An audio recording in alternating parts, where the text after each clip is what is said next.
It was already evening outside, but the light from one of the windows of the student dormitory illuminated the dark street. Clutching his cell phone in his hands, Michael couldn't believe that he had just received a message from his girlfriend informing him that their relationship was over. He made his last attempts to establish communication, typing message after message and telling her how good they would be together. But this did not change the girl's decision, and in the end, Michael saw that she had blocked his contact. Noticing Michael's strange behavior, his roommates asked if he was okay, to which the young man responded with something not entirely clear. But a moment later, Michael suddenly slammed his fist on the table with all his might. And without saying a word, he stood up and quickly left the room, dropping his chair and half-eaten Chinese noodles. And his neighbors already realized that their friend had been abandoned once again. Where this time, the one who broke off relations with Michael was one of the beauties of the institute, Veronica.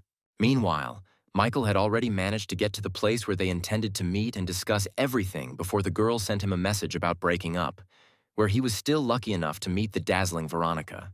Recalling the joyful beginning of their relationship, the young man, holding out a bag of goodies, began to persuade the girl not to end it, claiming that he was ready to change if she was not satisfied with something about him. But the ruthless girl left him no chance, saying that she did not hold any grudge against Michael, but simply realized that her ex-boyfriend needed her more and wanted to get back together with him.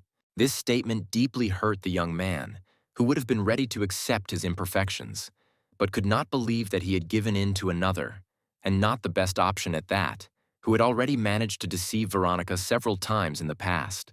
At this time, a luxury expensive car pulled up to the side of the road.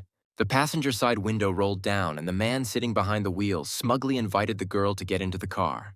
Veronica didn't keep him waiting, and at the end she told Michael that it would be better for them not to meet again and not to communicate at all.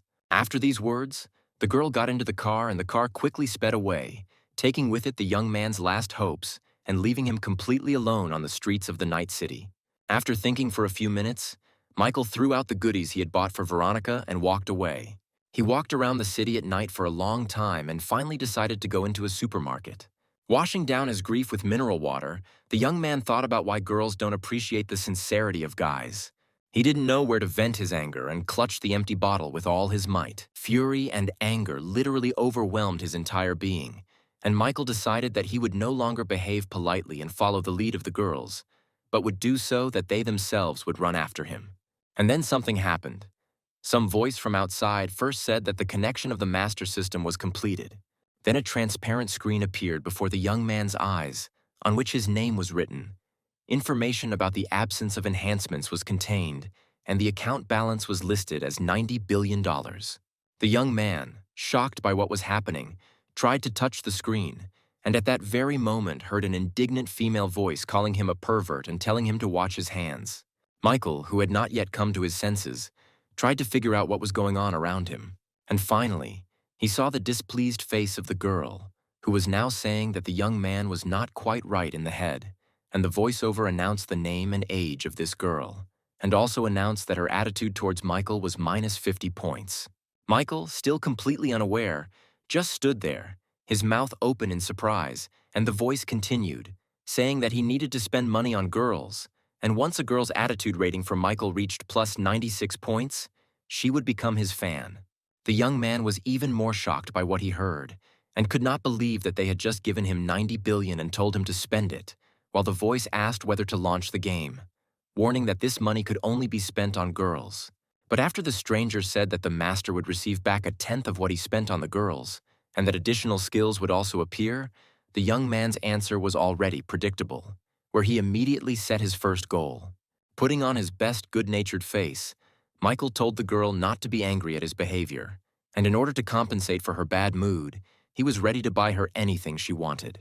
While the girl was listening to Michael's words, the voiceover announced the successful activation of the game, and said that the reward for completing the action would also be power-up points, which could be spent on improving one's strength, agility, and spirit. The girl, having heard the cherished words about shopping, did not really believe that such an inconspicuous guy had any means, but she stated this, just in case, with caution and with a hint of humor. Michael examined the slender body of Angelica, who was listed at the institute as the first beauty of the art department, and without thinking twice, he replied that the girl just needed to try asking, and not throw words around out of ignorance. After these words, the girl said that she wanted to treat all the students of her faculty, and therefore she needed financial assistance. To herself, she thought that this beggar was simply trying not to lose face in the eyes of others, and that he needed to be disgraced.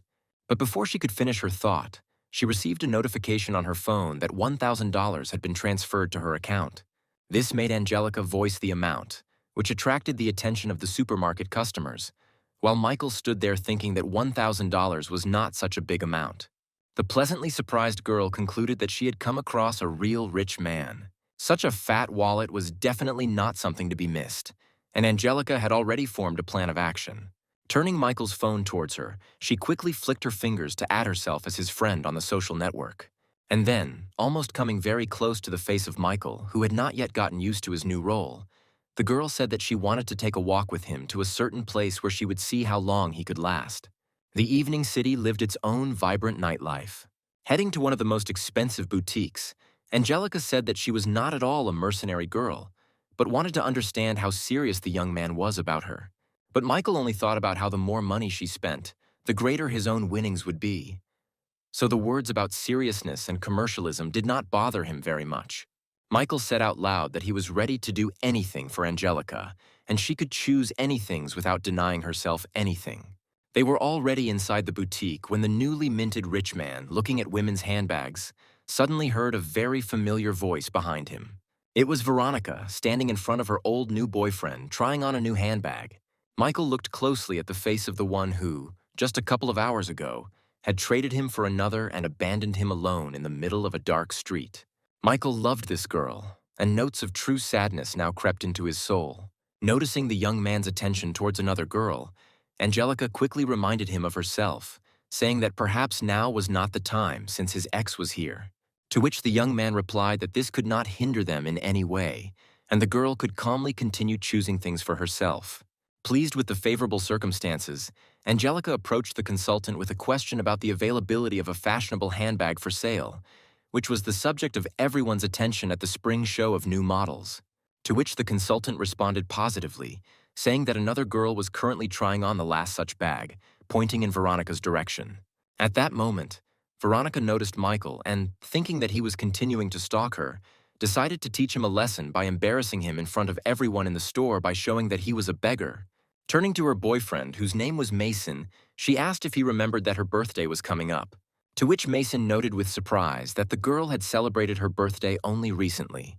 To which the resourceful Veronica stated that back then it was a holiday according to the lunar calendar, but now she would celebrate her birthday according to the solar calendar. Finding himself in a hopeless situation, Mason began to say that he did not like mercenary girls and asked if Veronica was with him now for the sake of money.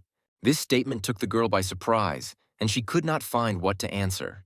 At that moment, Angelica came up to her from behind and carefully took her handbag in her hand.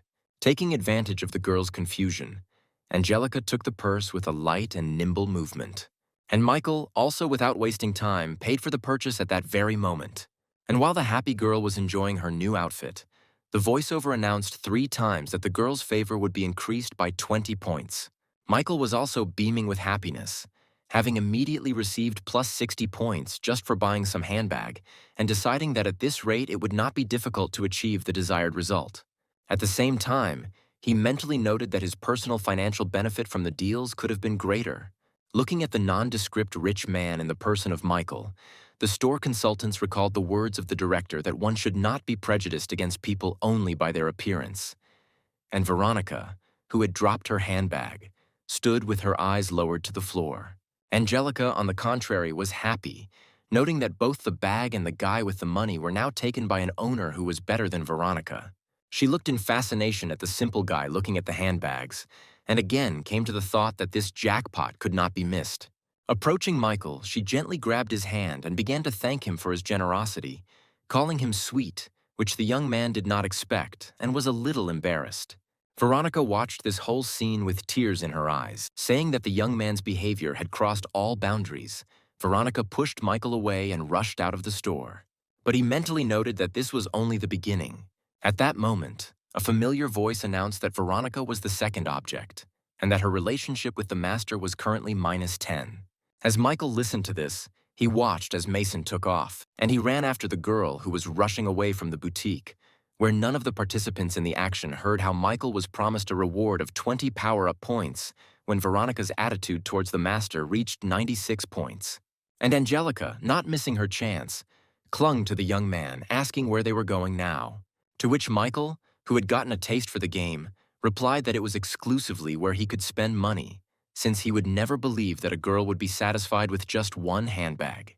In one boutique, Michael pointed to the most expensive dress. In another, on the most elegant and insanely expensive jewelry. And everywhere he invariably paid with the same card that appeared to him after he agreed to participate in the game. Angelica, who was in some kind of positive state of shock, of course, did not hear the voiceover announce that her disposition towards the master had improved by another 5 points. Buying a new expensive perfume will add another 5 points to your disposition. Then the cosmetics department. And again, 5 points added to Angelica's disposition. Numerous clothing boutiques also invariably added to the popularity rating. Finally, the girl herself said that she had probably had enough this time, because all of this simply wouldn't fit into her small apartment. To which Michael simply replied that this was no problem at all, since he would immediately buy the girl a new, spacious apartment. However, the girl suddenly said that this would be too much, because this was their first meeting, where she just wanted to joke, and Michael was immediately told that the girl's disposition had dropped by -5 points. This forced the young man to be distracted from the actions of searching for an apartment, where he came to the conclusion that the statement about buying an apartment was really already unnecessary and only frightened the girl. He quickly found himself approaching Angelica and naming her full details, the faculty she studies at, her favorite color, her zodiac sign, her favorite food, and her favorite movie, which left her completely confused. After which he said that he was very attracted to her, which was what was making him behave so recklessly. After finishing his speech, he turned to the store consultant and asked to open an account in Angelica's name, to deposit $50,000, and asked to offer her only the best the next time she visited the store. And again he turned to Angelica, saying that in this way he hoped to make amends to her for his unsuccessful joke about buying an apartment. The girl, flushed from everything that had happened, stood there for a minute, unable to say anything, and Michael, who continued to play his role, came closer to her and whispered in her ear that if the girl was embarrassed by his gifts, then she could offer him something in return. This had the desired effect, and the girl finally came to life, pushing the young man away and jokingly calling him a pervert, which provoked the announcement that the girl's favor had been increased by 30 points. Michael, not noticing the admiring glances of the consultants, who were literally ready to throw themselves on his neck, concluded that if you are rich, then you will get away with anything. And Angelica suddenly asked why the young man didn't think about himself after he bought her so many gifts.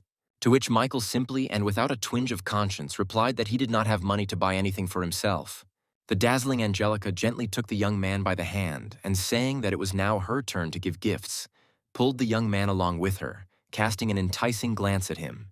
First, the girl took him through boutiques with men's clothing, and then they got busy with the young man's hair. And so, after all these manipulations, a completely different person appeared on the street. Angelica enthusiastically noted how attractive this young man really was. And Michael himself said that he now feels somehow strange and not very confident. To which Angelica, approaching the young man, said in a gentle voice and with no less gentle movements that there was nothing strange and that they made a very beautiful couple. But then she let go of his hand and began to move away. Throwing a kiss goodbye, the girl said that they would see each other later, and that she was so happy today that she almost decided that she had fallen in love. And Michael was informed that, as a result of today's meeting with Angelica, her disposition had become plus 68 points. There were fewer and fewer illuminated windows in the dormitory. Michael opened the door to the room and entered, shining like a new penny, the sight of which made his neighbors surprised. When asked what he had been doing all this time, Michael replied that he had been on a date with Angelica. To which his neighbors began to complain in turn that he had not yet managed to decide anything with Veronica and was already dating Angelica, who moreover was the first beauty of her faculty. Then one of the guys approached Michael and said that Angelica was a girl not at his level, where the young man would not have enough money for her, and was immediately thanked by Michael for his friendly advice. After listening to his friend, the young man began to read new messages, where Veronica wrote that she chose Mason only because her mother was sick and she really needed money, and without thinking, he transferred her $10,000. At that very moment, a cry of surprise sounded so loud in the women's dormitory that it was heard far beyond the dormitory. It was Veronica's surprise that she noted that as soon as she mentioned the money, Michael immediately transferred the required amount.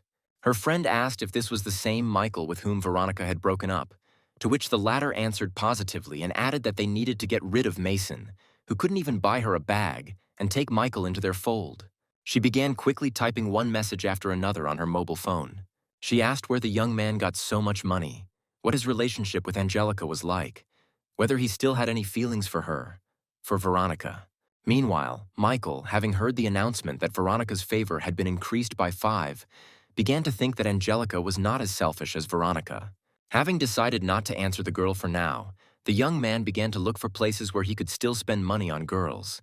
And so he found what he needed, an online broadcast of a famous blogger, Mirinda, who was accepting financial assistance for herself.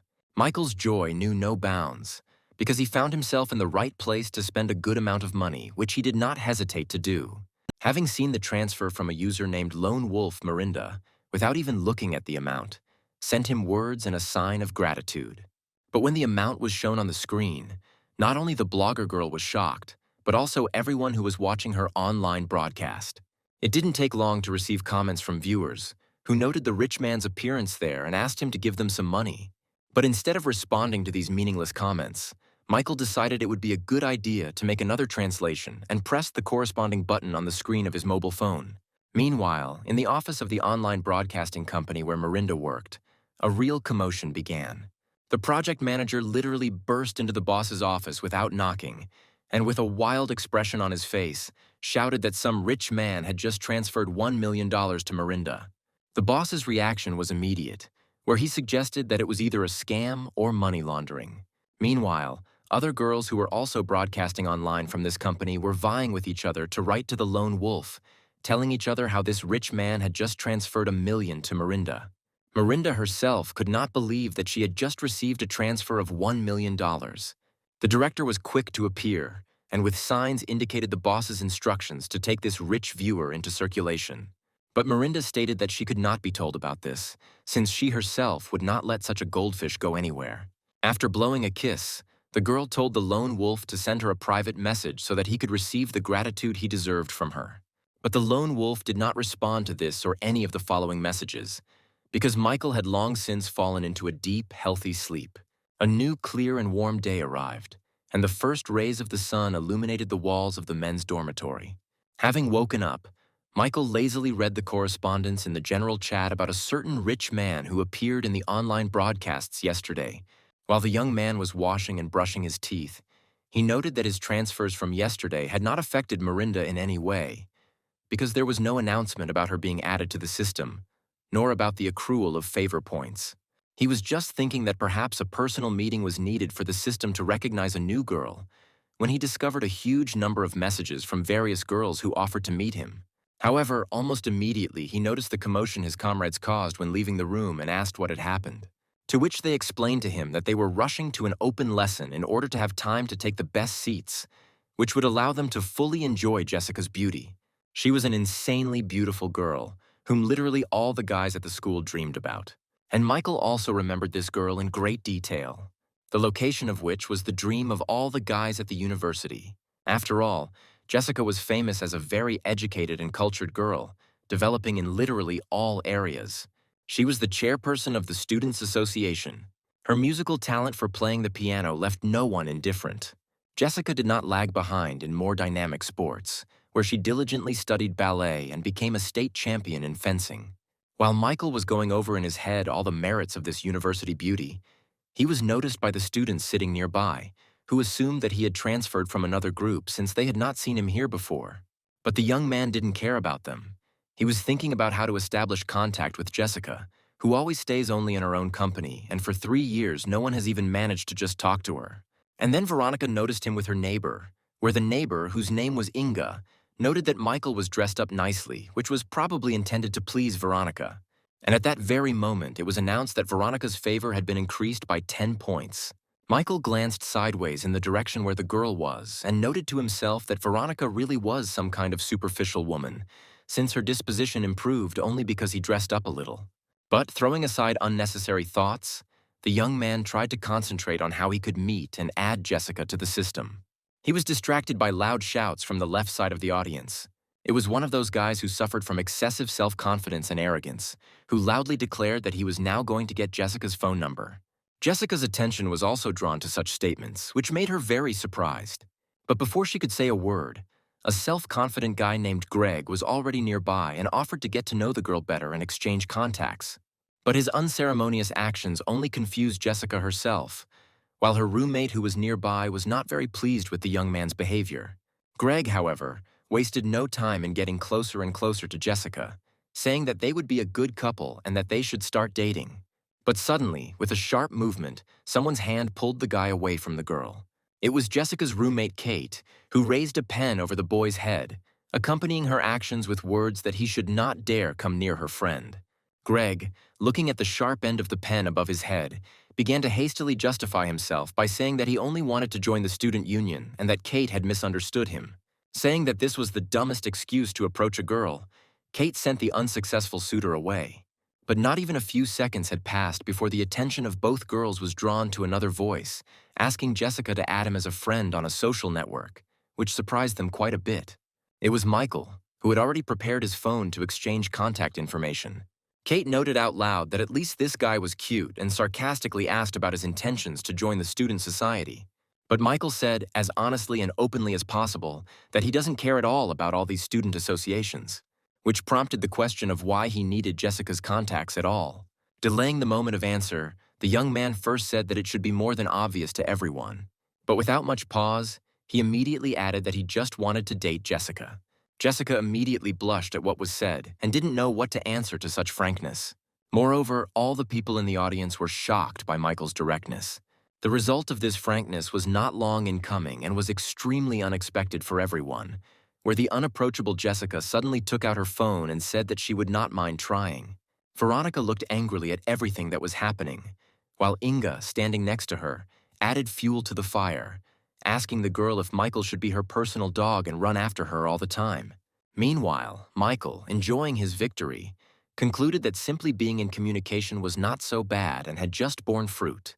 And suddenly an announcement was made that a new target had been added in the form of Jessica, whose disposition was currently 0. At the end of the lecture, Michael and his friends and neighbors left the academic building, where the young people accompanying him expressed words of congratulations regarding the establishment of relations with Jessica. They asked him, after closer communication with her, to introduce them to her friends, to which Michael replied that it was too early to think and talk about it. A rather rude call made the young man stop talking and turn around. It was Greg and his minions, who expressed their misunderstanding and dissatisfaction with how Michael managed to get the contact of the university's first beauty. To which the young man simply replied that Greg should not disgrace himself now more than what had already taken place in the audience. This statement enraged Michael's opponent, but his urge to physical violence was restrained by his comrades, who reminded him of the words of the police after the last arrest that next time they would go to prison. Michael was about to continue on his way when his attention was drawn to the familiar voice of Angelica, who said that she had been waiting a long time to meet him. This statement from the first beauty of the Faculty of Arts shocked everyone on the street.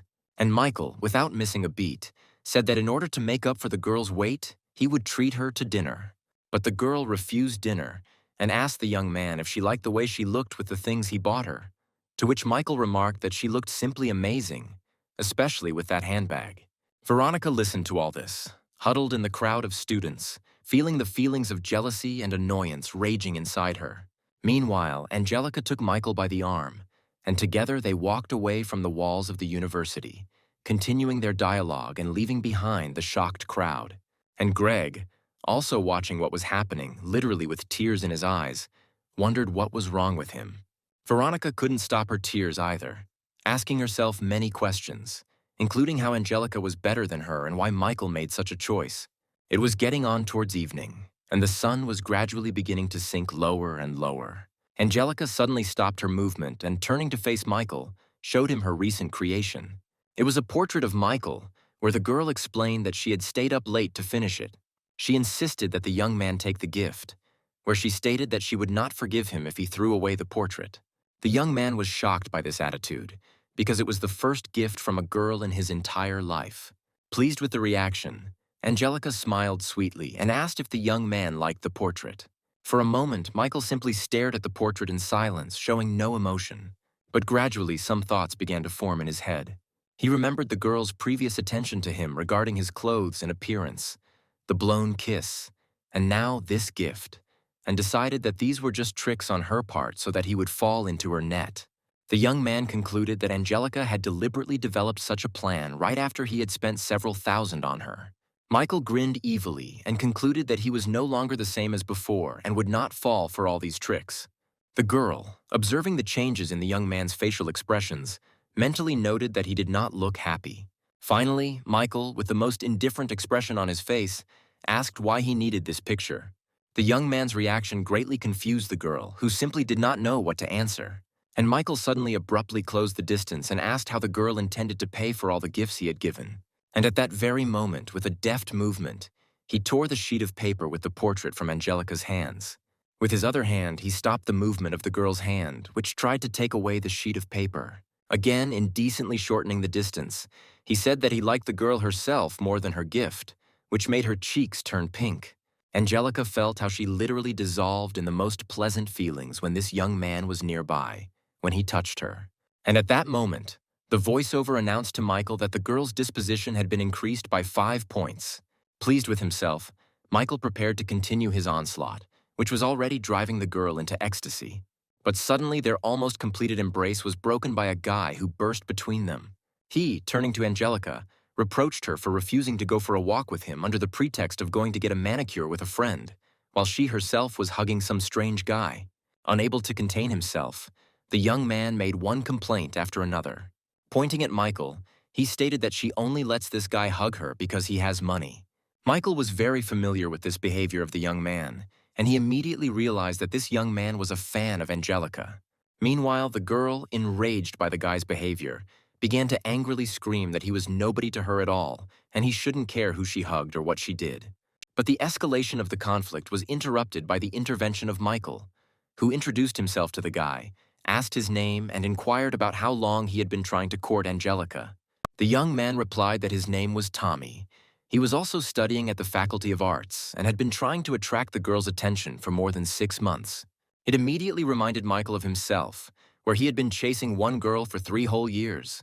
He told this story to his new acquaintance, telling how he had to work 4 jobs and eat whatever he could to satisfy the selfish needs of his passion. And finishing his sad story, he added that in the end, this girl still preferred to climb into someone else's Mercedes. Tommy was clearly shocked by such a story, which left him without any hope of attracting the attention of a girl like Angelica. And Michael followed up with some good, friendly advice, saying that those who do this to them only motivate them to become better. After which he urged him to return to the hostel and forget about Angelica, who would come running to him sooner or later, seeing his success in life. The girl didn't understand at all what was happening now, watching the action with surprise. She approached Michael by saying that Tommy was just an acquaintance and she had never even considered him as a romantic partner. To which the young man replied that he didn't care at all what the girl might have had with this guy in the past. And then Michael, saying that the girl did not respect either herself or him, began to tear the portrait right in front of her face, causing great amazement in the girl. After tearing the piece of paper into small pieces and throwing them into the air, Michael turned around and walked away from the girl, saying that until she figured out her surroundings and learned to communicate, it would be better for them not to meet. He thought to himself that he was very interested in how the girl would react to such an attitude on his part, and what she would do. And the girl's thoughts were filled with memories of how Michael treated her at their first meeting. After all, no one had ever been so kind and indulgent to her. With tears in her eyes, the girl concluded that Michael really liked her, and now she had ruined everything herself. And as Michael was leaving, it was announced that Angelica's favor had been increased by 5 points. Studying statistics along the way, the young man came to the conclusion that the worse you treat a girl, the more she starts to like you. He decided that he was done with Angelica for now and needed to start winning Jessica's favor. And suddenly he discovered that Jessica was also broadcasting online, specializing in music and dance. Michael found this activity very cute and assumed that this girl could only pretend to be cold and unapproachable, but in fact, she was quite nice and open. But before he had time to appear online, Miranda immediately began writing him messages that she was very happy to see him, but was in no hurry to agree to the offer to meet. From which Michael, of course, concluded that the girl was simply trying to trick him out of money, having promised to dance for him online today. Suddenly, he received a notification that the user he was following was about to take part in a competition with another user. Michael became very curious about who the unattainable first beauty of the university, Jessica, would compete with. The opponent turned out to be Mirinda, who concluded that she had accidentally called out a new girl, which meant that victory was in her pocket. The young man found this very coincidence of circumstances quite interesting. Where the experienced and also not lacking in beauty, Mirinda competes with the novice blogger and first beauty Jessica. Mirinda, absolutely confident in her victory, said that her rival should not even try to compete with her, since she has the support of such an influential person as the lone wolf behind her. From her experience of catching rich men, Mirinda came to the conclusion that she should already have the wolf on her hook. And now the program has issued a notification that the user Lone Wolf has made a transfer. But what was her rage when she saw that the translation was not addressed to her at all? $5 million were sent and received into the account of Mirinda's opponent, Jessica, which shocked Jessica herself. Mirinda, annoyed by this turn of events, bit her lips, wondering why the wolf had chosen the new girl. The director was quick to show up and demand that the boss explain why the money was going to others. Having collected her thoughts, Mirinda said goodbye to the audience, saying that she had urgent business and needed to run. And Michael, looking at the icon informing about the user's rest, said to himself that Mirinda shouldn't have played with him because he can support anyone. Then he switched to Jessica's channel. In his mind, he told her that he had spent a lot of money on her and the girl should not disappoint him. Meanwhile, in the office of a well-known company providing a platform for online broadcasts, its director was again being informed about a huge transfer, where the project manager said that this unknown lone wolf had appeared again and had broken the previous record 5 times. Upon receiving this information, the boss became furious, declaring that this guy was probably some kind of oil tycoon. And the rest of the envious women who conduct their online broadcasts noted Michael's translation, concluding that today the lone wolf is in a musical mood. And then, clearly lacking depth of thought, they all took turns calling their assistants to carry their musical instruments. And it was already approaching late evening, where the sun had already disappeared behind the horizon, and the night darkness was gradually beginning to descend upon the city. Jessica sat at her musical instrument, shocked by the events that had happened, and Kate couldn't get enough of the fact that it all happened online and now they could become popular. But today's heroine wasn't very happy with the prospect of becoming popular and making various men happy with her appearance. She said that the most important thing for a woman is a career and independence, both material and in all other aspects of life. Annoyed by her friend's attitude towards the issue of popularity, Kate told her not to teach her about life. And immediately after these words, she furtively asked if Jessica knew the rich man who had sent the money today, to which the girl angrily replied that she didn't know and shouldn't know him. But immediately after that, with obvious interest in the person of this rich man, she said that he really did send a lot of money, for which she needed to write him a few words of gratitude. And Kate, as she collected her equipment, thought with disappointment that her friend had said one thing but was doing the exact opposite. Suddenly, a wild scream from her friend made the girl literally jump up and drop all the equipment. Unable to swear, she turned around and saw that nothing critical had happened and could only quietly ask what had happened. To which Jessica responded, confused, that she apparently knew who the lone wolf really was, where she concluded that it was Michael. The girl immediately remembered the story of one boy who was the son of a very rich and successful man, but at the same time was modest and did not want to show his wealth and high position. He received the best education, but realized that he did not want to be the object of everyone's attention and wanted to live freely. One day he met a beautiful girl, fell in love with her and decided to win her favor, but as an ordinary poor man. But the girl's friend listened to this story without enthusiasm and only said that she had read too many romance novels. The girl began to worry a lot about this poor boy, who had been surrounded by the best since childhood, and now it was probably very difficult for him to pretend to be a simple person. Meanwhile, Michael managed to take a shower in his dorm. Having almost finished drying himself, the young man noticed that he had received a message on his phone. Taking the phone, Michael, not without surprise, noted that Jessica had invited him to dinner without even asking where he got so much money, and decided to check her out. The second half of the next, as usual, sunny day was already in full swing. Michael was on his way to a date with Jessica, where he chose a moped as his mode of transport. He stopped near a women's dormitory where a certain man had already parked his luxury car. The man was the first to start the conversation, saying that he was waiting for his girlfriend and asking Michael who he was waiting for. At that moment, the young man saw Jessica appear on the street, looking around, apparently looking for Michael. And then the young man, pointing to her, answered the man that this was the very girl he was waiting for here. This statement greatly amused the man, where he said that with such a beauty, he himself probably had more chances than a guy who did not even have the means for a good car. Meanwhile, Jessica saw a young man waiting for her.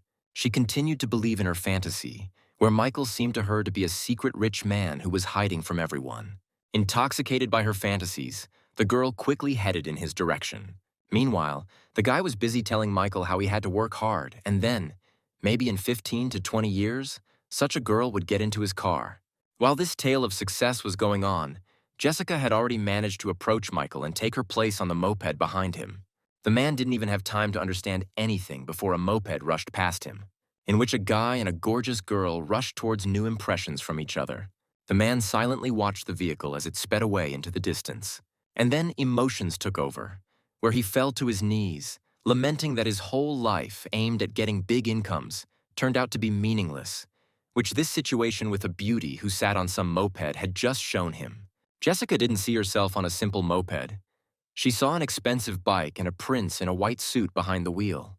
Her fantasies were dispelled by Michael's voice that they had arrived and the sight of the establishment to which he had brought them.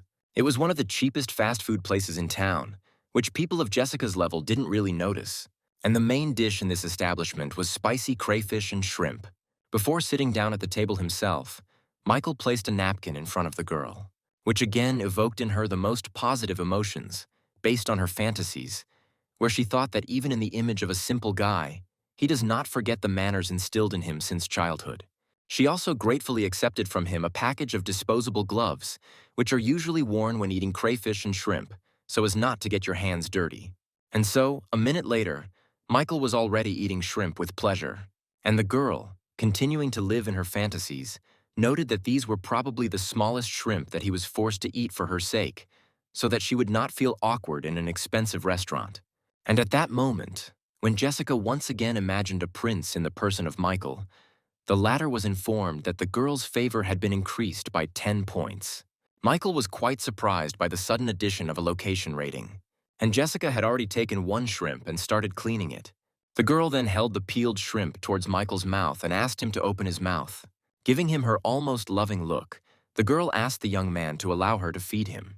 Michael was completely perplexed by what was happening, but he did not resist and accepted the kindness and tenderness from the girl, just at the moment when Veronica entered the cafe accompanied by Mason.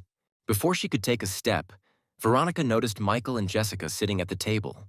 She couldn't believe what she witnessed as the unapproachable Jessica hand-feeding Michael. At the same time, the girl began to think about what was going on with Michael, who had left yesterday accompanied by Angelica, and today was already in the company of another girl. Not wanting to be in front of her ex, she asked Mason to choose another cafe, saying that there were too many people there.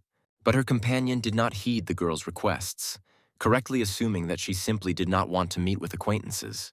Having said that he would sort everything out now, Mason, literally putting his hand on Veronica, headed with her to the table where Michael was. Michael, who had just accepted the shrimp from Jessica's hand, noticed a shadow looming over him from behind. Then he heard his name and saw bills falling in front of his face, after which Mason said that Michael should take the $500 and get out of this cafe. The young man looked at the bills that had fallen both onto the table and into the plates with food. And the only thing that came to his mind was that Mason's behavior was extremely ridiculous and did not do him any credit. Throwing in another wad of not-so-large bills, Mason said that now there should definitely be enough for Michael to get out of here. And Jessica suddenly squeezed her handbag so hard that her knuckles even cracked, which didn't go unnoticed by Michael, who couldn't understand why the girl was so angry. And the reason for Jessica's anger was Mason, who was now ruining her perfect date and to whom she sent all conceivable and inconceivable curses. But Mason didn't calm down, saying that if it wasn't enough, he could add more, accompanying his words with a movement of his fingers, which pulled another wad of banknotes out of his wallet and threw them into the air. Suddenly, someone's hands fell sharply on the bills lying on the table. The waiter arrived and offered Mason to give him all the money in exchange for arranging another table for him. Roughly grabbing the waiter by the clothes, The man began to say that he did not want any other table but this one. But his speech was interrupted by a sweeping blow from a woman's handbag right across his face, which did not go unnoticed for a couple of his teeth. At Michael's surprised look, Jessica hastened to say that it was not her doing, and behind them appeared a huge silhouette, who called Mason a scumbag, living on her money, driving his car, and, as it turns out, also sleeping with other girls using her money. Michael was literally shaken by the sight of this terrible, huge woman behind him. And Mason, holding the bruised place, asked his wife Goldie what she was doing there, to which the terrible woman, terribly distorting her face and accompanying her speech with choice curses, replied that if she had not been there, she would never have found out that he was sleeping with others. And Mason suddenly started talking about how Goldie was all he had, that she was the only one, that he owed her everything and didn't even think about other girls, which Veronica, having already understood the essence of what was happening, looked at with reproach. Suddenly, Mason grabbed Veronica by the hair and began to accuse her of being the one to blame, of trying to seduce him, to which the girl tried to justify herself by saying that the man himself began to court her and said that he was single. Mason gave the girl a hard slap in the face, furiously demanding that she shut up. Not expecting such a turn of events, Veronica fell to the floor and looked at the enraged man in fear. But Mason did not calm down. Having entered into the role of a victim on whom women's charms were tested, he already raised his hand for another blow. However, someone's hand stopped his movement. It was Michael who said that the man was only disgracing himself by hitting a woman in front of the entire cafe. Veronica, who continued to sit on the floor and clutched her cheek, which was burning from the blow, suddenly realized that Michael still loved her. Meanwhile, Michael was informed that Veronica's favor had increased by 60 points and that the favor had reached the maximum possible level. After which the voiceover said that Veronica is a fan of the master. The amount of Michael's personal financial benefit from spending on the girl is $5,000, and 20 points of reinforcement are also awarded. Without thinking twice, the young man gave the order to use 10 points to improve his physical characteristics. And at that very moment, with a deft movement of his hand, he performed a technique of bending Mason's arm behind his back, which made the latter howl, after which he pushed him away. But the restless man was not about to admit defeat, grabbing a bottle that was standing on one of the tables. With shouts and curses, he swung his sword over the young man's head. But for Michael, who had improved his physical attributes, Mason moved too slowly. With one short lunge forward, the young man literally knocked his opponent out of his way. Michael told Mason, who was kneeling before him, that there was no shame in being kept by a woman, but there was shame in raising a hand to a woman. But these words flew past the ears of the disgraced man, who did not want to accept the loss and began to take a knife out of his pocket. Seeing the bladed weapon, Jessica shouted to her companion to be careful, and the enraged man had already managed to straighten up and begin to make a stabbing motion with his hand forward, squeezing his weapon tightly. But it was not difficult for the pumped-up young man to get out of the line of attack, simultaneously grabbing the opponent's hand and knocking the knife out of it.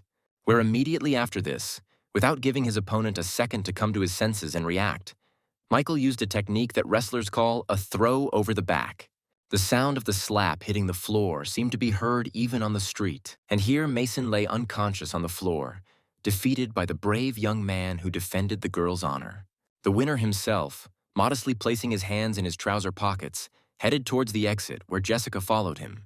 But suddenly his movement was interrupted by Veronica, who, grabbing his leg, said that she was wrong towards him and asked him to give her another chance.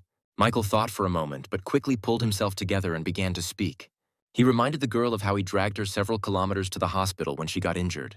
He reminded her of how he worked tirelessly for 6 months to give her a new phone, which she refused because it was not the latest model. He also remembered that he had always known about her frivolity and commercialism, but he stubbornly believed that sooner or later she would notice him and appreciate his efforts. In closing, Michael said that Veronica had a lot of time and chances. Now that Michael, who ran for her, has died, and the girl has made her choice. Tears of grief and despair welled up in Veronica's eyes, because every word of the young man was the truth, which, as we know, always hits hard, where the pain from its blows is always stronger than physical pain. Once outside, Michael apologized to his companion for everything that had happened and ruined their date, to which Jessica playfully replied that everything was great, and she had a unique chance to see the young man from a different side. The girl's words greatly embarrassed Michael, but at the same time they were pleasant to him. And Jessica, unable to take her eyes off the young man and replaying the events of today's date in her head, was firmly convinced that this guy could still surprise her with many more things. Soon, the sky above the city was covered with black thunderclouds, and the downpour was not long in coming. The door to the dorm room swung open very suddenly, as if it had been kicked with all its might. So Veronica returned to the room after an unsuccessful evening, where her neighbor, who met her, was lamenting the fact that the girl did not have an umbrella with her, and she was all wet. The greeter hurried to tell the news that yesterday Jessica received a whole $5 million from Michael, which only further enraged the already very upset girl, who asked where she got this information from. To which the friend explained that Jessica's neighbor had let it slip. Digesting the new information, Veronica fell into a kind of stupor for a few seconds. And finally, she reached her psychological limit and burst into tears. Her sobs were accompanied by such loud sounds that in the neighboring dormitory rooms, unfriendly remarks were constantly heard addressed to the one who was disturbing her rest. Meanwhile, in the room where Michael lived, his neighbors were surprised that their friend was very good at playing video games, assuming that he was a secret esportsman. Michael himself thought that after distributing the power-up points, even games became very easy to play. But he said out loud that he was just lucky. While his friends were offering him business ideas, like broadcasting their games online, Michael was getting ready to take a shower. In the shower, he saw the direct effect of the amplification glasses, which was expressed in the clearly visible relief of the muscles on his body. He also noticed that his facial features had changed, becoming more toned and masculine. Looking at his body in the mirror, the young man only thought about how he now needed to be careful with the girls. He was distracted from admiring himself by the call of his neighbors, who were shouting that his phone was ringing. Michael, coming out of the shower, picked up the phone. It turned out that the person calling him was the first beauty of the arts faculty, the beautiful Angelica. In his thoughts, the young man came to the conclusion that this cunning girl had come up with something new to lure money out of him and win his favor, which meant he needed to be on his guard. Picking up the phone, Michael asked the girl the purpose of her call, but the loud sobbing and screaming heard through the phone speaker literally forced the young man to pull the receiver away from his ear. The apartment where Angelica lived was located in another part of the city. The room was scattered with new things, the labels of which had not even been removed yet. The girl herself was sitting in the middle of the room, kneeling on the floor, with her head bowed. Unable to stop her tears, Angelica asked Michael to lend her $500,000. She began to tell that her father had always been addicted to gambling. And then one day he lost big. Bandits came to them and took everything they had, after which their previously well-off family found itself at rock bottom. At the end, the girl added that she was not at all selfish. It was just that their family had a lot of debts that needed to be repaid. After listening to the end, Michael simply hung up without saying anything in response, which surprised the girl quite a bit. But a moment later, a message arrived on the girl's phone. After reading this, Angelica was simply shocked, because $5 million were deposited into her account. And Michael sent her a voice message that he had just accidentally missed 1 0. Clutching the phone with the treasured message to her chest, Angelica swore to herself that she would definitely thank Michael. The rain outside was getting heavier and heavier. Michael sat in his room, annoyed that despite everything, Angelica's disposition had not reached the foot level and was 94 points. Something had to be done. Something had to be done differently, perhaps directly. He remembered Sun Tzu's Art of War, where one of the rules was that the enemy must be forced to act when he hesitates. By morning, the rain had stopped. The clouds had cleared and a nice, warm, sunny day was in the offing. Michael walked from the dorm to the academic buildings, accompanied by one of his neighbors. Suddenly, he heard a female voice calling out to him. It was Veronica, who, handing him a bag, said that she had prepared lunch for him and suggested that they go to lectures together. But before Michael could say a word in response, another female voice caught his attention from the other side. It was Angelica, who, holding out a special thermos for food, said that she had also prepared a delicious lunch for him, as she thought that he was probably already tired of the food in the student cafeteria. And then the two girls' gazes met, not foreshadowing anything good for each other. And Michael stood between them, stunned, not knowing what to do or what to say. At that very moment, when the situation seemed to have already become tense to the limit, Michael heard another call behind him. The young man turned around slowly, and his amazement knew no bounds. Behind him stood Jessica, who said that she had also brought him lunch, where she chose beef noodles for her dinner dish. At that very moment, the girl was met with less than friendly glances from other contenders for Michael's attention. Where to outside spectators, all this seemed like some kind of duel inside the ring. And Michael, taking the bag of food from the girl's hands, asked in surprise how Jessica knew that he liked beef noodles. To which the girl timidly replied that yesterday, when they were eating shrimp, she assumed that the young man liked spicy dishes, where everyone knows that one of the best spicy dishes is beef noodles. Michael thought to himself that this girl had a distinct advantage because of her attentiveness, and out loud he thanked her, saying that it was always nice when someone showed concern. And calculating Jessica said that gratitude is not required. You just need to always take into account the preferences of the person you are cooking for. And the enraged Veronica and Angelica continued to devour with their eyes the seemingly quite modest Jessica. But no matter how hard they tried to make it look scarier, the opponent had already delivered her signature blow, from which all her rivals flew in different directions without any chance of success. Suddenly, Jessica pulled out a small box and handed it to Michael with words of gratitude. Michael was simply shocked, because it was the latest model of smartphone. The student standing nearby all this time, who witnessed this whole scene with the participation of Michael and the three most beautiful girls of the university, were again shocked by the fact that the unapproachable Jessica was giving gifts to this guy. Her rivals were no less shocked, and also wondered about the level of wealth of a girl who could afford to give such an expensive gift.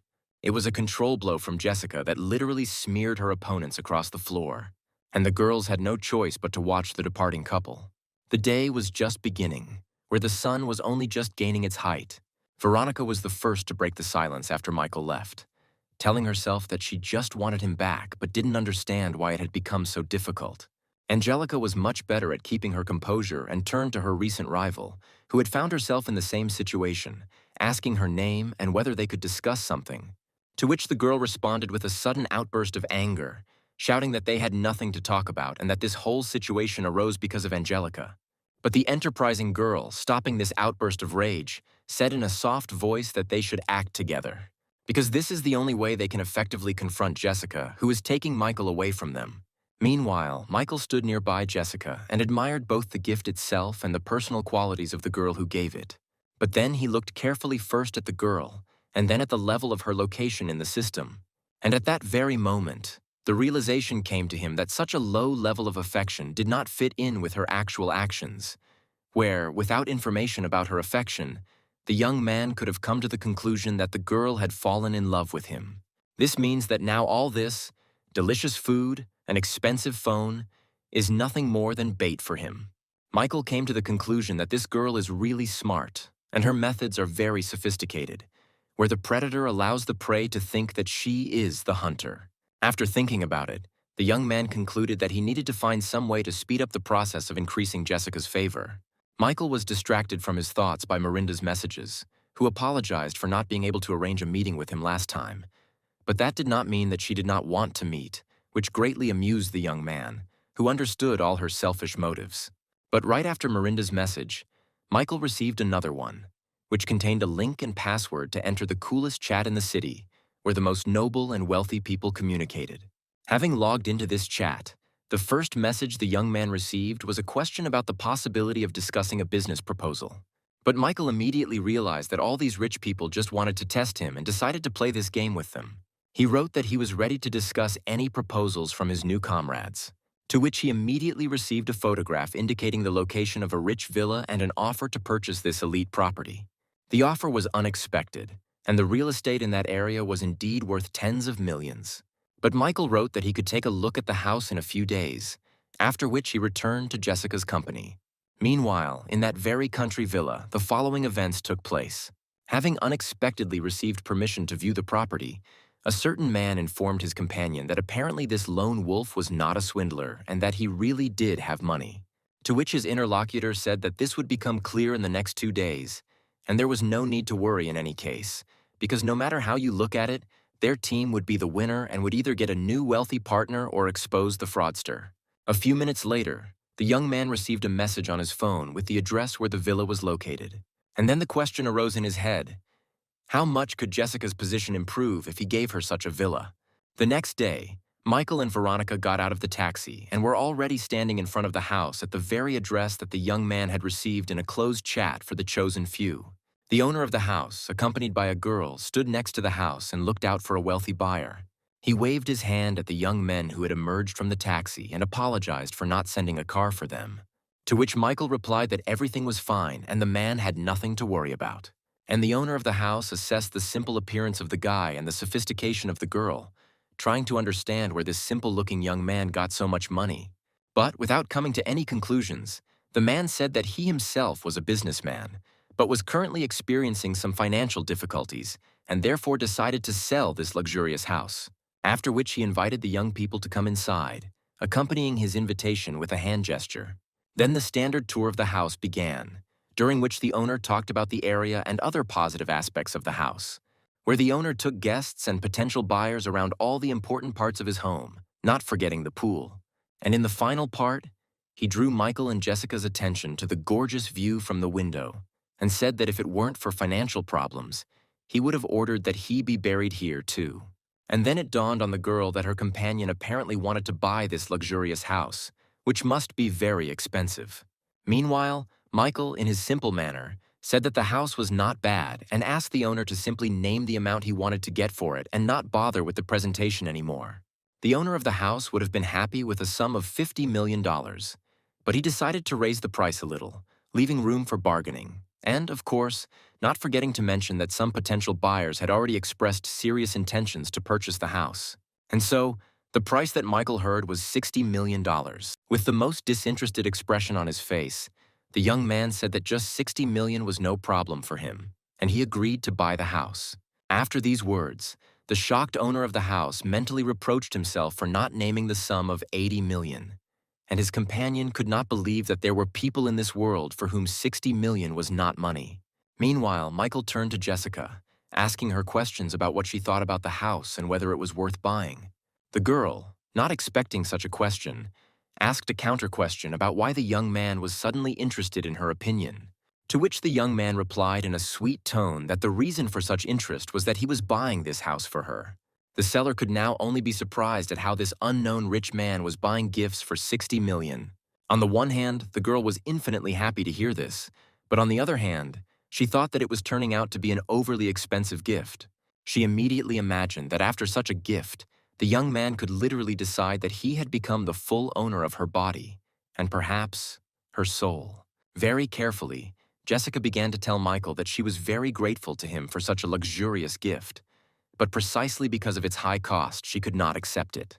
However, the young man approached her, took her hand, and began to say that too much real estate was already registered in his name, and the state had recently been imposing new restrictions, so he thought that it would not be a big deal if one villa was registered in the name of a girl. And in conclusion, Michael added that he still hopes to give the girl this house in the future. Jessica looked at the young man with her enchanted gaze, her face burning with the surging emotions. The house could only be registered in the name of the spouse, and thoughts immediately flashed through the girl's mind that Michael already saw their future together in marriage. Jessica's happiness knew no bounds, and she finally lost her head. And Michael didn't stop his onslaught, saying that he didn't see any point in dividing anything as belonging to him or her, given the level of their relationship. The girl was struck by these heartwarming words, and Michael received message after message that Jessica's favor was increasing. The young man noted for himself that his acting skills are getting better every day.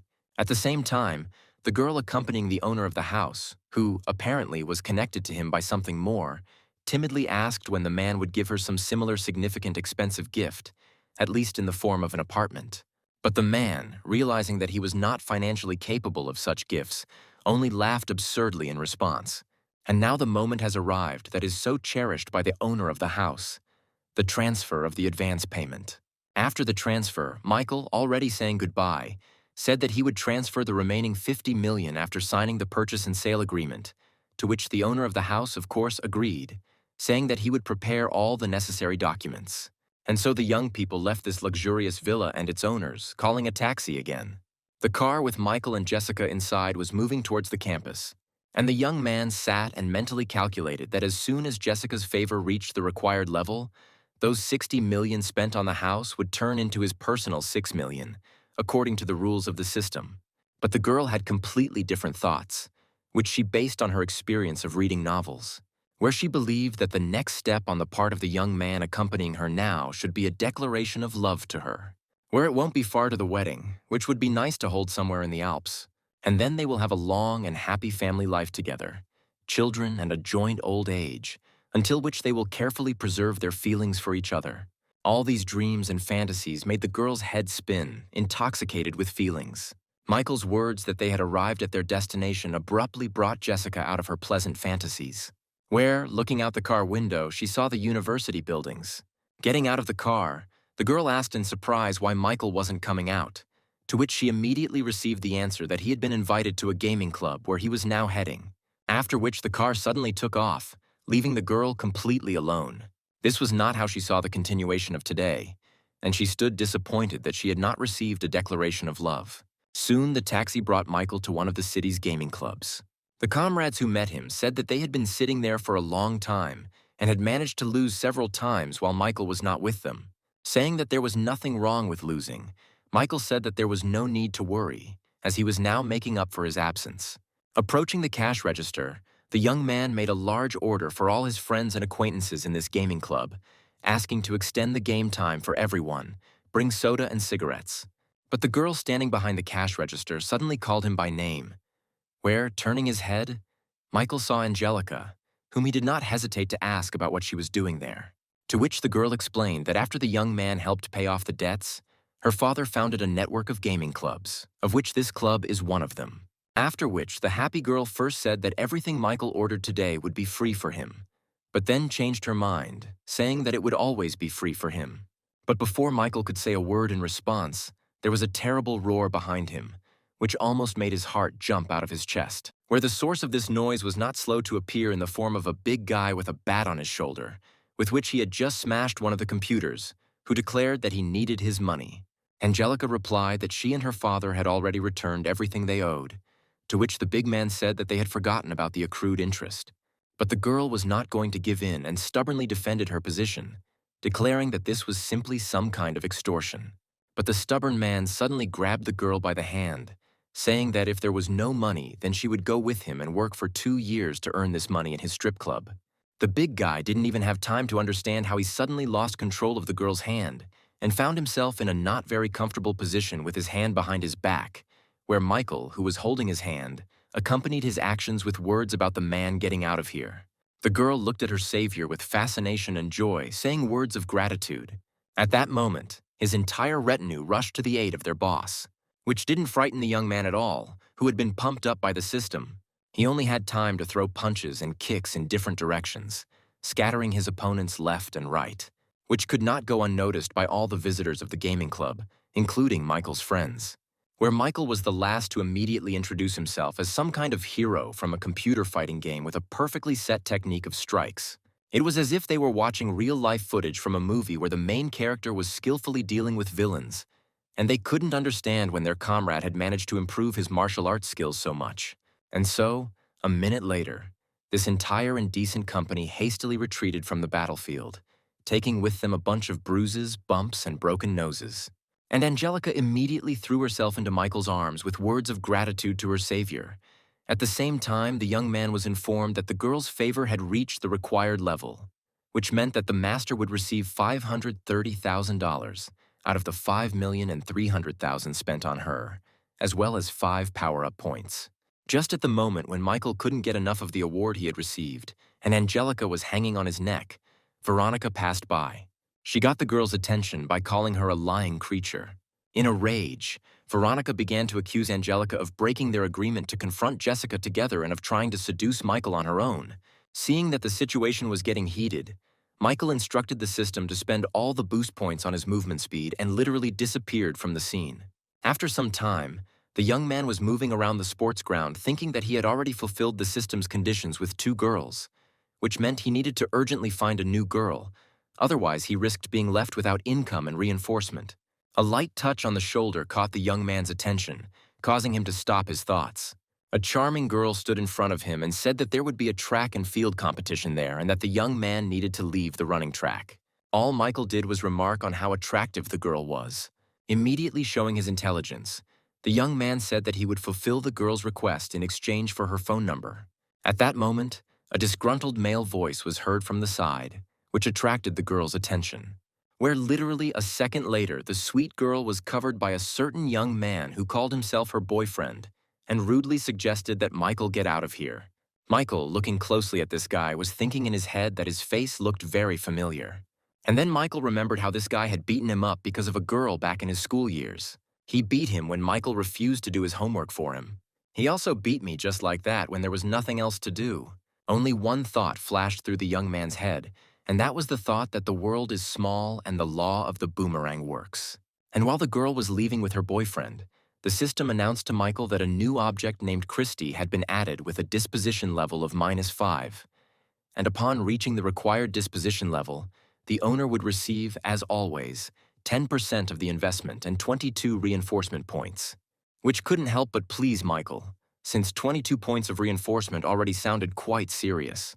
Meanwhile, the start of the competition was approaching, where the athletes were already taking their starting positions, and Christy was shouting words of support from the stands to her boyfriend Billy, who was sending her various greetings, and the guy in glasses sitting next to her managed to notice that an extra runner had appeared at the edge of the running track. The commands to start and get ready have already been given, where the runners have taken up their corresponding pre-start positions. And then a shot from a signal pistol rang out, replacing the start command. The race began with Billy taking a huge lead, basking in his smugness and calling those lagging behind worthless insects. He didn't even have time to understand what had happened when Michael rushed right past him at great speed. In a split second, he left Billy and all the other athletes behind him. Michael ran, mentally communicating with Billy, where he told him that now he would lose in the area where, it would seem, he had no equal. Well, Billy, meanwhile, as if hearing Michael's thoughts, also mentally said that he shouldn't be underestimated. Stopping, he took off his shoes, which he believed would significantly improve his speed, and said that he would now quickly make up for lost time. Billy glanced around and just started to pick up speed again to run. Suddenly, Michael rushed past him again, having managed to make a full circle during this time, throwing out words along the way that it would be better for him to start working with his feet and not his tongue. Watching Michael speed off on another lap, Billy couldn't believe that he had already managed to make a full lap in such a short time. Michael, again mentally communicating with his opponent, said that Billy had dedicated his entire life to hard training, but he could not compare with the capabilities of his system.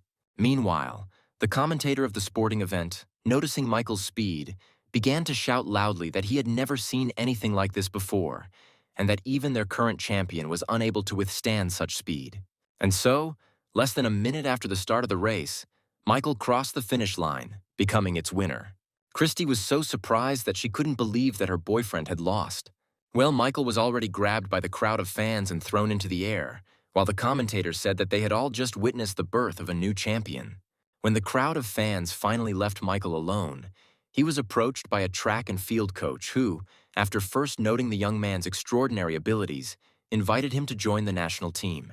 Hearing this, Billy almost cried out with tears in his eyes that this place in the team was reserved for him. Michael, on leaving, made a final statement by declaring that he was not interested in such a proposal at all. Michael's victory, appearance, and behavior did not leave Christy indifferent, where she noted the strength of spirit and masculinity of the young man.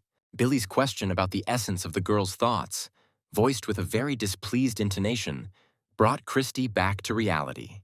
To which she quickly pulled herself together and replied that she was simply worried about Billy's failure at the competition. And Michael, pleased with his revenge, listened with pleasure to the system's messages about Christy's improved position. In parallel with these events, Jessica, pleased with the developments, returned to her room and right from the doorway and without even letting her neighbor say a word, declared that Michael had given her a house. While Kate was in a rage, Jessica told about how they went to see this house together. Then the girl began to reason out loud about how she and Michael needed to plan for the future, as well as threats against the owner of the villa so that he would not change his mind about selling. And Kate, after listening to all this for some time, decided to go online and was shocked by what she saw and read there. One of the pages of the news section of the university website featured a photo of Michael with the caption that he was the university's main ladies' man. Kate was quick to show this to Jessica, where both girls were at a loss as to what it all meant. Michael's roommate also discovered the news and showed it to the young man, who immediately declared that it was complete slander, since he was only spending money on girls. To himself, he seriously thought about the fact that someone clearly didn't like the fact that he enjoyed universal popularity. Meanwhile, a few guys who were publishing news sitting in front of the monitor were happy that their post had already gotten a lot of views and Michael's reputation would soon come to an end. They were startled by the voice of Billy, who crept up behind them and asked what they were doing there. To which they replied that a certain Michael had been behaving very provocatively lately, and they decided to teach him a lesson. Looking at the photo on the internet, Billy immediately recognized the same guy who so brazenly entered the tournament and took the victory from him. But now, looking at him more closely, he remembered the one he constantly beat and harassed in high school. And then he declared that he had known this guy since school. And the definition of a ladies' man certainly did not suit him. He was more of a sycophant, brazenly pestering girls and clinging to anyone who showed him attention. And since there was some intriguing material coming up here, the young correspondents quickly sat Billy down more comfortably and asked him to tell everything in detail and more slowly, so that they could have time to write everything down. Billy, on the other hand, was reveling in the thought of revenge, where not a trace would remain of Michael's reputation, who had so brazenly deprived him of his coach's respect and first place in the competition. Soon, the entire university was reading and was shocked by the news, where Michael was accused of harassing girls, of violence against them, and in general of almost half of the crimes provided for by criminal law. Having shouted that this state of affairs was unacceptable, the university rector slammed his phone on the table with all his might. He suddenly stood up from the table and loudly declared that such a thing should not happen at his university, and he would personally conduct the most thorough investigation, where he would kick that guy out if everything was confirmed, and his personal assistant looked with tears at the broken phone, which he personally looked for the boss for a whole week. Michael is a unique person, coming from a wealthy family, and cannot ignore the girl's misfortunes. He is a fair and selfless person who will never pass by someone else's misfortune and will always protect them. Every girl in this city can rely on him and count on his help and support. Every night he turns into a superhero, punishes evil, and saves this sin-filled city. This is exactly how Jessica described Michael, sitting in a chair in front of the investigation team members. Those who could not believe what they heard said that the girl was clearly exaggerating and asked for an explanation of the source of such conclusions. To which the girl discontentedly stated that these conclusions were based on unquestionable female intuition. The rector, who was standing nearby, asked the assistant whether the words of this girl could be trusted, to which the assistant, reading the personal file, replied that the girl was from a good family, was the chairperson of the student society, and there was no reason not to trust her. But the distrustful rector gave orders to ask the opinion of other students, including those studying in the same faculty as Michael. In connection with this decision, the members of the investigation team asked Veronica, who was walking through the campus, to come with them. And so she, bursting into tears, was already sitting in the office and telling how she and Michael had broken up because of her, and now he was not paying attention to her, but at the same time she called him the most reliable and worthy person.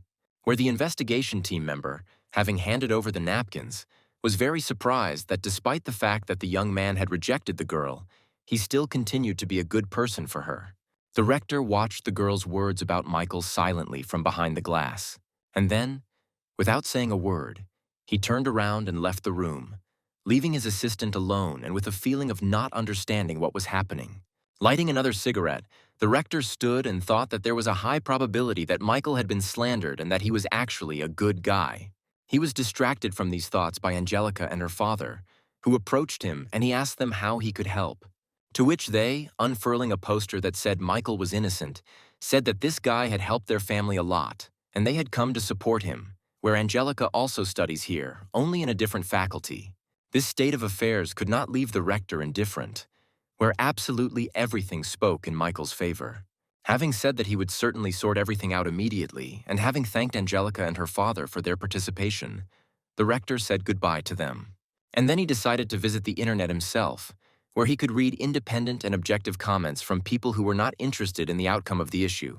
Where, literally from the first page, he came across a positive review about Michael and an expressed desire to get to know him better from some girl. This was followed by an independent description of the young man's participation and victory in a track and field competition, where he beat the reigning champion. There was also talk about Michael's most benevolent attitude towards all girls, where under the pictures and videos there were dozens of comments from girls that this decent young man was simply slandered, and each of them would be happy to be listed as his girlfriend. This finally convinced the rector of Michael's innocence, where he saw that the guy was simply an idol of all the girls, which probably provoked his envious people to slander. Instantly, images of the past appeared in the man's head. After all, he too was once the best of the best, and a unique, handsome man in the entire university, attracting the attention of all the girls. Of course, there were regularly all sorts of envious people. There was no internet back then, and to set him up, these envious people damaged university property in his name, for which he was brought to disciplinary responsibility. His parents paid a fine, and this whole story almost ended with his expulsion. With tears in his eyes, the rector spoke words of understanding out loud to Michael, who was not there. And finally, having collected his thoughts and wiped away his tears, the rector loudly declared that he, the head of this university, would never allow lies and slander to flourish here, and justice would be restored immediately. Just a couple of hours later, all the university students were gathered in the assembly hall, where Michael stood on the stage in complete confusion and listened as the rector made a statement that the information recently disseminated about this young man was a brazen slander. The rector's impulses reached the point that he embraced the young man and said that today they had all gathered here to restore his good name. Then, saying that Michael was the pride of the university and the most kind-hearted person, the rector presented him with a certificate of honor. And at that very moment, the entire hall burst into thunderous applause for Michael. And in the middle of this applauding crowd stood an angry Billy, who could not understand what had happened, because he had expected that the false information he had reported, spread online, would completely destroy Michael, who had just been suddenly awarded a certificate of honor for some reason. Christy stood nearby, supporting the applause and noting to herself that Michael was very good. And then Michael saw messages that Christy's favor was starting to grow with a plus sign. After which he looked at the beautiful girl, who was clearly beginning to have some feelings for him. The event was over, and all the students began to disperse in different directions. And the restless Billy approached Christy and began to make claims against her regarding the fact that she had so zealously applauded Michael, causing such stupid claims to cause a fit of anger in the girl, saying that she has the right to admire good people and that Michael is a good man because he does a lot for people, but does not expect anything in return. The girl turned around and walked away from the evil gentleman. As she was leaving, she also reminded the guy that when he had beaten him in the race, he could have reveled in his victory. But he had behaved more than with dignity, and even refused the offer to join the national team. The gentle tone in which she spoke about Michael finally drove Billy crazy. He grabbed the girl's wrist painfully, screaming at her to shut up and that Michael couldn't get past him. Christy's eyes filled with tears of pain, and she screamed for Billy to let her go. But the guy was definitely possessed by a demon, where with a crazy look he began to talk about how Michael, in fact, is a nobody, while Billy's father has a huge fortune and offers to buy his son a luxury electric car. And then Michael walked by, saying that he didn't particularly like to show off his wealth at the university, and asked not to send an overly expensive car for him. But the already familiar owner of the villa, who decided to come for such a valuable buyer himself, nevertheless drove a very noticeable car, the sight of which literally made Billy's eyes pop out of his head. Michael quickly climbed into the car and it sped away. And Christy, watching the car take away the one she liked so much, told Billy that after his antics they had better end their relationship. But he didn't seem to even hear the girl, continuing to talk about how he didn't believe that he had just seen Michael drive away from here in a luxury car. And Michael and the seller of the villa had already arrived at the bank, where the young man transferred the remaining $50 million to the man, which caused the most positive emotions in the former owner of the villa. He offered to give the young man a ride back to the university, which Michael declined, saying that the man's car was too conspicuous and that he would be better off driving. While he was walking towards the university and thinking about what else he could buy for Jessica that was more expensive, his attention was drawn to messages in the rich people's chat room, where the seller of the house had already shared the news that the lone wolf had purchased the villa and expressed his most sincere gratitude for this help. To which Michael immediately replied that it was not at all difficult for him, and he was always happy to help. And suddenly it dawned on the young man that he could give the girl a very expensive car. After some time, Michael was already in one of the most expensive and promoted car dealerships. He was met personally by the owner of the car dealership, who greeted the lone wolf with all his heart. He was the son of the head of a huge corporation, famous far beyond the borders of their city, which was mainly engaged in the production and sale of automobiles and cargo transportation by water on its own ships. Looking at the business card handed to him, Michael thought that for his age, this young man named Mark occupied a very good position in society. Without wasting time, Mark immediately invited Michael to walk around the showroom and inspect the cars. And the salon employees who accompanied Mark, watching the men leave, were guessing who this visitor was, whom the director had decided to accompany personally. As we drove, the director boasted that this car dealership was the best and that Michael could find absolutely any car here.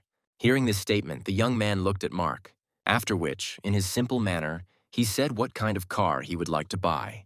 This had its effect, where the director began to say something about the limited edition of such cars and their exorbitant price. And after Michael named several more brands of expensive luxury cars, the director had no choice but to say that their showroom sells cars in the price range from 2 to 8 million.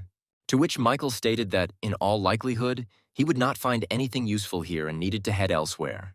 Mark, thinking that after purchasing a house worth 60 million, Michael would hardly be able to afford an expensive car, decided, as they say, to play his trump card. Approaching one example, he said that he was ready to offer the young man the most expensive car they had in their showroom, after which he tore the white sheet off the iron horse, revealing its beautiful form to the capricious buyer. And then Mark was quick to name the price of this masterpiece of automotive engineering, $22 million. Michael thought that, in principle, 22 million is neither very expensive nor very cheap, which means it would be quite suitable as a gift for Jessica. He thanked the director for his efforts, said that he would pay by card and asked him to drive the car to the area of the student campus, after which he handed the card to Mark, who was stunned by this turn of events. While the deal was being finalized, Michael received an incoming call from his best friend Jack. Before he could press the green button on his mobile phone screen, a wild scream came from the speaker of the phone, informing Michael that she had cheated on him. Jack said that just yesterday his girlfriend Linda went to a friend's house to get her nails done, but by late evening she hadn't returned. He went out into the street, intending to follow the route the girl was supposed to take, where he witnessed a farewell scene between Linda and some man. Jack forcefully put the mug down on the table and, with tears in his eyes, finished his story by saying that he already had plans to introduce her to his parents. And then, without thinking twice, Jack emptied the mug as Michael told him to stop drinking. And his friend suddenly turned to Michael with the question that maybe it was not too late to get Linda back and persuade her to be with him. But the young man's reaction to these words was quite aggressive, where he grabbed his friend by the clothes and said that it was the girl who was to blame for everything, not him. And Jack fell to his knees, saying that he seemed to understand everything, but he couldn't help himself. But Michael was unfazed, coldly telling Jack that he was delusional about his ex actually being a good person, after which he took out his mobile phone and started dialing a number. And when his friend asked him what he had planned, the young man replied that there was no need to worry. He would arrange everything now, and Linda would beg him to be together again. Michael called the manager of the car dealership where he had recently purchased a car, who initially responded without enthusiasm. But when the young man said that he wanted to buy a few more luxury cars, Mark noticeably cheered up, and Jack silently watched as Michael manipulated his phones, called someone, and made arrangements with someone. The last conversation was with a certain girl with whom Michael had arranged to meet in the near future. And so, less than an hour later, Angelica was already throwing herself into Michael's arms, saying that she had missed him very much, which surprised Jack quite a bit. At dinner, the young man introduced Jack and Angelica to each other. The girl wondered out loud whether Michael had really arranged a meeting with her at such a late hour just to introduce her to a friend. But she decided to herself that meeting her best friend was a good indicator of a young man's intentions, which is a sure sign that Michael likes her. And Michael, as always, simply replied that he had invited her for a reason, but with the purpose of asking her to help them with one matter tomorrow. The long-awaited tomorrow for Jack arrived quite quickly for everyone else, including those who were racing along the track in an expensive sports car. And this was Linda with her new boyfriend, with whom Jack found her, and who was now saying that the girl would not have been happy with her ex. A bright red sports car appeared suddenly and seemingly out of nowhere. While completing an overtake, he cut off the car in which the newlywed couple was, forcing the driver to pull over to the side of the road. Linda's new boyfriend leaned out of the window, making an obscene gesture and hurling curses at the careless driver of the red car. But when the car door opened, he was simply speechless, where the graceful female foot first stepped onto the asphalt, after which a slender body appeared in a red dress, which very well highlighted and emphasized the girl's gorgeous breasts. And now Angelica has completely exited the car, where she amazed Linda's new boyfriend with her beauty, who completely forgot about everything in the world. But the show was just beginning, because the second door of the red car opened and a man's foot stepped onto the asphalt. And now, adjusting the bracelet of his gold watch, Jack was standing next to Angelica, the appearance of which attracted Linda's attention. And then Angelica grabbed Jack's hand, saying that she was very scared that the guy behind the wheel could scratch her new car which Jack had just given her, and Jack, trying to stop the shaking in his hands, replied that then he would buy her a new one. Linda's new boyfriend couldn't believe what he was seeing, because everyone, including himself, thought that Jack's family was poor. Meanwhile, Linda began to be overcome by feelings of jealousy, envy, and anger. Finally, unable to bear it any longer, Linda shouted at Jack about what kind of show he was putting on here, to which the latter paid no attention, telling Angelica to get in the car. But Linda did not calm down, declaring that she was well aware of his family's financial situation and that this performance was simply ridiculous. Meanwhile, Mark, who remained in the car, said that this woman had figured them out, to which Michael immediately replied that it did not matter, since the final stage of his plan was beginning, which would fix everything. Before he could finish speaking, a loud roar of engines was heard and elite sports cars began to appear from around the corner, one after another, which stopped near the place where the performance was taking place, instantly filling the empty space with their chic shine. At that moment, many young people got out of their cars, greeted Jack in a friendly manner, and headed towards Linda's new boyfriend. The young man in white, who introduced himself as Julian, literally hanging himself on Linda and her companion, asked what this scoundrel had told her about himself, assuming that these were tales about his family owning coal deposits. After which Julian immediately turned his attention to Linda's new boyfriend, saying that he was a common liar who only pretended to be rich in order to drag girls into bed. And then, returning to the others, the guy laughed and loudly added that this loser's methods were as old as the world, and it was completely unclear how anyone else could fall for them. Everything she heard plunged the girl into extreme shock, where her head was filled with thoughts about how she could have made a mistake in her choice. In a fit of rage, she rushed after her lover, shouting curses after him and wishing him a quick death. And Jack, looking sadly at what was happening, just as sadly suggested that Angelica return to the car, to which she agreed. But then his movement, which had begun, was stopped by Linda, who literally grabbed the young man's leg, accompanying her actions with words about how she had made a mistake and requests to forgive her and give her another chance. But Jack, having silently listened to everything the girl tried to justify her behavior with, just as silently, with a sharp movement, pulled his leg out of her hands. And as he walked to the car, without turning around, he said that from that moment on he was cutting off all ties with Linda and asked her not to call him anymore, not to write to him, and generally not to appear in his life.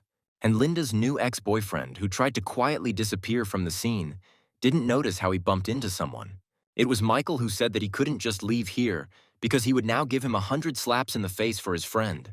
The day, which began with a grand performance, continued with young people in one of the city clubs, where the spotlight was on Michael, who thanked everyone for helping him teach a lesson to a mercenary girl today. Before the young man could finish his words of gratitude, Julian suddenly approached him and said that he had already heard about how Michael supported girls on the online platform, and now he needed a little help. Realizing that he could only spend money on girls, the young man became a little tense when he asked what exactly Julian needed, to which Julian responded that there was one girl on the platform that he would really like to support, but at the moment he did not have the free funds to do so.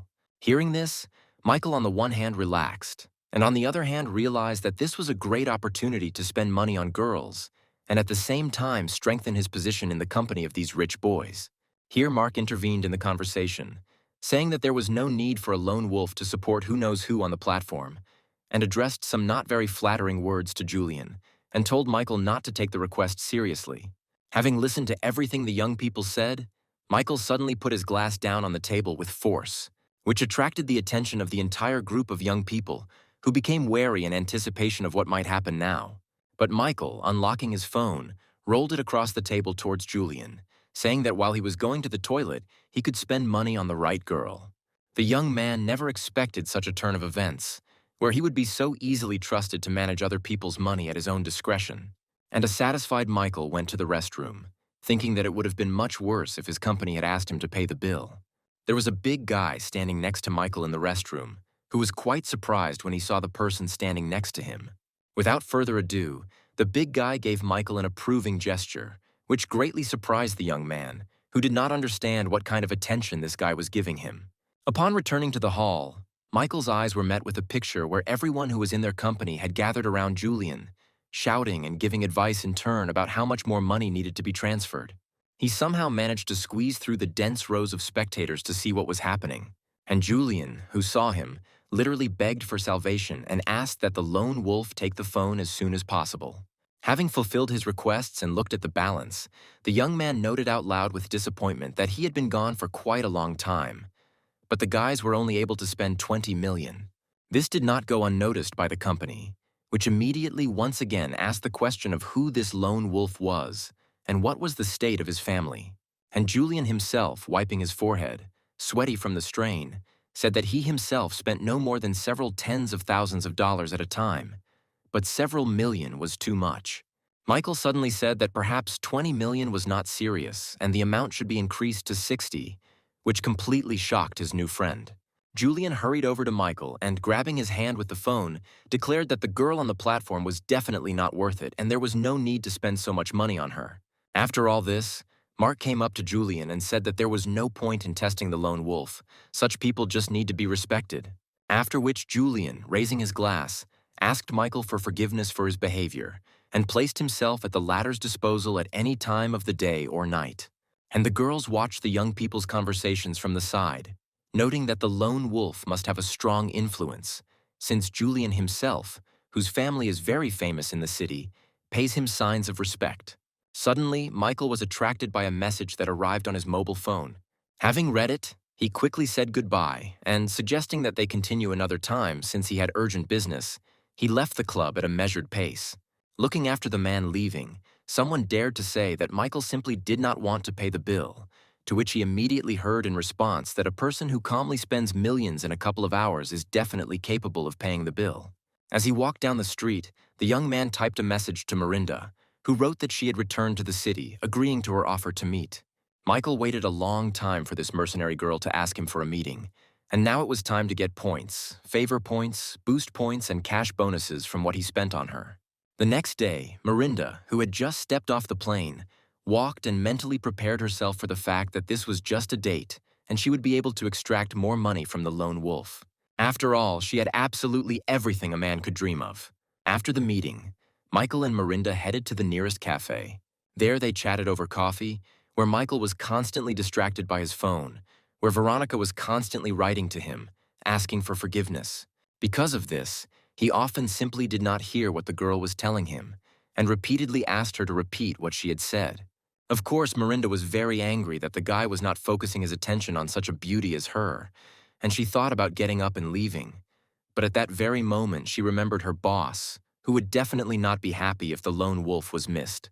And trying on the most good-natured expression on her face, she continued the conversation, repeating her words that Michael was very young, but at the same time very rich, which was probably a consequence of the fact that he occupied a high position. Suddenly, the system gave a message that Mirinda's disposition towards the master was plus 60 points, and therefore the system could not register her, which was not very good, since all the money spent risked being wasted. A plan quickly formed in the young man's head, where it was necessary to simply lower the rating of favorability a little, which he immediately did, sticking his finger up his nose and saying that he did not hold any positions, but was the most ordinary poor man without an education. The girl, who did not want to believe this, said sheepishly that the kind of money the young man had did not fall from the sky, which meant that he at least had his own business. To which Michael simply replied that he had no business, he was simply spending his father's money. But now his father's company had gone bankrupt, and now they owed creditors several million.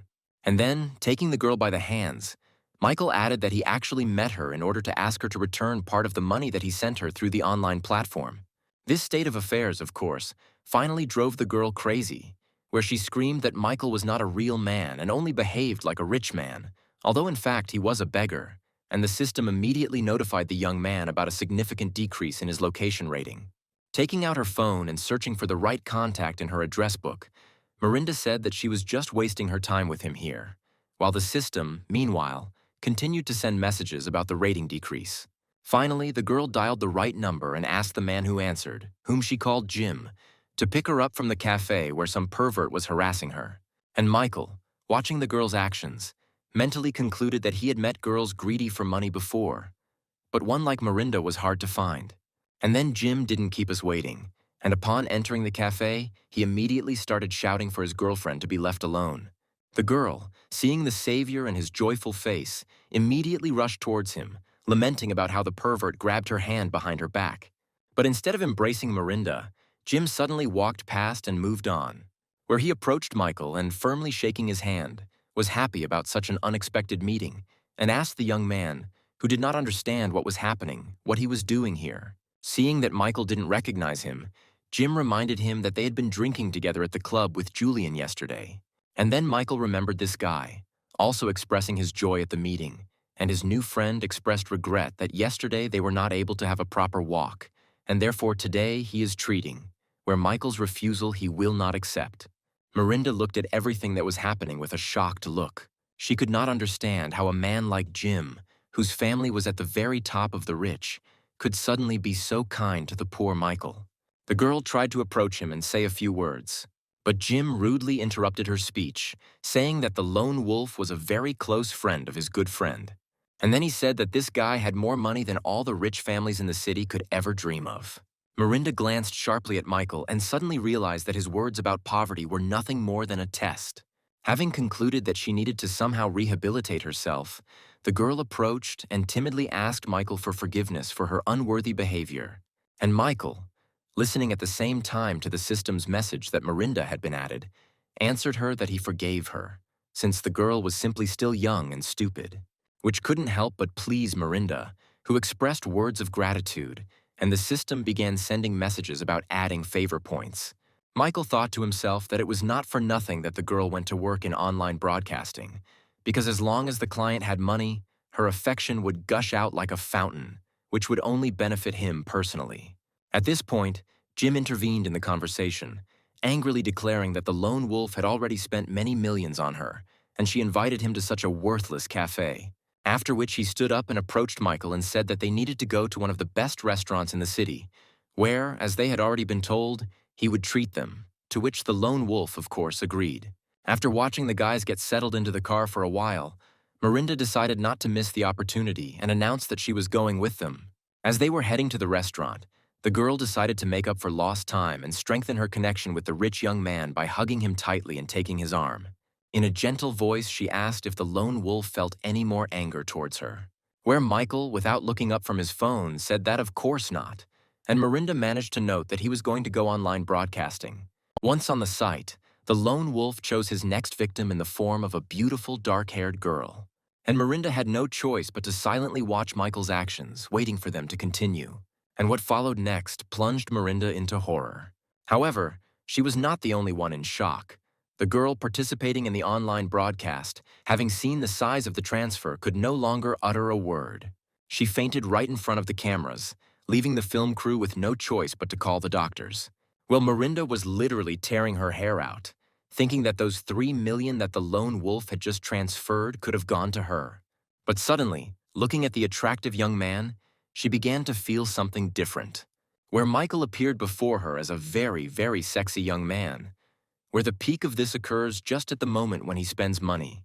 The girl clearly imagined his fingers moving not on the phone screen, but on her body, and the voiceover announced to Michael that the girl's level of disposition towards him immediately increased by 50 points. He glanced sideways at Mirinda, thinking that there was something wrong with her, since her affection was growing just because he was spending money, and not on her. Soon they were in a restaurant where only the highest circles of society could afford to dine, and Jim particularly noted that this restaurant had 3 main features.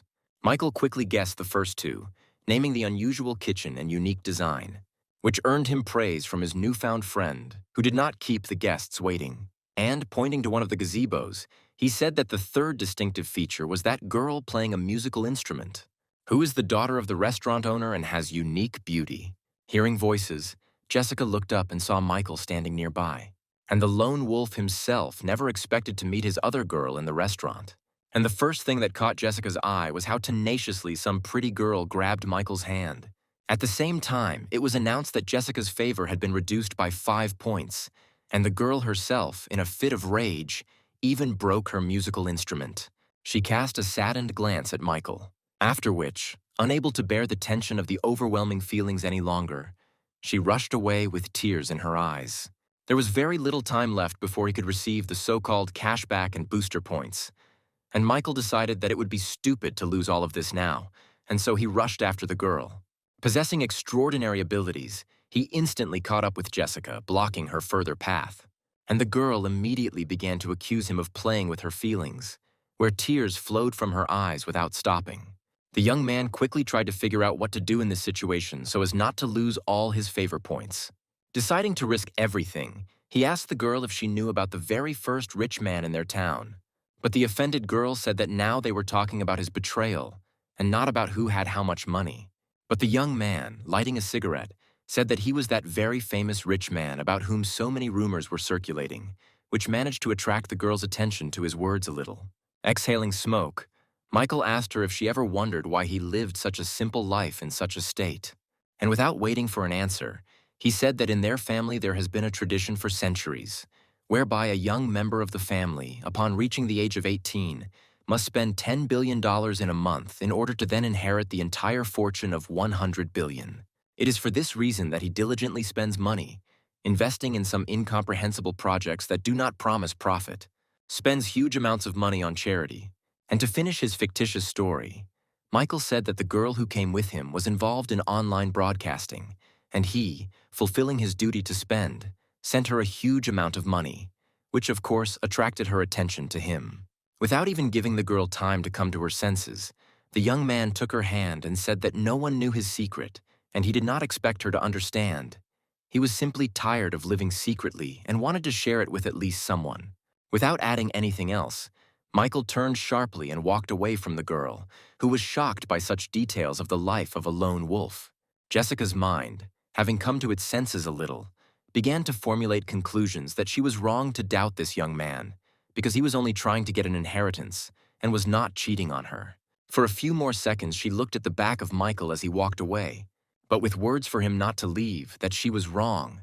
Jessica rushed after him and pressed herself with all her might against his system-pumped body. Michael, continuing to play his part without a word, simply gently placed his palm on top of the girl's palms, pressing them to himself. Jessica, clinging tightly to the young man's back, continued to think that Michael was so strongly disposed towards her that he even dared to reveal the family secret. And finally, she was filled with the thought that this young man really loved her, and Michael was informed that plus 20 points had been added to his affection rating. They soon returned to the others, where Jessica apologized for the way she had behaved, which caused a storm of emotions on the part of Jim, who was amazed at how cool the lone wolf was, who managed to change this girl's mood so much in just 5 minutes. But for Miranda, the appearance of a rival was completely unpleasant, where she decided that she would do everything to ensure that the rich man would be hers. During the meal, Miranda asked the lone wolf to introduce them to the girl he had returned with. This flattered Jessica, who snidely stated that Michael apparently hadn't even told her his name, since she called him a lone wolf, which showed his disinterest in Miranda. Such directness from the restaurant owner's daughter greatly surprised Jim, where he imagined Jessica as some kind of huge bird of prey, ready to instantly deal with its prey. Naturally, such statements could not help but offend Miranda, and she was about to begin to develop the emerging conflict. But then, in his usual simple manner, Michael intervened, saying that there was enough talk and it was time to continue the meal, after which the two embittered girls had no choice but to give each other the appropriate looks. Jim was very surprised by the attention the lone wolf received from the girls and sincerely admired him, where in his eyes Michael appeared as just some kind of all-powerful demon tempter. Looking at the modest way the young man ate, Jim came to the conclusion that before he had admired only the material side of this guy, but now he was becoming something like a spiritual mentor for him, from whom he should take an example in everything. After dinner, which Michael was glad he didn't have to pay for, he walked down the street, studying how many points he had left to earn for each girl registered in the system. Suddenly, he saw a notification that another target had been added to the system. Opening the girl's profile, Michael saw the face of Christy, a girl with whom he hadn't even really had a chance to talk yet. He walked, thinking that the level of her disposition towards him was very, very high, which showed his strong attractiveness in the eyes of the girl. And then he heard a conversation between two guys about how one of the students was about to confess his love and he needed to have time to see this spectacle. Michael also became curious about what kind of knight on a white horse decided to so openly confess his feelings. It was Billy, kneeling with his arms outstretched, clutching a large, beautiful bouquet. On the contrary, Christy stood in complete bewilderment and listened to Billy's words of apology and requests to give him another chance. Here, Michael squeezed through the crowd and immediately noted that the performance that Billy had put on was nothing more than a cheap show. No sooner had the young man appeared than he was immediately noticed by Christy, who immediately became noticeably more cheerful. Paying no more attention to her ex, the girl rushed towards Michael, where Billy had no choice but to shed tears and scream for the girl to come back. Approaching the young man, Christy first asked if she remembered correctly that his name was Michael, and also expressed her most joyful feelings about the fact that they met again. Without further ado, she said that she had sent Michael a friend request on a social network and asked him not to ignore or reject it. And for Billy, it was a complete collapse of all his hopes, where he dropped his hands on the asphalt and helplessly bowed his head.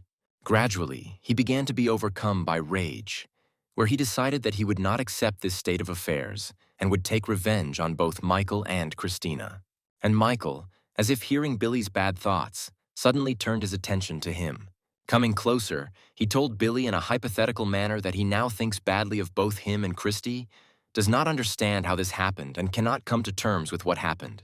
To which Billy reacted very sharply, shouting that Michael had decided to make fun of him even more. But suddenly Michael said that in fact he had always envied Billy. Where Billy is well-built, actively involved in sports, and has earned female attention. But he immediately disappeared as soon as he stopped being in the spotlight after Michael's victory in the tournament. And all because for Billy, the only thing that mattered was winning. Where he trained hard for many hours a day, completely forgetting that he needed to devote time and attention to his girlfriend. In closing, Michael said that Billy had pushed Christy away from himself, and if anyone should be hated, it should be himself. There was a grain of truth in his competitor's words, and now Billy fully realized it.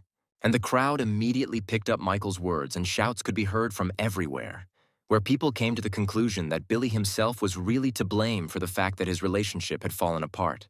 But Michael's speech had the strongest effect, of course, on Christy, who was now only thinking about how well this guy understood her, while this guy, meanwhile, was listening to the message that the girl's level of affection had already exceeded 90. Among this whole crowd, Jessica's neighbor Kate became an involuntary spectator of what was happening. Believing that Michael and Christy had some kind of connection with each other, the girl resolutely headed to the dorm, intending to immediately tell her roommate everything. Jessica, who was applying a face mask, almost felt her heart jump out of her chest when Kate burst into the room. She immediately began to tell her friend that she had just witnessed some girl confessing her love to Michael, to which Jessica responded that Michael cannot and should not control other people's feelings, and that the fact that other girls are grateful to him for his help is completely normal. But Kate didn't calm down. She took out her mobile phone, showed her friend how much money the lone wolf spends on other girls, and asked how she could explain it. To which Jessica replied that she was aware of these expenses of his, since Michael had mentioned them, and that these were far from all of his major expenses. She then added that her relationship with Michael was built on trust, which completely discouraged her poor neighbor. Humming a song to herself, Jessica left her friend with the thought that Jessica's crush and her conclusions were not very smart. Michael yawned loudly and impolitely, to which his companion told him to concentrate, but immediately heard in response from the young man that he had not intended to come here at all. The girls sitting opposite him recognized Michael and made eyes at him, asking if he was free that evening. And while his companion was trying to somehow justify the behavior of these girls, whom, in fact, he had invited, Michael suddenly asked what she was doing here, pointing somewhere. There, Veronica was moving through the hall, bursting into tears. Michael's companion said that she found out that he would be here, so she came too, and then added that she was visiting a doctor after talking with Michael. After listening to his comrade, the young lone wolf decided that he had apparently gone too far with Veronica's revenge. He remembered the day when she had caused him a very terrible mental wound. However, Michael was now coming to the conclusion that Veronica had truly atoned for her guilt and was repentant. He decided that she did not deserve to die for the insult she had caused him, and he was not a monster to torture the poor girl. Then the girls who were sitting next to him said that there was a rumor going around the university that he was that famous rich lone wolf, which made Veronica turn all attention while Michael tried to respond to this. But suddenly a male voice was heard from the side, saying that if Michael really was that lone wolf, then he would rip his own head off and play football with it. Moving towards Michael, a man said that the one who appears online under the name of a lone wolf spends millions, and Michael cares about every penny. Michael stood and silently looked at the approaching man, where he, without even taking the cigar out of his mouth, came very close to Veronica, introducing himself as Richard, the owner of this store, and asked the girl for her phone number, saying that he had noticed her for a long time. He managed to catch the attention of Veronica, who had recently been doing nothing but regretting her failed relationship with Michael, and she responded to his attention with a friendly look, blushing a little. Taking a closer look at the man who had appeared, Michael remembered that this was his sworn school enemy, who had always boasted of his family's status and wealth, and did not disdain any methods for resolving conflicts. Many times he and his henchmen beat Michael without any principles or rules, without conscience or honor. And now, standing next to the girl who, as Richard knew, Michael had always liked, he literally provoked the latter with his gaze to respond. But the man decided that this time he would allow him to show off, since he didn't really want to show off in front of all those with whom he had gathered here today. In addition, Michael immediately had a brilliant idea to test how open Veronica had become with him now and whether she really loved him. Having come up with a plan, the young man got up from the table and, approaching Richard, introduced him as his classmate in high school, where he and his family owned many companies and were obscenely rich. After such a performance, everyone who was keeping Michael company today was amazed at what an influential person was standing in front of them now, and Veronica was not indifferent either. Meanwhile, Michael continued, saying that he really is not the lone wolf that everyone talks about. His entire fortune is a couple of million that he accidentally inherited. What was said stunned Veronica, who until the very end believed that her ex was a fabulously rich lone wolf. The girl was faced with a choice, where on one side there was a man with money but not particularly liked by her, and on the other side there was Michael, whom she really liked, but was not rich. And at that very moment, the system announced to the young man that 20 points had been deducted from Veronica's favor. Then another 20, and another, and in a matter of seconds, Michael ceased to be the object of her worship, which made him laugh a lot. And the infantile girl had already communicated with Richard, saying that she didn't mind giving him her phone number at all. Thinking to myself that in a similar situation, even a complete idiot could make the right choice between feelings and well-being. Well pleased with himself, Richard, still smoking a cigar, told Michael that anything can happen in life, where only his love gave him her phone number and was generally well-disposed towards him. Then, coming close to the young man, he whispered that at school he had only beaten him, but today he had really smashed him to pieces. Michael, however, listened with restraint and without saying a word in response to everything his old enemy said.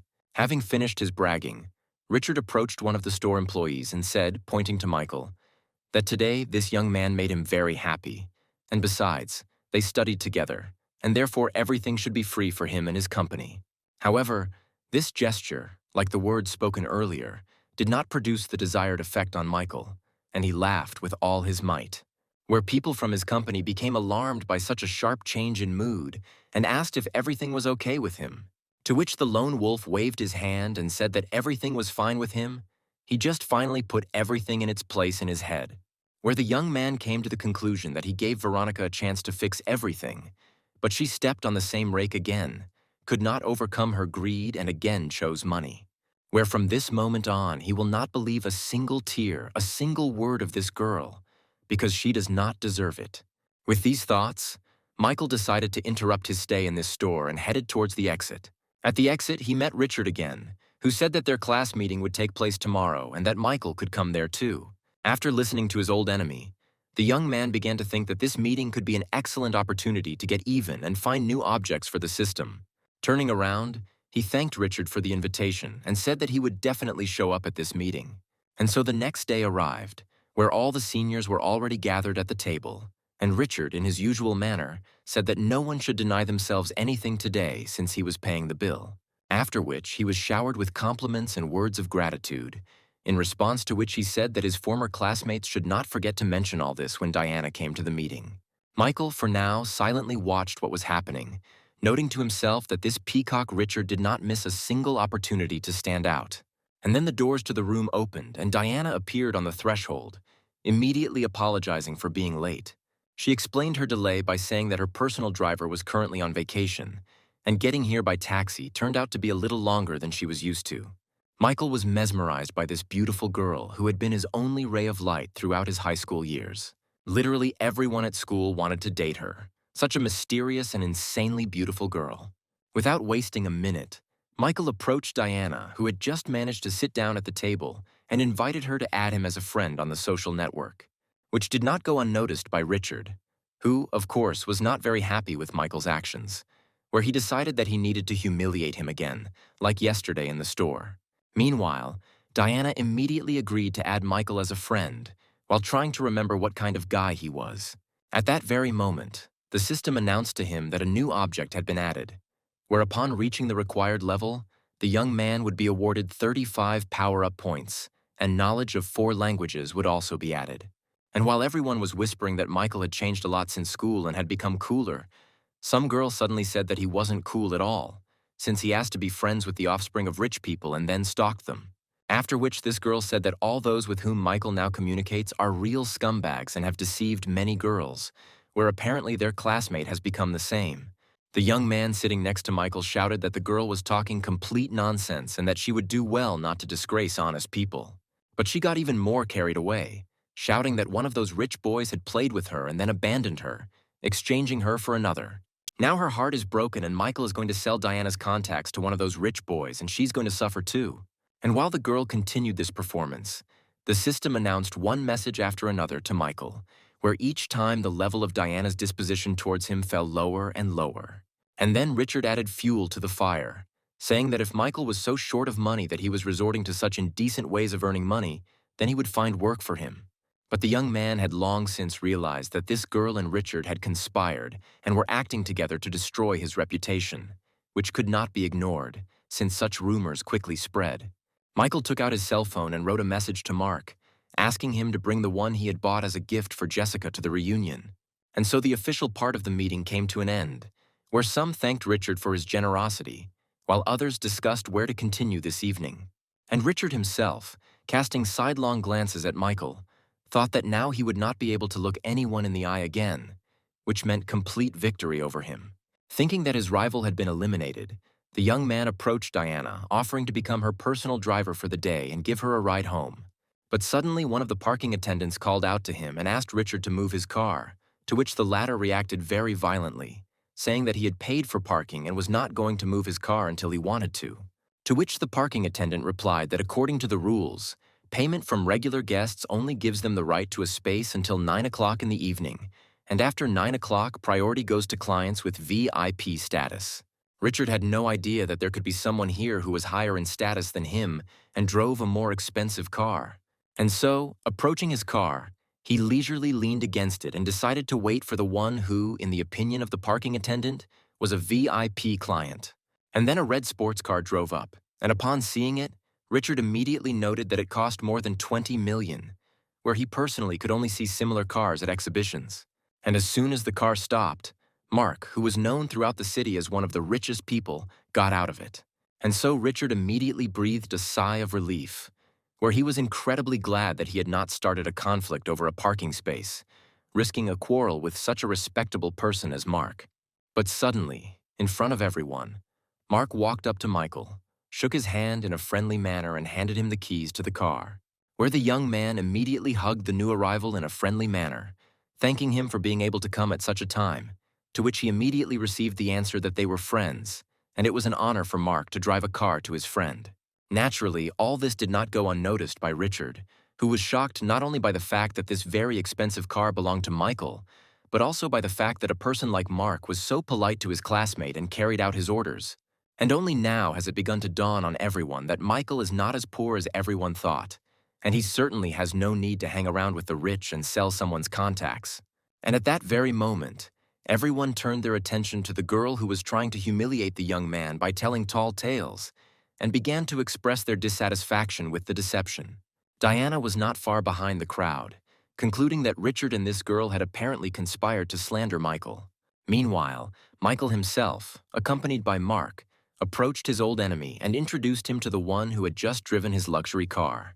And the girl began to think that this young man was modest and noble, since he did not put himself on display. And even now, even after he was seriously hurt, he behaves very decently.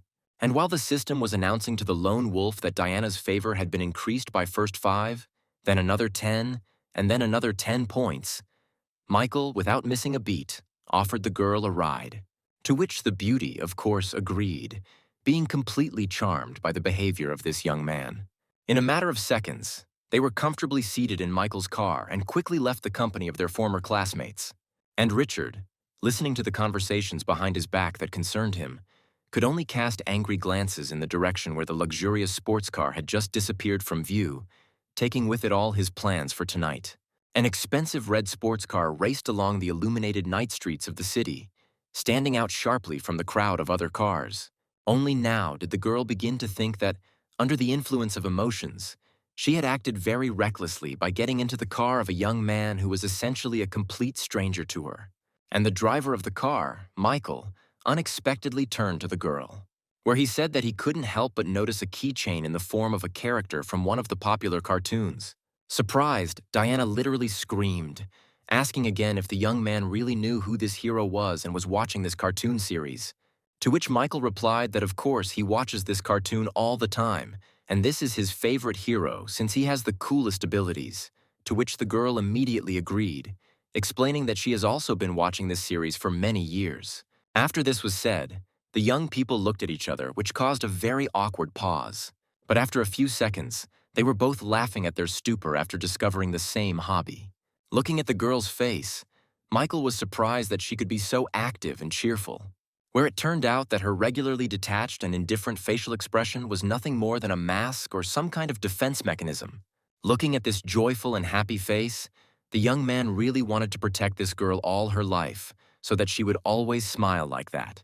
Michael felt the birth of some completely new feelings within him, previously unknown to him. Following the girl out into the street, the young man said, imitating the gesture of their favorite cartoon character, that he was very glad to get to know Diana from this new side. Responding with the same gesture, the girl said that she, too, was very pleased to get to know him better, after which she thanked the young man for giving her a ride. After which, for the second time, there was that same awkward pause, during which the young people stood opposite each other, frozen in those funny poses. And again, after some time, they both laughed heartily at themselves and at each other. Michael said goodbye to Diana and headed to the car, and the girl thought that this young man was not like all the other men she had had to deal with before. Diana had barely entered the house when she immediately heard her mother's displeased voice, asking where her daughter had been for so long. But before the girl could say a word in response, her mother continued, asking if her daughter had thought about that date. Where, without waiting for Diana's answer, the woman continued, reminding him that things were going badly in her father's company. They couldn't do anything about it, and they really needed new investments. And then, finally, the girl was able to object, asking her mother through tears why no one cared about her happiness, and why on earth she should marry some playboy from the McEnroy family. But the formidable woman immediately objected, saying that she owed her family for raising her, growing her, feeding and clothing her. But if the father of their family's business comes to an end, then the whole family will also have a very, very hard time. Then, after a short pause, the woman said more softly that Kevin McEnroy was, of course, not the best match. But after marriage, all men reconsider their priorities and behavior. Poor Diana had no choice but to stand there and cry quietly, listening to her mother's harsh words, where her tears dripped right onto that very keychain that had brought her so much joy today. Meanwhile, Michael, who had returned to his dorm, went online with a bun between his teeth, where he intended to look for places where he could spend more money on girls. And then he came across a news item that said that the daughter of the Rockwood family was marrying the son of the McEnroy family. Michael's mouth dropped open in surprise and his bun flew down. Diana, his Diana, whom he liked so much and with whom he had such a great time, is getting married. The young man remembered how he had previously yearned for this beautiful girl, not even daring to speak to her. In that distant past, he didn't interfere when he saw her walking with some other guy. But suddenly, clenching his fists, Michael literally jumped up from his seat, resolutely heading somewhere, where he decided for himself that this time he would not remain a passive observer as his happiness slipped away from him. At that moment, a woman saw the young man walking, and the man accompanying her told her that this was Michael. Lost in his thoughts, the young man did not notice how someone blocked his path. Looking up, Michael saw a girl who, handing him her business card, introduced herself as Julia and offered to become an internet star. Without even looking at the card, the young man walked on, saying as he left that he was not at all interested in it. and Julia came to the conclusion that her proposal was rejected so decisively that it could be assumed that the young man had signed a contract with another company. Rushing after Michael, the woman tried to stop him, saying that she had a stable company that guaranteed him a high salary. Where, having overtaken the young man, Julia said that the most important thing is that their company is supported by the well-known rich lone wolf. After which the woman said in an ingratiating voice that if the young man did not sign a contract with them now, the lone wolf would block all his opportunities for further development and growth. Michael, after hearing all that was said, found this woman very disgusting, thinking to himself that he was the lone wolf that she was now hiding behind. But the persistent madam had no intention of backing down, asking if the young man had decided to cooperate with their company. Without saying a word in response, Michael took out his cell phone and quickly wrote a few messages. Julia continued her pressure, asking if the young man was ready to sign the contract. But suddenly her phone rang, and when Julia picked it up, she immediately received a good scolding from her boss, who told her to immediately stop what she was doing and go to the office. And while the annoying lady was trying to somehow explain herself to the boss, Michael calmly continued on his way, where all he could think about was that he would not let anyone take Diana away from him, and the McEnroy family would bitterly regret ever having crossed his path. Meanwhile, the car carrying the Rockwood family members was heading to the designated location where the meeting with the McEnroy family members was to take place. Inside the car, the mother continued to convince her daughter that this union was vital for their family, where Diana just needed to make friends with Kevin, who, according to rumors, was not such a bad guy. And then the girl saw a message from Michael, where he asked about Diana's whereabouts.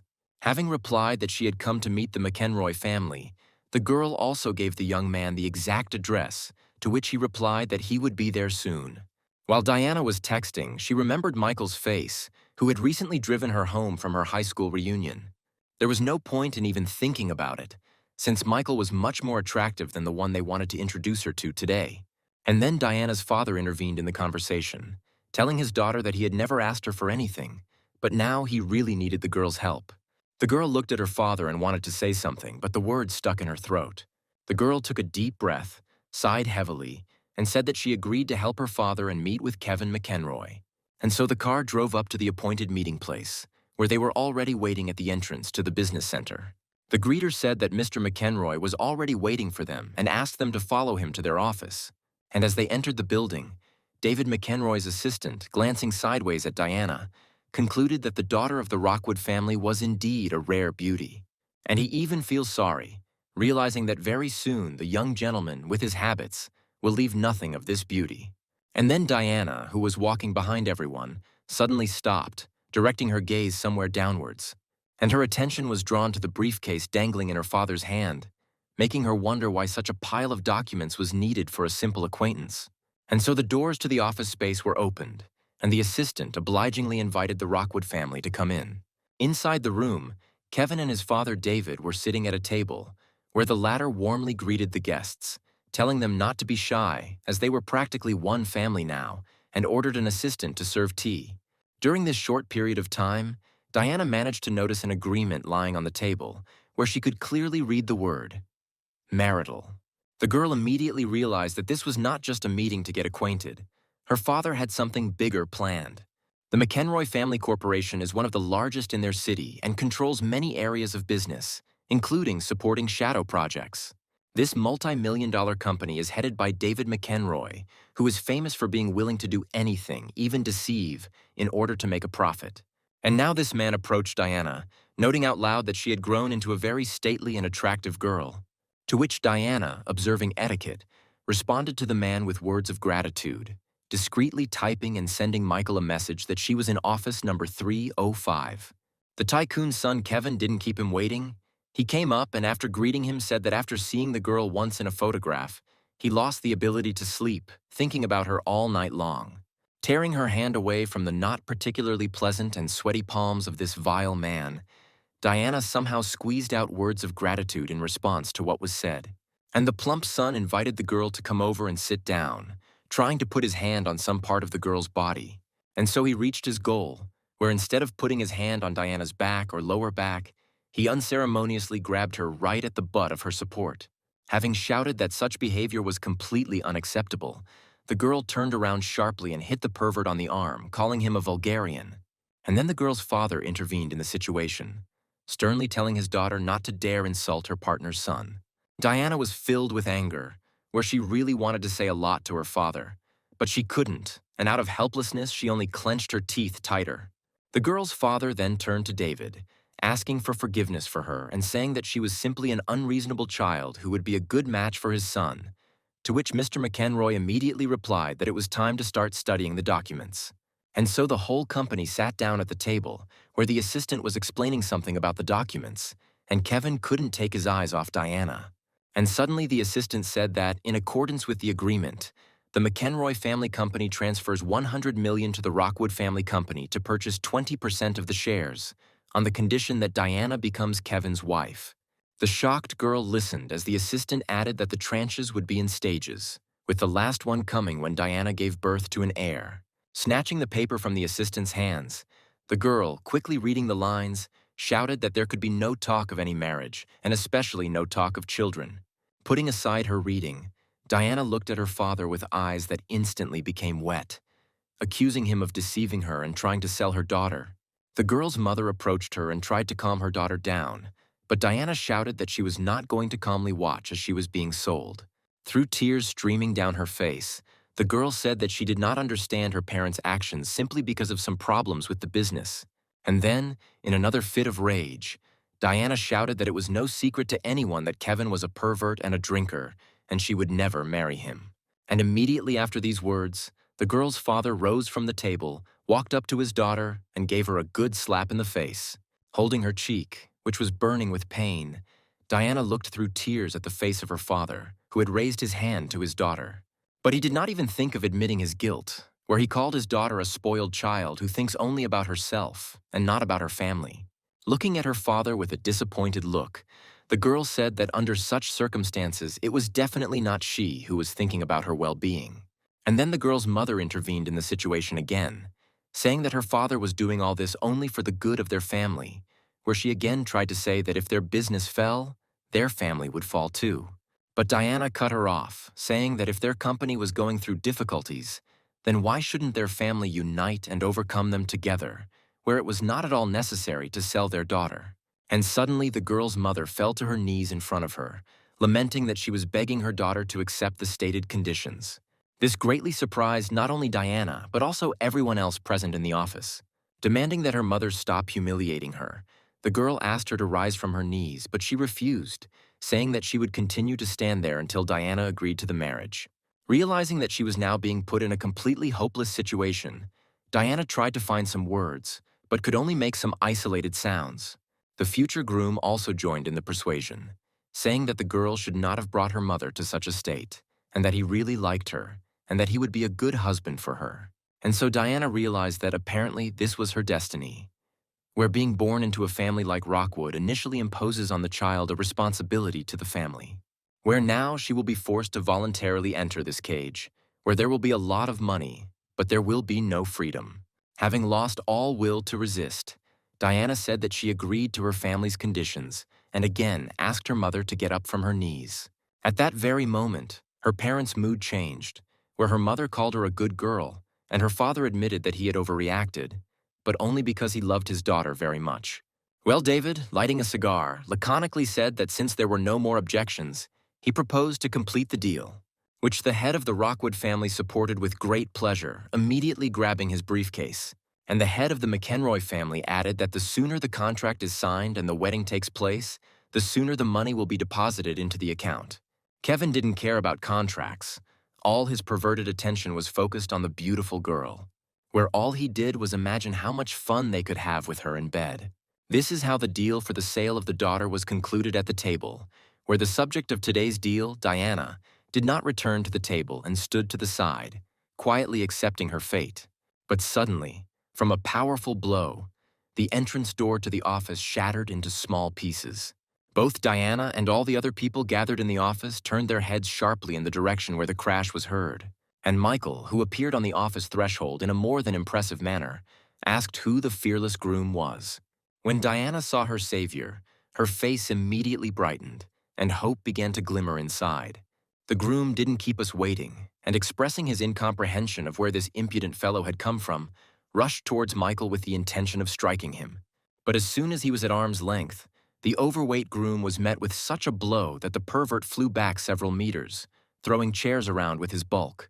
Michael, imitating the way one blows away smoke streaming from the barrel of a gun, called after the groom who had flown away that now he could go and complain to his daddy. Having shouted that they were beating a member of a respected family, Kevin gave the order to the bodyguards to deal with the impudent fellow, which they immediately rushed to do, showering Michael with choice curses along the way. And the young man said with a grin that he didn't see any respectable families here, but saw two old men, one of whom was selling and the other was buying a beautiful girl. But if anyone dared to lay a finger on him now, the mention of their families would disappear from the city forever. Practical and not stupid, David quickly realized that this deal was strictly confidential, and no mere mortal could possibly find out about it, and therefore stopped the bodyguards rushing towards Michael. Looking closely at the face of the young man who appeared, the man, from the height of his life experience, concluded that not everything was simple here. Approaching the young man, David said that he did not know his last name, but he would be glad to pay a visit to this brave young man, but that Michael immediately replied that the man did not have the status to pay him a visit. After these words, the unfortunate groom tried to intervene in the conversation, saying that the impudent man did not dare to talk to his father like that. But Edward himself stopped him, sternly reminding his son that he had to think 10 times before saying something. Michael, meanwhile, turned to Diana, telling her that she had nothing to worry about, as he would help her and her family. Looking at her savior with a grateful look, the girl agreed to accept any help. The young man had already managed to approach the table, where he picked up the contract and began to study its contents, while the girl's father exclaimed that he should be more careful with the important paper. After reviewing the document, Michael, smiling, addressed Mr. Rockwood that he underestimated his daughter, having decided to sell her for only $100 million, where he clearly made such a rash decision either because of old age or because of problems with his head. After which, tearing up the useless paper, Michael said that he proposed to give their family $500 million and acquire 60% of the shares, where what was said could only shock a person who completely lacks any feelings. And the experienced David immediately calculated that in order to cash out such a sum, this guy's company's income should be around $10 billion. Looking closely at the unusual guest, the head of the McEnroy family mentally concluded that he was able to read people like an open book, but not this young man. The greedy, negligent father, who had just almost sold his daughter to a pervert, thought only that with such investments he would not only revive the company, but also expand his activities. But then Michael added that he was not going to give them that kind of money just for pretty eyes. He had one condition, where, turning around, the young man, sharply throwing out his hand, pointed in the direction where Diana was standing. Where, seeing this gesture, the poor girl came to the conclusion that now Michael wants to buy her, only for $500 million. Unable to bear such shocks any longer and concluding that Michael was just like the others, Diana almost fell to the floor.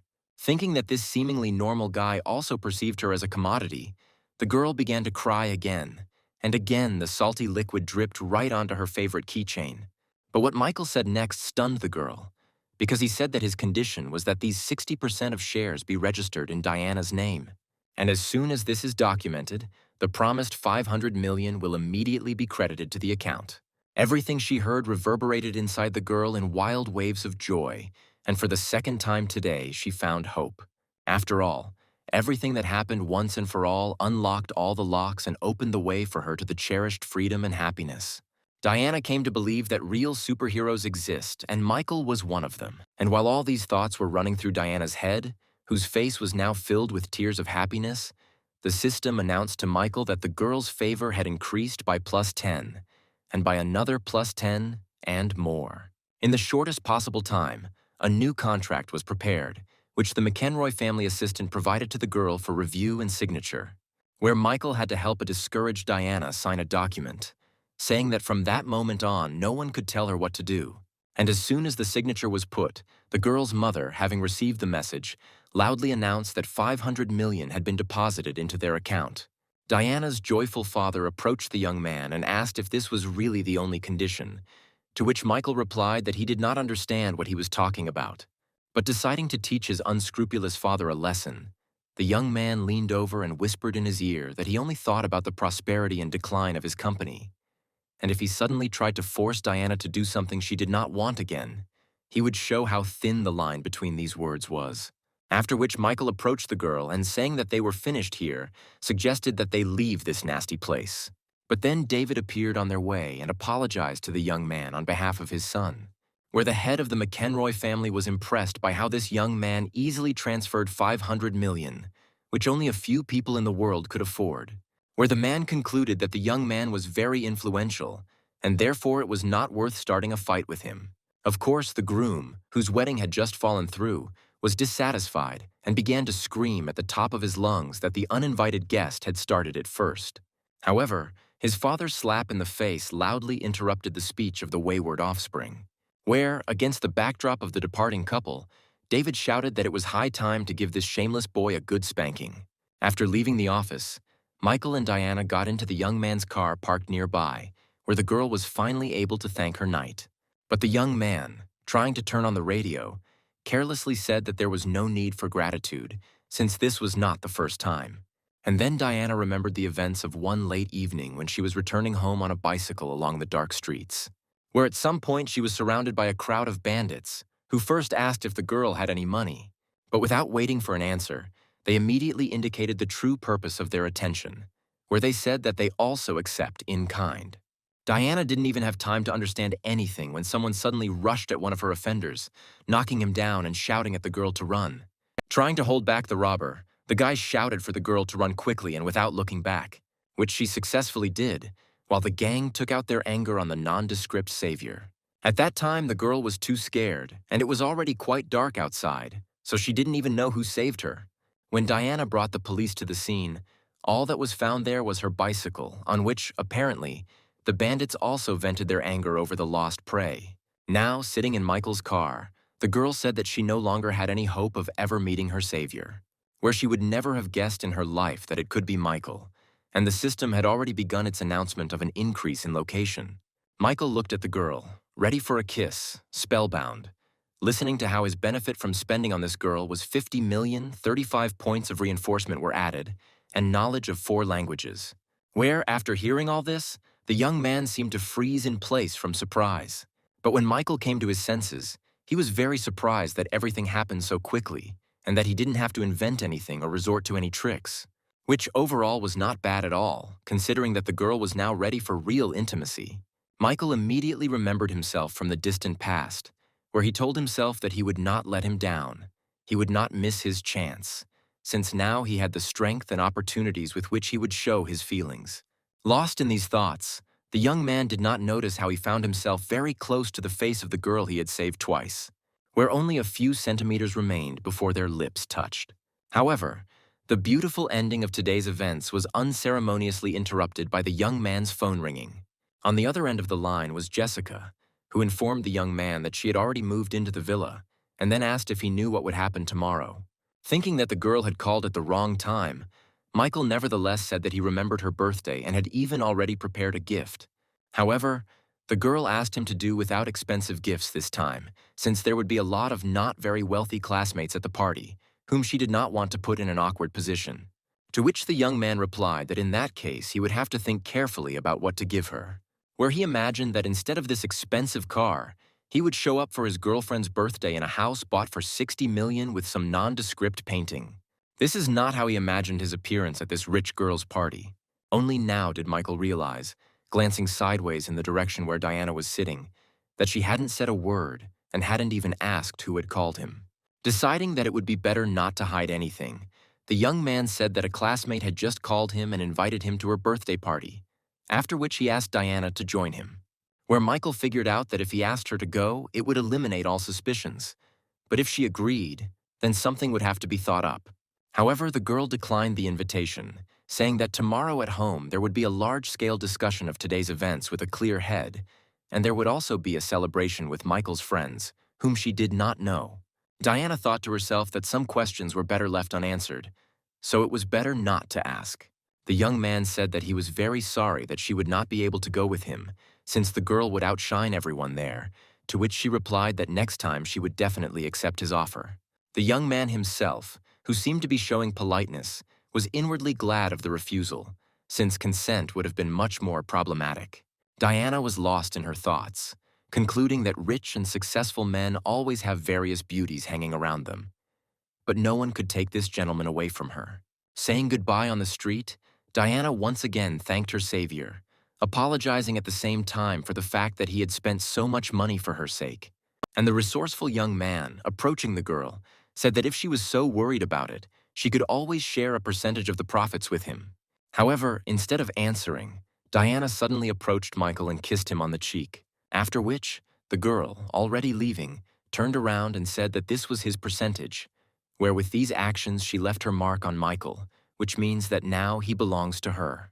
The young man, not knowing what to say to all this or how to react, simply stood there, thinking that this girl was perfection itself. It was a busy day, and humming a tune to himself, Michael walked to the car, thinking that it would be nice to play video games now. But suddenly his attention was drawn to a painfully familiar female voice calling him by name and asking if this was his car.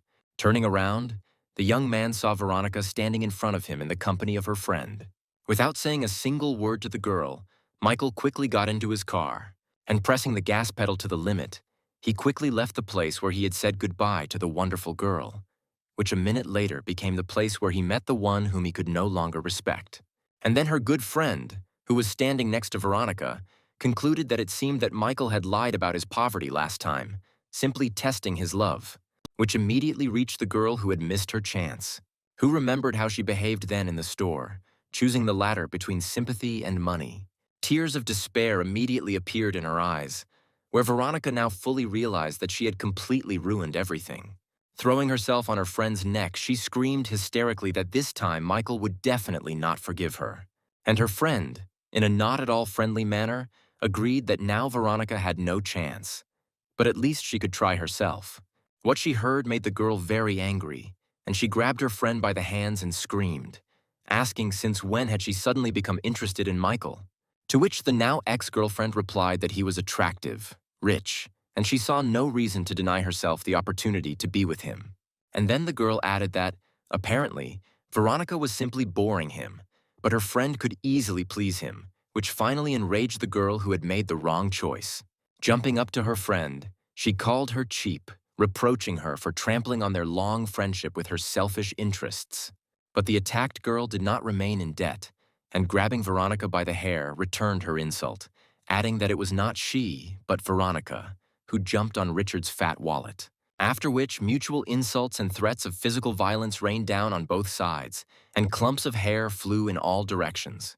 The girls were already skating on the asphalt when random passers-by started pointing their phone cameras at them.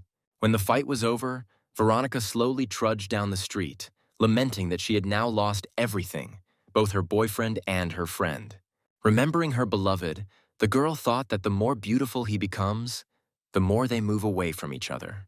Flowing with tears, slowly walking down the street in dirty and torn clothes, Veronica came to the conclusion that getting Michael back was becoming an unrealistic task. And then Julia suddenly appeared in front of the girl, clutching a business card in her hand, and said that she shouldn't cry. Giving Veronica her card, Julia invited her to become an internet star. And as a trump card, she added that if she wanted to get her boyfriend back, she had a great idea for this. Michael sat in his dorm room, thinking about what to choose as a gift for Jessica. Getting up from his seat, he was about to go shopping in his search, when suddenly his neighbor said that Veronica now has her own channel, where she shows something new. Not believing his ears, Michael jumped up to the monitor and saw his ex, who, wiping away tears, told the whole world about how he ran after her. Where the girl ended her story by saying that in the end she became of no use to him. Michael's neighbor wondered if she really had something with the lone wolf since the girl called him by that name, and Michael thought to himself that she was a real bitch. Where, beyond any shame, this traitor managed to make herself a victim in this story. However, after thinking a little, the young man came to the conclusion that Veronica herself would never have thought of such a thing. Reaching for his phone, he was already unequivocally convinced that someone had advised her to hide behind the lone wolf and portray herself as a victim. Michael called the right people and asked them to find out what company was broadcasting live broadcasts at the internet address he had provided. A couple of minutes later, he received a message indicating the name of the company, And Michael immediately remembered that it was on behalf of this company that the crazy Julia had approached him on the street. This time, the young man decided that there would be no mercy for this unprincipled woman. Meanwhile, comfortably lounging on a chair with a cup of coffee, Julia informed her boss that the popularity indexes had increased many times over after Veronica's broadcast. She remembered a recent conversation with her boss, where he reproached her for threatening the very night wolf who could ruin their entire company, to which Julia replied that it was just a student. And the boss, raising his voice even more, shouted that this student was the lone wolf, which Julia couldn't believe, because from the guy's appearance she would never have guessed that he was capable of spending tens of millions. But the boss opened his laptop and showed the information he had collected, explaining that a certain Veronica was his first love. He had been pursuing her for 3 years, but now they had broken up, which greatly pleased the enterprising woman, who decided that this was an excellent coincidence, where a lone wolf would never forget his first love and this should be used. Where, according to Julia's plan, Veronica should become popular, which will cool the guy's ardor, where he will understand that it was in vain that he refused to cooperate with her. But suddenly her phone rang, and the words that came through the speaker struck like thunder, as it said that their company was blocked throughout the entire internet space. In parallel with these events, Michael typed and sent a message that the company that was currently broadcasting false information from Veronica, to put it mildly, he did not like, and he would be grateful if this company disappeared once and for all. And so, the next day, something unimaginable began throughout the city, where some people doubled the stars' fees, luring them to themselves, while others terminated contracts with Julia's company. Others checked for information about tax evasion, while others took on the liquidation of all assets. After Michael's message, the days of this office were numbered. And now Julia's assistant was already telling her that all the major shareholders had withdrawn their assets, and now the company had to pay them $10 million, which the woman naturally did not have. Completely broken and destroyed, without a penny in her pocket, Julia was left wondering who could have done all this. It didn't take long for the creditors to come forward and remind us that the loan payment was already 6 months overdue. Following them, the stars that Julia's company broadcast on the internet arrived and said that they were quitting, wishing their former boss good luck. And when the woman returned to her office, she was reminded that she needed to pay the rent, where if the payment was not made on time, the lease agreement would be terminated. And so, by evening, Julia and her assistant were carrying out the last remaining property from the completely destroyed company. Bursting into tears, the woman came to the conclusion that all this was the work of a lone wolf, and that only he had the connections with which such a thing could be done.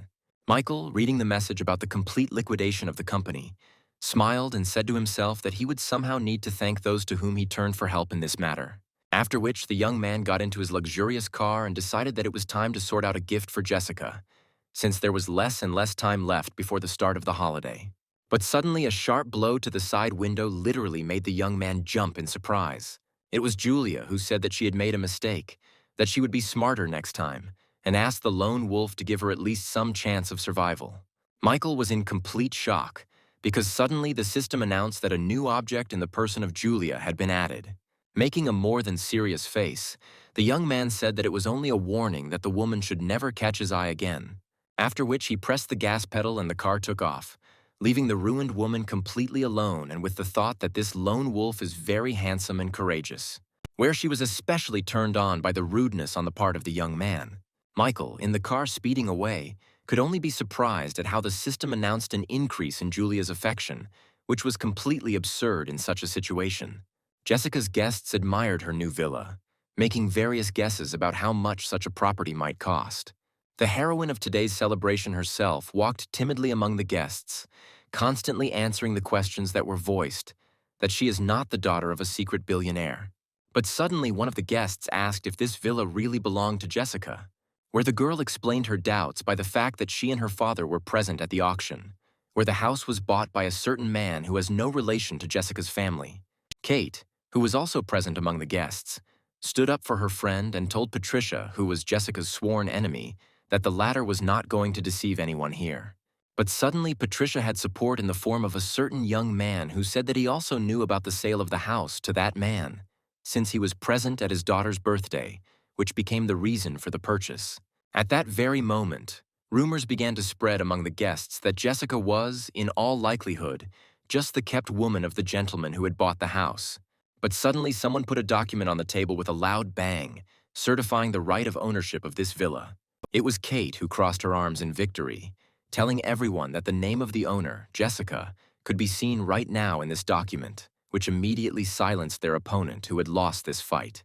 Just as the people around immediately changed the direction of the conversation, declaring that they had never doubted Jessica's integrity and had no idea that her work was so profitable. Jessica herself, not paying much attention to the conversations of those gathered, was only thinking about why the one she was waiting for so much had not yet arrived. Meanwhile, Michael had already managed to reach the birthday party venue and was getting out of his car clutching the gift. Remembering that Jessica had asked him not to stand out, the young man left the car far from the house and continued on foot. The noise of a powerful engine behind him attracted the young man's attention. But before he even had time to turn around, a luxury sports car rushed past, almost hitting him. The car stopped right in front of the entrance to the house, causing general admiration. Where Paul Mitchell, the most popular guy at the university, whose family was also far from poor, got out of the car and explained the location of the villa on the phone. Noticing a nondescript and modestly dressed guy with a teddy bear, Paul was mentally surprised, thinking that Jessica definitely had some problems with taste since she invited such a ragamuffin. And then the birthday girl herself appeared on the street, joyfully exclaiming that her long-awaited man had finally arrived.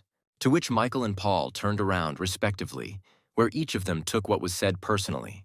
Without wasting a second, Jessica ran towards where Paul was preparing to embrace her, also saying that he missed her, but with a deft movement the girl dodged the embrace and continued on her way, where she stopped only near Michael, who, in front of the shocked rival, congratulated the girl by presenting her with his modest gift. Some guests were no less surprised when they saw how happy the birthday girl was with a simple teddy bear, while she did not react to their gifts, such as branded watches and handbags, and simply thanked them for their attention. Paul stood there thinking about how he had been trying to court Jessica for a long time, which had brought no results, and then some upstart suddenly captured all her attention. While he was thinking about his failures and his new rival, a small van pulled up to the house. Paul narrowed his eyes sarcastically and smiled, mentally noting that now was his time to come out. Approaching the girl and distracting her attention from Michael, the young man said that he had also prepared a gift for her, where, meanwhile, loaders were removing something very large and heavy from the back of the car. As he watched his rival watch the gift being retrieved, Paul silently noted that he was about to show this upstart where he belonged. When the gift was delivered to the room, unpacked and installed, everyone saw that it was a piano, produced by one of the most famous companies in the world, which cost a fortune. Paul, without leaving the girl, said that this would be a great end to today's flow of gifts. He then added that he wished Jessica a happy birthday and asked if she liked his gift, to which the birthday girl replied that the gift was gorgeous, but since it was very expensive, she would return the money for it. As he walked towards the musical instrument, Paul said that he would not accept any money from her. Where, sitting down at the instrument, the young man said that the gift was not yet finished, since he had written a song for the girl. All the girls around were delighted to note that they were now in for an unforgettable spectacle, as Paul had won the music competition last year. And so the young man put his hands on the keys and the room was filled with the beautiful sounds of music. Where, in parallel with the melody, the room was also filled with the guests' remarks, noting the excellent playing. When Paul finished, Jessica came up to him and told him that he played just great, which made her feel a little embarrassed for her more modest playing skills. And so, wanting to completely crush his opponent, Paul suddenly said, turning to Michael, that if he also wanted to impress the girl, then he should play too. The opponent's plan immediately became obvious to the young man, who only chuckled at this pathetic attempt to seize superiority. Moving towards the musical instrument, Michael told Paul that he could not refuse the request of such a respected person. Jessica stood there surprised that the young man could play the piano, and all the other guests began to discuss his appearance, which did not indicate that he was a musician. Of course, the young man who sat down at the piano had never even stood near such a musical instrument in his life. But he had something no one else could even dream of: the system and its power-up points. Michael glanced sideways at his opponent and mentally noted that this guy wouldn't be able to look good at the expense of others' reputations today. He then ordered the system to provide him with piano-playing skills that would correspond to 50 years of practice. The system completed its task, and the young man prepared to make music. Paul, who was standing nearby, suddenly felt some changes in his opponent's energy, which greatly worried him. And then Michael's fingers began to deftly move over the piano keys, extracting from it the sound that was already familiar to everyone, which made Paul's eyes open wide. After all, it was the same melody that he himself had just performed that was playing, and no one else was able to remember it in such detail after hearing it only once. Noting to himself, not without a smile, that he had already managed to shock his opponent, the young man also mentally said that the best was yet to come. And then his fingers began to increase the tempo of the melody, where Paul couldn't believe his eyes that at such a speed the young man never made a false note. And Michael's playing speed continued to increase exponentially.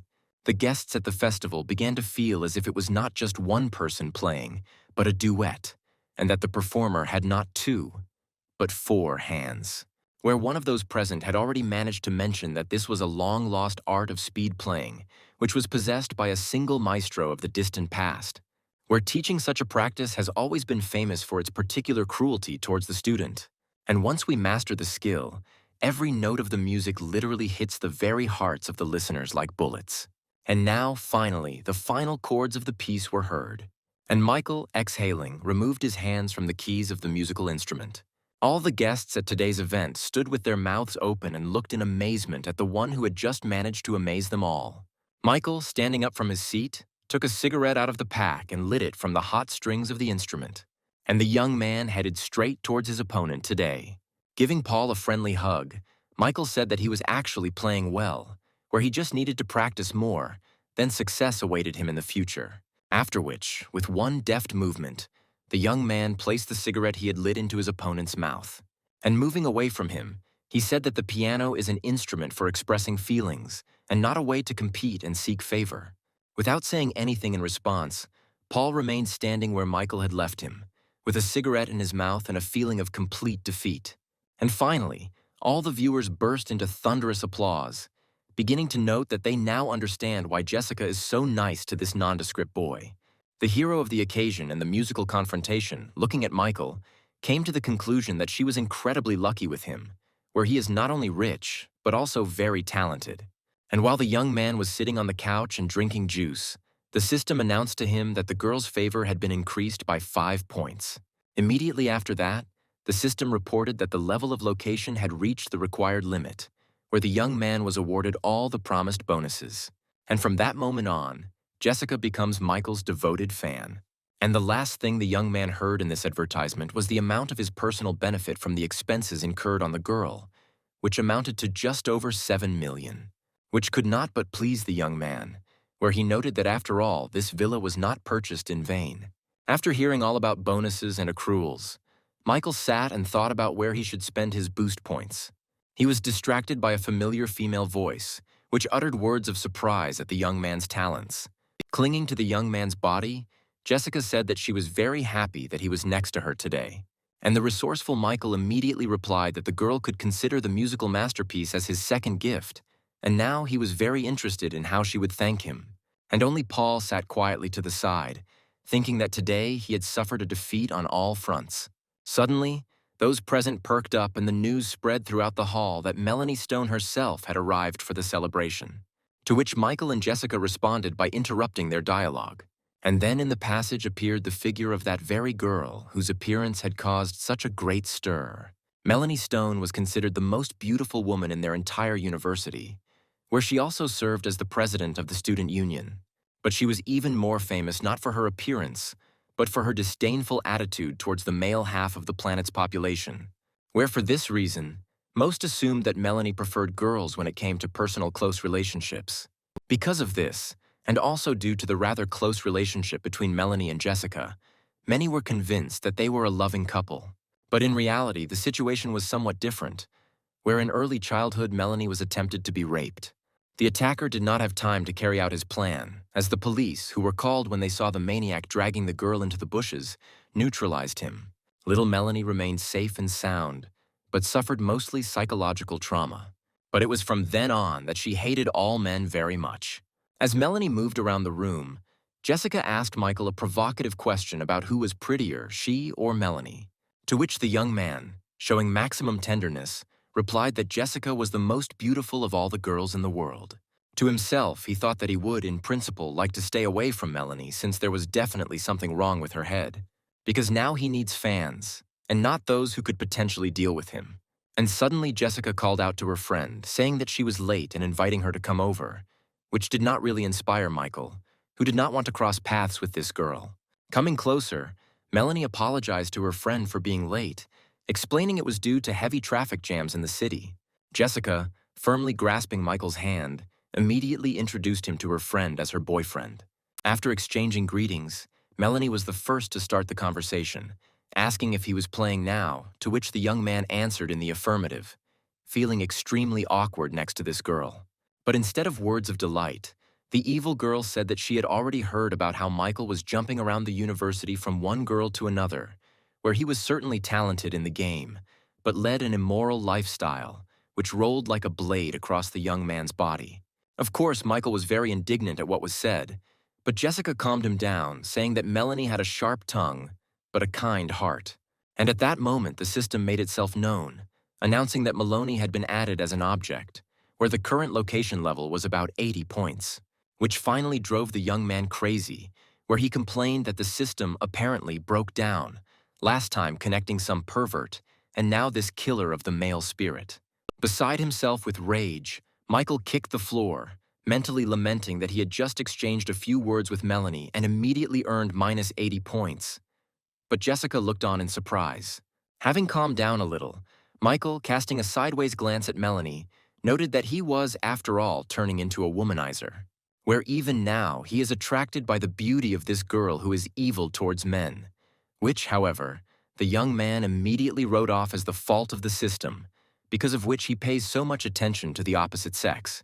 The celebration continued, and it was already getting dark outside. It was time for the birthday cake, which Michael delivered to the hall amid cries of congratulations. As per tradition, Jessica made a wish and blew out all the candles on the cake with a strong exhalation, after which she and Michael cut the cake into individual portions. And when the treats were handed out, and the birthday girl herself thanked her guests for their attention, Melanie asked them to step away with her for a minute, which seemed very strange to Jessica since her friend's face was very worried.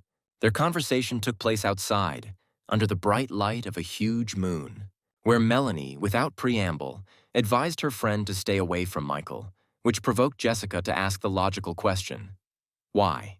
To which the friend replied that it was obvious that this guy had already had relationships with many people at the university, and she didn't want her friend to be left with a broken heart. And finishing her glass, Melanie added that she was graduating soon and planned to hand over the post of student union president to Jessica. This news almost shocked the girl so much that she couldn't find what to say right away. After all, as far as the functioning of the student union is concerned, in this regard over the past year they have had many disagreements, where no one wanted to give in to each other. And now this impulse to give her such a high post made Jessica think seriously, where the first thought that came to her mind was that Melanie really was more into girls and, apparently, was hitting on her. Quickly starting to shake his head and hands, Jessica told her friend that she wasn't sure she could handle such responsibility, and Michael was actually a very good and caring young man. To which Melanie, approaching the girl, sternly said that she did not recognize her, since previously her deputy had been more demanding of herself and others, which, in general, would not change the decision to transfer powers. But Jessica, in a less than decisive tone, suddenly said that she was planning to leave the student union altogether so that she could spend more time with Michael. What made her friend even more angry was that she menacingly asked where her friend's determination and persistence had gone, adding that Michael was generally dangerous to society.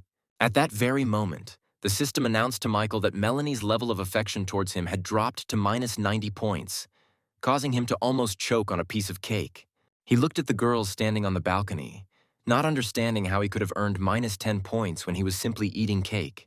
And so the guests began to gradually disperse to their homes, where the hostess of the house warmly thanked them for their visit and wished them a safe journey. Michael was also about to head towards his dorm, but he was suddenly stopped by Jessica's call, who, having caught up with him, said that she still needed to talk to him. After talking with the girl, the young man finally left her house, thinking that as soon as the level of favor increased, the girl began to seem even more beautiful to him. During the conversation, she simply suggested that they go to the movies together tomorrow, but she suggested it in such a tone as if she were asking him to spend the night with her. This attitude towards him from a beautiful girl flattered Michael very much. But his pleasant thoughts, feelings, and fantasies were interrupted by the sounds of a man's crying. Michael turned around to see Paul sitting next to his car, bawling and moaning about how the years he had spent not learning to play the piano had been wasted. Seeing his recent opponent in such a defeated state, Michael could not help but feel moral satisfaction. In one swift movement, he found himself on the hood of Paul's car, where he jumped up in surprise, calling the young man by name, and Michael expressed his pleasure that his name had been remembered so well. Then, looking closely at his defeated opponent, the young man noted that there was nothing wrong with the fact that he had lost their little musical battle. The tone in which Michael spoke and his facial expression did not please Paul at all, who then shouted that such communication with him was unacceptable.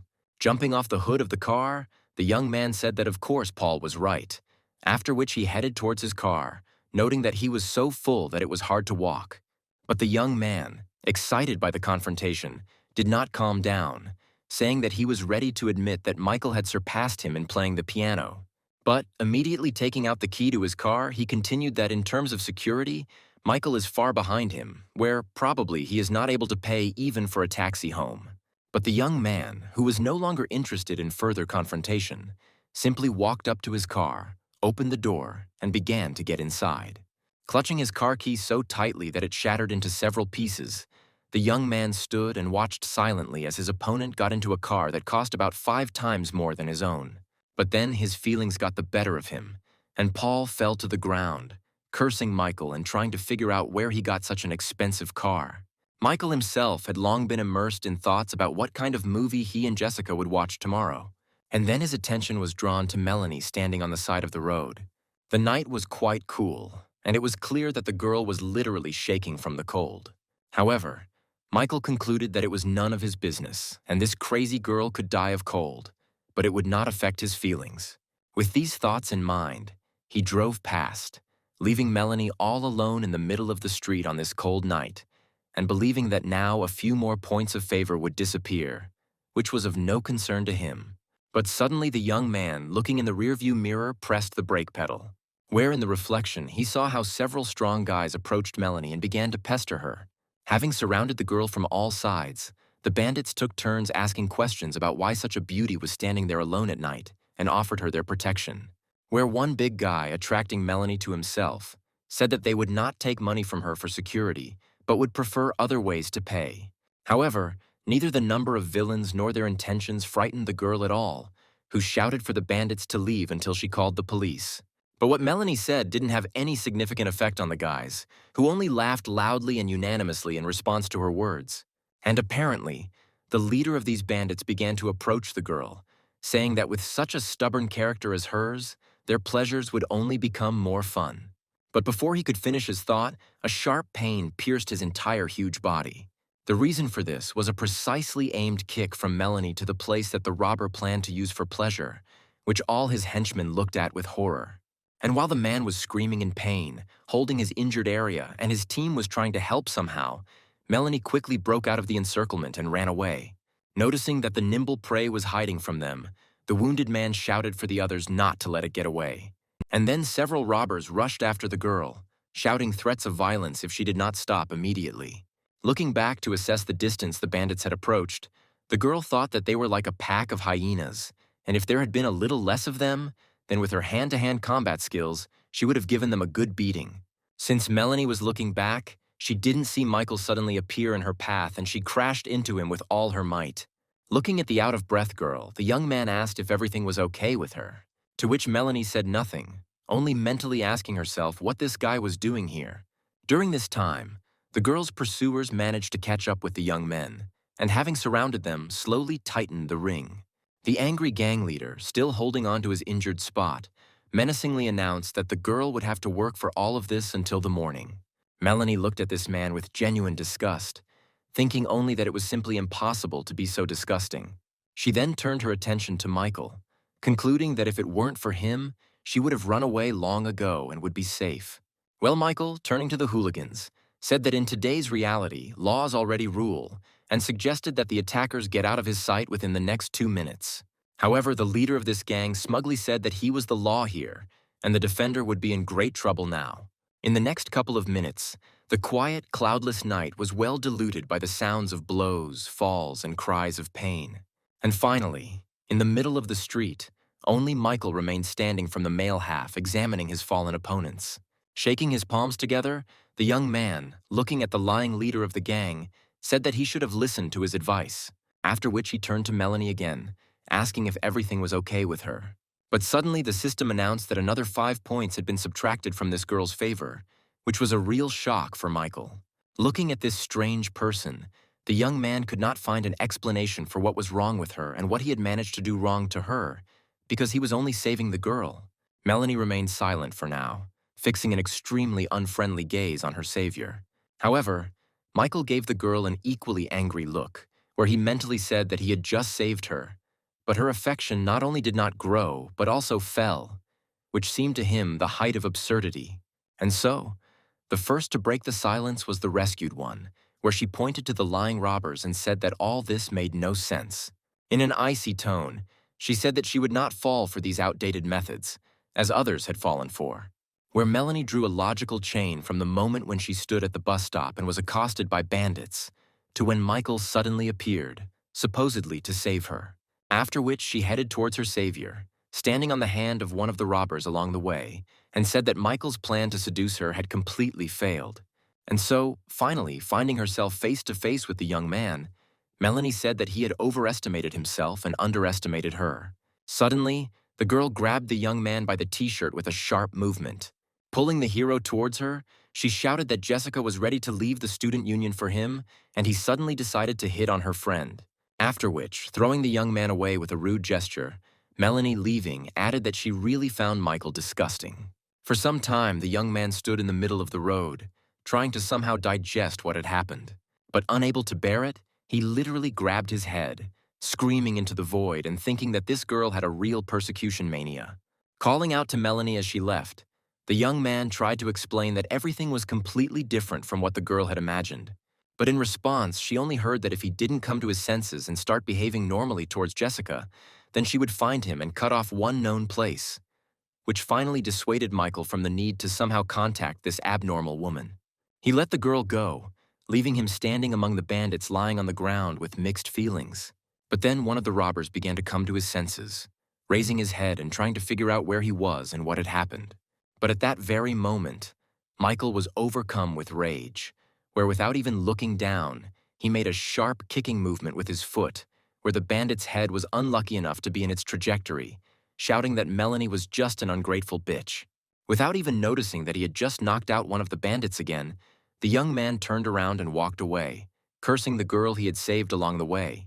So the young man managed to walk all the way to the university. He couldn't stop thinking about what the ungrateful Melanie had said to him, continuing to address her with abusive words every now and then. He was distracted from his dark thoughts by the vibration of the phone in his pocket and the ringtone that followed. Taking his phone out of his pocket, Michael thought that someone was clearly late with their calls. As it turned out, it was Diana who called, asking about the young man's plans for the next day. But before the young man could say a word in response, the girl, without wasting time, said that tomorrow she had a lot of free time and she invited Michael to go to the cinema. Realizing that tomorrow he would also have a date with Jessica, the young man tried to object, but the persistent girl said that it was her first invitation, which he could not refuse. Michael had no choice but to accept the invitation, where he decided that he simply had to space out the dates so that they did not overlap in time. The next day, Michael was sitting in his car near his university dormitory. Sending a message to his friend, he asked where he had been staying for so long. After all, yesterday Jack was tearfully telling about how another girl refused to go to the movies with him, and so he asks a friend to keep him company. Clutching his head, Michael smiled, thinking that his plans were changing at the speed of light, where tomorrow, apparently, he would have to watch not 2, but 3 films. After all, Jack was his best friend, who had helped him out more than once in difficult times, including with money. And so the plan was built so that at 2 p.m. he goes to the cinema with Jack, at 5 p.m. with Jessica, and at 8 p.m. with Diana. Taking a deep breath and then exhaling, the young man prepared himself for a mentally difficult day. And then the passenger door of the car opened and someone sat down in the seat next to the driver, where Michael expected to see his friend. However, instead of Jack, there was some girl sitting next to him doing her makeup. Noticing that the driver's attention was focused on her, the girl apologized, explaining that she had been distracted and had driven the wrong car. To which the young man simply replied that it happens to everyone, told the girl to be more careful next time and asked her to leave the salon, which left her completely amazed. However, the persistent lady was not going to give up her position, saying that perhaps she got into the wrong car, but she hoped that she met the right person. She thought to herself that she wasn't going to go out, because in that case she wouldn't be able to pick up such a handsome guy in such an expensive car. And the next gesture of rapprochement was the girl's offer to add Michael as a friend on social networks, since in her opinion, everything that happened was fate. However, the unperturbed young man, looking at the screen of his phone, monotonously replied that he did not have a phone, which again left the girl completely amazed. Assuming that this was nothing more than someone's trap, Michael thought that he would definitely not fall into it, unlike many others. The young man's last answer clearly touched the girl to the quick, and she irritably said that in that case it was time for her to go. But as soon as she started to get out of the car, her gaze met the gaze of Jack, who approached and asked the girl what she was doing there, where both the girl herself and Michael were surprised by this strange coincidence. And the young man who approached said in confusion that the girl had refused to go to the cinema with him under the pretext of visiting her mother in the hospital, but she herself got out of his best friend's car. Michael immediately realized that this was the very girl for whom he was going to the movies with his friend today, and he hoped that Jack would understand everything correctly. The owner of the car, who had also left the showroom, began to tell his friend that he would now explain everything to him. But Jack interrupted him, angrily addressing the girl that, in his opinion, she was not at all acquainted with the owner of the car, where he continued, accusing the girl of simply seeing an expensive car and deciding to flirt with the one who was driving, not knowing that he would turn out to be Jack's friend. Laughing happily and nodding his head cheerfully, Michael confirmed his friend's words, saying that everything was exactly like that. Without talking anymore with this girl, who had purely selfish intentions, the friends got into the car, where, left alone, all she could do was think about how wealthy the friends of the man she had rejected were, which just didn't fit in her head, where Jack seemed like a big loser surviving on $800 a month. But the friends soon arrived at one of the movie theaters in their city. All the spectators had already taken their seats, and the showing of a new film was beginning. However, Jack was not at all interested in the film, where he asked his friend how he managed to have so many beautiful girls hovering around him, to which Michael simply replied that he couldn't constantly drive away those who were pursuing him. And the girls sitting behind them noticed that the guys came to the cinema as a couple, finding it strange and assuming that they were in a relationship. Michael continued to answer his friend's question, saying that relationships are a battlefield where you can never relax. Leaning towards Jack, the young man said that there was no need to try harder in a relationship, as you would be respected less and less. And in conclusion, the young man said that only not very smart men give women money, while more practical ones simply spend money on them. After thinking about what was said, Jack came to the conclusion that his friend's words had a certain meaning. Grabbing his friend by the hand, the young man began to beg him to teach him how to treat girls properly, to which Michael only tried to calm him down, saying that they were being looked at. But then she said that there was nothing to teach. He was just a little nicer than his friend, and he had a little more money. Where what was said greatly upset Jack, who responded by telling his friend to stop talking like that before they quarreled. After the film ended, the friends walked towards the exit, where Jack thanked his friend for his attention and said that he was now in his debt. To which Michael replied that he had the opportunity to pay in the very near future, where Jack would greatly help him out if he called him in 2 or 3 hours. And those girls, noticing how the men held hands for the second time, made the final conclusion for themselves that they were in a relationship. Having received his friend's consent to help, Michael headed to his next date, where he needed the call in order to find an excuse to leave one date and come to another. Very soon, the young man arrived at the cinema, where they agreed to meet Jessica. Seeing the girl waiting for him to appear, Michael was mentally glad that he was not late. Jessica, looking at her watch, noted that there was only half an hour left before the start of the film, and her beau was still not there. But a male voice heard behind her attracted the girl's attention. However, turning around, Jessica saw a completely different man than the one she was waiting for, where the man who approached introduced himself as Clark and asked the girl to add him as a friend on a social network. To which the girl, asking for forgiveness, replied that she had a date, which, however, did not stop the persistent guy, who said that adding her as a friend would not interfere with the date. But then Michael, who had come up to him and patted him on the shoulder, said that the girl had already turned him down and that there was no point in wasting either her time or his. Winking at the guy and walking around him, the young man said that he would now demonstrate how to meet girls. After which he quickly approached Jessica, slamming his hand hard on the wall, which left the girl in a stupor. And he said that she was very beautiful, immediately suggesting that they find a quieter place for a closer acquaintance. This manner of introduction did not at all impress the guy standing next to him, who noted that now the matter would end in complete failure for his rival. But suddenly the girl laughed and replied that she agreed to Michael's proposal, where both Michael's opponent and all the people nearby who witnessed the events could not believe that such an approach actually worked. On the huge cinema screen, the film's main character changed the trajectory of a rocket with a kick.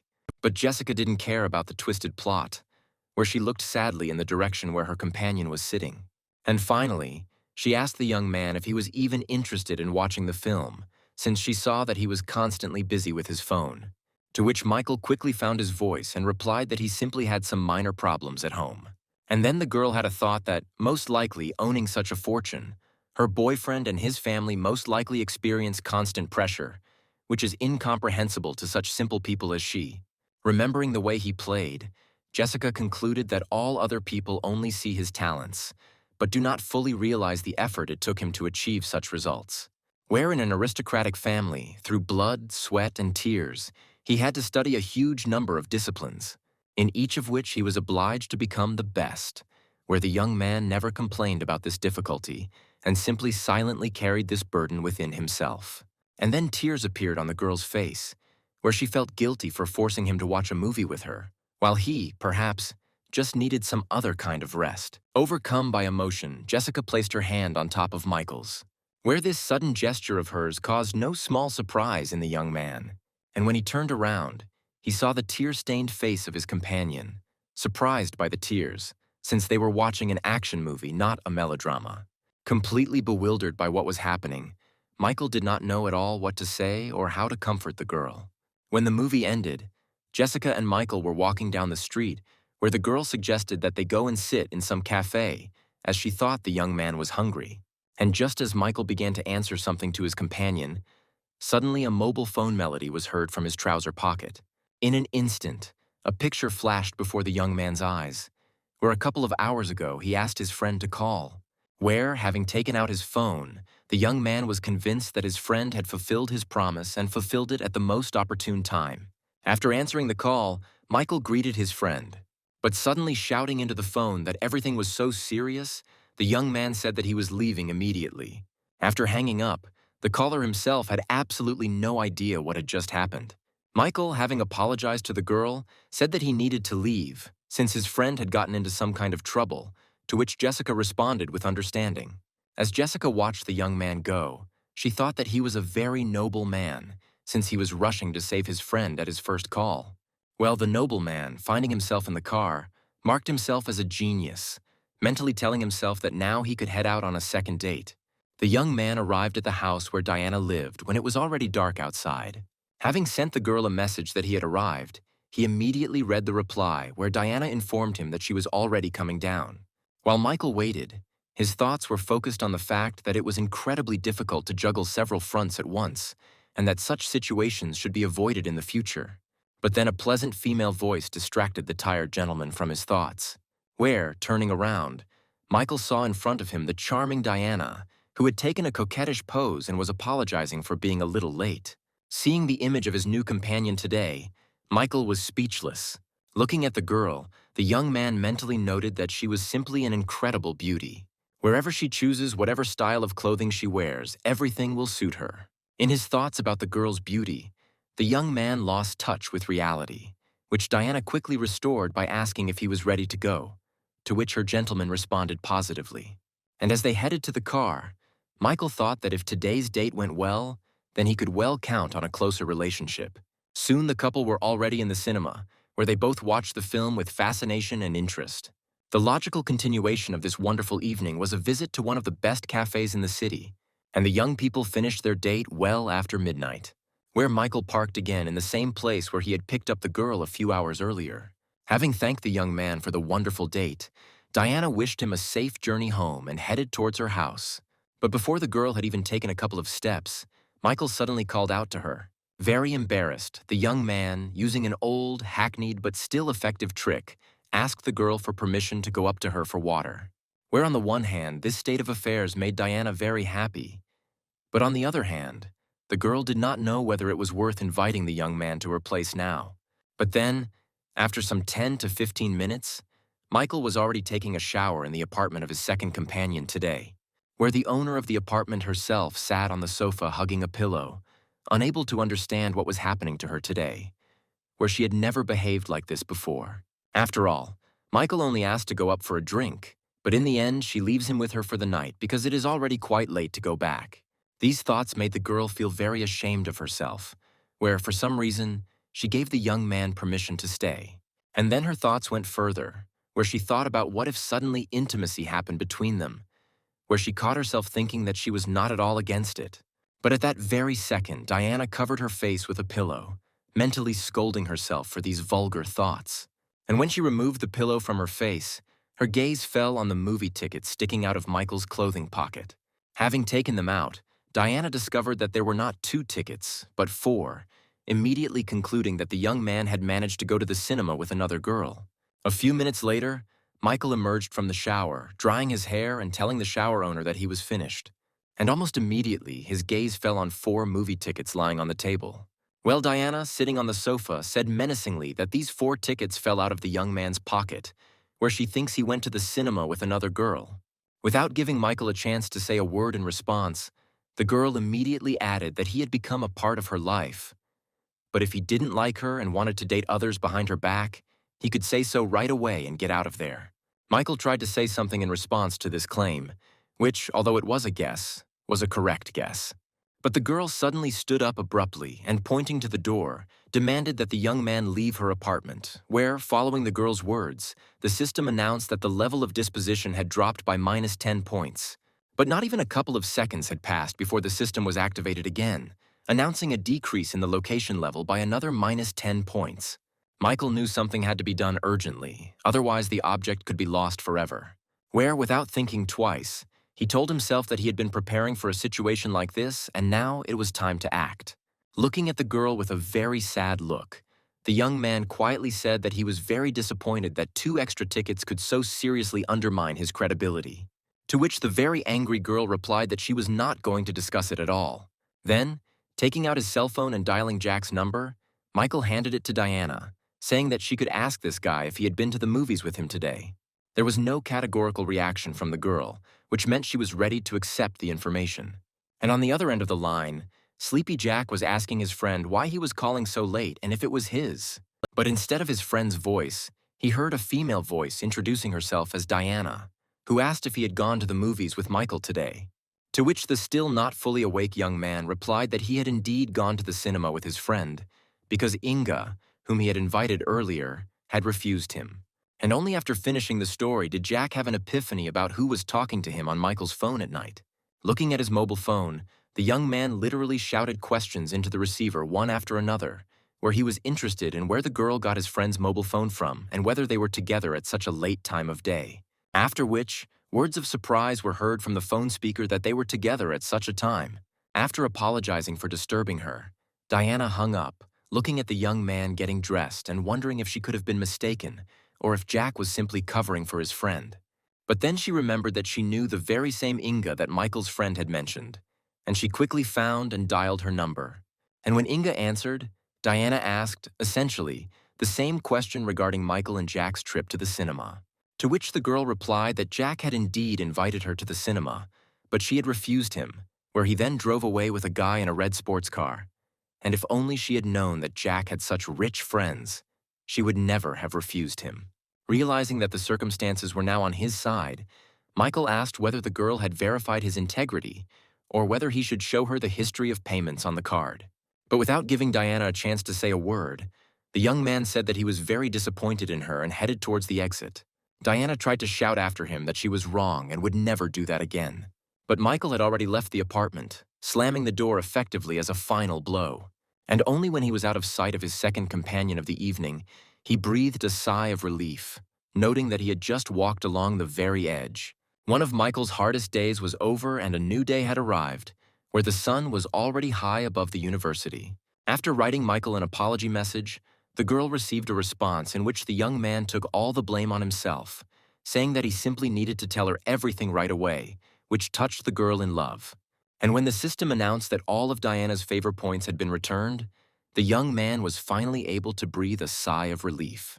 Noting that he had even gained 1 point more than before, Michael, wiping the sweat from his forehead, assured himself that he would not get himself into such stories again. Where it was a good lesson for him that you have to make an effort to separate everyone the system works with. He needed to clearly distinguish which of the girls would simply be at the level of useful connections, and with whom he could think about a closer relationship. With such opportunities, Michael shouted that he was one of the few who did not need to choose one from several girls, since with the system he could provide for the needs of almost everyone.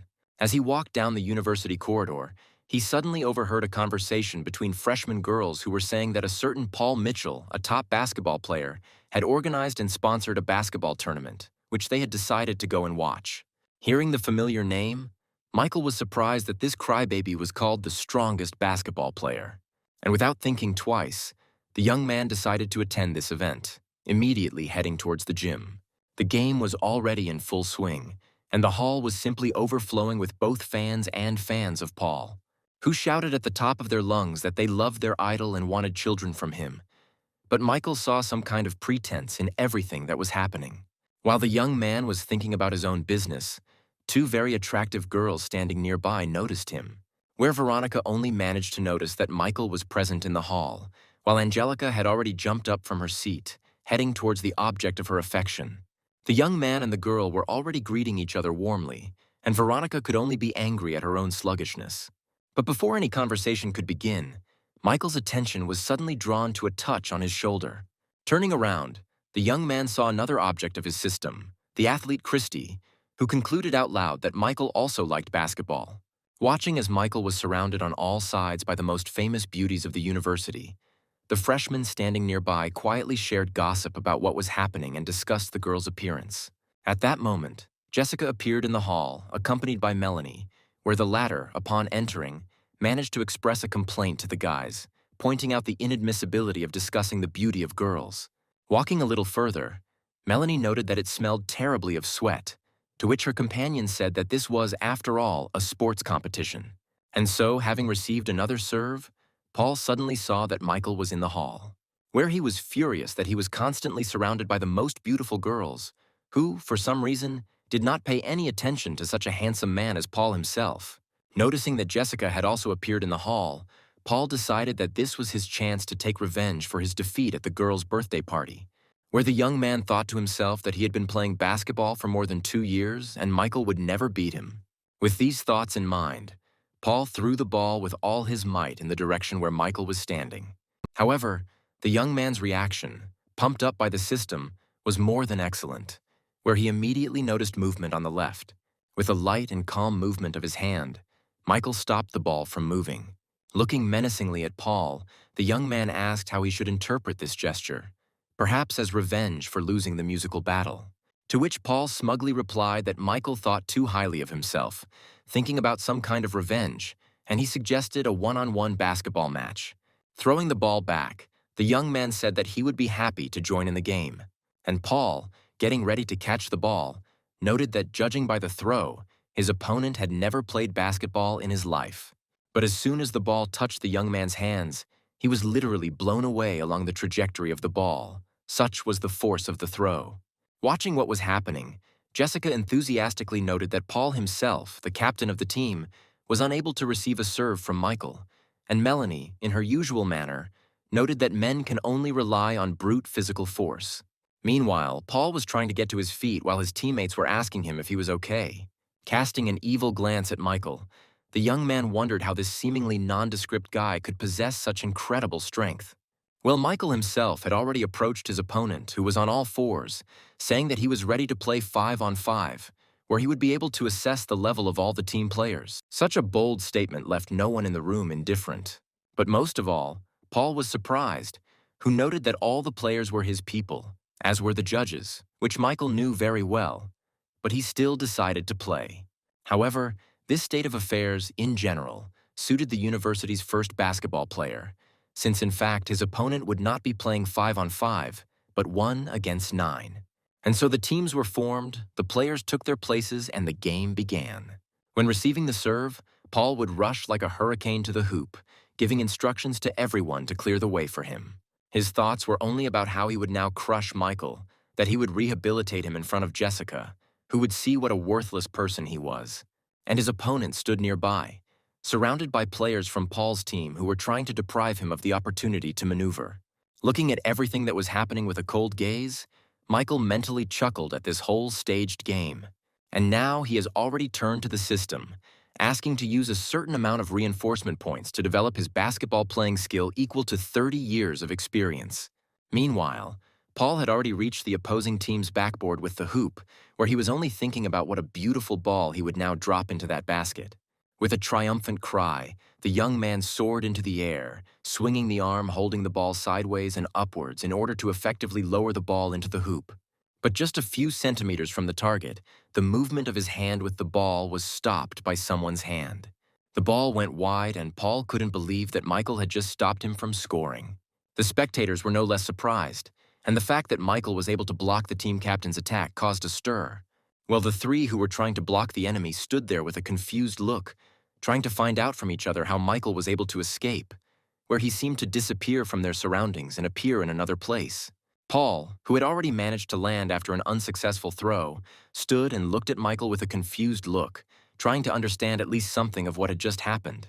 Well, the new rising star of school basketball, spinning the ball on one finger, had just started to say that it was now his turn to score, when suddenly the referee's whistle sounded, announcing a violation of the rules. After which Michael realized that not only everyone on the court was playing against him, but also the judges, which did not bring much joy. A penalty was immediately awarded, which was successfully converted by Paul, and his team got its first point. The thrower himself stood and gloated, thinking that even good playing skills would not help his opponent, because all the judges, as they say, were bought. However, everything that happened caused a wave of indignation among the spectators, where cries came from all sides that the game was unfair, Michael's team was being judged unfairly, and that something like this should not happen, especially within the walls of the university. As for Michael, the whole situation made him very angry, where he mentally concluded that the players and judges may not respect him, but he will make them respect the spirit of the sport. The young man's mood was more than decisive, where he decided to remind everyone present with his actions what real sport is. Having prepared himself, Michael decided that he would rely solely on himself and not on the players cooperating with the opponent. With his very first move, he took the ball away from his main opponent, surprising the latter with the speed with which he moved. And then, a few seconds later, the young man was already flying towards the ring with his hand raised up, clutching the ball. The goal was scored, and Michael himself, in the best basketball spirit, hung on the ring where he had just dropped the ball. Not even a minute had passed before another ball was delivered by the young man straight into the hoop. And Paul, losing patience, nervously gave his team instructions that they simply needed to surround the opponent, not giving him freedom of maneuver. And these instructions concerned not only the players playing for Paul, but also those who were formerly on Michael's team. The leader's orders were carried out, and Michael found himself in a very tight ring of players, which didn't bother him at all, where the young man, smiling intriguingly, suddenly jumped with all his might and soared into the air above the heads of his rivals, after which he made a powerful throw, where the ball, of course, went straight into the hoop. And now, finally, he was able to attract the real attention of the players on the field and the referee, where everyone wondered why this young man was playing the game so furiously, where the players were most confused, realizing that this was just a staged match, and it was completely unclear why Michael was trying so hard in the game, following the rules and striving to win. The first thing he remembered about his basketball past was the referee, where his mentor always taught him that refereeing is the foundation of the game, where after the final siren the referee's conscience must be clear, where, having replayed these memories in his head, the judge immediately remembered the sporting spirit and respect for sport. The next ones to dive into memories were the players of the teams, where everyone had in their heads the words of the coach that victory or defeat is determined not by the score on the scoreboard, but by how much you gave it your all in the game. And now, remembering this, they looked in confusion at Michael, who, unlike them, played fairly and put in maximum effort. At that very moment, all these men mentally christened themselves as people so lowly fallen that they should not play basketball or referee the game at all. Michael, having regained possession of the ball and picking up speed to dash towards the opposing team's basket, suddenly saw that all the players had frozen in place, not understanding what was happening. Spectators and fans were also shocked by the fact that at one point the game simply stopped. No one interfered with Michael anymore. No one tried to take the ball away. No one blocked his movements. Where the young man simply walked across the court, bouncing the ball off the floor under the admiring gaze of players from both teams. And then one of the spectators made the right conclusion, saying that this young man's attitude to the game crushed the other players. Jessica was not indifferent to what happened either, saying that now everyone has witnessed true sportsmanship. And only Paul was beside himself with rage, not understanding what had happened at all and wondering whether any of those he had bribed no longer needed money. The game continued, where Michael Paul had to face him alone, where, of course, the result was far from in the latter's favor. Once again, picking up speed, Michael said that his opponent deserved to be humiliated by his disrespect for the sportsmanship of the game. Paul himself, looking at the opponent rushing towards him, decided that he needed to play tough in defense, which would allow him to retain at least some respect. And so Michael, having drawn level with his opponent, decided not to go around him, but to jump and drop the ball into the basket from that spot. And just as he soared into the air, Paul suddenly, with a sharp movement, delivered a powerful blow with his elbow to the young man's torso. However, the effect of this unsportsmanlike action was the exact opposite of what Paul expected, where something in his joint crunched loudly and he experienced severe pain. A sharp pain literally knocked the young man off his feet, where he screamed hysterically in pain, while simultaneously being outraged at how this was even possible. Michael, as if nothing had happened, calmly dropped his game-winning ball into the basket. Looking at everything that was happening, Jessica happily applauded, where the system immediately announced that her disposition level had grown above the minimum required, for which Michael was awarded another 10 boost points. Veronica and Angelica, who were standing nearby, also did not skimp on applause, where the system also announced an increase in their level of disposition and the awarding of 10 points of reinforcement to them. Like all of Michael's other fans, Christy also experienced the most positive feelings, and the system reported that her level of affection also exceeded the minimum required level, for which Michael also received reinforcement points. Michael himself, addressing his opponent, who was sitting on the floor and defeated in every sense of the word, said that, taking into account his moral qualities and physical abilities, Paul was not worthy of being the captain of the university team. And concluding his speech, he added that competing with a worthless person like him is disrespect for one's abilities.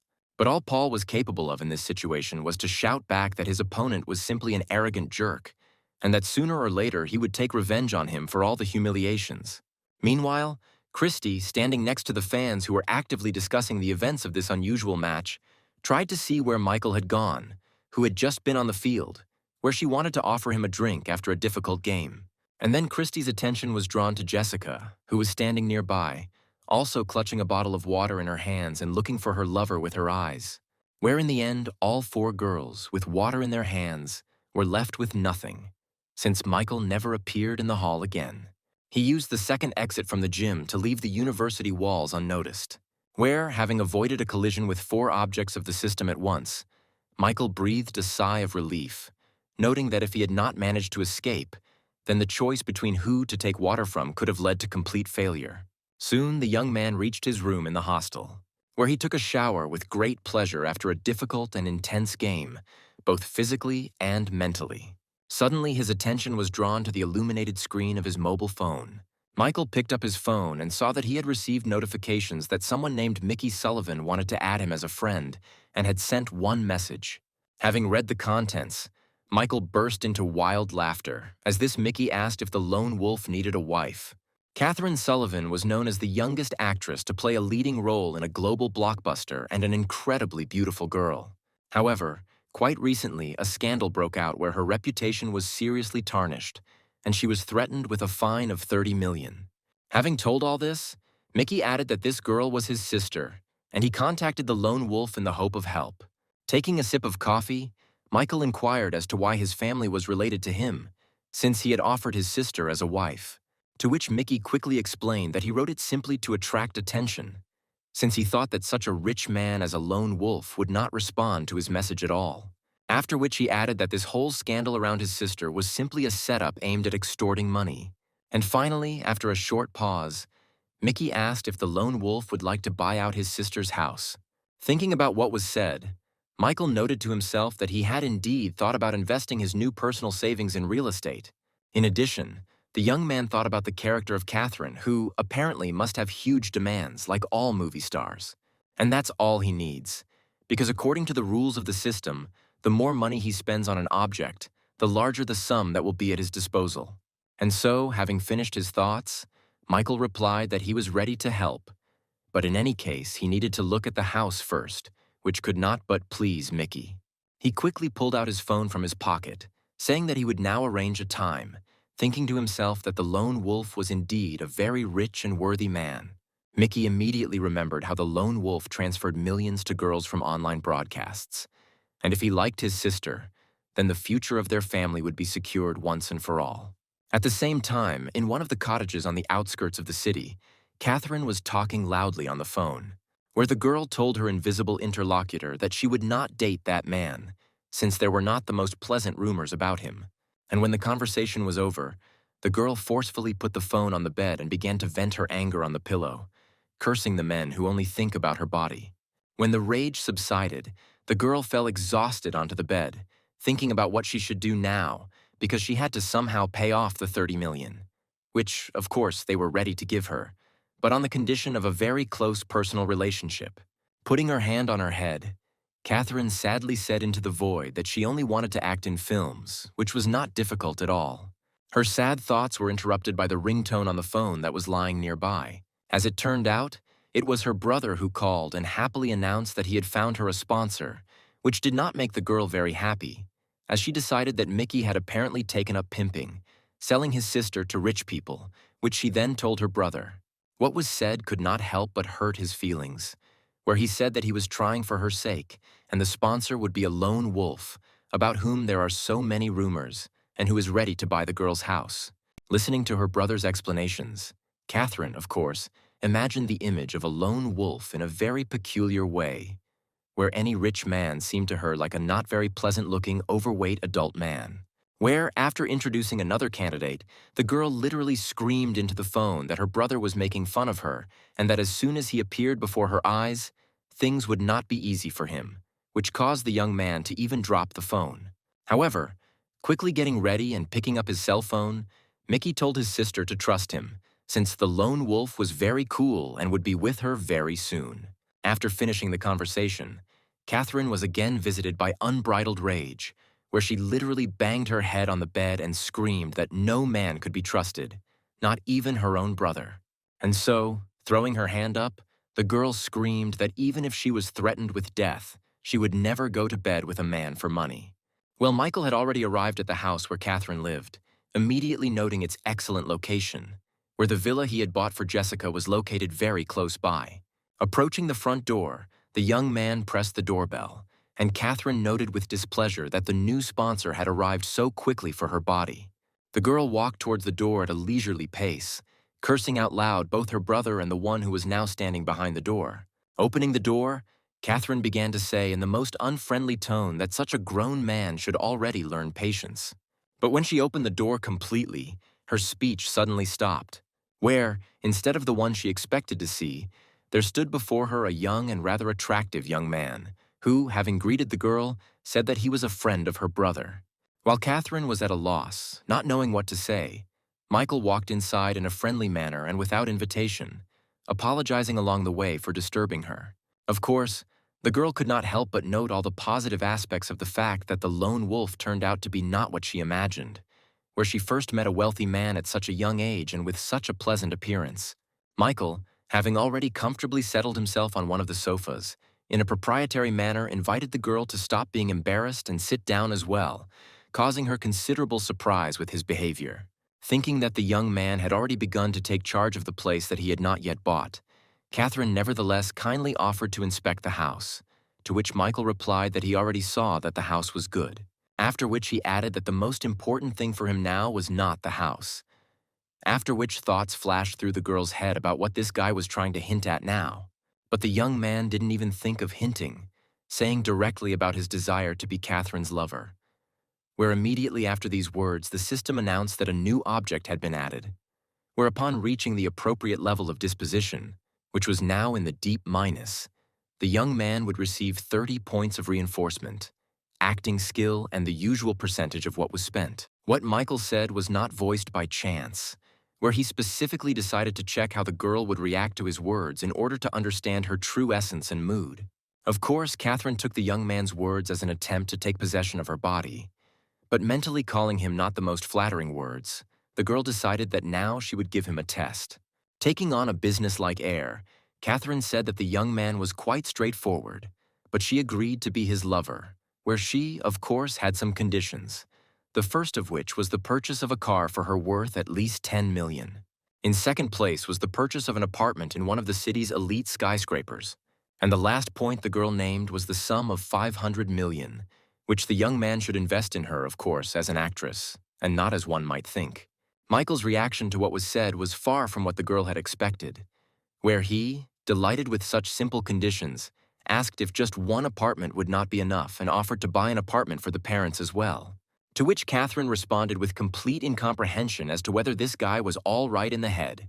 After some time, Mickey also arrived at his dear sister's house, where he saw a parked car and was glad that he would be able to talk to the lone wolf again. However, once inside and looking into the room, the young man was surprised to see his sister all alone and asked where the lone wolf was, whose car was parked outside the house.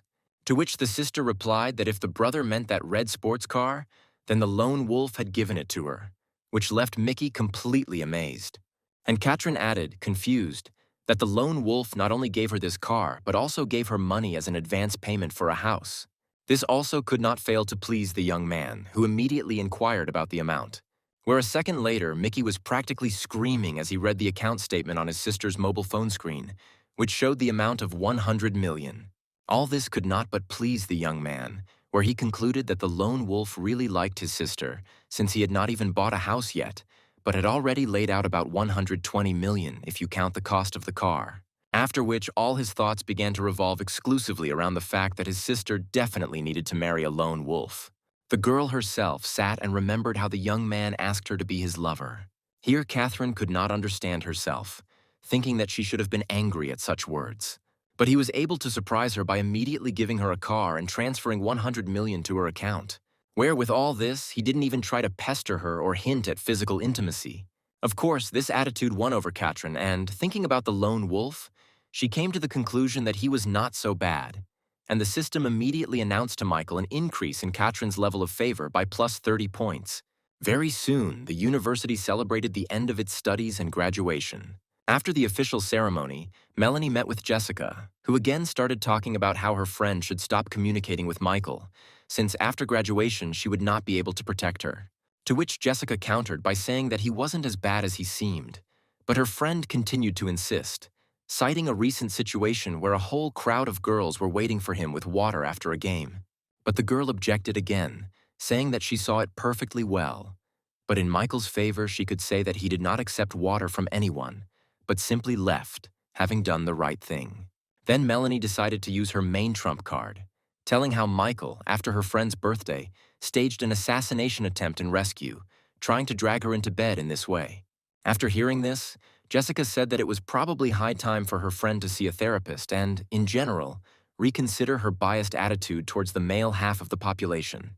Showing her friend an old news story where the girl and her father defended Michael, telling how he saved their family, Jessica said that her beloved is a very good person with a great sense of justice. And in the end, the girl added that Michael didn't even know that Melanie would be present at the party, and therefore couldn't have arranged anything. After listening to her friend and reading the news about the investigation at the university, Melanie suddenly had the thought that she might have been wrong, where she not only treated men with prejudice, but also seriously insulted the one who actually saved her honor and life. And suddenly the girl abruptly jumped up, leaving her friend alone, where she shouted after her that they still needed to take a photo together. As Melanie left the university, she cursed herself for everything she had said to Michael. Some time passed, where Melanie had already managed to get a job.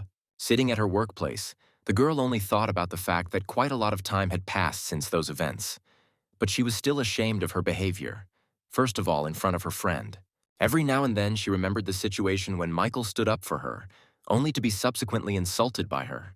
The girl was literally burning with shame for her behavior and did not know how to pacify this feeling within herself. Her attention was drawn to the manager's voice, who demanded that Melanie come in to see her. And the girl immediately complied with the request, asking how she could be of service. To which the manager explained that a charity auction was planned soon, where, according to rumors, the lone wolf himself would be present, and where Melanie should go as a representative of their company, make friends with this rich man and thereby ensure their future. Of course, such a request did not please the girl very much, who did not welcome prosperity at the expense of personal relationships between the sexes. But she couldn't refuse, saying that she would try, to which the manager harshly responded that there was no need to try, but to do. Michael was sitting in his university dorm room as usual, where he was talking on the phone with his longtime friend Mark, listening to the latter's story about how the scandal around Catherine Sullivan came about, saying that the internet was full of material on the subject. Everything that concerned the new system object, of course, interested the young man, and he decided to read the articles, approaching the computer screen. And Mark continued his story, saying that she had crossed some rich man, where several clauses were secretly added to her contract, which are now being blamed on her as having been violated, and are also destroying her reputation. Michael, listening to his friend and simultaneously reading an article discrediting Katrin, noted that she was different from most of those around her, as she had worthy moral principles.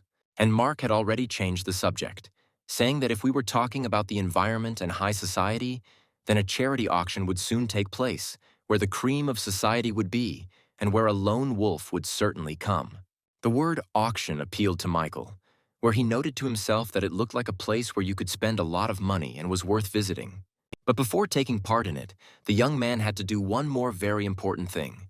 Meanwhile, in the house where Catherine lived, there was real chaos, where the owner of the house and the object of the propaganda that was defamatory towards her demanded that her assistants immediately close the resource with the false news before the news was spread throughout the entire network. To which one of the people present said that serious forces with big money were playing against them, and they did not have the means to resist them. But suddenly Katrin's attention was drawn to the lit-up screen of her phone, which showed information about a message coming from the bank. Having read the contents, the girl was shocked and confused, because another 100 million had just been credited to her account.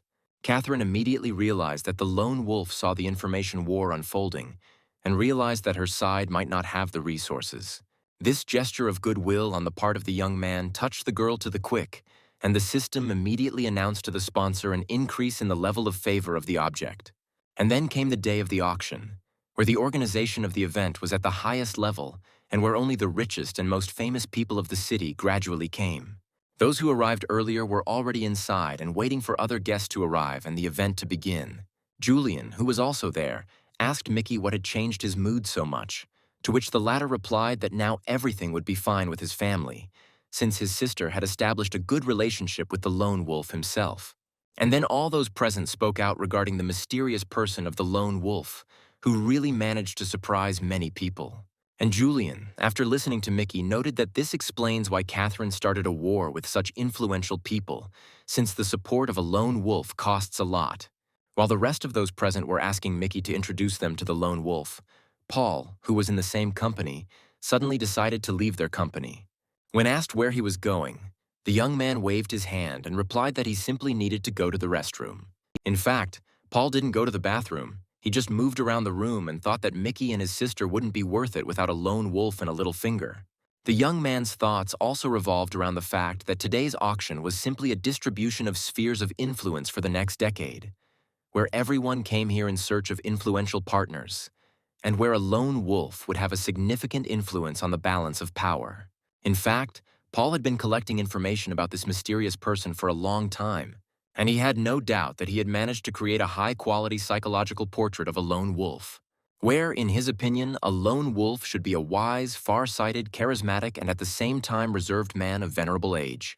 Having decided to be the first to meet this respected gentleman today, the young man left the hall and went out into the street. While waiting for this fateful meeting, Paul only thought about how today he would prove that he was a worthy heir to his family. And suddenly his gaze stopped on a very familiar figure.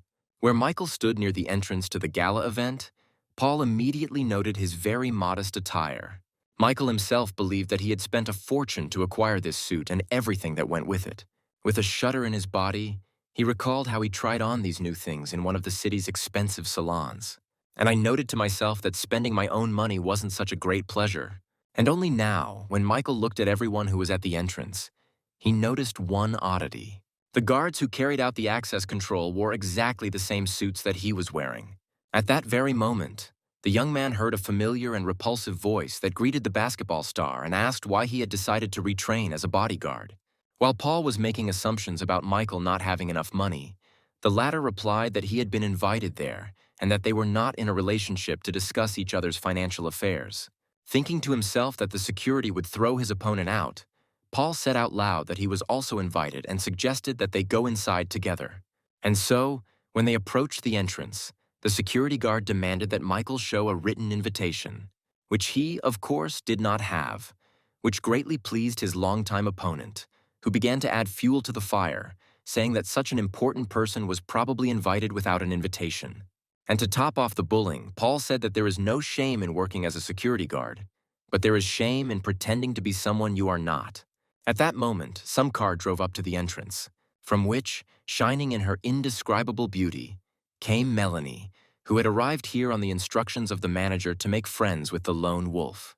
And while she was walking towards the entrance, from all sides one could hear only enthusiastic exclamations regarding her beauty, which nothing and no one could eclipse.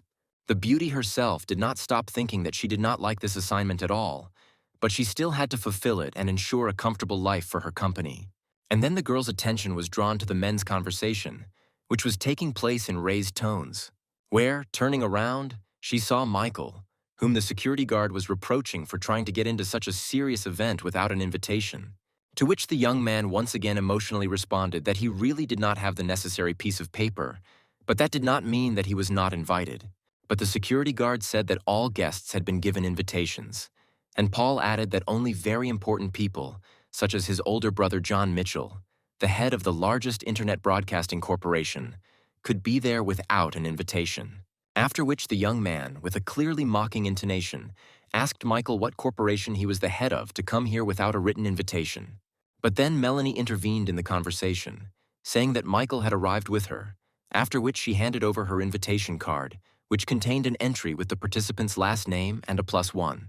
While the guard was checking the invitation, Michael himself was surprised that the girl who hated him more than anyone in the world suddenly decided to help him. He received an answer to his question almost instantly, where Melanie, who had headed inside, said that she was helping him not out of the kindness of her heart, since she had not changed her opinion of him, but only out of a sense of duty for saving him. Where she admitted, with her eyes closed, that she had indeed gotten it all wrong that night when she was attacked. Michael, having called the girl overly self-confident in his mind, also mentally said that her favor would not prevent him from publicly humiliating Paul, where he was going to soon call the right person who would resolve the issue of getting in without an invitation. And so he, smiling, said that he did not need any handouts, where he was invited here not as Melanie's companion, but as an independent guest. After which he recommended that the girl, who was shocked by such a reaction, not meddle in matters that were none of her business, since this was no longer a student union where she was the main one and meant something. Naturally, everything that was said deeply hurt the girl, who mentally cursed both Michael, who did not appreciate the help, and, at the same time, all the other men on the planet. And all those who witnessed this scene began to speak out against Michael, declaring that this beggar had just been thrown a life preserver that could have pulled him into high society, and which he had so foolishly refused. Paul, however, would not let up, saying that in the future Michael would have a very hard time with such habits. And the young man, without responding to either Paul's remarks or the barbs of those around him, thought that they could laugh as much as they wanted. But his time would soon come.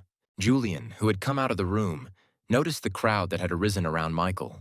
Something very familiar seemed to him in this crowd, where, looking closely, he immediately spotted his old friend, the lone wolf, with whom he had already met before and spent his money in unlimited quantities. Seeing the second son of the Mitchell family mocking the lone wolf, Julian was horrified and knew that he needed to notify his older brother about this as soon as possible, while there was still something to fix. John Mitchell, in Mark's company, told him his plans for meeting the lone wolf and asked his comrade to tell him a little about him. To which Mark replied that they had a very close friendly relationship, but he could not tell anything specific about the lone wolf, to which John immediately said that his interlocutor was simply being modest. Their conversation was interrupted by a phone call, where Mark put the phone on speakerphone and asked Julian what happened, to which Julian said, quite emotionally, that at the entrance to the auction, the lone wolf was stopped and mocked, which immediately provoked Mark to ask who was so brave and reckless that he dared to do such a thing. The answer was not long in coming, where the caller said that it was Paul Mitchell, which, of course, caused a corresponding reaction from the brother of the one whose name was called. Without a moment's hesitation, John rushed to save himself, his family, and their impeccable reputation, where Mark shouted after him not to do anything stupid and to wait for him. But Paul still couldn't calm down and continued his taunts, putting his hand on his opponent's shoulder and saying that the security guard's uniform suited Michael very well. But the young man with a deft movement threw off the enemy's hand, saying that his words meant absolutely nothing to him. After which, turning his head towards the young man's ear, Michael whispered that even his high-ranking brother had no right to say anything like that about him. To which Paul immediately shouted that the impudent fellow doesn't even suspect what position his older brother holds, what connections and opportunities he has, where if he wants, half the city will crawl to him on their knees. And for insulting his brother, he will now teach Michael a good lesson, where no one will be able to stop him. Melanie stood nearby and watched the events unfold, noting that this young man in a white suit was only good at hiding behind his brother and family, but in reality, he was nothing special. But looking at Michael, the girl added that in any case, this pervert deserved everything that was happening to him now. And suddenly the crowd of guests parted, letting John and Mark, who had arrived at the event, go ahead. Where, looking at Brother Paul's stern face, those around him speculated as to what could have made him so angry. Seeing his brother, Paul said that he would sort out the situation himself and his intervention was not required. But instead of words, John suddenly gave his younger brother a good, resounding slap in the face. Grabbing the place where the blow landed, Paul, not understanding what he could have done to deserve this, asked his brother why he did this to him. In response, John said that Paul had no brains at all, and pointing at Michael, he added that he should immediately apologize to the lone wolf. It is unlikely that anything could shock the young man more than the information that his longtime enemy was the famous lone wolf. And his older brother, without waiting for Paul to get the hang of an apology, offered one himself on behalf of his brother. Watching what was happening, those around were simply stunned when they realized that this young man in a cheap suit turned out to be that very rich lone wolf. Where some began to say that it was beautiful in its simplicity, others agreed that such people really did not need a written invitation, and still others even asked for an autograph. And once again, Michael's defeated and completely crushed opponent stood to the side, noting that this young man had surpassed him in literally everything, in music, in sports, and in his position in society, where instead of becoming the lone wolf's first friend, he became his sworn enemy. Here Mark intervened in the situation, saying that this was all his fault and that the lone wolf should have called immediately and all the issues would have been resolved instantly. To which Michael, slapping his friend on the shoulder in a brotherly manner, said that that was why he didn't call, since his friend was too kind and had already done a lot for him. After which Mark addressed everyone present, announcing that the auction would soon begin and it was time for everyone to go inside and take their seats. Following Michael was Melanie, thinking that she had been categorically mistaken about this young man who, it turns out, does not live for show but is very modest, where, given his condition and position, he could get absolutely all the girls not only at the university but also in the city. And then the girl felt doubly ashamed for all her wrong beliefs in relation to this young man, as well as for the rude words she had spoken. Clutching her head, Melanie also thought about how she could now fulfill the manager's order and establish friendly relations with the one she had humiliated for so long. Watching Michael walk inside accompanied by the richest people in the city, the girl came to the conclusion that she absolutely had to turn this whole situation to her advantage. The auction hall gradually filled up with guests who had arrived to take part in this momentous event. Sitting next to Michael, Mark told him that today's auction was not only about jewelry, antiques, and other usual auction items, but also about land, And in response to his interlocutor's question, the young man replied that the city administration had allocated the land for sale. Michael mentally came to the conclusion that there was simply no better place to spend money, where land and other real estate are always in demand and are very expensive, which will be an excellent opportunity to spend money. The only problem was who to give all this to and who is currently in the system. And then a thought that was not entirely trivial for him came to his mind, where he, noticing Melanie sitting in the far row, thought that maybe everything he had purchased should be given to her. But then, remembering all the attempts to contact her that had ended in complete failure, Michael forbade himself from even thinking about this abnormal girl. Suddenly, one of the guests, literally jumping up in place and turning his attention to the new person who had appeared in the hall, loudly expressed his incomprehension as to what this person needed here. Turning towards the entrance, Michael saw that his recent new acquaintance, Catherine Sullivan, had arrived at the auction. Having walked proudly through the entire hall, the girl took her place without saying a single word to any of the guests. Looking around at the occupied seats, Michael noted a very strange seating arrangement, where David McEnroy, whom he knew for some reason was only in the second row, after which the young man paid attention to the name written on the chair next to his place, where in the name Howard Madison, the young man immediately recognized the head of the largest market in the city, realizing that he, as a lone wolf, was highly valued here. Imagine his surprise when, instead of the man, a girl suddenly sat down in that place, saying that she had finally found her place. Michael looked closely at the girl, whose beauty could not leave anyone indifferent. And the other guests began to discuss the reason why Howard's daughter Monica, who was known as a rather temperamental girl who was not easy to keep up with, came to the auction instead of Howard. Michael pricked up his ears, trying to catch every word of what the assembled group was discussing. Michael was captivated by Monica's beauty, and from that moment on, all his thoughts were consumed only by this girl. But suddenly realizing that all this could lead to her ending up in the system, the young man abruptly cut off his fantasies and turned away. Then John approached Monica and introduced himself, stating his first name, last name, and position, and extended his hand to the girl. Where his thoughts were only about the fact that meeting the daughter of such an important person as Howard Madison could greatly help his corporation in the future, and if he was lucky, it could even lead to marriage. Without any enthusiasm, the girl offered her hand, saying that she was very glad to meet such an influential person. But the girl's thoughts were completely different, where she noted that here too there was only pretense and flattery, and if she had known about this, she would never have agreed to replace her father. Here she turned her attention to her neighbor, concluding that he looked very young, but was already sitting in the front row among the most influential people. Turning to Michael, Monica introduced herself and then asked how she would address her neighbor today. But the young man not only did not answer the question, but did not even turn to the girl, which made her think that there was something wrong with her, or that she was not beautiful enough for him. Michael prayed that the girl would stop paying attention to him, because as soon as he spoke to her, the system would immediately work, and Monica would immediately become a part of it. But the girl did not calm down, first asking if everything was okay with the young man, and then reproachfully saying that it was simply impolite of him to behave like that. But then John intervened in the situation, saying that the lone wolf should not be so distant, because the one talking to him was Mr. Howard Madison's daughter herself. This was immediately supported by Mark, who was sitting to the left of Michael, saying that the lone wolf and Monica really should get to know each other. Realizing he had no choice, Michael turned and told the girl his name.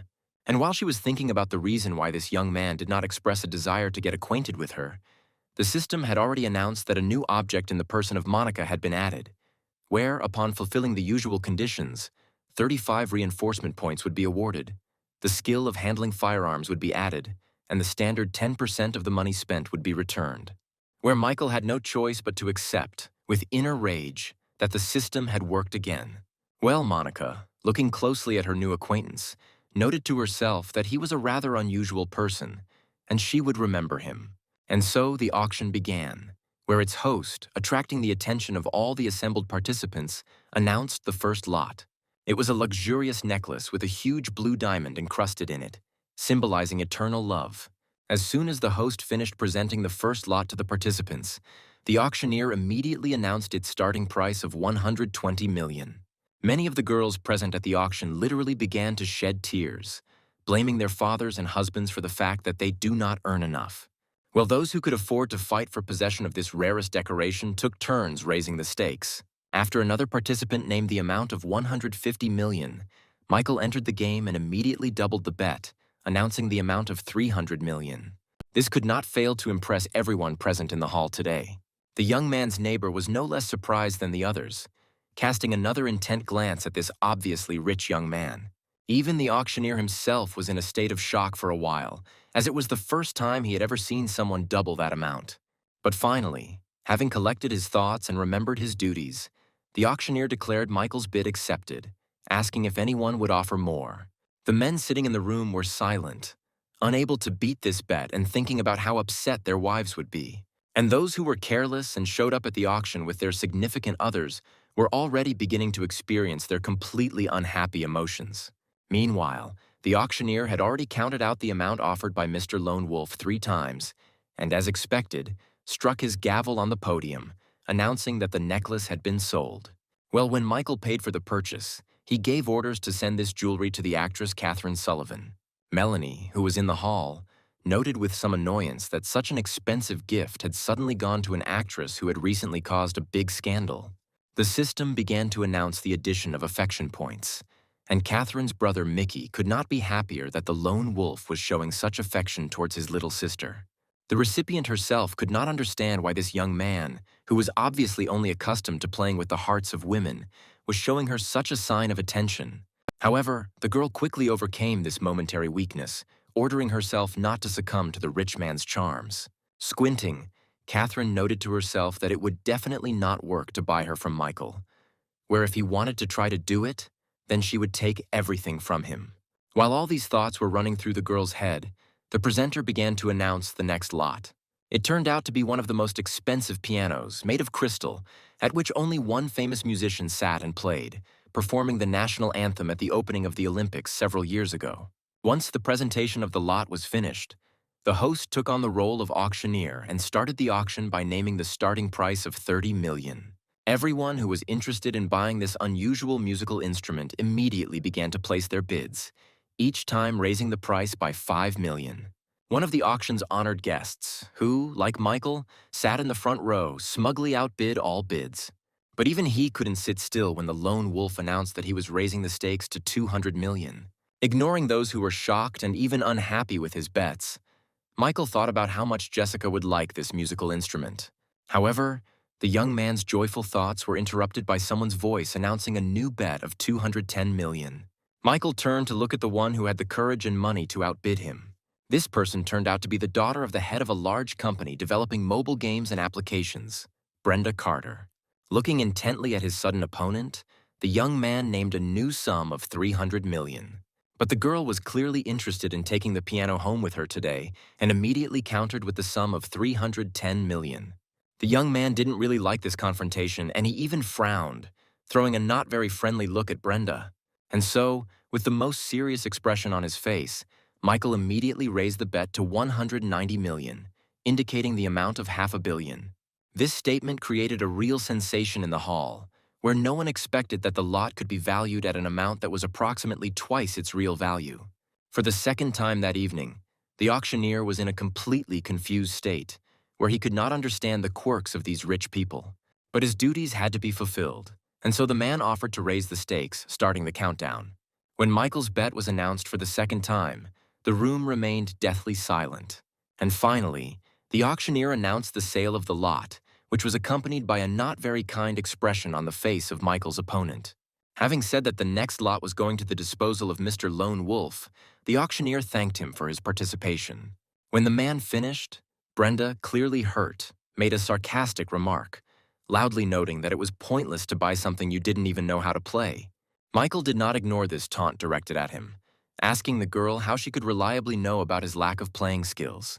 And so, having decided to teach the impudent girl a lesson, the young man rose from his seat, saying that since Miss Carter had raised this topic, he could not refuse her the pleasure. As he approached the musical instrument, the young man was already anticipating the impact his playing would have on those gathered. And now he was sitting at the crystal instrument he had just bought, and soul-stirring sounds were carried throughout the hall. Both the initiator of this performance and all the other girls present at the auction could only marvel at this delightful game. Many immediately noticed that this young man's musical abilities and skills were far superior to any other musician. The sounds of music spreading throughout the hall evoked a variety of emotions and feelings in people, where one man even remembered his first love and announced to his wife that they were getting a divorce. Others remembered their deceased relatives with tears in their eyes. Catherine also did not remain indifferent to this performance, noting that people of art cannot be bad, and her conclusions about this guy could be wrong. Watching Michael, Melanie was finally able to understand why Jessica fell in love with him, and at that very second, the system announced an increase in her disposition towards the owner by 100 points, where, finally, it climbed out of a deep minus. After finishing his speech and studying the system messages with interest, Michael came to the conclusion that Melanie definitely had some kind of mental disorder, where her attitude towards him went from one extreme to another. Leaving the stage and heading to his seat, the young man came to the conclusion that sometimes money really means nothing, and a girl's heart can be won with your talent. As soon as the young man approached his seat, he immediately heard many compliments from his neighbor Monica, who had already asked him to exchange phone numbers. However, Michael did not want to have anything to do with this girl, who was obviously simply looking for a rich sponsor. And so, when the girl suggested exchanging contacts, the young man said that he didn't have a mobile phone with him. At that very second, the system announced an increase in the girl's favor, who actually really liked the way this guy turned her down, which showed that he was definitely not interested in just her body. Michael could only be surprised that even with such communication, the girl's affection had grown, and noted that recently he had been increasingly encountering some strange women. But Monica didn't back down, saying that the young man could simply dictate his phone number or social media ID, and then she would find him herself and add him as a friend. Not knowing how to get rid of the annoying girl, the young man couldn't think of anything better than that he didn't remember his phone number or ID. But Monica insisted on exchanging at least some information that would help her later contact the guy. Put in a hopeless situation, Michael suddenly declared that he could not give his interlocutor any contact information. But surprisingly, the girl was not upset, playfully stating that she had guessed that the young man had a mobile phone with him. But suddenly, the auction host announced a continuation and began to present the next lot, which was significantly different from the previous ones. And when she was told that a bankrupt company was going up for auction next, Michael noted with some pleasure that this place was truly created for him and his system. The presenter continued by saying that the bankrupt broadcasting company Dexter TV, which in its heyday was worth up to $1 billion, was being put up for auction, but the starting price was only $50 million. Without waiting for other bets, the young man was the first to raise the bar immediately to $60 million.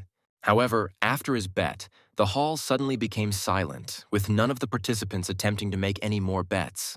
The young man even turned around in surprise, not understanding what was happening and why no one was participating in the auction, where his only assumption was that no one was interested in the lot. But all the other participants did not place bets, not because they did not want to get the company, but because they understood in advance that it was impossible to outbid the lone wolf. The silence was broken by the auctioneer, who cheerfully noted that Mr. Lone Wolf had decided to take a swing at the third lot and asked if there would be any more bids. The room responded with silence, and the man, counting to 3, once again announced the sale of the lot to Michael. The auctioneers listened in silence as the auctioneer expressed his hopes for a speedy return to the former glory of Dexter TV.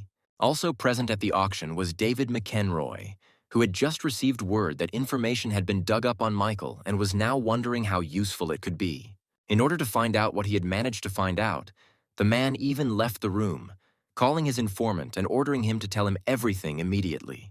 And so, with a smoking cigarette in his hand, David listened about where and when the one known to everyone by the pseudonym of the Lone Wolf was born. As it turned out, Michael came from a very ordinary family, where his parents grew vegetables and fruits, which they then sold at the market.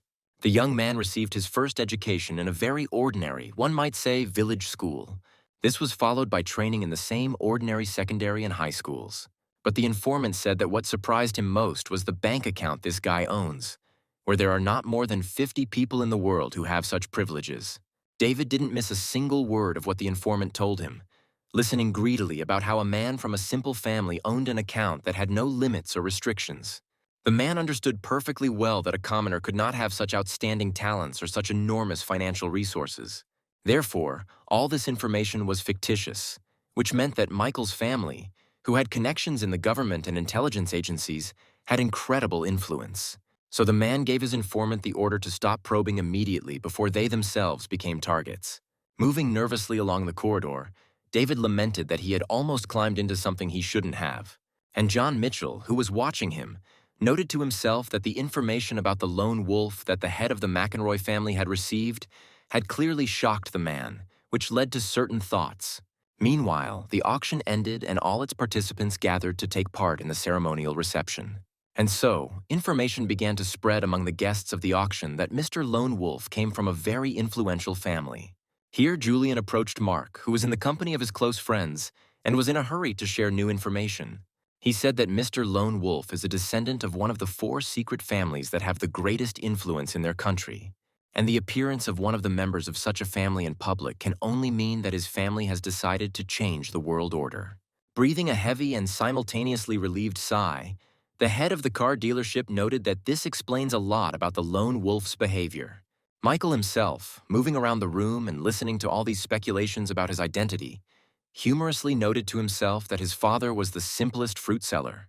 Suddenly, the young man's attention was drawn to female voices, which stated that in front of them was definitely a lone wolf.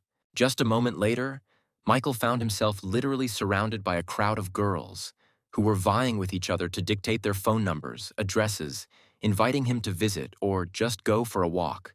Meanwhile, the music began to play a little louder, and everyone present gradually began to form pairs that slowly circled around the hall. The girls literally swarmed around Michael, not giving him a break, one after another, trying to attract him to dance with them. Not knowing what to do, the young man looked around and soon saw his life preserver, where he chose as such the actress Catherine Sullivan standing nearby with a glass of champagne in her hands. Breaking free from the clutches of the fans surrounding him, Michael asked for forgiveness, stating that he already had a partner at the event. And now the young man was already standing next to Catherine, holding out his hand to her and inviting her to dance. This gesture was extremely unexpected for the young actress, who stood there and thought about how she could act so that this guy would not consider her too pliable.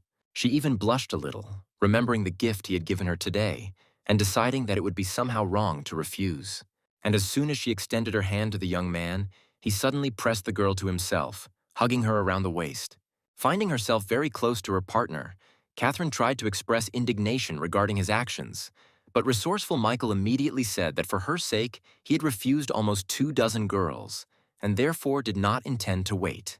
The system immediately activated dance skills, where after a few seconds the girl noted for herself that this guy also dances very well. On the one hand, Catherine was very embarrassed, feeling Michael's hands on her, but on the other hand, she caught herself thinking that she really liked it. In the next dance movement, the girl looked straight into the eyes of her partner, who she began to like more and more. The girl's face instantly flushed when she allowed herself to admit the thought that she was starting to feel something for this guy, and the system immediately announced an increase in the level of affection. And from all sides came enthusiastic exclamations, which saw Michael and Catherine as a very beautiful couple. Monica also watched the young people dance from her place, noting Michael's loyalty on the one hand, but on the other hand, not understanding why he was with such a scandalous person. The daughter of the head of the market was especially pleased that this guy did not fall for the tricks of other girls who were ready to do anything to get such a sponsor. But at the same time, Monica was very angry that Michael refused her, where she could not believe that he valued this actress Catherine Sullivan more. Then John approached the girl and, according to all the rules, tried to invite her to dance. But she responded in a very rude manner that she doesn't dance, and she's also not very interested in old men. The man, who had just turned 30, was taken aback by Monica's abrupt statement. Meanwhile, the music ended, and Michael noted with satisfaction that he had not done this dance in vain, since Catherine's favor had increased by a whole 5 points. Just as he was about to leave the dance area, his attention was suddenly drawn to a female voice behind him. Monica approached him, extended her hand to the guy, and invited him to the next dance. Seeing this, John was beside himself with rage, because this girl had just told him that she didn't dance, and his younger brother Paul was standing to the side and sympathizing with him. Well, Michael had no intention of continuing dancing, and therefore rejected Monica's offer, citing fatigue. But the persistent girl was not going to let him go so easily, asking the young man to talk to her for a little while. Noting the excessive importunity of this person, Michael reluctantly suggested that she step aside for a conversation. Having left the dance area, the young people soon settled comfortably on the nearby sofas. Monica went on the attack without preamble, asking directly whether the guy had a girlfriend and whether Katrin was one, to which Michael, of course, answered in the negative. This answer suited the daughter of the market head quite well, and she noted to herself that if he was not in an official relationship, then she definitely had a chance. Then she decided to eliminate her rival using other methods, asking Michael if he was concerned about all the rumors circulating around Katrin, to which the young man replied that he did not care, and in general all these rumors would soon disappear, to which he would make every effort. Clearly understanding that the young man was already investing in something, Monica asked how much he had already invested in the actress's activities, to which the guy replied that he bought her a car, an apartment, and is also investing about $500 million in her projects. Monica, having listened to her interlocutor, mentally concluded that he, apparently, did not even understand that he was simply being used, where, being raised and educated in such a rich family, this poor young man never met evil and greedy people like Katrin. Imagining how this actress was extracting money from Michael, Monica literally became indescribably furious. Out loud, she asked the boy if he thought Ms. Sullivan's demands were too high, to which the young man replied, completely unperturbed, that spending money on girls was perfectly normal, and he had just sent Carton another $200 million. Unable to contain herself any longer, Monica practically pounced on her interlocutor, telling him directly that the actress was simply using him and his wallet. But very soon the girl calmed down her ardor, saying that the young man himself was free to decide who and how much to spend, and she only wanted to warn him. And when the young man replied that he was not that stupid, Monica came to the conclusion that anyone who was in love would say the same thing. Then the girl remembered how this incredible young man played the piano. His simple-minded face remained before the girl's eyes, where she could not drive away the thought that he was behaving very naively. And now the system was already announcing to Michael that Monica's level of favor had once again increased. Receiving the third message from the system about the increase in the level of his favor, Michael finally realized that this was most likely due to her feeling sorry for him. At that moment, he himself felt sorry for Monica, who did not even suspect that he was the king and god in this situation. Not without pleasure for himself, the young man came to the conclusion that his interlocutor did not even suspect what he was capable of. But then, distracted from this conversation, Michael suddenly ran his eyes around the room, wondering out loud where Katrin had disappeared to. Well, his interlocutor reproachfully noted that Michael, as it turned out, did not listen to her at all, continuing to be interested in this selfish woman.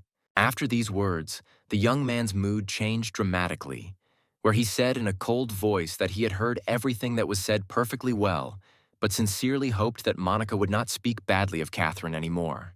The young man then added that, from his point of view, it was his interlocutor who was behaving very strangely, trying to create a negative opinion of Miss Sullivan in her own interests.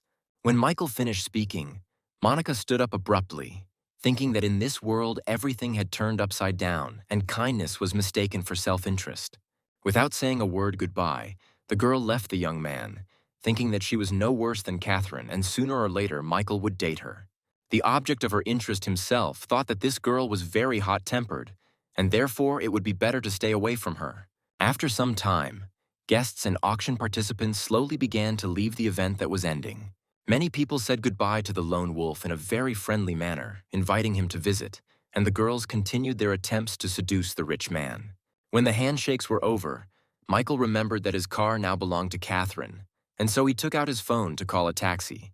But then a familiar male voice was heard behind him, noting that today Mr. Lone Wolf had made many people worry. Approaching, Mark asked permission to introduce his good friend Mr. Donald to Michael, which the young man greeted without any emotion. But the young man's mood instantly changed when this plump man with disproportionately large lips asked if he might be interested in buying the office building. Noticing that his interlocutor had become interested, Donald immediately went on the attack, starting to talk about all the advantages of the building. The car dealership owner was shocked when the chubby man quoted a price of $2 billion, not believing that he was actually that rich. But Michael took it quite calmly, offering to exchange contacts and asking if there were a couple more buildings for sale. Having answered that he only had one building, Donald noted to himself that he had not expected it to be bought in its entirety. When the exchange of contacts was completed, the young man, heading to the taxi, told the man not to even think about selling the floors separately to anyone, since he would definitely buy the entire building. Well, Mark and Donald headed in the opposite direction, where the latter was incredibly happy about such a useful acquaintance. Well, the star of today's auction, finding himself in a taxi, was thinking about who he could give the entire building as a gift to. But his thoughts were interrupted by the driver's emergency braking, which literally sent Michael crashing into the back of the front seat. While he was coming to his senses, the driver leaned out of the window, covering the man who appeared on the road with excellent curses.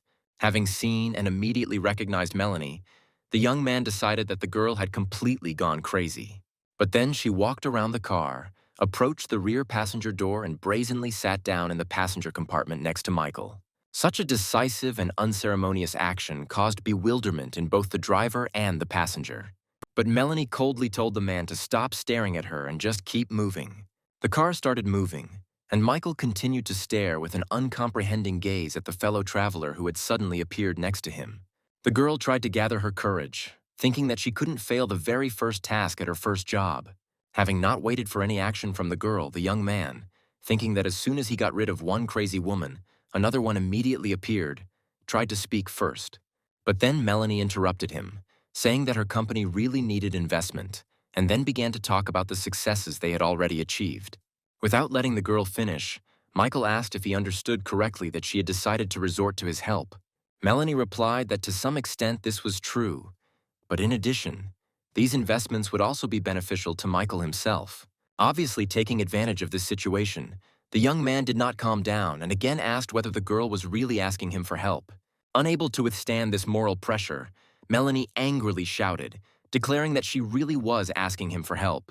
To herself, the girl thought with resentment that this guy was simply taking advantage of his position and money, humiliating her. But Michael had really had enough of this man-hater and was ready to continue his performance, trying to get the girl to start begging him. Deciding to teach the girl a little lesson, he carefully took a lock of her hair in his hand, saying meaningfully that in order to get something, you need to give something. And so, getting as close as possible to the girl's face, the young man asked if she understood what he meant.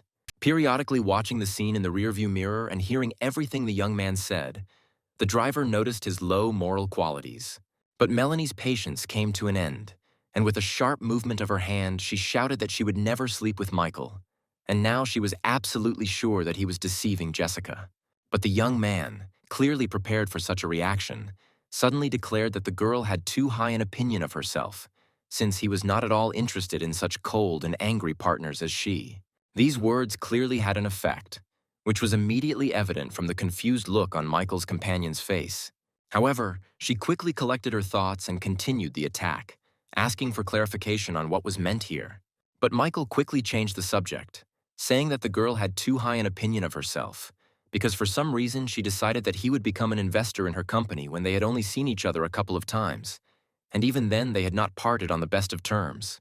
Melanie tried to respond to this, but the young man immediately reminded her of their last meeting, where she did not even bother to apologize. The girl had nothing to say to this, and she, pursing her lips in annoyance, said that she understood what her interlocutor was saying. Having emotionally agreed that it was all her own fault, Melanie declared that she would no longer bother the guy. And so, turning to the driver, the girl asked him to immediately stop the car and let her get out. And while she was addressing the man, Michael, looking out the window, suddenly noticed that they were in a completely different place than they should have been according to the route. The car stopped abruptly, and the young man, clutching his head, noted to himself that nothing good could be expected from the appearance of this person. And just as he thought about this, suddenly the car was surrounded on all sides and blocked by 3 more cars. From all the cars that appeared, people gradually began to emerge onto the street, and there were quite a few of them. Michael looked around, noticing that a whole gang of bandits had arrived to confront him. While the young man was noting that this time it would most likely not be possible to figure it out in a simple way, Melanie asked him what they should do, to which the young man simply replied that they had no choice but to surrender, which greatly surprised his companion. Meanwhile, the apparent leader of the group praised the young man in the waiter's suit for the excellent idea of arranging the kidnapping of a rich man from an auction. After hearing what the men were saying, Michael offered to separate peacefully, where he would be willing to give them as much money as they wanted. To which the gang leader replied that he was very happy to have such an understanding victim, but they still wanted to beat him up a little first. The man didn't have time to finish his thought completely, where his vile speech was interrupted by Michael's heel striking him right on the head. The rest of the gang didn't even understand what had happened, watching their boss lying unconscious on the asphalt. Michael, however, looked closely at his future opponents, noting that they were not just street hooligans, but a trained group of bandits.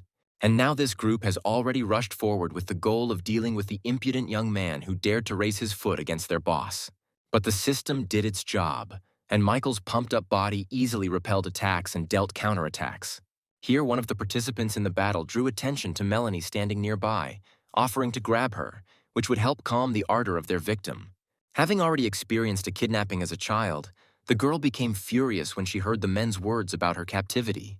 Masterfully skilled in hand-to-hand combat, Melanie prevented the attacker from carrying out his plan, where, after meeting the girl's leg, one of the attackers, with a broken face, noted that he clearly underestimated her abilities.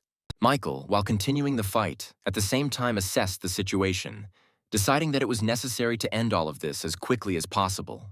And so he instructed the system to use a certain amount of enhancement points to increase physical strength and agility. And the system immediately complied, reporting that the order had been carried out and the owner's characteristics had been improved. Immediately feeling how much stronger and faster he had become, Michael immediately rushed to attack his numerous opponents. His incredibly strong and fast blows broke the noses and cracked the jaws of his opponents every now and then.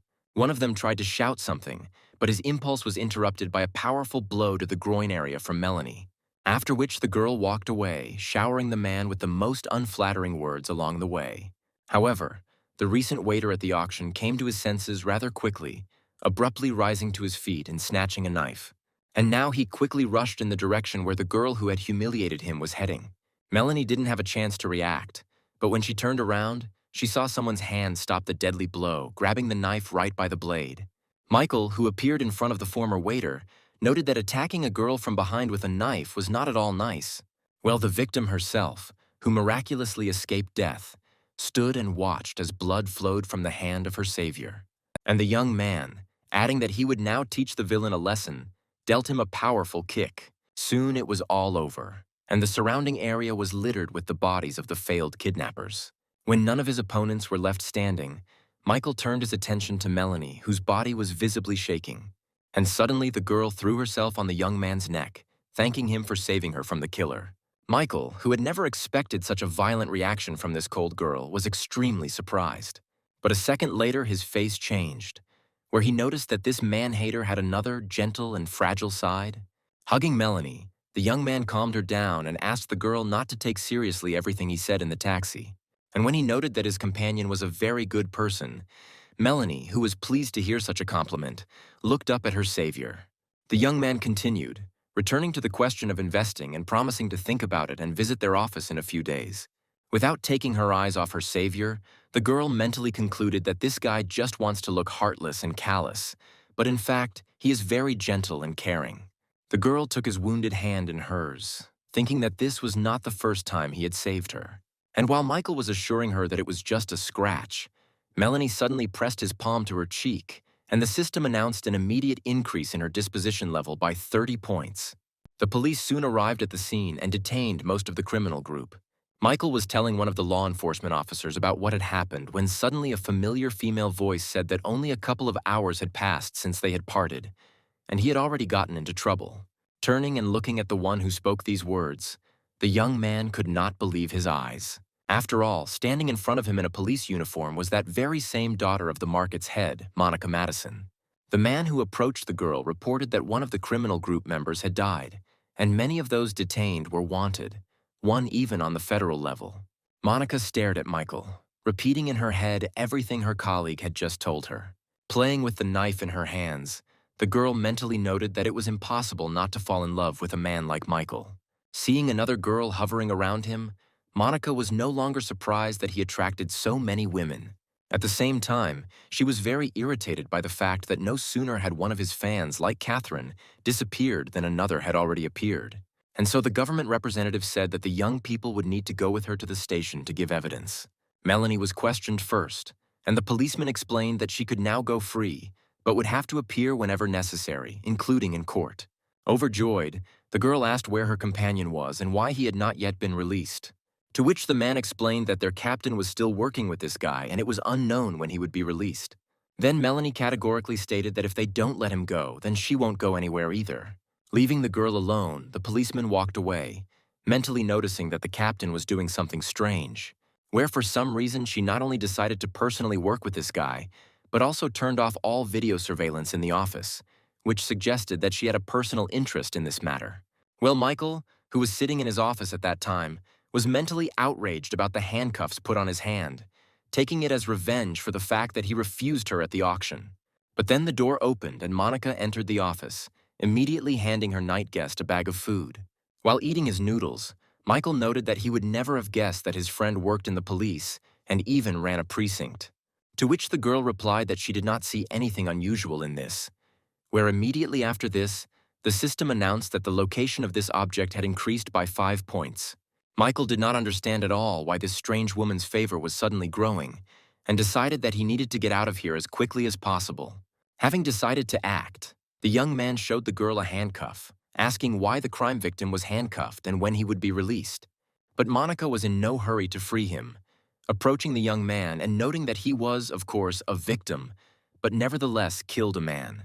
Suddenly, touching his chin, Monica asked the guy about his relationship with his night companion, to which Michael, as always, simply replied that they had studied at the same university, and now she was asking him to become an investor. Suddenly, the crazy woman grabbed the young man by the hand that was free of handcuffs, and with the other she began to unbutton his shirt. And when she finished her strange act, the young man asked what it all meant. But instead of an answer, a small first aid kit suddenly appeared right before his eyes, and the police captain who opened it explained that she simply wanted to treat Michael's wounds. Not believing in such good intentions of this truly strange girl, Michael looked at her with an uncomprehending look, noticing which, Monica almost had to swear that she would not do anything bad or indecent. When the girl began the treatment, the young man noted that he could have done all this himself at home, rather than distract the captain from her numerous jobs. But the girl told him not to move and just accept her help, adding that inflammatory processes are no joke, and therefore the wounds need to be treated as quickly as possible. Understanding that he couldn't get out of this, the guy at the same time guessed what all this could ultimately lead to. After all, this was the most common female technique, to surround her with care so much that the man would stop controlling himself and begin to submit to her will. And when a man gets hooked, completely opposite actions begin, such as periodic ignoring, after which the object of female attention literally turns into a toy of a resourceful woman who does with him whatever she wants. This was exactly the kind of devil Michael imagined Monica, who was treating his wounds. And then the young man promised himself that he would never fall for this bait. And so, buttoning his shirt, he coldly noted that he and the captain had only known each other for a few hours, and therefore they should keep their distance. But the girl sincerely did not understand what was happening to this guy, saying absolutely seriously that she only wanted to help the wounded man. To which the young man explained that he was not angry, but simply had feelings for a completely different girl. After which the guy gave a whole speech about how Monica was a very good girl, and everything could have worked out for them if they had met a little earlier. All these words touched the heart of the police captain even more, where she never expected that such a rich man would care so much about morality. Without a doubt, this young man was the one she needed and with whom she would connect her life without hesitation. But finally, Michael was able to leave the police station, heading towards a newly called taxi. Monica watched his every move closely from her office window, where the girl's thoughts were that she could not give this wonderful man in every sense to other women unworthy of him. Well, Michael's former companion remained at the police station, where she managed to fall asleep on the chairs while waiting for her savior. Arriving at Jessica's house, the young man only thought about the fact that he had not slept for a whole day and hoped that his girlfriend would allow him to rest at her place. When the young man was inside, he heard the sound of running water and headed toward the shower, assuming that the girl was there. And the girl really was in the shower, where her beautiful, slender body was hidden behind the curtain. And so the young man faced a choice, where one side of him said that he definitely shouldn't go in, but the little demon living in every person found it reasonable and even necessary to break into the shower. But when the girl finished washing herself, she turned to Jessica, noting that they really had a very large and comfortable bathroom. It was at this moment that Michael entered the room, his demonic side winning out in his torment. Seeing a stranger in front of her, the girl was initially taken aback, whispering the word, "help." But a second later, she was calling for help as loudly as she could, calling Michael a thief and a pervert. Well, the unexpected guest himself could not understand at all who she was and what she was doing in his friend's house. And now the girl was already in the arms of her friend, unable to stop her tears and declaring that the guy had seen her practically naked. And the tired young man asked Jessica to explain everything to his girlfriend while he took a shower. This behavior made Joanna even more indignant, where she called the guy a bandit who saw her naked and did not apologize, and asked her friend what kind of relationship they had with him. To which Jessica, clearly embarrassed and not telling the whole story, replied that this young man was her good friend. Joanna noted to herself that something was clearly wrong here, since her friend had never behaved like this around a man before. And now the girl began to understand that Jessica and this boor were apparently a couple. She immediately rushed to her friend and began telling her to come to her senses and not waste her time on such losers. And when Jessica asked what she meant, Joanna explained that such a successful and rich girl could not have a commoner boyfriend. To which her friend began to explain that everything was not at all as her guest had imagined, and Michael was a very good and decent guy. But Joanna did not calm down, saying that in the modern world only money and power can show decency, and therefore Jessica should choose an appropriate partner for herself, and not this ragamuffin. She immediately gave an example of how at yesterday's auction a certain rich man spent $500 million to buy a piano, and said that her friend needed someone similar. Where, immediately dreaming of an equally worse match for herself, Joanna concluded that these beauties needed only the best men. But then the girl's conversation was interrupted by a doorbell, where, without waiting for an answer, the visitor said that he was from the delivery service. While Jessica was signing, Joanna asked her what she had ordered, but her friend replied that it wasn't her. But Michael had warned her about some kind of surprise. Having heard the name of the person who saw her in negligee, the girl immediately noted that this beggar would definitely not be able to give her anything worthwhile, which was already starting to anger her friend. But then the girl saw a helicopter hovering in the sky right above Jessica's house, after which a cargo van accompanied by armed guards will stop right in front of the front door. This unusual delivery silenced both the skeptical Joanna and Jessica, who was standing next to her. But then a particularly valuable cargo was delivered to a room where it became clear that it was a musical instrument. Jessica wondered what kind of instrument it was that was being transported under such protection, and her friend, with the same skepticism, said that the less confident a man is in a gift, the more beautifully he wraps it. Deciding not to languish in guesswork any longer, the girl approached the musical instrument and pulled the cape off it, immediately after which the brightest sparkle of the crystal literally blinded the distrustful girl, and the recipient stood and enjoyed the beauty of this exclusive musical instrument. Joanna decided to check if this was really the material she thought it was, while wondering how much it might cost.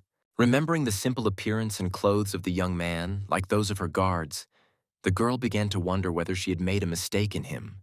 And at that moment, on the TV, the girl saw a news story about the auction that had taken place the day before, where Michael's face immediately appeared on the screen with a message that a certain rich man had purchased a piano for $500 million.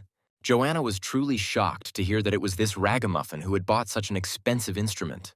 Noticing her friend's reaction, Jessica recalled her words about the guy being normal, not only in terms of his money, but also his moral qualities.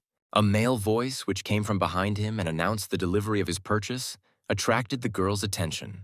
Turning around, Joanna saw Michael standing in front of her, who had finished taking a shower and now appeared to her in a completely different light. As he walked down the stairs, the young man noted that he was only expecting delivery tomorrow, and Jessica's friend was already thinking about how handsome he was. Ignoring Joanna, Michael immediately walked over to Jessica, who thanked him for the wonderful gift. Having dressed quickly and saying that he would not allow himself to be given a cheap gift, the young man invited his girlfriend to join him at a meeting. But the hostess of the house remembered that she had a friend visiting her today, and it would be wrong to leave her here alone. And then she politely declined the trip, explaining that she had promised to spend time with her best friend. Having said goodbye to both girls, the young man left the house, and while already on the street, he received a message from the system about the appearance of a new object. The new target turned out to be Jessica's friend Joanna, which greatly amused the young man, where he found Jessica a very naive girl who believes in female friendship when her best friend is looking at her man. Diana walked down the street, thinking that she was missing classes because of a man, and on top of that, she was getting to the place he had designated on her own. The girl recalled that fateful evening, after which, as it seemed to her, Michael had cooled off greatly towards her. At that very moment, the young man saw a system message that Diana's disposition towards him had decreased by 1 point. It was completely incomprehensible to Michael what was going on in the woman's head, because all he had done was make an appointment with her. And so, finding himself next to a girl who was clearly dissatisfied with something, he took her hand and called Donald, saying that he was already there. And as they continued moving, the young man thought that no attempt to apologize would help here, and that something else had to be done. Where in this situation, Michael was going to take such a step after which the girl would simply have nothing to say. Meanwhile, Donald's father was asking his son who this lone wolf was for whom he had arranged such a festive reception. And Donald explained to his equally plump dad that he was a very rich young man who could afford to just buy an entire building. But Dad was still skeptical, since he didn't believe that such a rich man could be found in their city. A man standing nearby, seeing the owner of the office center, Norwood Riggs, standing at the entrance, was quite surprised that he personally came down to meet some visitor. Veronica, standing next to him, asked the man how serious this Norwood was, to which the girl's boss explained that their entire company was located in one of the offices of the building, which belonged to Mr. Riggs. Where, compared to Norwood's fortune, Veronica's boss considered himself a mere nobody. The girl was amazed at how rich a man could be who owned an entire building. But suddenly her attention was drawn to a very familiar male figure who approached the rich people who were greeting her. Veronica waited until the young man turned his head and recognized her ex, Michael. Meanwhile, Michael himself was already shaking the hand of Norwood, who was greeting him, thanking him for such a warm welcome. And now Riggs Jr. was already showing the lone wolf the way to the elevator, wanting to show and tell everything here, but his father limited his maneuvers to just calling the elevator. Watching the father and son, the young man noticed that they were communicating in a rather funny way. Well, Michael's ex-girlfriend, who had been watching him all this time, couldn't understand what he was doing there and why the owner of the building was personally meeting him. As the group walked to the elevator, Norwood told the guests how everything was arranged. The man explained that from the 1st to the 10th floors, there are various boutiques, game rooms, cinemas, and other entertainment establishments. They had already climbed up to the required floor when Mr. Riggs was telling them that after the 10th floor there were office premises for a wide variety of companies. Moving behind everyone, Diana thought with displeasure that all this was very boring, and Michael might not even have invited her here. Throwing angry glances at the young man, the girl complained that she missed classes because of him, but Michael didn't even pay any attention to her. Meanwhile, Norwood suggested that the guy walk around the floors and look at the operating companies. Without responding to the offer, the young man suddenly turned to his companion, asking what she thought of this office center, where she, slightly hesitating from surprise, answered haltingly that she liked the building. Immediately after which, Michael suddenly announced that he was buying this building, where he asked to register the ownership rights to his current companion. The young man's statement almost shocked the girl. The Riggs family members couldn't believe what they heard either, and asked the lone wolf again whether he really wanted to give the building to the girl, to which the young man replied that without a doubt, but only if she herself wanted to accept him. After listening to the young man, Norwood noted to himself that not everyone could just go and buy a building and then just as easily give it to some girl. Diana didn't believe what was happening, claiming that Michael was probably joking since giving away an entire office center was something out of the realm of fantasy. But the young man, approaching his former classmate, assured her that this was not a joke, and now she would be able to receive an income independent of anyone. Michael then added that he did not want Diana to be dependent only on her family's affairs, and with an asset like this office center, she will always have a financial safety net. Looking into the eyes of this incredible young man, Diana reproached herself for having treated him badly lately, and the system was already conveying information to the owner about the increase in the level of the girl's disposition. But the person most pleased in this situation was the salesman, who noted with affection that an agreement had been reached between the young people. Norwood then added that the final cost of this office center is $2,600,000,000. Having shown his magic card, Michael asked him to start the registration procedure, where upon completion the man would immediately receive his money.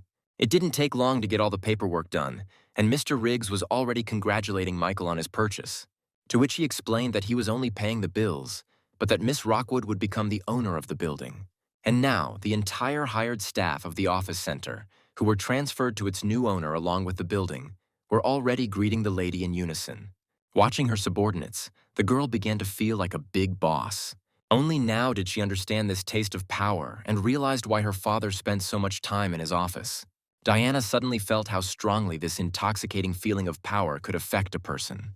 Noticing the crowd, Veronica asked one of her colleagues what had happened there, to which the girl explained that everyone was welcoming the new owner of this building, who today was a certain Miss Rockwood, who was barely over 20 years old.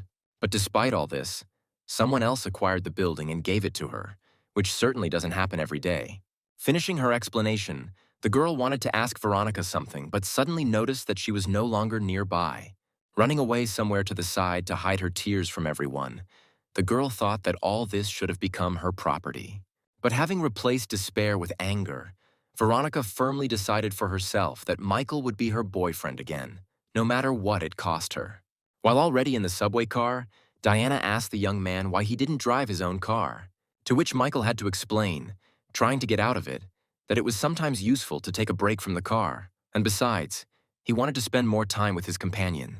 Of course, the girl was pleased with such a statement from the young man, where she, deciding to keep up the conversation, suddenly asked him if he had heard of such an actress as Catherine Sullivan. Telling himself not to panic about Diana possibly finding out about his relationship with the actress, Michael replied that he had heard something about her out of the corner of his ear. And when he asked why Diana was interested in her, she explained that they were writing about this actress everywhere now. After what the girl said, the young man exhaled as he realized that she had simply decided to discuss the news with him. And Diana continued, suddenly reading that a couple of days ago some rich man bought a crystal piano at auction.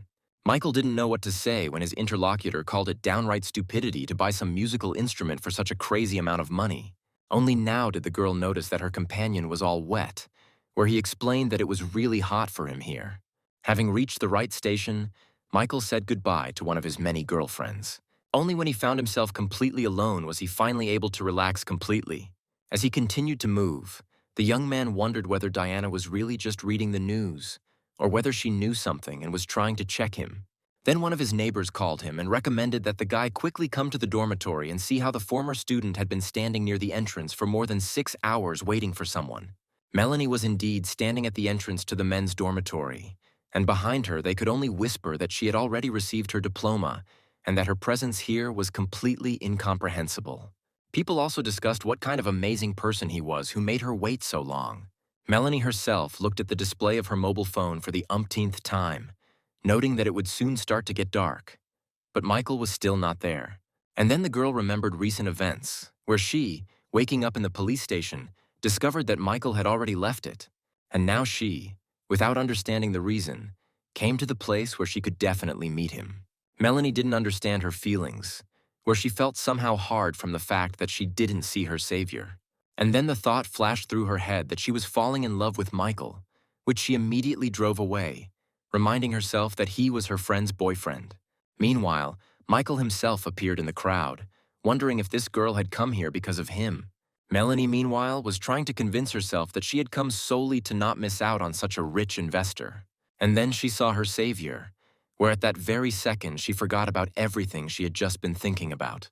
Rushing forward, she joyfully clung to Michael's body, stunning the latter with her unexpected behavior. Next to this man, the girl was filled with feelings of stability and security.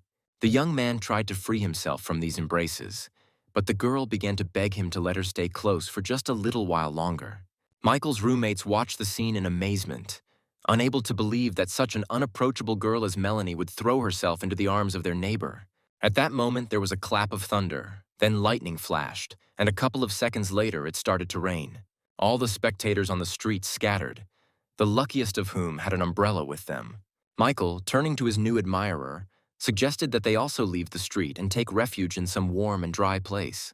And now Melanie was already entering the young man's room, where the latter's neighbors were already simply in a state of quiet horror. Sitting down on a chair and looking around, the girl noticed that the male dormitories were actually not as bad as they were said to be. Well, Michael's neighbors were already torturing the young man about why he brought this girl here. But then he was distracted from explaining to his friends by Melanie's voice, who noted that the guy had a lot of dirty clothes. Where, stretching out her hand, the girl suddenly pulled out from the laundry basket the most unexpected object for her. A little later, she recalled with great shame what she was holding in her hands and how humiliating it really was. But then Michael told Melanie that the storm had passed, the rain had stopped, and now he could walk the girl home. When they went outside, the young man asked the girl why she had come to the dormitory, since she could have simply written about funding issues. However, Melanie insisted that she had come here for business purposes only. And only now did she realize and tell her interlocutor that she did not have Michael's contact information. And while she was offering to exchange them, happy that she could now contact him at any time, the young man himself was amazed that there were still people in the world who could wait 6 hours for a meeting. And so the young people exchanged contacts and added each other as friends on social networks, where Melanie was very happy that now she could contact Michael at any time, of course, exclusively on investment issues, as she assured herself. As he was leaving, the young man told his companion that she didn't have to worry about the investment, since he was planning to visit them at the office the following day. As she watched Michael go, the girl thought that they could call her whatever they wanted, but she really had the warmest feelings for this guy. The only thing that worried the girl was what her friend Jessica might think and say about her. The next day, sitting next to Melanie in the car, Michael suddenly noticed a strange expression on her face, as if asking him who he was texting there. The young man noted to himself that this girl probably had some kind of split personality, since yesterday everything was fine. But now she was angry again. Melanie herself was thinking about the fact that this guy already had a girlfriend, and she didn't want to ruin his relationship or be a third party in it. Taking out her mobile phone, the girl in love called her boss, informing her that she and the investor would soon arrive at the office. When they arrived at the location and left the car, Michael could not believe where the office of the company where his companion worked was located. The girl immediately noticed the young man's strange reaction to where they had arrived, where the young man noted to himself that out of hundreds of buildings in their city, the company where Melanie works is located in the very one that he had just bought and given to Diana. They were already standing waiting for the elevator when Michael thought that a meeting with Diana herself now might not be at all opportune. But then the elevator doors began to open, and behind them, the young man could already discern familiar facial features, where Diana, looking at him in surprise, asked how he ended up there, since earlier he had told her that he had some business. Michael had no choice but to enter the elevator and go up, accompanied by 2 objects from his system at once. The young man mentally gave himself the instruction to remain calm and not let anyone know that he was in any way agitated. And so the guy decided to introduce the girls, introducing first Melanie, with whom he studied at the same university, and who now works in one of the companies that rent space here. After which Michael introduced Diana, saying that they had once studied at school, and now she was the owner of this entire building. Hearing that this girl owned the entire building, Melanie was very surprised that one could be so rich at such a young age. But what interested her most was the relationship between her and Michael, where they studied together, and now she is very beautiful and rich. Not experiencing any pleasant emotions from this acquaintance, the girl nevertheless extended her hand to Diana, saying that she was very pleased to meet her. But the owner of the building also did not feel any sympathy for the new acquaintance, responding with the same feigned politeness. Looking at her rival, Diana mentally noted that Michael was most likely trying to deceive her, since he hardly came here to discuss cooperation issues with such a beauty. Inside, the girl was tearing herself apart, remembering that he hadn't found time to meet her, and for the sake of some strange beauty, he had even come to her office. When the elevator reached the desired floor, Melanie asked Michael to wait a little while she reported their arrival to her boss, and the young man watched in horror as his peculiar protective barrier, saving him from Diana's wrath, was removed. There was nothing to do, and the young man was the first to turn to the girl who remained next to him, who meanwhile took a menacing defensive pose, deciding that now the guy would be ridiculous in trying to apologize to her. But suddenly the young man quietly told his interlocutor to be careful in communicating with this girl. And when she asked, confused, what Michael was trying to tell her, he explained that Melanie had a non-traditional sexual orientation and had already set her sights on such a beauty as Diana. This information was a real shock for the girl, and Michael assured her that he was absolutely serious. It was at this moment that Melanie herself returned to the young people, informing her investor that the boss was waiting for him. Having quickly said goodbye to Diana and invited her to have lunch together, Michael headed to the meeting.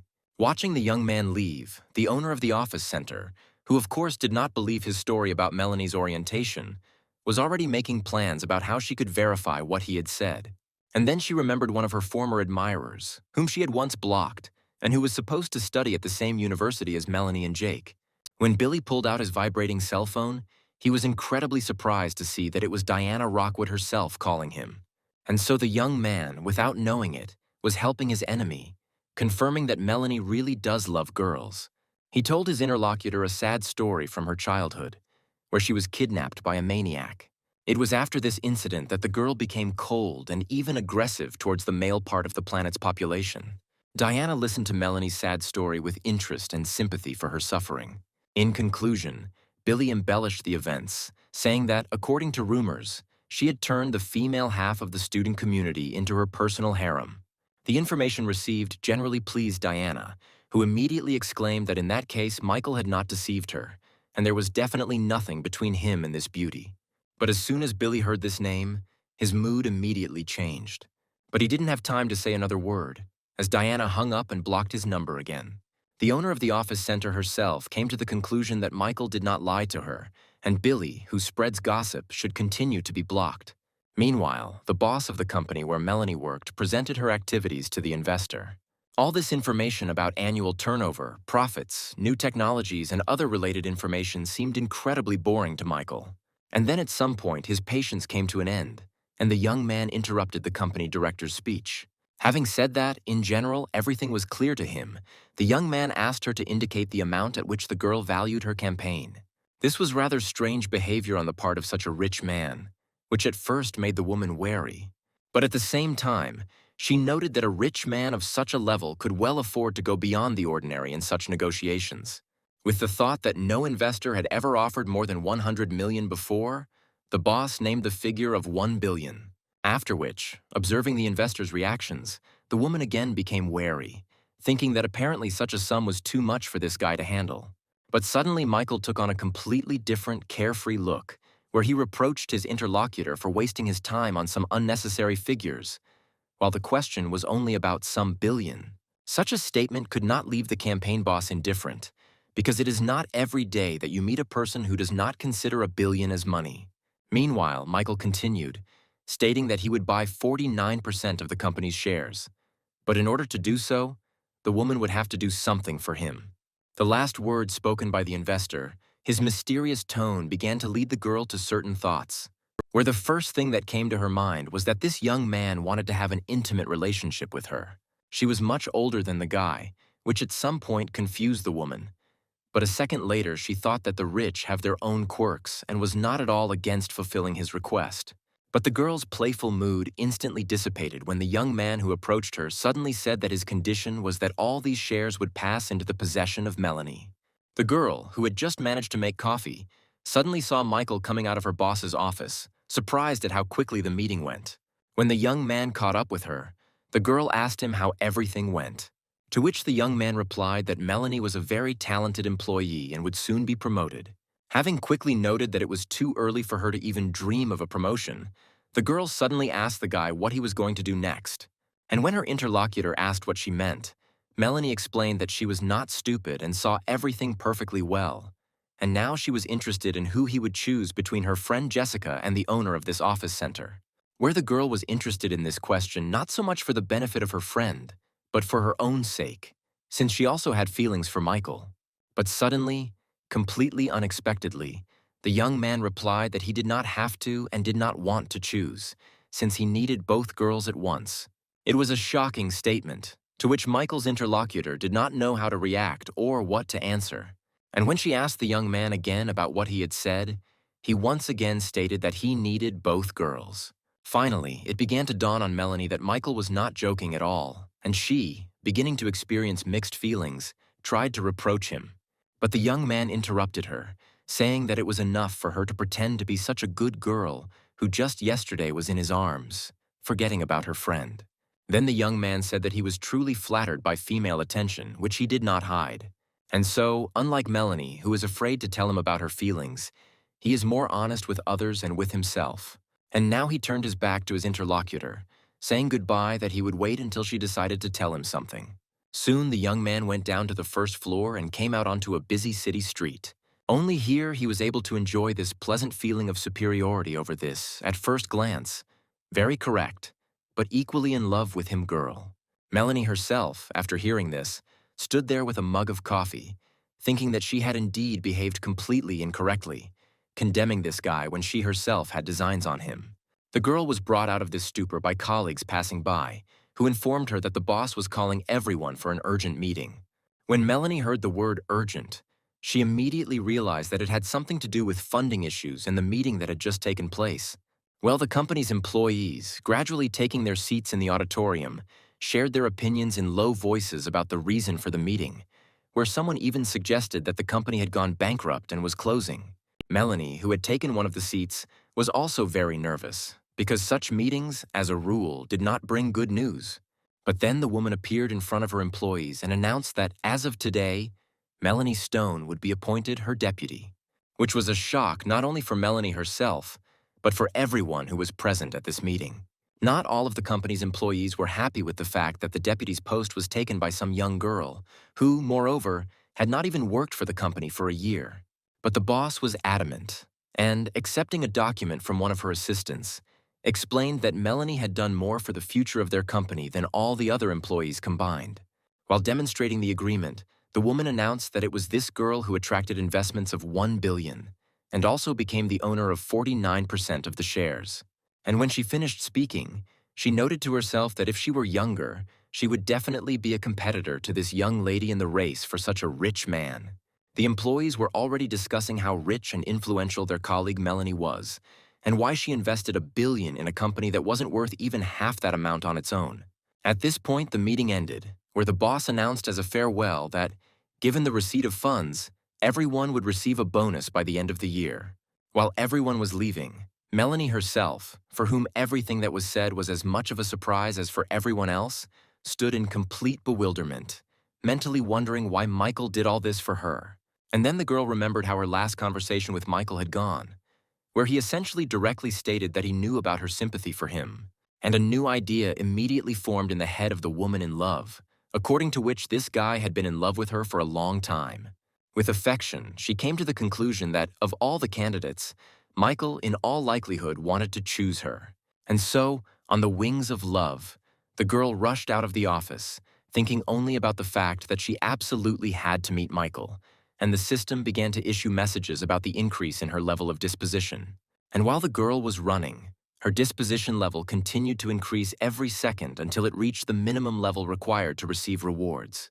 And so the system announced to the owner that he had been awarded 35 boost points, as well as 100 million of the billions spent on this object. The guy immediately remembered the situation with Angelica, when direct spending only did harm and led to a loss of favor points, praising himself for how he arranged everything regarding Melanie. While walking down the street and thinking about his strategies, the young man heard the ringtone of his mobile phone. Taking out his phone, Michael was very surprised that the unapproachable Catherine Sullivan herself suddenly decided to call him. And when he answered the call, at that very second he heard the hysterical cry of a girl who was declaring her not very good mental abilities. And when the young man asked what was going on, the artist explained that famous people had come out in support of that director, and now she was left holding the bag again. After listening to the explanations, the young man simply refused to understand how this film industry was structured and operated, where he had poured hundreds of millions into it, but still had not received any results. However, this was a great way to spend a lot more money, and so Michael told his interlocutor not to cry, as he would solve everything. There have been constant rumors surrounding director Floyd Hicks that he was using his position to seduce young actresses who wanted to break into the big screen, but there has been no evidence to support this. And this time, all the talk around this director died down when several actresses, led by celebrity Cheryl Farrell, spoke out in his support. Listening to this information, Michael was surprised that the simple words of this actress were listened to so strongly. And his informant continued, adding that Cheryl is not only good as an actress, she also does a lot of charity work. And so Mark concluded that this time Floyd saved his reputation thanks exclusively to this girl. But in order to bring this man to the very bottom, you need to act extremely inventively. Michael didn't quite understand what his old acquaintance meant by the word inventive, and the owner of the car dealership, handing the guy a card, explained that he had hired private detectives who had found one useful person. Soon the young man arrived at the address indicated on the card, where he was very surprised that the person he was looking for lived in such a remote place. As he approached the apartment he needed, the young man suddenly heard a loud, rude voice telling someone that he did not intend to do charity work here. Opening the door slightly, Michael was quite surprised when he saw the one standing in the very center of the room. It was Kevin McEnroy himself, who was showing a certain man a bat in his hands and demanding that he return all the money immediately.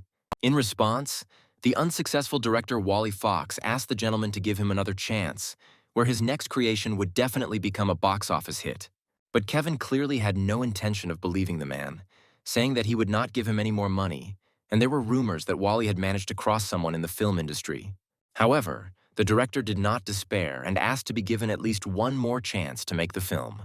But the enraged son of the McEnroy family angrily shouted that now he himself would show him an action movie from the 90s, swinging a bat. But his momentum was suddenly stopped by a powerful and unexpected blow that sent the little mafia boss flying far to the side. Jumping to his feet and holding the bruised area, Kevin angrily shouted that the impudent man who dared to touch him was no longer a tenant. But then he heard a familiar voice, which advised the guy to watch his words before a bunch of troubles fell on his family. Kevin immediately recognized the one whose fist had already touched his body, remembering his father's words that Mr. Lone Wolf came from a secret influential family. And now he was standing in front of Michael and timidly saying that he and his henchmen were leaving this place, since the Lone Wolf had an interest in this man. Neither Michael himself nor Wally, whom he had saved, even had time to blink before the entire crowd of young men left the room. But the director had already turned his attention to his savior, in whom he immediately saw a very influential person, of whom even the McEnroy family was afraid. Michael, glad that there were not many problems here, turned to the man he had saved, saying that he had one important matter for him. Adjusting his glasses, the lenses cracked from the beatings he had received. Wally replied that he would help in any way he could, but he had one condition. And suddenly he literally threw himself at the feet of the young man, begging him to become his patron. Soon Wally was sitting at the table, wondering what his new patron had planned with the exposure of Floyd Hicks. Michael reacted sharply to the address of patron, saying that he should not be called that, but at the same time confirming that he was interested in the man solely for the purpose of exposure. The director immediately realized that this guy already knew that he had compromising information, which he, however, was ready to pass on to him. And so Wally said, in all seriousness, that he really did have something to help with. But in return, he wanted to ask the young man for something. And when Michael pointed out that money was not a problem, the director suddenly stood up and said that he was not interested in personal gain, where he simply wanted the young man to invest in his project. Michael noted to himself that such a desire for art was worthy of praise and assistance, so he said that an actress named Catherine Sullivan would be handling his affairs in the film industry, where Wally would have to contact her to resolve the issue, which immediately caused quite a violent reaction from the director, who shouted that he was ready to give his life for his patron. The man then pulled a flash drive out of his pocket, saying that the information on it would not only destroy Floyd, but would also affect the entire balance of power in the film industry. When the electronic storage device was connected to the laptop, Michael was surprised to see only one video file there.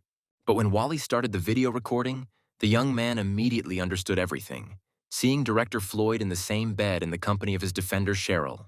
The young man was very pleased with such excellent compromising material, which allowed him to kill two birds with one stone, where, as if guessing the thoughts of his savior, the director said that he would never have decided to publish it alone. To which Michael, hugging his new friend, explained that now he had him, and therefore they would quickly sort everything out. Meanwhile, sitting in her house, Catherine couldn't stop reading the angry comments about her personality that were all over the internet.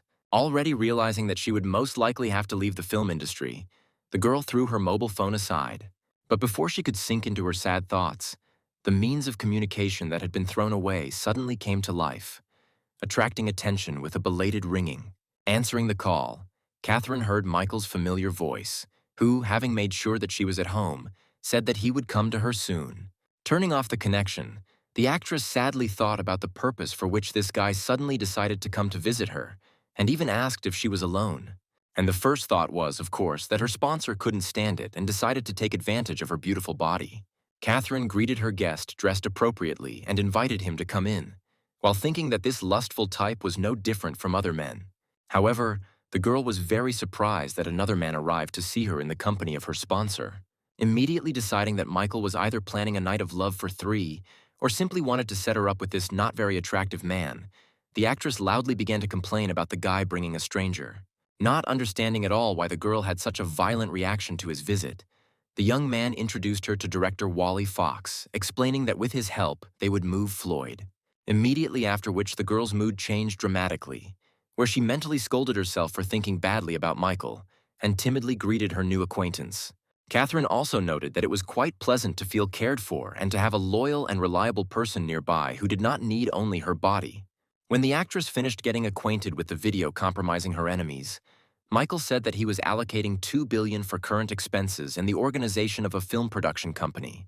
While Catherine and Wally discussed the details of the upcoming project, the young man was mentally rejoicing at the fact that he had managed to penetrate the film industry, which was created only to spend a lot of money. And so, after a while, Cherish quickly made her way to her car, where crowds of journalists asked her to comment on the published video in which she was having sex with director Floyd Hicks. The girl was beside herself with rage, wondering who had arranged all this and where such a recording had come from.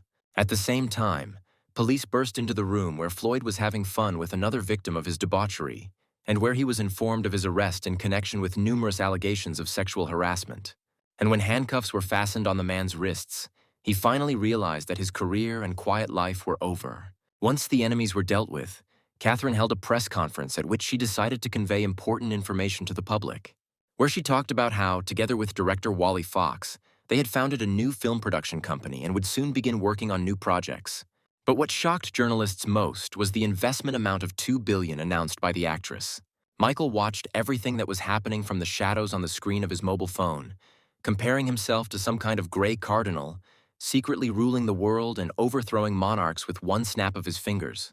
At the same time, Billy was leaving the dorm, who was very angry at Michael for taking his girlfriend away from him, and therefore wanted revenge. Taking out his mobile phone, the young man called Jessica, and when she picked up the phone, the guy said that he had important information for her. Joanna tried to stop her determined friend, saying that a call from an envious person was not a reason to quarrel with Michael. Jessica herself understood that believing the words of an unknown person that her lover had many girls was complete absurdity. But Michael really had not called or written to her for a long time. The girl in love felt in her gut that something was wrong in her relationship with Michael. Well, her accompanying friend continued to insist that this guy was giving the appearance of being a reliable and loyal person. She was just talking about how he couldn't have casual relationships when suddenly a silhouette familiar to Jessica appeared before the girl's eyes. Standing nearby, Melanie was thinking about how to tell Michael that she really liked him when Jessica called out to her. Hearing the familiar voice of her friend, Melanie was very surprised by this completely unexpected meeting for her. And naive Jessica, not even suspecting that her older friend had come to the same guy as she, asked her what the graduate was doing there. Unable to lie to the girl, Melanie explained that she had come to Michael, but only regarding investments in the company where she worked. But Jessica immediately remembered how much her friend disliked this guy, so she would come to meet him like that. However, the girls' conversation was interrupted by the appearance of a luxury car near the hostel. Everyone who was nearby and saw Diana emerge from this car could not stop admiring her beauty and grace. Jessica and Joanna also noticed the girl's appearance, while Melanie, already familiar with Diana, angrily wondered what she needed here. Approaching Michael's fans, the owner of the office center asked if Michael Cross lived there. Jessica immediately responded to the question, asking about Diana's relationship with him. But she, having assumed a defensive posture, answered her interlocutor, who was turning into an opponent, with exactly the same question. Seeing a clear conflict brewing, Joanna suggested finding a quieter place where they could talk things out. And so, a few minutes later, all 4 candidates were already sitting at a table in one of the nearby cafes. As she finished stirring her cappuccino, Diana decided to take the initiative and start this difficult conversation. Looking at Jessica's angry face, the girl asked a direct question about whether she liked Michael, to which she sharply and coldly responded that she really liked this guy, and he definitely liked her. But Diana objected, saying that Michael had chased after her since their school years, then protected her from an unwanted marriage, and therefore it was obvious that he liked her, not Jessica. But then Joanna intervened in the conversation, noting that Michael had given her friend a villa and a crystal piano worth $500 million, which objectively showed his attitude towards her. Only now did Diana realize that her lover was the same rich man who had recently become famous for his participation in the auction. However, the girl had something to cover this card with, and she immediately reported that if we talk about the material side, then for her the gift was an entire office center. Where immediately after this, Jessica noted to herself that apparently Michael was simply lying to her. But at some point, Melanie intervened in the conversation between two girls who were trying to separate one guy, where she modestly reported that she also did not go unnoticed by the young man, who bought shares of the company for $1 billion and gave them to her. Where after what was said, each of the girls became immersed in her own thoughts. Jessica was the first to lose her temper, quickly taking out her mobile phone and saying that she needed to call him immediately and make a claim. But suddenly the girl realized that, in essence, she had nothing to present to Michael, since from their first meeting there had been no talk of an official relationship between them. Following her, Diana also mentioned that every time she tried to talk about the relationship, the young man changed the subject of the conversation. And then Joanna expressed her opinion, saying that this rich man had a great job of promising nothing to anyone and at the same time dating everyone at the same time. Deciding not to wait any longer, Diana was the first to get up from the table and went in search of her lover with the intention of finding out everything immediately. But her impulse was stopped by Joanna, who said that in this case it was necessary to come up with something more sophisticated than an ordinary scandal. To which the owner of the office center dubiously stated that perhaps it was not worth traumatizing the psyche of her lover. Uniting the angry girls, Joanna stated that if they simply broke up with Michael, he would simply find a new victim. After which, the conspirator announced that an excellent plan for revenge had matured in her beautiful head, where she suggests not to say anything to this lecher, but just continue to spend his money. And so all the girls got fired up with this idea, according to which they had to spend all his money so that he could no longer deceive anyone. Already in the evening, Jessica expressed her last doubts about their plan for revenge. But her friend insisted that there could be no pity here. And so Joanna snatched the phone from her friend, saying that if she couldn't make up her mind, then she would do it herself. Noticing the animated screen of his cell phone, Michael immediately saw that the message was from Jessica. Having read its contents, the young man realized that the girl was simply asking him for money, saying that she had recently been thinking about creating her own broadcasting company. Remembering that he had bought a bankrupt channel at auction, Michael also wondered whether she had thought of it herself or whether someone had suggested it. And so both girls were shocked when they read in response that the young man was not only giving Jessica a broadcasting company, but also investing $5 billion in its development. Jessica interpreted this gesture in her own way, deciding that Michael had been planning her future for a long time, knowing about her passion for broadcasts and having bought the bankrupt channel. And now the girl was already thinking that although this guy was a rake, he was far-sighted enough and cared about the future of his girls, among other things. Her friend tried to interrupt her romantic mood, saying that she needed to urgently put the squeeze on the guy before he changed his mind about investing. Jessica, of course, tried to convince Joanna that the guy's words could be trusted anyway, but she didn't listen to her at all, continuing to attack Michael with messages. To herself, the girl lamented that she had not gotten this man, where she was not at all against sharing him with other girls. Well, Michael himself, having analyzed Jessica's current communication style, came to the conclusion that it was definitely not she who was communicating with him. The young man immediately realized that the girl's phone was most likely in the hands of her enterprising friend, who was scamming him for money. But Michael didn't care at all, because the main thing for him was that the money was spent as much and as often as possible. At the same time, Diana informed her mother that she had learned of several of Michael's hobbies, which greatly surprised the woman. The girl was finishing telling the details of the exposure when the screen of her mobile phone began to glow. After showing her mother what was on the screen, Diana explained that she and all the deceived girls had created a common chat.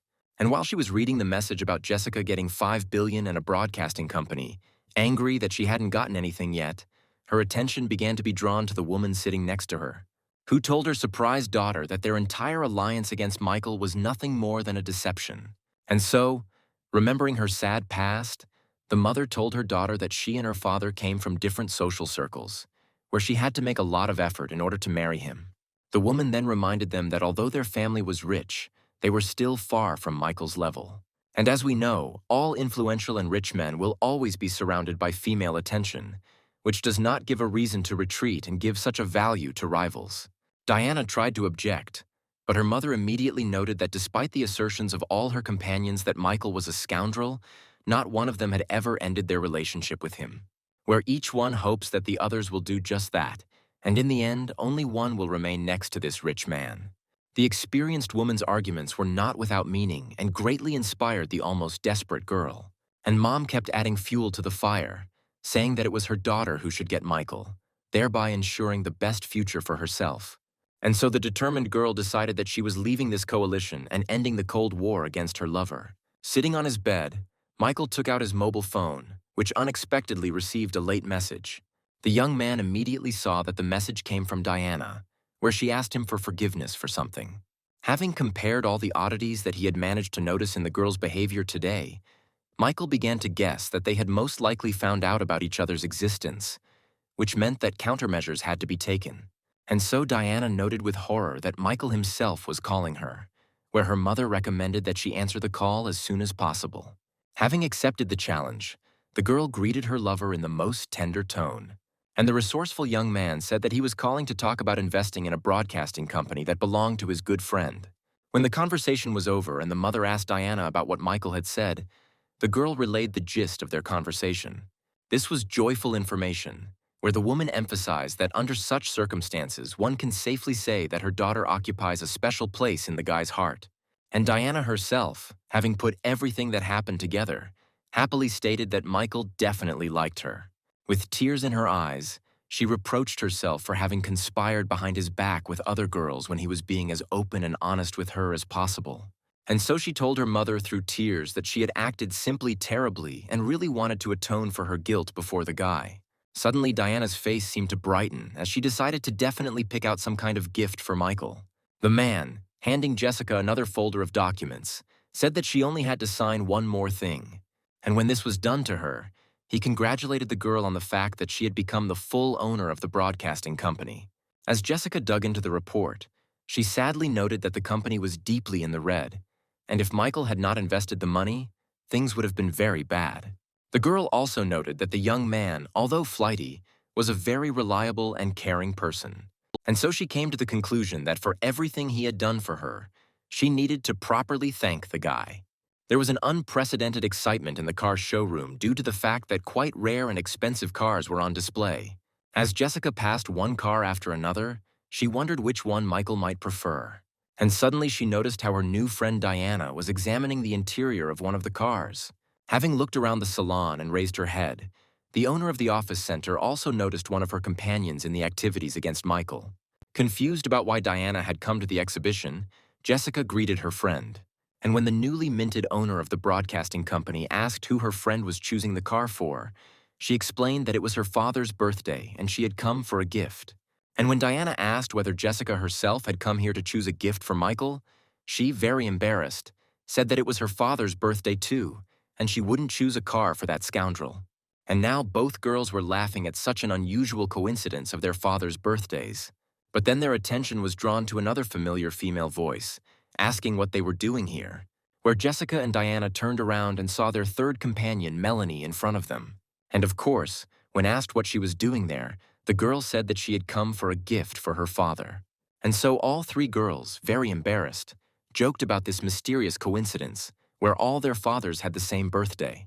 Diana, however, noted to herself that her mother was right, and these cunning girls definitely did not come here for gifts for their fathers, but for cars for Michael.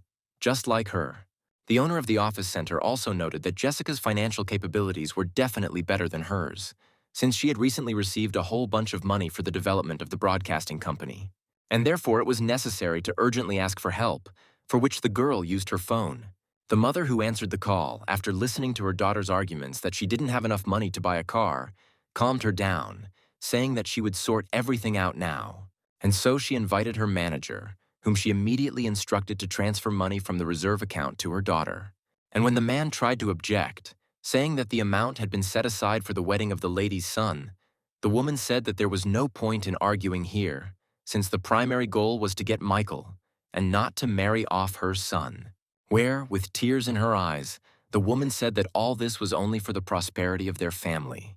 And then Diana received a message about the crediting of a whole $60 million to her account, which surprised her quite a bit.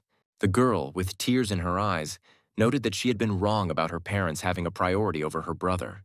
Full of determination, Diana sent a mental message to her mother not to worry, as she was definitely going to get Michael. Meanwhile, Michael himself was walking through the exhibition in the company of its owner, Mark, to whom his friend informed about the arrival of the ordered car. Moving among the nearby cars, the young man noticed that it was not only the cars that were attractive here.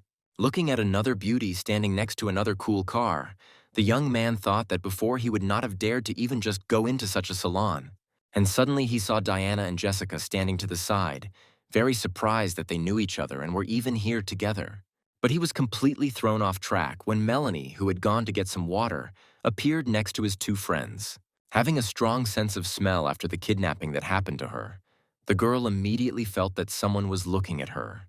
Turning around and looking around, she was unable to find the source of danger and returned to her dialogue with her friends. Michael hid behind his friend's back, thinking that sooner or later it would happen. But it happened nonetheless, as always, unexpectedly, where it was quite obvious that they were all aware that he was paying attention to each of them. And while Mark was wondering what was going on with his friend, Michael suddenly realized that despite all this, neither of them was insisting on breaking off the relationship. Consequently, the game he had started could well be continued, where completely new perspectives now opened up. And so he, having answered Mark that he had simply twisted his ankle, asked him to show the most expensive cars. And so the young man showed the guy 3 of the most expensive cars, one of which had already been ordered by Michael. But Mark was very surprised when his interlocutor, just a second later, asked him to calculate how much he owed for all 3. With this idea, the young man decided to test the strength of the union founded by the objects of his system. But suddenly Mark said that selling him all 3 cars would not be as easy as he would like. Michael said that money was not a problem, to which his interlocutor replied that it was not about money, but about the fact that 2 cars had already been ordered by another buyer. And when the young man asked who had booked these cars, Mark turned his attention somewhere to the side. There was a young man standing to the side, accompanied by a young beauty, where it was the son of the head of the family, Patrick Carson, who ordered the cars. Having finished giving his explanation, the owner of the car dealership cheerfully told the lone wolf that he had a lot of different other cars. But Michael was already watching as Patrick suddenly approached Diana, extending his hand and greeting the beautiful miss. Introducing himself as a member of the famous and influential Carson family, the young man invited the girl to get to know him better. And now he was telling a story about how Diana was very similar to one of his friends who died in childhood. And now, looking into the face of his new acquaintance, he has not let go of the warmest feelings, where he sincerely hopes that he will be able to get her contact to continue communication. At that moment, the girl suddenly saw Michael standing to the side, who was closely watching everything that was happening. Diana noticed an overly cold look in her lover's eyes, even though she hadn't done anything wrong yet. But then the girl's blood literally boiled, where she mentally noted that he himself was not at all shy about communicating with several girls at once. And he looked at her contact with another man as if she had already ended up in someone else's bed. Having decided to teach the guy a lesson, Diana agreed to exchange contacts with Patrick, but while she was doing this, she noticed that Michael had already disappeared. Looking around, the girl wondered whether she had done the right thing by deciding to teach the young man a lesson. Observing Michael's reactions, Mark asked him if he knew the girl, to which his friend replied that he had spoken to her a long time ago. Throwing an unkind glance at the owner of the salon, Michael said that he was buying all 3 cars, offering his friend $1 billion. It was a more than generous offer, to which Mark, of course, agreed, saying that this time Mr. Carson would do without cars. The young man noted to himself that the lone wolf was clearly jealous, but only a complete fool would refuse to earn $800 million on such a deal. He also mentally apologized to Patrick, where although he respected their family, he loved money much more. Having received the money for the cars, Mark asked Michael, who was sitting next to him, if he had any other requests or wishes, to which the lone wolf replied that he would indeed have one more request, where he wanted to do something right at the exhibition. Well, upset that Michael had suddenly disappeared somewhere, Diana continued to run her eyes around, and suddenly she saw a musical instrument being brought right into the center of the salon, which was quite unusual for a car show. All the guests immediately began to wonder about what was going on here and what to expect. And then Michael appeared, approached the musical instrument, and comfortably settled down behind it. The owner of the office center immediately noticed how sad the melody performed by the young man was. Each note literally echoed with pain in the very depths of the girl's soul, making her cry. And the young man continued, filling everything around him with a melody of sadness, melancholy, and sorrow. Everyone in the hall began to experience a variety of sensations from the melody being performed. But one thing was constant. Everyone had tears streaming from their eyes. Jessica and Melanie, who were still at the exhibition, immediately noticed that Michael was clearly not in the mood today. Well, the one who provoked this whole spectacle felt how every note was filled with a sense of loss. But then Michael finished playing and stood up from the instrument and said that you need to be able to let people go, even if you love them, and so he lets Diana go. Without saying another word, the young man turned and walked away. Realizing her huge mistake, the girl rushed after him, begging him not to leave her alone. However, the girl's path was blocked by Mark, who asked Miss Rockwood to stay for a while. Looking at the respectable man, Diana asked him why he was detaining her. To which the young man, handing the girl the papers, explained that Mr. Lone Wolf had just purchased a car, which he asked to be given to her. This was the finishing shot to the very heart, where the girl literally melted from the realization that Michael had come here to choose a gift for her. And Mark, who had reached certain agreements with Michael, willingly confirmed the girl's guesses. Where, accompanying Diana, he added that the lone wolf did indeed feel a strong attachment to Miss Rockwood. Everything that happened greatly hurt the girl's feelings, where she again blamed herself for unworthy actions towards her lover. The girl understood that because of some petty idea like revenge, Michael's trust in her was finally undermined. And now she was sitting on the floor, shedding her bitter tears, and Melanie and Jessica, who had come to her, were trying to calm their friend down. However, Mark, who was nearby the whole time, immediately attracted the attention of the approaching girls by calling them by name. Handing them some papers as well, the young man explained that Mr. Lone Wolf had not shortchanged them. While taking the documents for her car, Melanie stated that, apparently, Michael had long been aware that they had teamed up against him. Jessica fully agreed with this, also noting that even under such circumstances, they still received gifts from him. And so all three girls decided to try to establish a relationship with Michael, where, although he is a big fan of the opposite sex, he treats everyone with respect. Touched by yet another expensive gift, Jessica noticed that the young man always did this, making secret signs of attention and never asking for anything in return. Here, Melanie remembered how Michael had stood up for her more than once. Diana also contributed her bit by saying that they had all acted very meanly by uniting against such a wonderful man. And then the owner of the system began to receive messages that the level of affection of all three girls began to rise. Leaving the car show in a taxi, Michael happily noted that the billion had done its job. The young man was extremely interested in what kind of reward he would receive when the level of the object's location began to reach 100 points. Receiving messages from Diana asking for forgiveness, the young man decided that a few days of completely ignoring the girl would only do him good. And suddenly the young man's attention was drawn to a painfully familiar female voice, which he had not heard for a very long time. Turning around, Michael saw in front of him the very first object of his system, Angelica, who stated that they had not met for a long time. Trying to find some excuse, the guy immediately noticed that this girl began to look completely different. But without allowing the young man to justify the relatively long break in their communication, Angelica pulled him along, saying that she had to show him something. And when Michael tried to find out what was going on, the girl told him to just trust her and follow her. With a completely indifferent face, the young man thought about what this selfish girl could need from him, where the options could be another branded handbag or something like that. Soon they entered some house and stopped at the door, where, in response to the guy's next question, Angelica explained that it was a surprise. And then the girl opened the door, behind which the young man saw an apartment, all hung with his own portraits. Looking at the picture gallery of his portraits, the young man asked his companion in surprise whether she had painted all of this herself. To which the girl sheepishly explained that she had bought this apartment quite recently. The living room looked somehow nondescript, and so she decided to decorate it in this way. Then Michael, smiling, said that the surprise was quite unusual. To which Angelica, even more embarrassed, replied that the surprise was not these pictures at all. Looking the young man straight in the eyes, the girl suddenly said that she was giving him this wonderful apartment, which could not help but shock the young man, to whom no one had ever given such gifts. Angelica reminded her interlocutor of how he helped her family and dealt with debt collectors. After this, her father promised never to play again, and in general, their life began to improve, where the changes affected her as well. Who was able to look at herself and her life from the outside? Now she understands why Michael did not respect her at all before, where she was a materialistic and selfish girl. Now she wants to try to become worthy of her savior and try to improve their relationship. This girl's behavior was very different from the one Michael had known before, where the past Angelica would definitely never have given him an apartment. Turning to his girlfriend, the young man said that, in general, he understood her intentions, but giving her an entire apartment was too much. But Angelica, handing the guy the key, said that she understood perfectly well that he could buy himself a dozen such apartments. But for her, this gift meant a lot.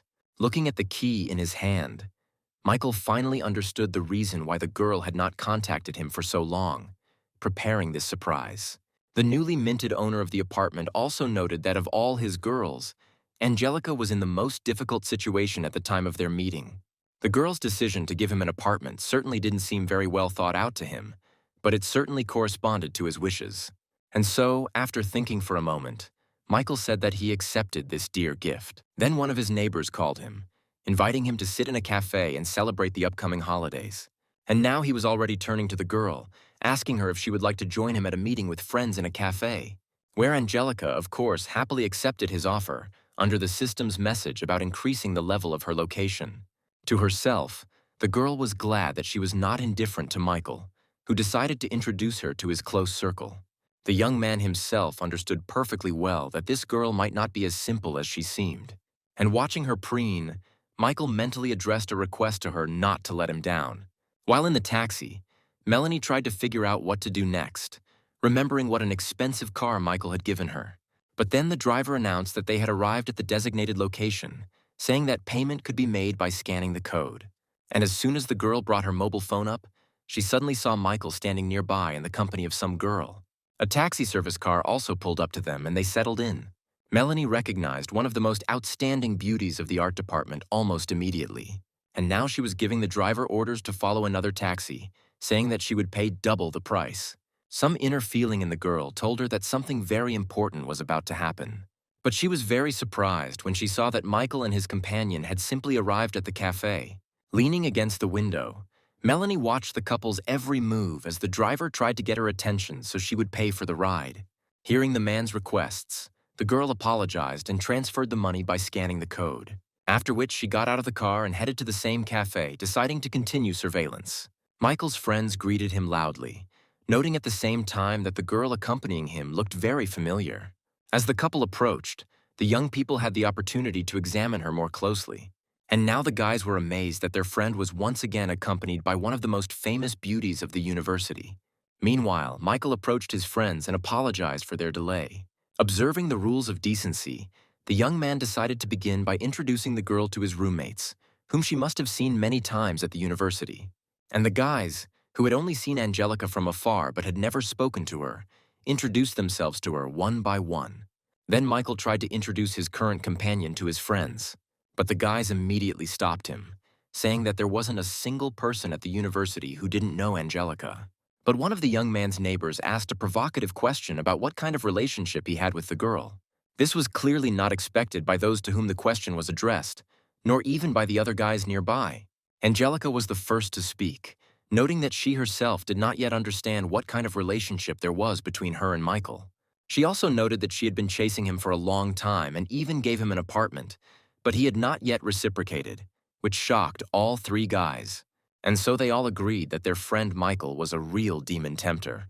The attention of the entire company was drawn to a girl sitting next to them, who suddenly dropped something from her hands, where Melanie, convulsively clutching a fallen mug, noted with horror that Michael had been given an apartment.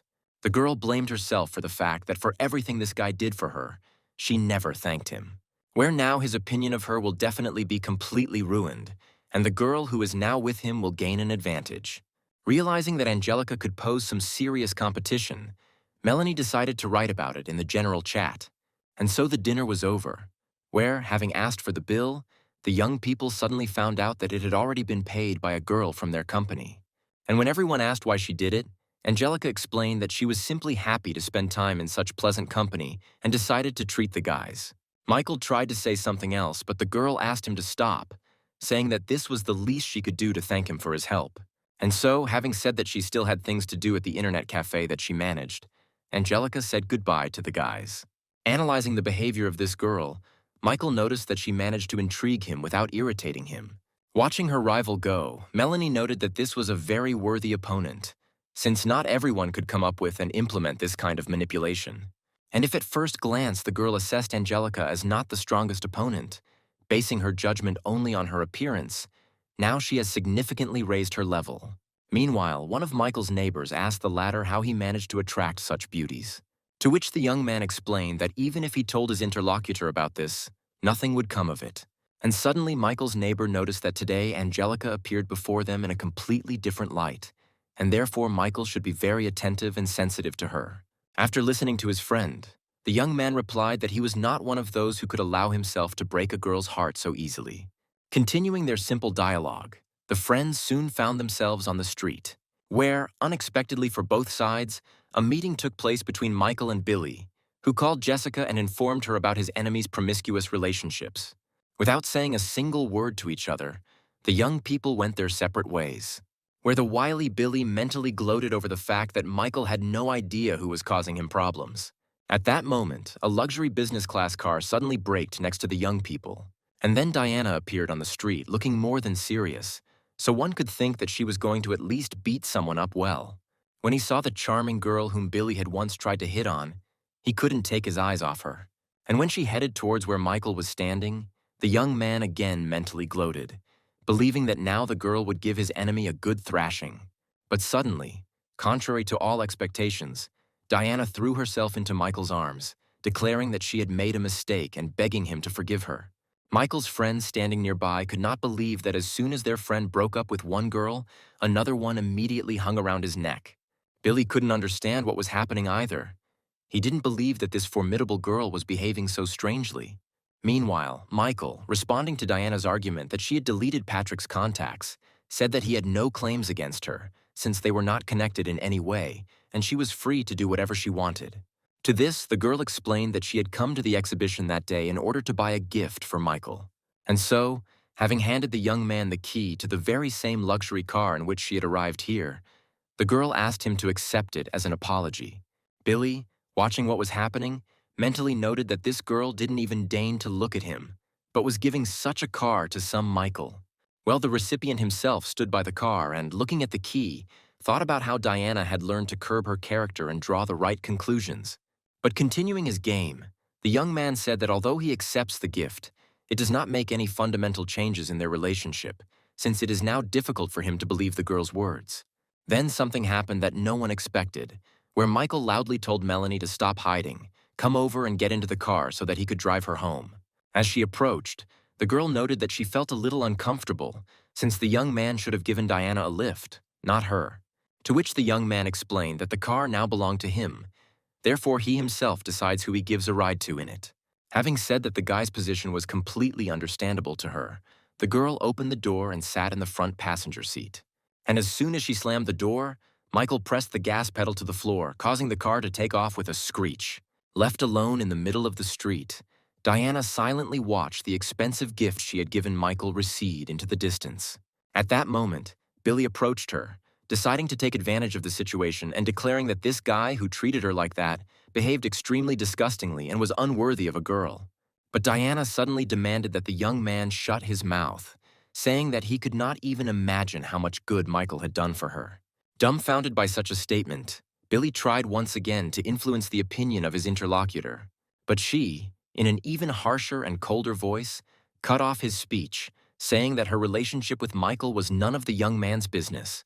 The girl's thoughts were that Michael was deliberately making her angry because he was not at all indifferent to her. Meanwhile, Melanie asked the young man why he had done this to Diana. To this, Michael explained that there was no specific reason, where this girl simply did not live up to his expectations. And his interlocutor stated that in any case his feelings are visible, because Diana is his first love. But the young man, of course, began to deny that he was in any way concerned about the fate of this girl, which only brought a smile to Melanie's face as she didn't believe the guy's statement. Deciding to change the subject of the conversation, the girl turned to the guy, asking permission to ask him one question. The request clearly intrigued Michael, and having said that he was ready to answer, he prepared himself to receive another portion of information. And so the girl asked why he gave her $1 billion worth of company shares, and what his general relationship was with her. And when the young man asked if Melanie wanted to hear the truth, she abruptly declared that only the truth interested her. To which the young man simply replied that he did all this in order to increase the level of the girl's disposition towards him. Not understanding what he was talking about, his companion asked why he needed her favor. And Michael just as simply explained that he needed the location to complete the task. The girl, stunned by such answers, stopped understanding anything that this guy was saying. And suddenly the young man abruptly pressed the brake pedal, stopping the car's movement. After which he told the girl that he had become a member of some system that had given him a lot of money, but he could only spend it on girls, where Melanie was one of his objects. After this statement, the young man's interlocutor asked him to stop talking nonsense.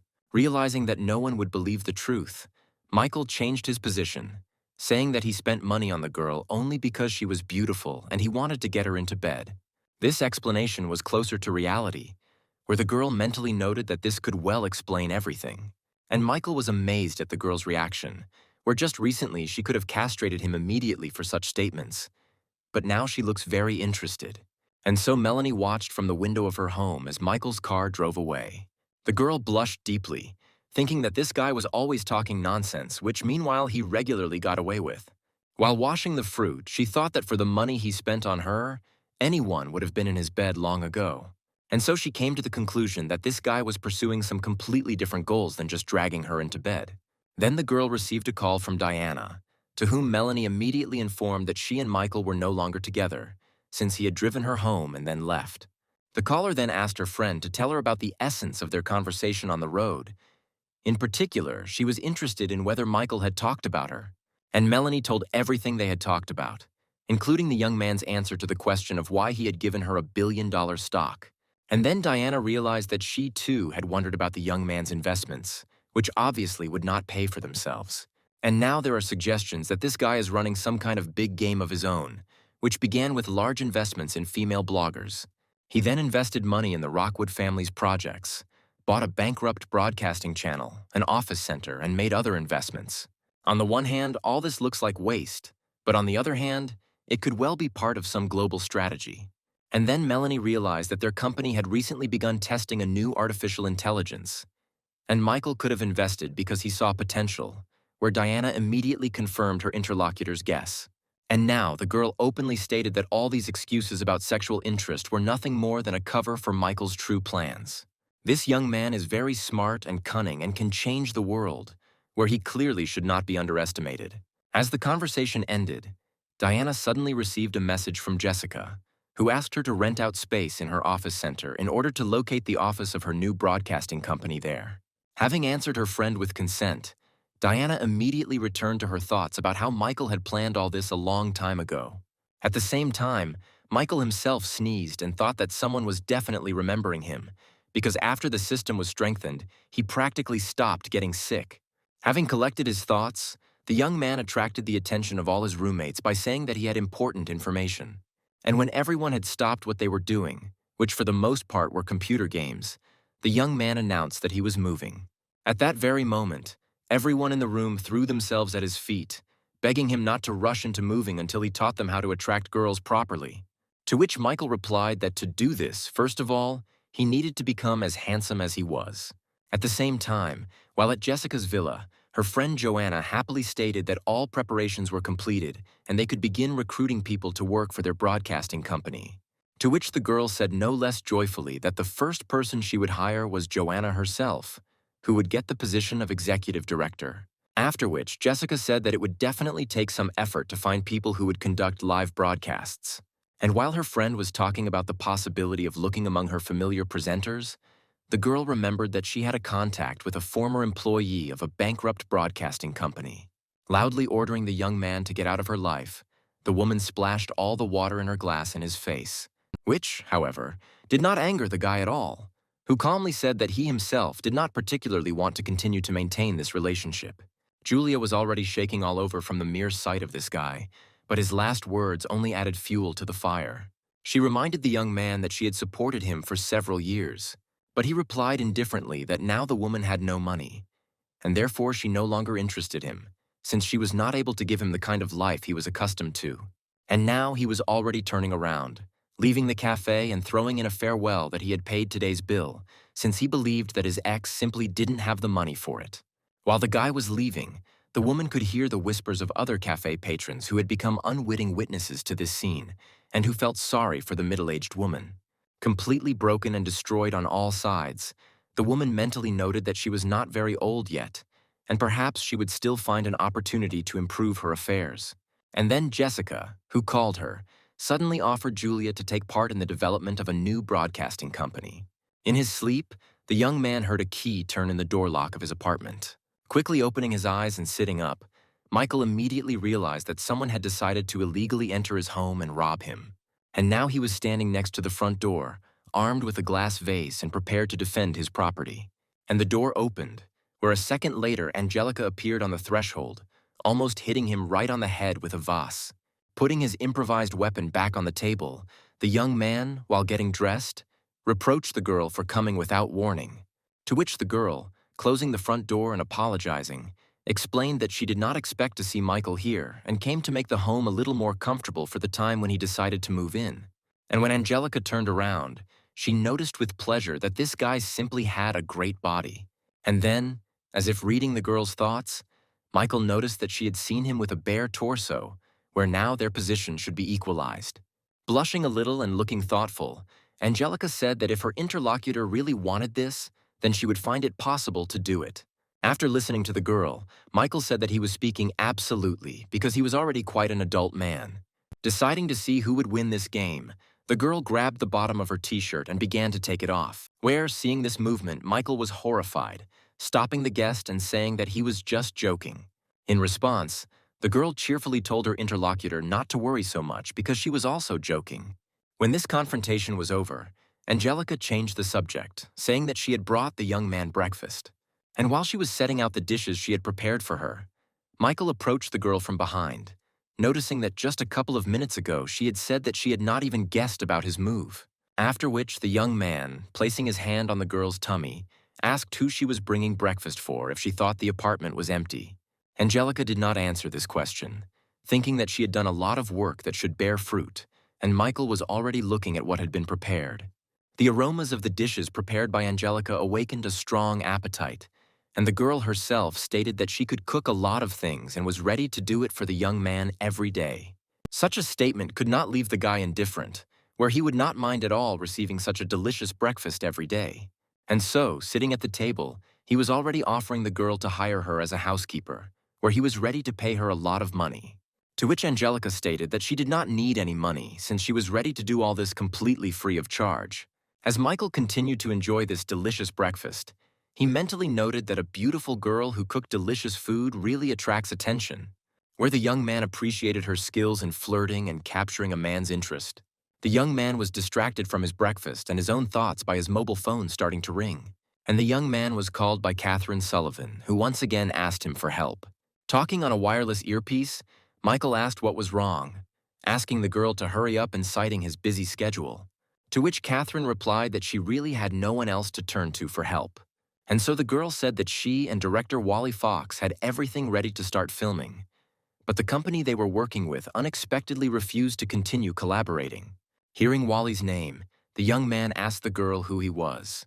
And his interlocutor reminded the guy of the man who calls him his patron, saying that Michael needs to work on his memory. And when Catherine finished explaining the situation to him, the young man told her not to worry, as she would help him. After which he added that in order for the work to continue normally, Catherine and Wally must refuse to work with intermediaries and organize everything completely independently, for which he allocates $500 billion. Receiving a message about the transfer of money, the girl stood and could not believe that this guy was just transferring unimaginable amounts of money for the umpteenth time. Well, the benefactor himself, taking a sip, said that in a couple of days he would come by to find out how they were doing, and for the girl to call if any problems arose, and then disconnected the connection. Putting her phone aside, Catherine noted that Michael was talking about $500 billion the same way she would talk about 5 cents. Well, the rich man himself, having finished breakfast, thanked Angelica for this wonderful food. But immediately after this, he noted that he found it reasonable to leave this apartment after all. The girl, who had not expected such a statement, exclaimed in alarm, asking why he had decided to do this. And so, having assumed the most open and submissive pose, Angelica asked him in her melodic voice what she had done wrong. In response, Michael explained that he would not be able to feel at home here if a girl were to show up at his place without warning. Immediately after which, the young man added that the problem could be solved if she was ready to give him the second key to the apartment. Agreeing to the conditions put forward, Angelica sadly handed her interlocutor the second key. The cunning girl noted to herself that she had several such keys in reserve.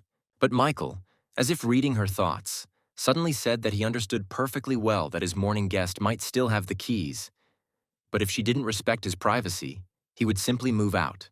Noticing that Angelica was a very understanding girl, Michael said goodbye to her, citing business. As he left, the young man thought about how to put women in their place in time, something he had learned long ago. When Michael arrived at the scene, he didn't even have time to get out of his car when he suddenly heard a familiar voice. It was his best friend Jack, in the company of his new girlfriend, who also greeted Michael. When he saw Sophia, the young man was a little upset, as he wanted to spend time only with his best friend. But there was nothing to be done, and Michael invited both young men into his brand new car. Finding herself in the luxury car, Sophia mentally noted that her boyfriend's friend was very rich, assuming that they would go to eat in one of the most expensive restaurants. But all her hopes were dashed when the girl saw the place where the young people had gathered to have a bite to eat. Jack, on the other hand, was very pleased that they had come to this particular place and not to some restaurant. And now he was happily telling his companion that there was very tasty food here, which the girl would definitely like. Having supported her boyfriend's mood, the girl at the same time thought that this Michael could only be pretending to be rich, since rich people definitely don't eat in such places. They were already sitting at one of the tables when the company's attention was suddenly drawn to a news story on TV. And then Katrin appeared on the screen, greeted all the viewers, and said that she had to report some very important information. And so the girl told them that Mr. Lone Wolf had invested $500 billion in their company, with which they were going to create the largest company in the film industry. Michael's friend understood that they were talking about him, and immediately asked if he really decided to reshape the world of cinema. Well, Jack's companion's mood instantly changed, where she fully realized how rich her boyfriend's friend was. Michael himself was not very happy with the fact that Catherine's statement made him so popular. Meanwhile, Jack did not stop, begging his friend to get autographs for him from Catherine and other stars. And when the young man started asking Michael where he got all that money from, the latter literally had to shut him up with food. Well, Sophia, who was nearby looking at Jack, mentally concluded that this guy was her guide to a bright and, most importantly, rich future. The girl was determined to seize this opportunity where Michael makes everyone around him rich. And so, showing a completely unexpected concern for Jack, Sophia began to help him wipe the remains of the sauce from the corners of his mouth. This news story did not go unnoticed by all the other fans of Michael, who were quite surprised that it amounted to $500 billion, where the girls were interested not only in the reason why he decided to make such investments, but also in how he knew the actress Catherine Sullivan. Melanie brought some clarity by saying that she had already seen Michael give the girl a piece of jewelry at the auction, which meant that they had met before it started. Diana, who had a good business acumen, immediately noted that such a large investment project could not be implemented so quickly, which meant that it had been in the plans for a very long time. And now all the girls have already agreed that spending $500 billion is too much just to attract a girl. And so Diana, having listed all of Michael's major investments, wondered out loud what he was up to. At some point, Joanna had the great idea to tell the public that Jessica's broadcasting company also had a lone wolf, which would immediately attract the attention of bloggers, where the owner of this company found this idea excellent and promising unimaginable benefits. Diana continued to insist that everything that was happening was part of some global plan of Michael's. In the midst of the discussion, Julia passed by and asked the girls what they were discussing.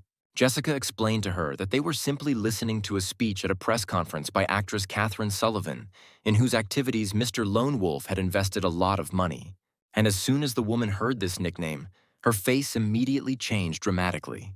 But she experienced a real shock when Jessica brought to her the information that their entire company was created by a lone wolf.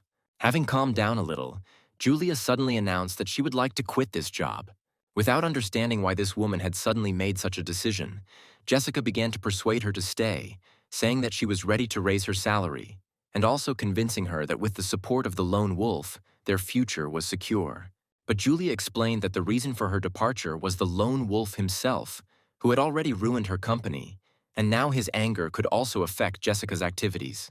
The girl couldn't believe that such a cute guy like Michael could do this to this woman. Deciding to discuss the situation with him in person, Jessica urged Julia to remain calm. Michael, who was on the other side of town, was just saying goodbye to his friend and his companion. Answering the incoming call, the young man said that he had time and opportunity to talk. The young man assumed that now the conversation would be about the 500 billion that he had invested in Katrin's activities. But Jessica suddenly asked him about what Julia had done to offend him, that he decided to ruin her company, where the young man did not even understand who his interlocutor was talking about. And when the girl reminded him that this woman had her own small broadcasting company, Michael immediately remembered her. And so he explained to his interlocutor that this woman had the audacity to hide behind his own name when talking to him.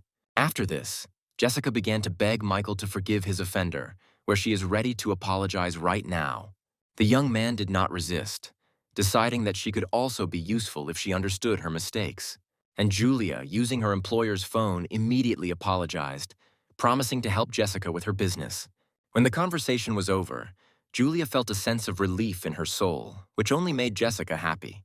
Michael, turning off the connection, was once again convinced that this woman, with her extensive experience, could be of great help to Jessica in developing her business. Yes, not all people can immediately understand something important. Some, like this Julia, just need to find themselves in a difficult situation. Meanwhile, Katrin, who continued to answer journalists' questions, apologized, saying that she needed to answer a call. And as soon as she answered the call, she immediately heard a huge number of not very pleasant statements from her sponsor, who was very unhappy that she had drawn so much attention to him. However, the girl was beside herself with rage when she heard Michael state his unwillingness to stand out, recalling how he squandered millions at an auction and played a musical instrument there. But at some point, the guy calmed down, saying that nothing could be returned. But since the girl had arranged a press conference, he had one request. Without interrupting her patron, Catherine wondered what this unpredictable man might need this time. And when Michael voiced his request, the girl, smiling slightly, replied that she would do everything without any problems.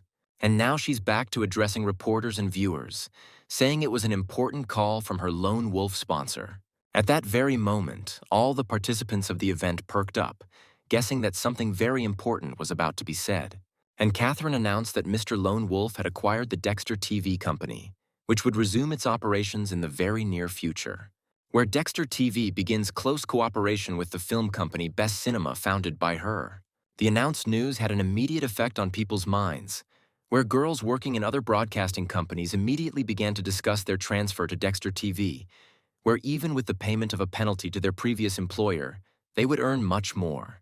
The director of the broadcasting company, whose bloggers Michael had once transferred money to after listening to Katrin's announcement, came to the conclusion that their industry was long established, and a lone wolf would not be able to change anything in the balance of power.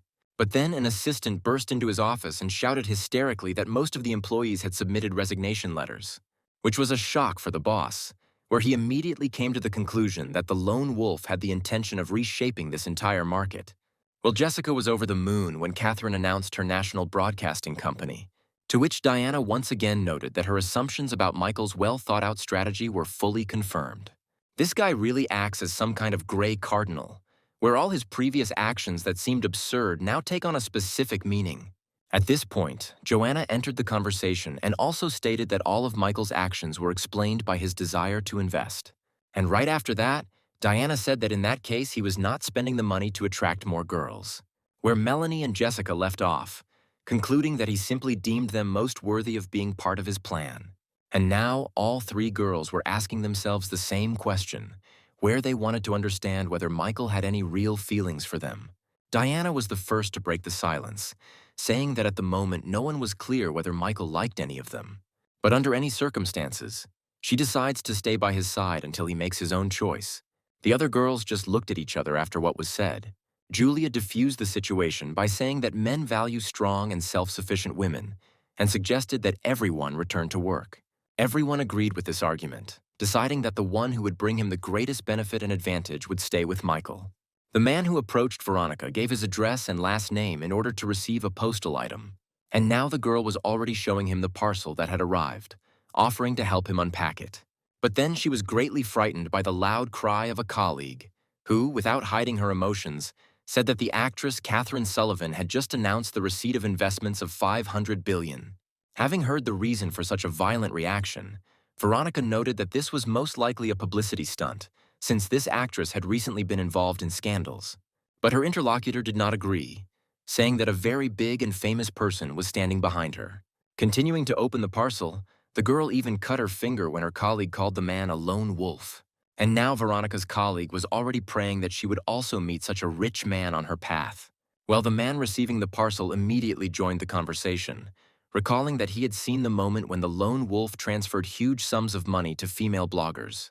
Veronica, for a while, fell into a state of stupor, trying to at least imagine the sum of 500 billion and thinking about what and when she did wrong in this life. The glass of water flew several meters and shattered into pieces with a loud ringing sound, hitting the canvas of a painting hanging on the wall. And the man in glasses, sprawled in a chair, noted with displeasure that this lone wolf was constantly interfering with his business. While collecting the shards from the floor, a very attractive and provocatively dressed girl reported to the gentleman that she had already ordered him to find out everything. And the man, as if he had not heard the girl's words at all, turned to the portrait of Catherine, asking her whether the lone wolf really was her secret patron and whether he had accidentally helped her get rid of Floyd Hicks. But then he stood up and went to the window and shouted that he was the heir of the Calloway family and always got everything he wanted. The assistant who approached him told the gentleman everything that her team had managed to gather regarding the activities of the new film company. And when the girl suggested that it was only a question of big money, the man called her very naive. But at the same time, he noted that his family had an incredible number of connections and money, so competing with them was useless.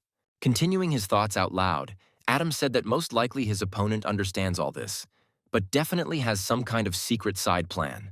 And when he suggested that the other side's ultimate goal was most likely real estate rather than cinema, the girl suggested finding out more information about this lone wolf, where the man gave his assistant, who apparently worked part-time for him as someone else, no more than 3 days to complete this task. Well, the lone wolf, meanwhile, enjoyed the game on the console, managing to absorb what Angelica fed him along the way. The girl did not hide her joy when Michael won another victory in the game. But then, turning to the girl, the young man asked her if she was tired of taking care of him. After all, for the last 3 days, all she did was cook, wash, and clean the apartment. To which Angelica replied that all these ordinary things were not at all a burden to her. And when he asked her if she considered him a lacking in determination, his interlocutor said that in those 3 days the guy had risen in the game from level 19 to 45, where she had never seen such determination. Which really upset the guy because he tried so hard to constantly play to get Angelica mad and force her to leave. When he started getting ready, the girl tried to ask to go with him, but he said that he was going to important negotiations. Having decided not to be intrusive, since men value their independence above all else, Angelica simply wished him good luck in business. As she watched Michael go, the girl thought that he would soon get used to her care and then he would definitely not go anywhere. She had no intention of losing to the other girls hanging around this guy under any circumstances. The people standing behind Katrin quietly whispered about why this whole festive event was organized, where the most knowledgeable explained that a big man was coming to visit them today. And now the leader of this meeting was already heading towards the approaching car, greeting the lone wolf as he climbed out of the car. Michael noted that a star of Catherine's stature should not have met him personally, to which the girl objected, saying that it was simply respect for the investor. And while they were heading inside the building, the girl thought that she felt very calm next to this guy and, apparently, she was beginning to feel sympathy towards him. At some point, all the people around greeted the lone wolf in unison, after which Michael asked Catherine not to make such an arrangement on his next visit, but to meet him without unnecessary noise. Coquettishly adjusting her hair, the actress replied that she understood the young man. To herself, she thought that the young man was deceiving her to some extent, since it was quite obvious that such attention flattered him. Soon they were sitting in the presentation hall, where the speaker was talking about the main task of deciding on a location for building a city for filming. Pointing to a place on the map, the man suggested stopping at this land, which would definitely ensure the achievement of the company's goals. However, Catherine did not agree with this, since land near the city was very expensive, and therefore it was better for them to choose something further away. Wally also contributed, saying that the best place to film would be a picturesque place in the bosom of nature. And so everyone who took part in this debate turned their attention to Michael, asking what the lone wolf thought about this matter, where the young man, not expecting such attention, responded with a question about why his opinion should decide anything here, to which Catherine responded by stating that his opinion would be decisive, since all the money was his, and everyone gathered here was pursuing his interests. After thinking for a moment, Michael suddenly said that none of these three options were suitable, and so he went up to the map and circled a small settlement that was quite far from the city. And when he heard the opinion that this remote land had no commercial potential, he completely agreed with it, adding that they would take part in creating it. And very soon, the whole crowd of executives, managers, and other interested parties were already sitting and discussing the non-trivial decision of the lone wolf. The great businessman himself thought that he was born in this small settlement, where there would never be any commercial benefit even if an alien ship suddenly landed there. However, his plans, unlike the team's, were to spend as much money as possible. And so, sitting down in the chair, the young man stated with satisfaction that he had decided to invest in this small town. As they went to their workplaces, the company employees noted that in many years of their work, this was the first such short meeting of directors. Looking at the young and obscenely rich guy, people wondered whether he was a genius or just a fool. Well, the Grey Cardinal himself was completely satisfied with his own plan, since the money he gave to Katrin for the development of the company would definitely not be enough, and then it would be possible to invest more. These pleasant thoughts about the upcoming multi-billion-dollar expenses were interrupted by a call from Jessica. It was a video call where the girl said that they were about to have a meeting regarding the hiring of company employees. But she was very surprised that Michael was not in a work environment, but on the street, where she immediately assumed that he had forgotten about their agreement.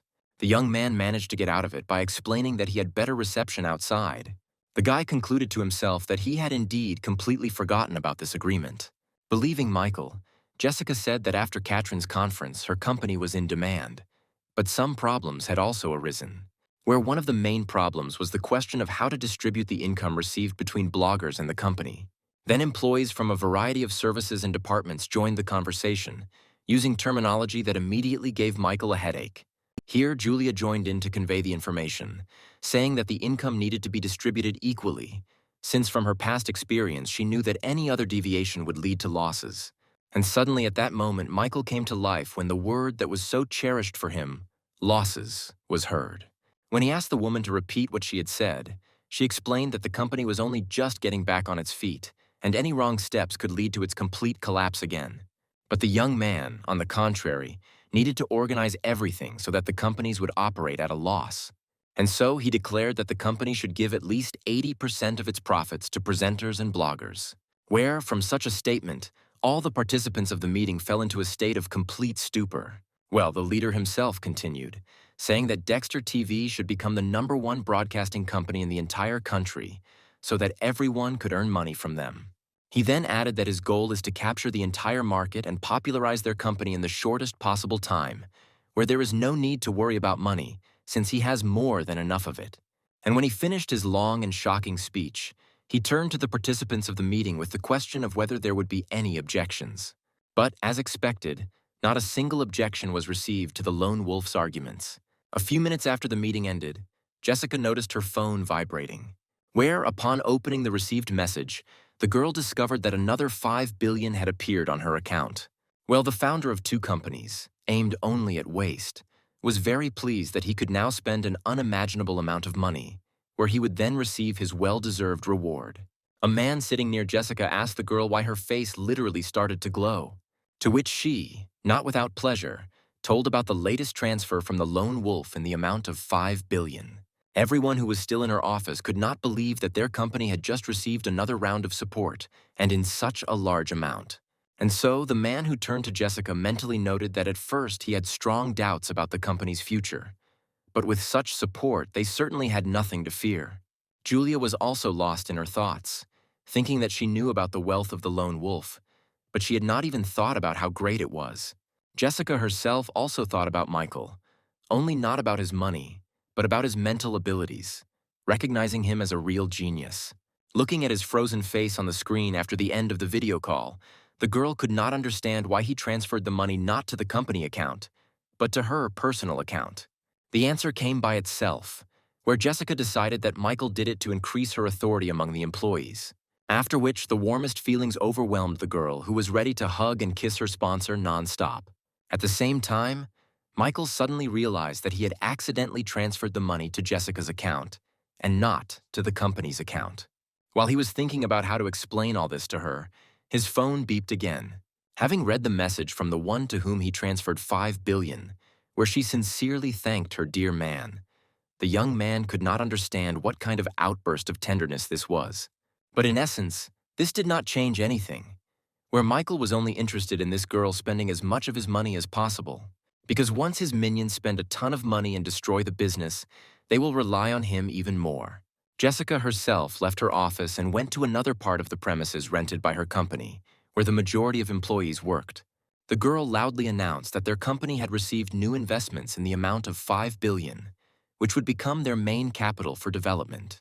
To the delight of all employees, she announced a doubling of salaries as well as quarterly bonuses, adding that Dexter TV should become #1 among competitors. Naturally, the workers were immensely inspired by such good news about the increase in wages, and therefore were ready to work without sparing themselves. Well, Jessica, watching people's reactions, mentally addressed Michael, saying that she would not disappoint him. As evening approached, the young man returned to his apartment, which, to his surprise, was empty. As Michael walked into the room, he noticed a small folded piece of paper on the table. It was a note from Angelica, who, citing urgent business, announced her absence, leaving the preparation of dinner to the guy himself. Having finished reading, the young man immediately noticed that this girl continued to play her secret game.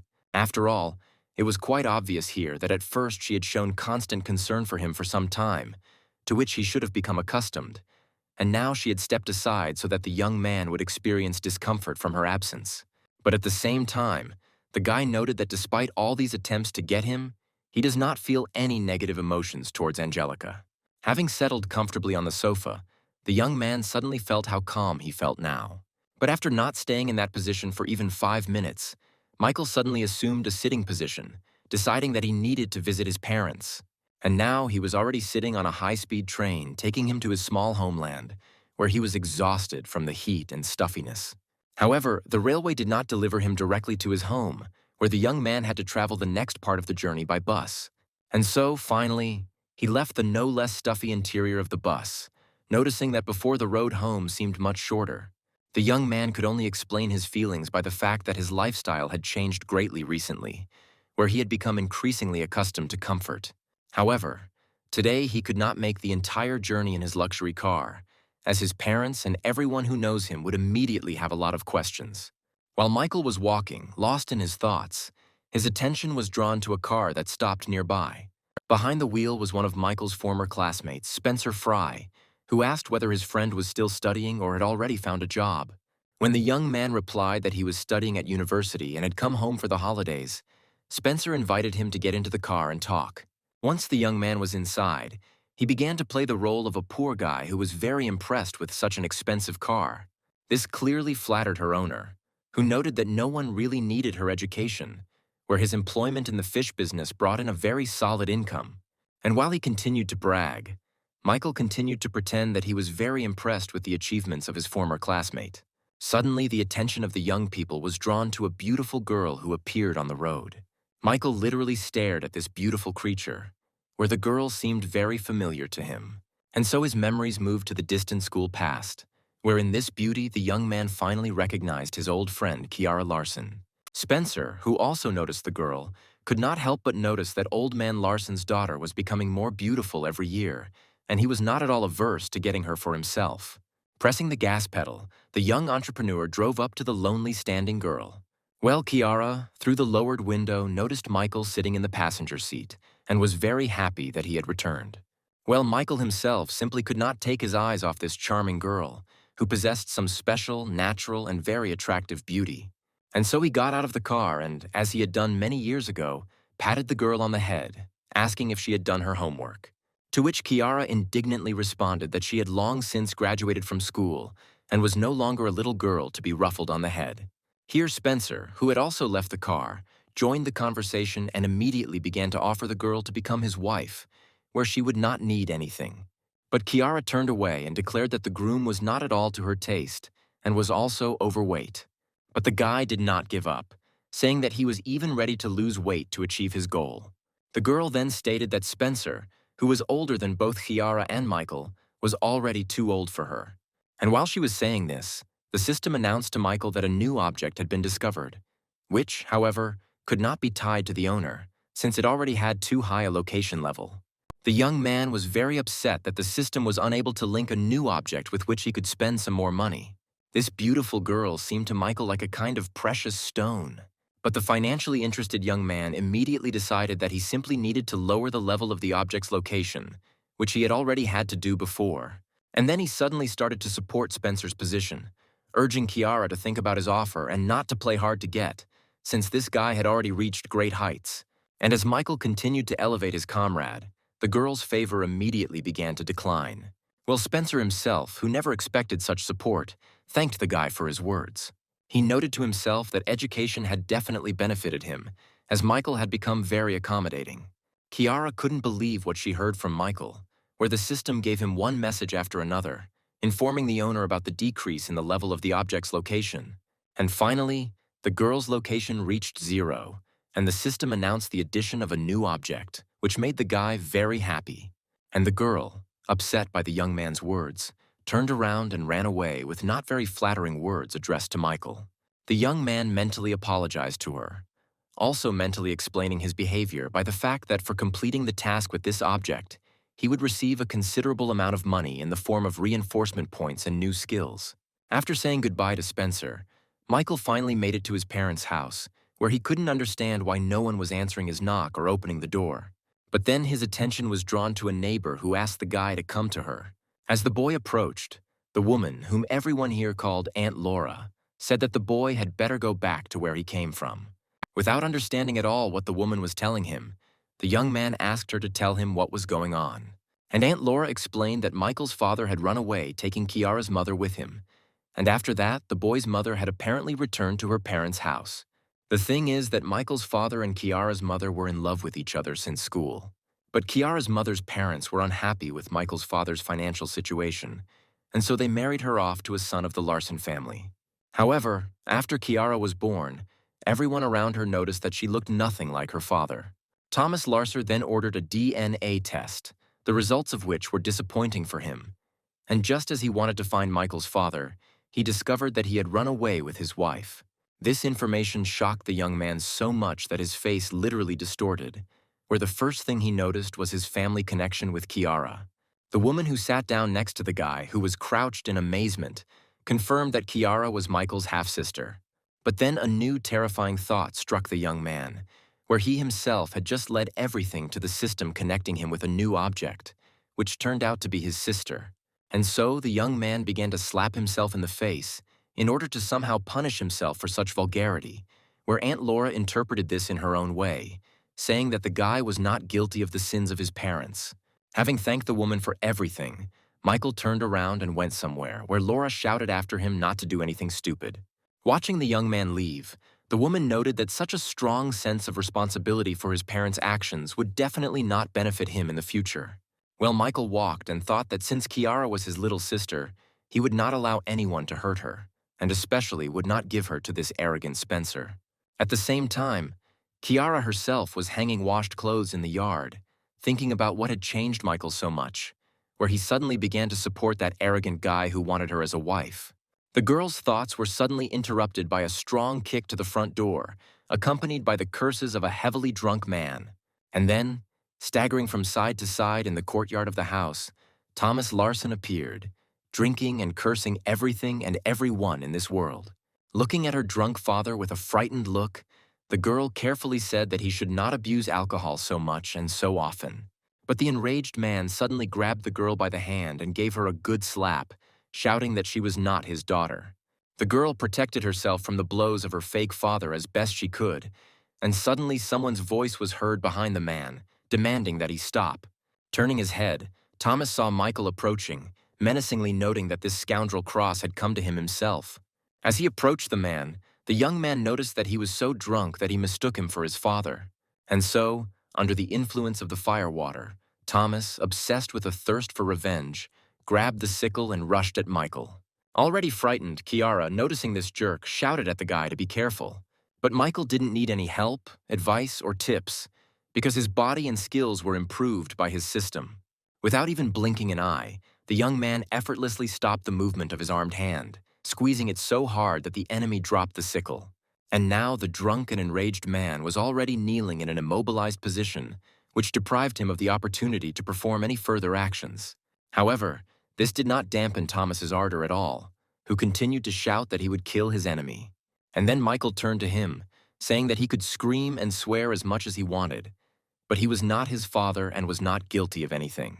But these arguments had no effect, where the enraged man shouted that he didn't care who was standing in front of him, since he would destroy their entire family. The thought flashed through the young man's mind that under other circumstances he would have dealt with the impudent fellow long ago. But here, by and large, Thomas was not to blame for anything, and so he again called on him to remain calm. Realizing he needed to free his hands, Michael asked his sister to fetch a rope. While the girl was fulfilling his request, the young man dispersed all the onlookers who had gathered to gawk at what was happening. Where, going in different directions, everyone only discussed how professionally and quickly the guy immobilized an adult man. And so, when Thomas was already tied to the chair, Michael expressed his sympathy to him and apologized for what happened on behalf of his family. But the man was not going to forgive, saying that he had been led by the nose and cheated on for more than 20 years, which could not be forgiven. To this, Michael sadly said that the past cannot be returned or changed, but life does not end there, and his interlocutor could consider the issue of compensation for the harm and suffering caused. Laughing, Thomas said that he would be satisfied with compensation in the form where Michael would cut off one part of his body, the absence of which would not allow their filthy line to continue. But the resourceful young man immediately declared that such a statement did not do the man any honor, and besides, this measure would no longer help.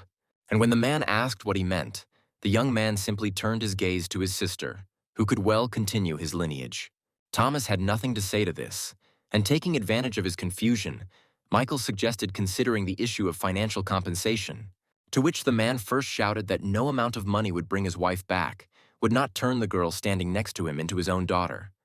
But a second later he said that even if he agreed, the guy would hardly have 100 million.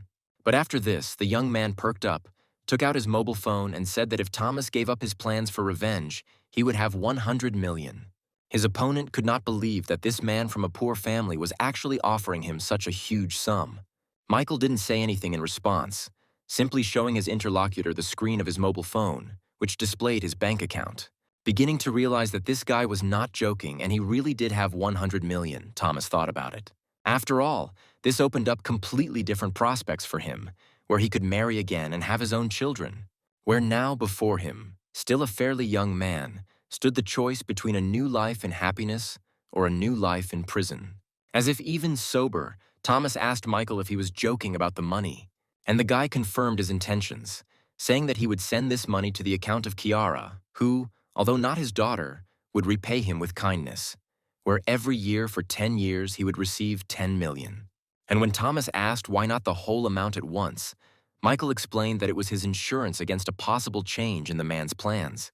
Understanding all the pain that his father had caused Mr. Larson, the young man hoped that this money would somehow help him cope and start his life anew. Meanwhile, Kiara, who had heard the entire conversation, was in shock that she was not the daughter of the man she considered her father, but was Michael Cross's sister. The system had already started sending messages about the increase in the girl's affection level, who was delighted with how her brother had protected her. Michael immediately noticed that the system messages were different from the messages about other girls, where in this case, Kiara was motivated not by financial interest, but by feelings of kinship and trust in a loved one. After transferring the money, Michael approached the man, saying that he would now untie him and asking him not to do anything stupid. And when he finished freeing the prisoner, Kiara approached him and asked her brother for the opportunity to live with him, since she was afraid to stay in this house. Happy that he had a little sister, the young man, of course, gave his consent to live together, since he himself was planning to take the girl to his place. Adam's assistant reported to the gentleman that behind the pseudonym of the Lone Wolf, in fact, was hiding a university student named Michael Cross, who had never had anything outstanding in his family or life. This seemed strange to her, so she dug a little deeper, where she was able to find a medical report that was more than 20 years old. The son of the Calloway family sat and silently listened to everything that his charming assistant told him. Well, the girl continued, saying that according to this conclusion, Michael Cross's mother would never have been able to have children, and therefore this young man is not the child of this unremarkable family. When the girl finished her report, Adam, who was clearly very skeptical, asked her if this was all she had managed to find out about this guy. To which his assistant confusedly confirmed what the boss had said, and suddenly the man, suddenly overcome with a feeling of rage, jumped up from his seat and hit his assistant right in the face. He called the girl who fell to the floor nothing more than trash, who was unable to obtain any meaningful information, where he was not at all interested in the fact that the lone wolf was not the son of his parents. Looming over the defenseless girl in front of him, Adam menacingly declared that he was interested in where this guy got all that money and who was covering for him. Ready to obey the man in everything, his assistant declared that she would carry out the order at any cost. And the ruthless gentleman reminded the girl that she owed everything to his family. But at the same time, she was not the only one, and finding a replacement for her would not be difficult.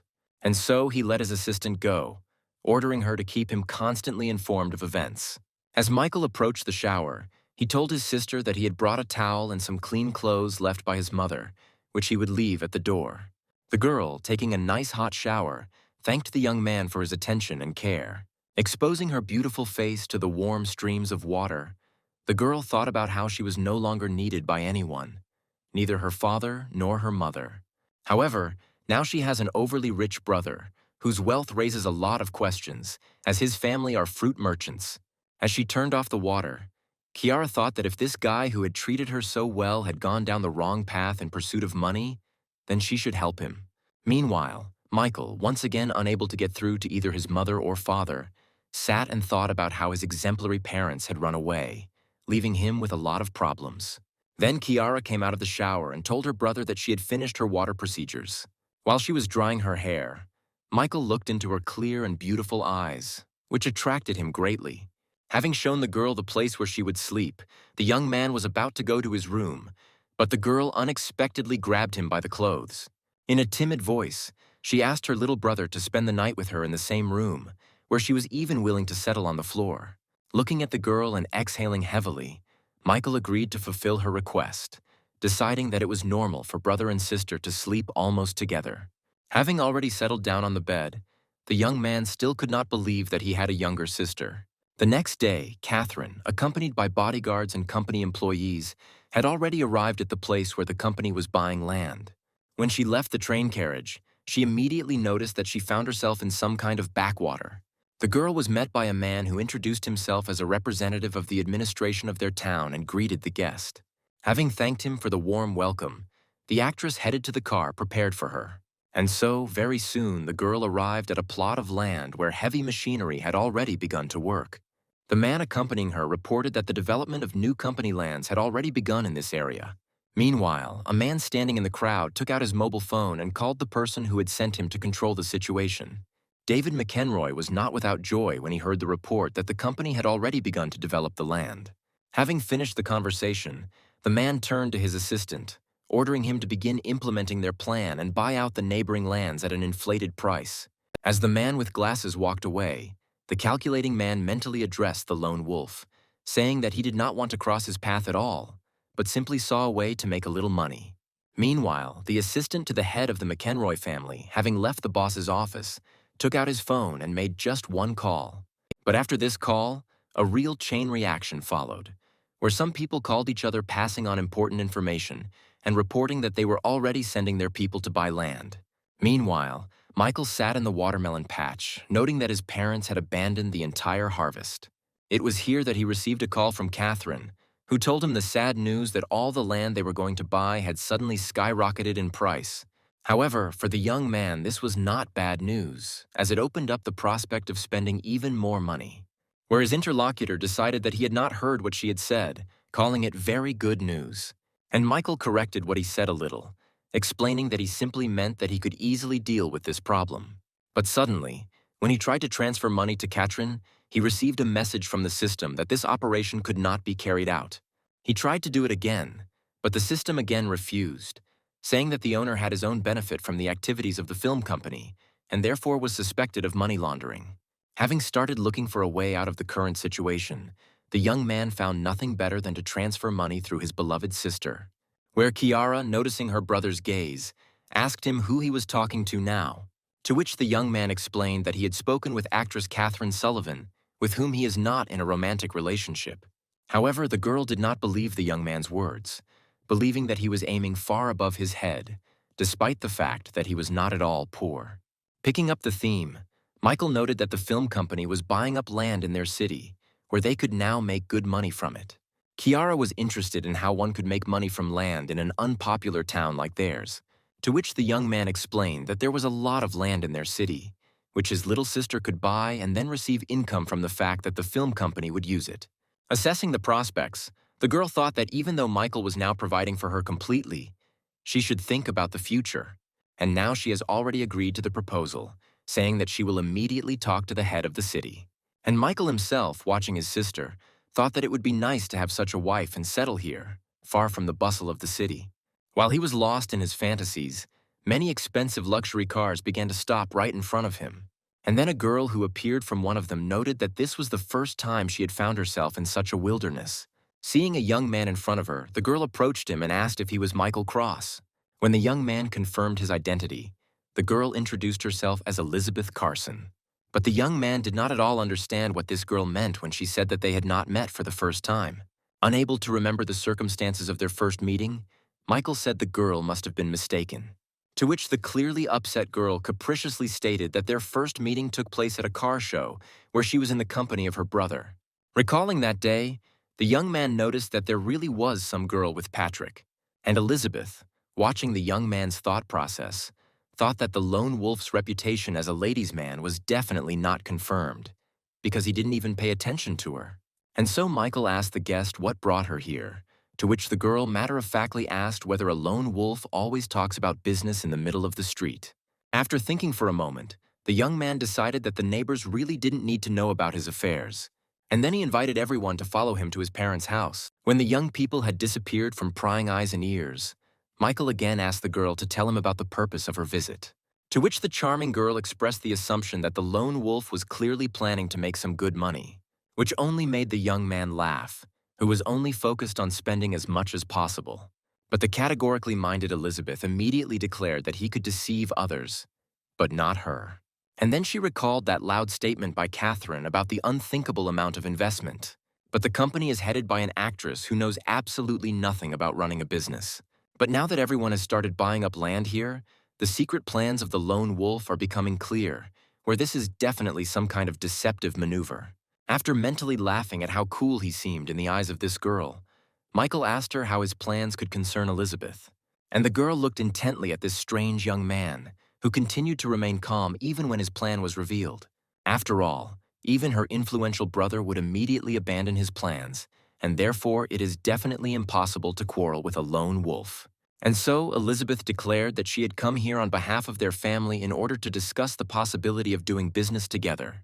But their conversation was interrupted by a female voice demanding that she be let go. It was Kiara, returning from the mayor of the city, who was not allowed into her own house by the guards of the uninvited guest. Roughly grabbing the girl by the arms, the young guards told her that she could not enter the premises. But the owner of the house himself was already approaching them, angrily declaring that this was his sister and demanding that they let her go. Well, Elizabeth decided not to interfere for now, deciding to see what this cold-blooded lone wolf, who instantly lost his temper because of his little sister, would be ready for. Seeing that his guest's guards were not going to fulfill his demand, the young man coldly said that he would teach them a lesson now. Having shouted that he would now make the young men let the girl go, the guy grabbed one of them by the head and threw him aside with all his might, where all the other guards and their mistress were shocked by the incredible power this guy possessed. Elizabeth, the most shocked of all, could not believe that the guard, who was a member of the special forces, could not do anything against his opponent. Well, Michael himself had already approached his little sister, for whom he was ready to tear anyone apart. Elizabeth, watching every move of the young man, was already dreaming of getting this man for herself. And then the system issued another message, informing the owner about the addition of a new object in the person of the youngest daughter of the Carson family. But Michael did not express joy about this, looking sternly at the girl and accusing her of coming to this house to insult his loved ones. And when Kiara asked who this girl was, her brother replied that she wanted to discuss cooperation issues, but apparently their conversation was over. Contrary to all Michael's expectations, his dear little sister was enchanted by Elizabeth, who at such a young age was already engaged in such important affairs and negotiations. Well, the business girl herself reluctantly agreed that she was to some extent to blame for the guards' actions, although her brother had recruited them. But the young man remained adamant, declaring that he was not very sure of the girl's words, nor was he sure whether they should continue this conversation. But then Kiara intervened in the situation, reproached her brother for his unfriendly attitude, and introduced herself to their guest. Elizabeth, who was a little embarrassed by this attitude from the girl, also introduced herself in response. And so, a few minutes later, Michael was already watching as two girls were discussing the fact that, as it turned out, they were even born on the same day. Soon, the young man had no choice but to go and do his chores while his sister and her new friend continued to actively get to know each other. But then Kiara approached her brother, saying that according to Elizabeth's stories, he was incredibly cool, to which the young man replied that she still had a lot to learn about him. The system announced an increase in the level of affection between the sister and her brother, and she herself was already sitting next to him, ready to listen to new details from the original source. Watching her relatives, Elizabeth noticed to herself that this guy and his sister had a very warm relationship. And with such a huge fortune, this young man lives in some remote place and just sits in the yard sorting through bean pods. The girl could not believe that such men even existed, and the system was already announcing to Michael an increase in his level of favor and a second new object. The young man responded to Elizabeth's request to spend the night with a categorical refusal, saying that their relationship was purely business. But she insisted, saying that she really wanted to experience life outside the big city, and that only two people lived in such a big house. Here, Kiara also joined in the persuasion, asking to allow her new friend to stay for a few days. About to say something categorically negative, the young man turned his head and immediately met those pure and innocent eyes. And so his positions were captured, where he told the girls that they could do whatever their hearts desired, which made them immensely happy. The young man thought to himself that he would show this impudent girl all the delights of life in a country house, where she herself would soon run away from here. Well, Elizabeth noticed that everything was going very well for her, where she now had a chance to observe this mysterious character. Lying in his room, Michael couldn't fall asleep, listening to his sister's voice, who admired her friend's outfits. Turning on his side, the young man also thought about how cooperation with the Carson family could be useful, where with their help he could always remain in the shadows. Hiding from the squeals and girls' laughter with a pillow, Michael thought about how his older brother had let Elizabeth go to some unknown man, not knowing what he could do to her. An excessively loud noise coming from outside the window made the young man literally jump up in his bed. And when he came out of his room, Elizabeth met him and wished him good morning. Looking out into the street, the young man saw heavy construction equipment and immediately accused his guest of abusing his hospitality. But the girl objected to him, explaining that she simply decided to tidy up the place. Since she was going to live here for a while, she had to fix the toilet first. She then led Michael to the barn where the animals were kept, saying along the way that everything there was absolutely terrible. But now the pigsty sparkled with cleanliness, where each pig even had its own bath. Watching all this absurdity, Michael could only think that all rich people were a little crazy. Having finished inspecting the pigsty, Elizabeth led the young man into the room in which she planned to live for some time. And when the door opened, Michael saw that innovation had touched this room as well, in the corner of which he noticed his little sister. Kiara, who greeted her brother joyfully, immediately declared that their guest was simply some kind of incredible person, to which the young man replied without any enthusiasm that the main thing for him was that his little sister was happy. Well, his guest had already told him that all the materials used were environmentally friendly, after which she informed the owner of the house about the further changes she was planning. Michael understood that any resistance in this case was useless, and only mentally stated that if his parents returned, he would definitely not recognize his home. Watching the two young girls, he also noticed that he had returned here to relax, but instead, he would apparently work as a nanny. Meanwhile, one of the guards on the street reported to the gentleman that everything was going according to plan, where the young miss had already settled in the house, and the lone wolf was not at all against cooperation. To which Patrick Carson instructed his man to report to him about everything that was happening and to take good care of his sister.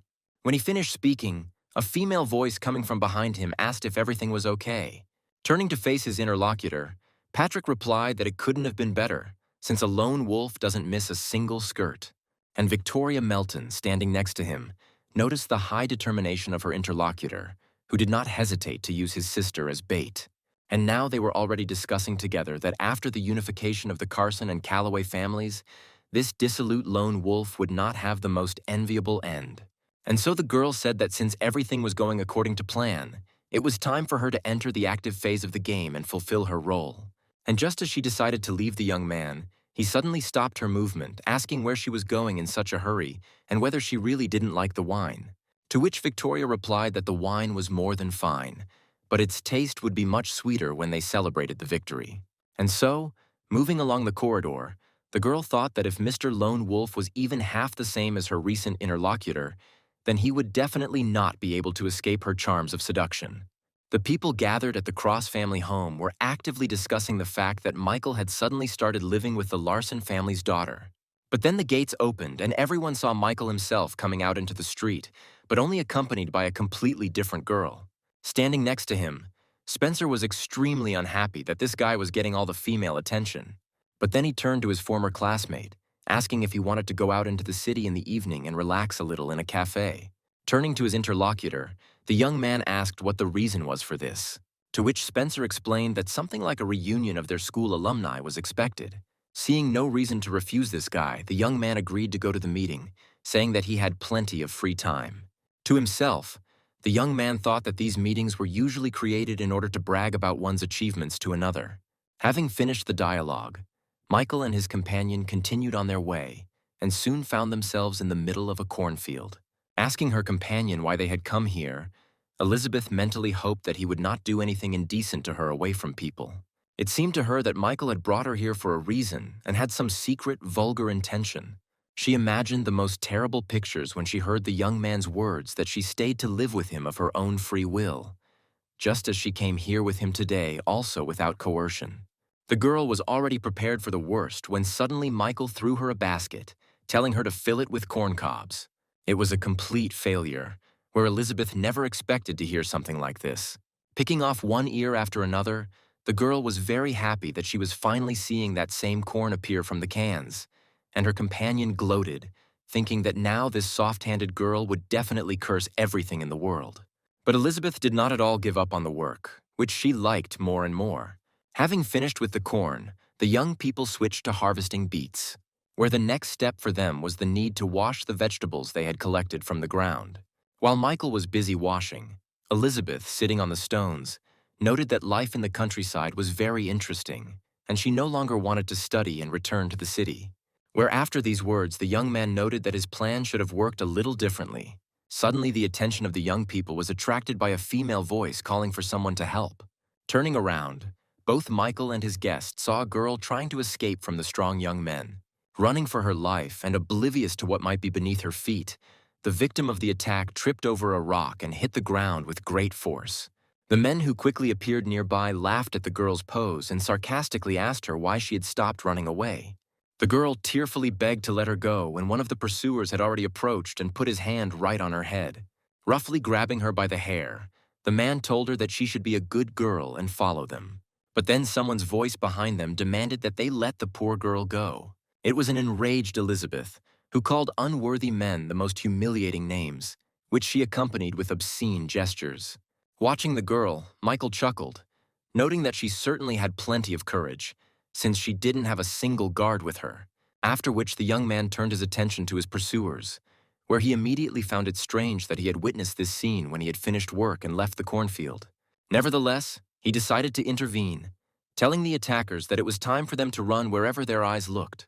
This, however, did not please their probable leader at all, who angrily asked the guy who he was and why he was meddling in something that was none of his business. However, the young man did not engage in long dialogues, where after a few seconds the entire company was already resting unconscious on the ground. Elizabeth was truly fascinated by the way Michael dealt with these scoundrels, where the system did not have time to issue messages about increasing the level of favor. Well, the savior himself approached the girl and, helping her up, asked how she was feeling. Using her feminine charms in the role of the victim, the girl introduced herself and thanked the young man for his help, saying that she would certainly repay him. The young man was very surprised at how beautiful a girl who needed help could be. Well, his impeccable system immediately announced the addition of a new object. But the most interesting thing was what benefits were promised by reaching a certain level of disposition, where, among other things, There was a huge number of the most diverse skills. But Michael not only wondered who this girl was that was giving so many skills, but also why the favorability was a whole minus 80 points. He immediately remembered Melanie, who also sank into a deep negative attitude towards him.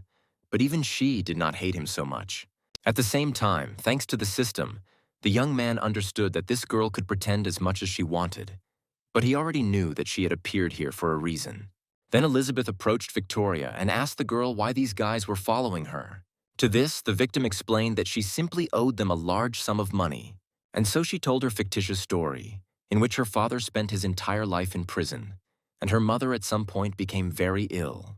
Since the bank did not approve the loan, she had to turn to private individuals to borrow money. But her mother died, and the debt remained. And these men demanded that she work off the money by selling her body, so she ran away. Finishing listening to this sad story with tears in her eyes, Elizabeth said that she was the daughter of the Carson family and would help her with money.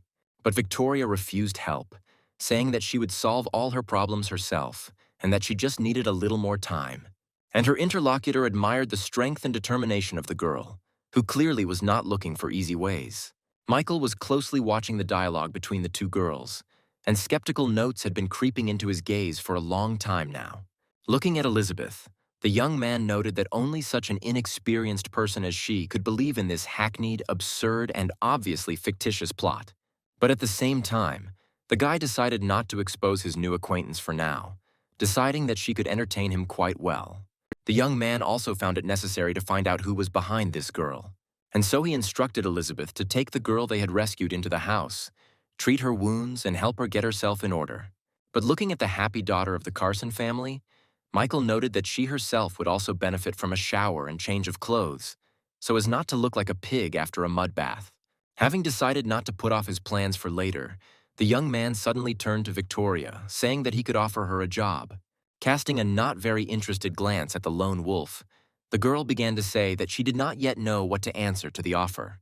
The spy noted to herself that it turned out to be much easier to infiltrate than she thought, where this guy really is crazy about girls and is already offering her a job. But suddenly Michael simply declared that since the girl was not eager to find a job, he would refuse his offer. Victoria did not expect such a strange turn of events. Thinking about the guy's unusual behavior, Elizabeth decided to intervene in the situation, saying that such a beautiful and obviously educated girl would definitely not be left without a good job. To which Victoria, trying to change the subject, said that Miss Carson was much more attractive than she was. Elizabeth appreciated the compliment, saying that the girl certainly knew how to communicate, unlike those who called her a pig. While the spy continued to shower her with compliments, saying that her protector also had a very broad soul. But inside the girl there was anxiety, where she understood perfectly well that the lone wolf was carried away by her. But for some reason he did not develop events, where it could be because of a stranger nearby. But Elizabeth said that since Michael wouldn't take the girl, then she would find a job for her. However, this prospect did not suit Victoria at all, whose task was to get closer to the lone wolf, and she cursed the girl who stuck her nose where it wasn't her business. When they returned home, the girl's security guards surrounded the victim, vying with each other to say that now the master was at least taking them all away because they had not been paying attention. But the true representative of the Carson family immediately became indignant, shouting that her brother would definitely find out how they had confused her with a completely different person. And so the whole crowd of men tearfully begged for forgiveness, where the dirt on the girls' faces prevented them from accurately establishing the identity of the lady. Meanwhile, Michael's sister had already managed to assess the appearance of their new guest, immediately noticing how beautiful she was. Kiara was very flattered that so many beautiful girls were hanging around her brother, where it was obvious that her new friend Elizabeth was also starting to feel interested in Michael. Here the girl's attention was drawn to the object of her thoughts, who asked how she spends her time. Without answering the question, Kiara threw herself into her brother's arms, declaring that he was incredibly cool, since he had literally found himself 2 brides in just one day. And not only Michael himself tried to refute what she had been told, but also his 2 so-called brides, who unanimously declared that they had not even intended to do this. But the girl did not listen to anyone, where she was absolutely convinced that the girls were deceiving themselves. Soon, Elizabeth brought a first aid kit, offering to help her new friend treat the wounds. Victoria tried to refuse help, but the girl insisted, and the spy had no choice but to start exposing her injured areas. At first, Elizabeth tried to wipe the wound with a cotton swab soaked in iodine, which of course caused severe pain to the wounded woman. Then the Carson family's daughter decided to try a different method, simply pouring the contents of a bottle of iodine onto the wound. Experiencing incredible suffering, Victoria only thought about killing this crazy woman. But the torture was stopped by Michael, who decided to provide medical assistance himself. Having explained to Victoria that Elizabeth had most likely never provided first aid, the young man promised to do everything quickly and as carefully as possible. In the most tender voice, the girl thanked her savior, giving him a tender and sensual look, while the system reported that her level of disposition had dropped by 5 points, which came as a complete surprise to the owner of the system, who had done literally nothing to lower the level. Unable to hide his surprise, the young man raised his head and looked at Victoria. The girl immediately felt something was wrong and asked Michael what happened, to which the guy said that everything was fine, mentally concluding that this girl would make a wonderful actress. Where, of all those whom it had managed to meet, perhaps only Angelica could have been a worthy competitor to her. The enemy was truly worthy, and therefore it was necessary to be constantly on guard. Well, the spy herself, meanwhile, was watching Michael, thinking that this man only seemed normal at first glance. But inside he had long been rotten. The girl remembered the information from the medical institution, according to which Michael's mother could not have children. Therefore, he and that pretty girl Kiara are not brother and sister, where no one, probably, even guesses what terrible horrors he can plot against this innocent girl, covering up their life together with family ties. And so the spy decided that she would definitely expose this werewolf and completely bankrupt him. When the first aid was completed and the girl came out of the shower, changed into clean clothes, the guards could not take their eyes off such beauty. Kiara admired the girl out loud, and Michael noted her outstanding appearance to himself. At the same time, his precious little sister noted to herself that the girls who appeared in their house were worthy of each other, where her brother definitely knows a lot about girls. Victoria, having thanked Kiara for the compliment, also noted that she has a very extraordinary appearance. But then their tenderness was interrupted by Michael, who offered the girl he saved to become his personal assistant. Having said out loud that the offer was very unexpected, the girl rejoiced inwardly, happy that she had managed to win the heart of the development subject. And so she said that she did not want to remain in debt, and therefore she would work selflessly to repay for the rescue. Delighted by the candidate's consent, the young man said that in order to fully assume the position, she would need to pass some special tests.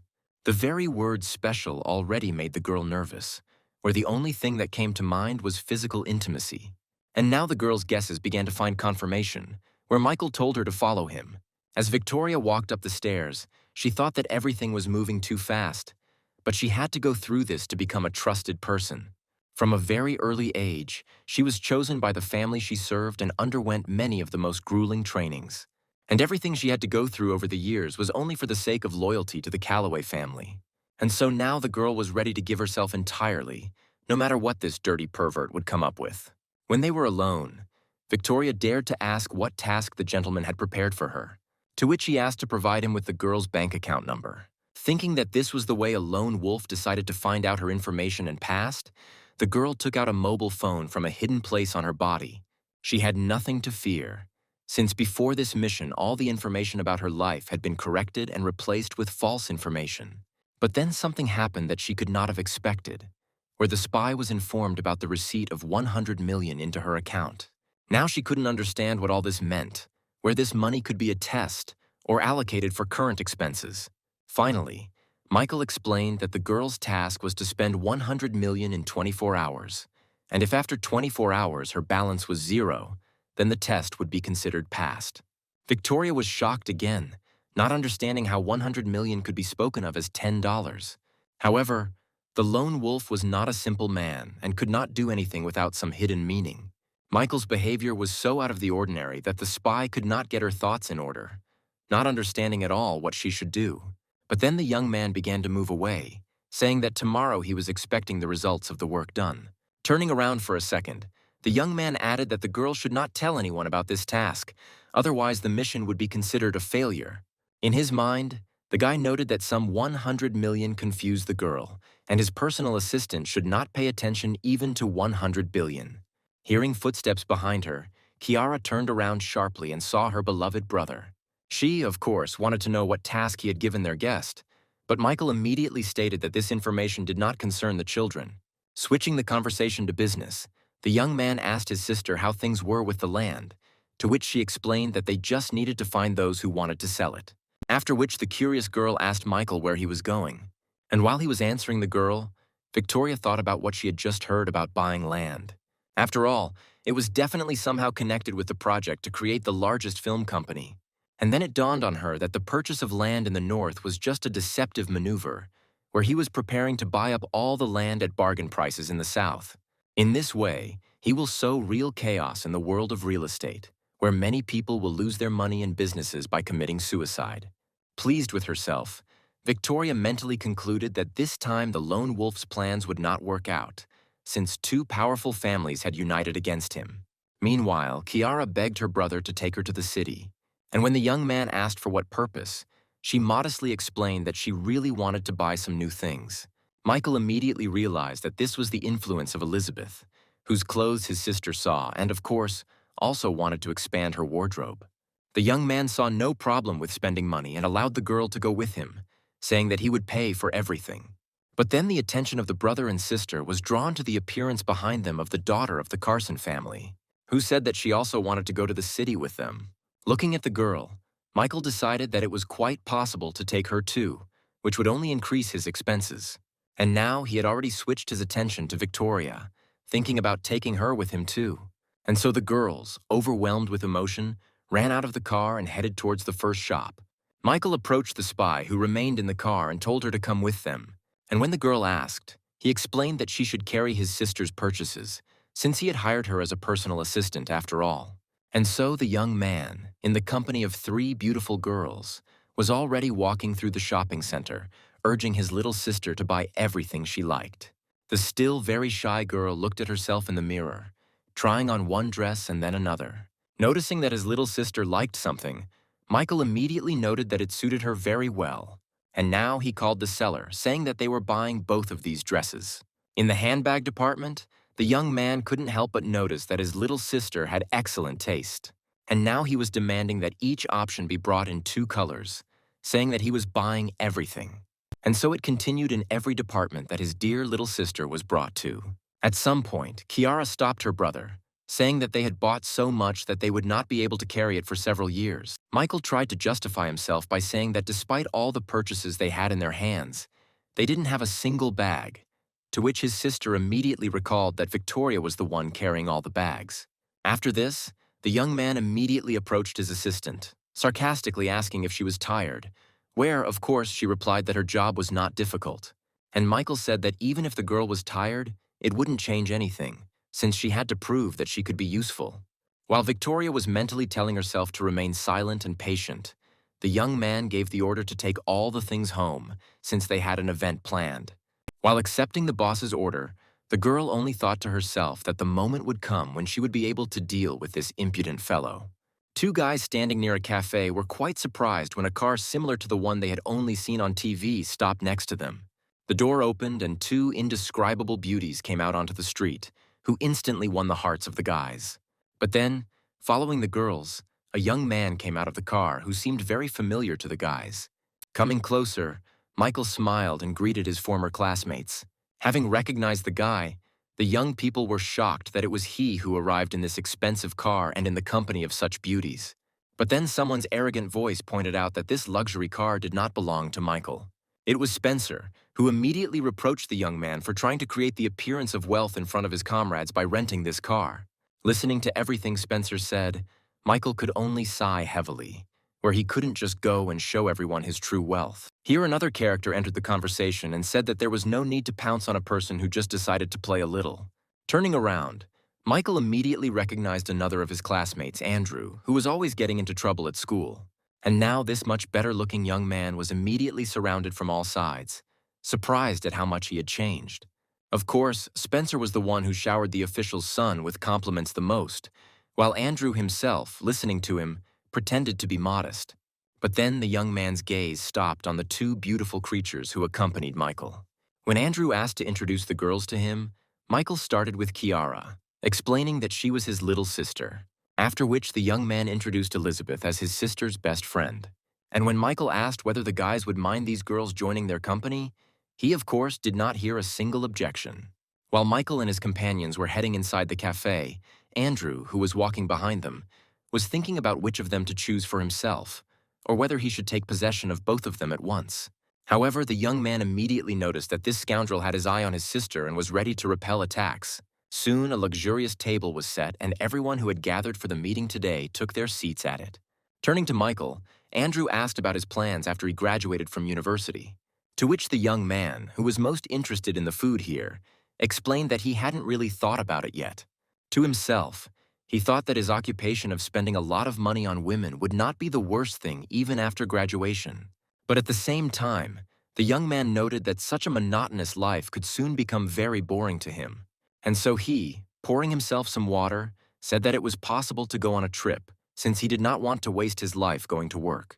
To this, his interlocutor said that money would be needed for travel, and therefore he was ready to offer the guy a job in his company, where he is ready to put him in a position with a salary of $5,000 a month.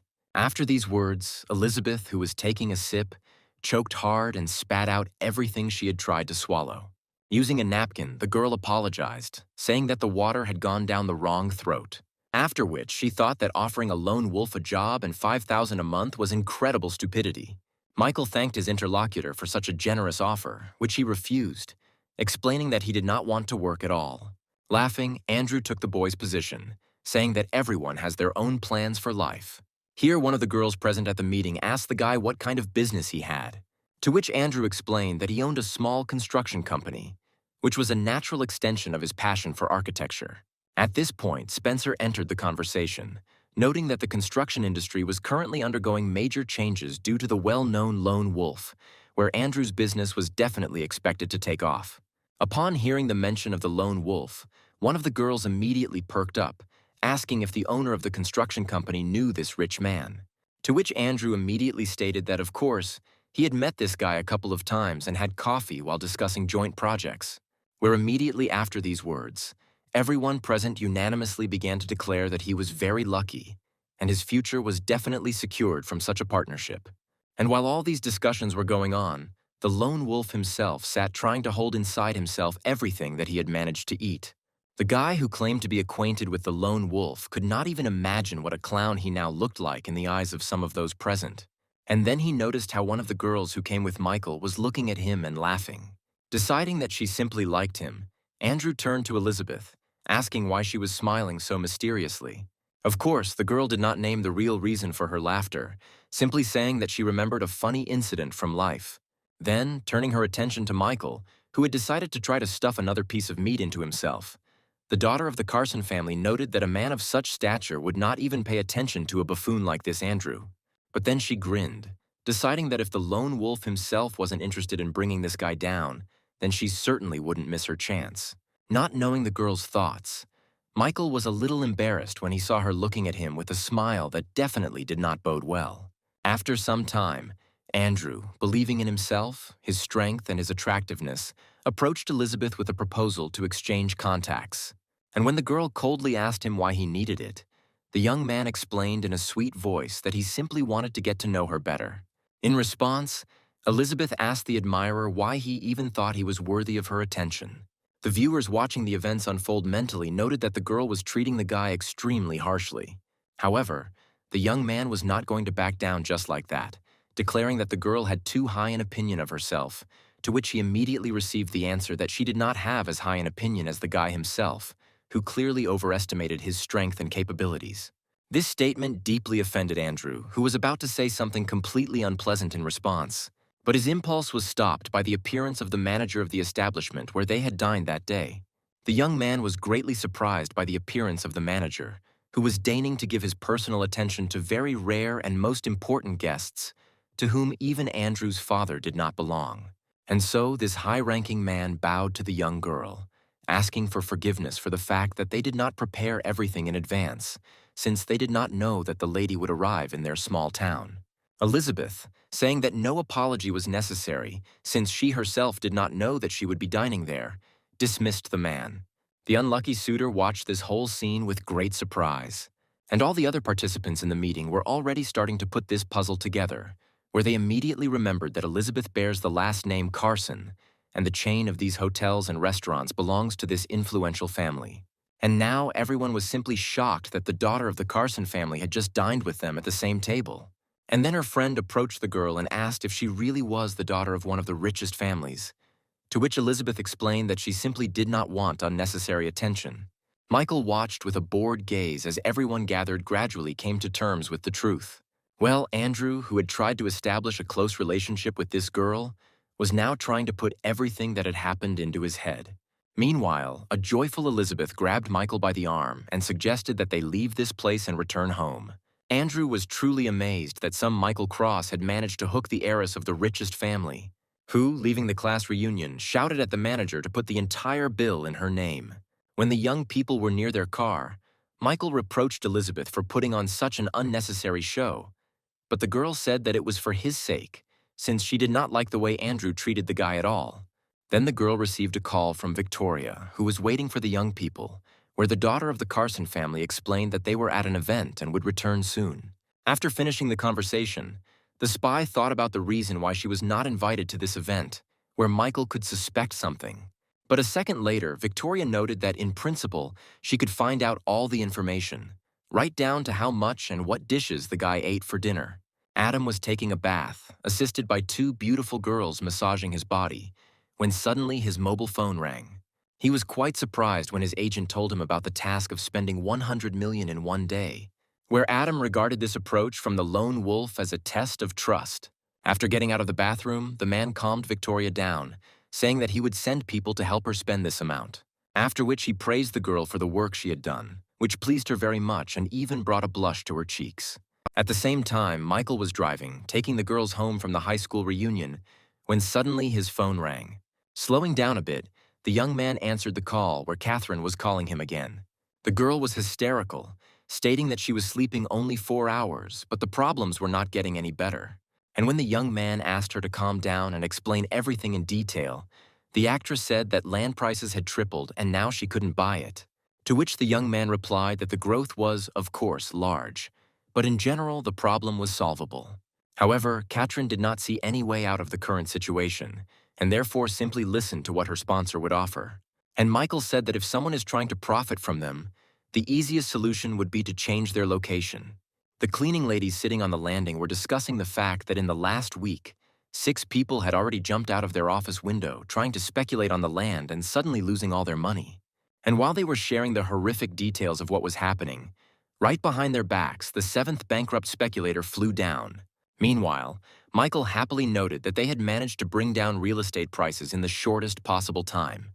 He was just thinking about the fact that the speculators were, of course, unlucky, but that it did not affect ordinary citizens in any way, when his beloved little sister suddenly burst into his room.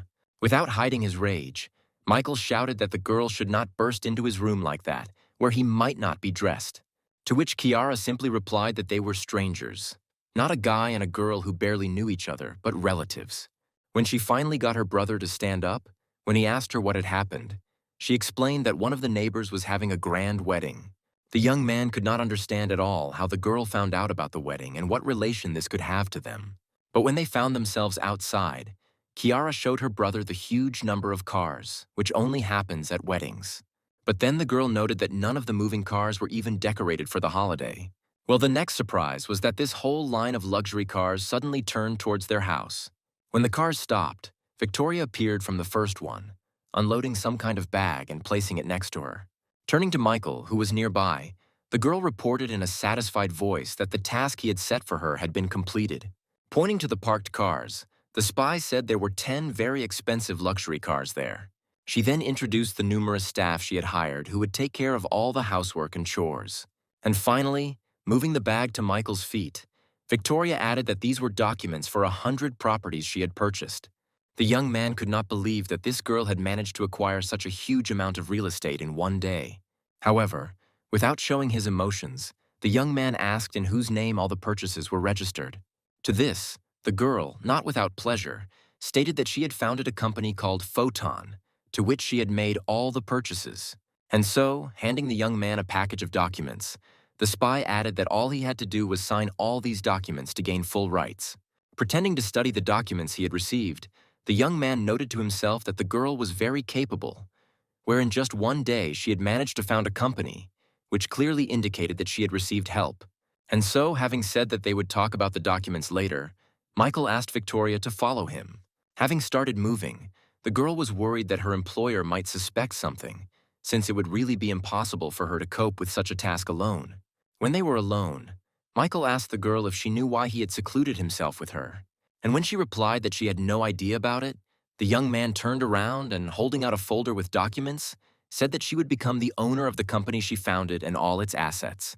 Which of course confused the girl, where she began to stutter that she was not worthy of such an honor. But the young man interrupted her speech, saying that she was clearly underestimating herself.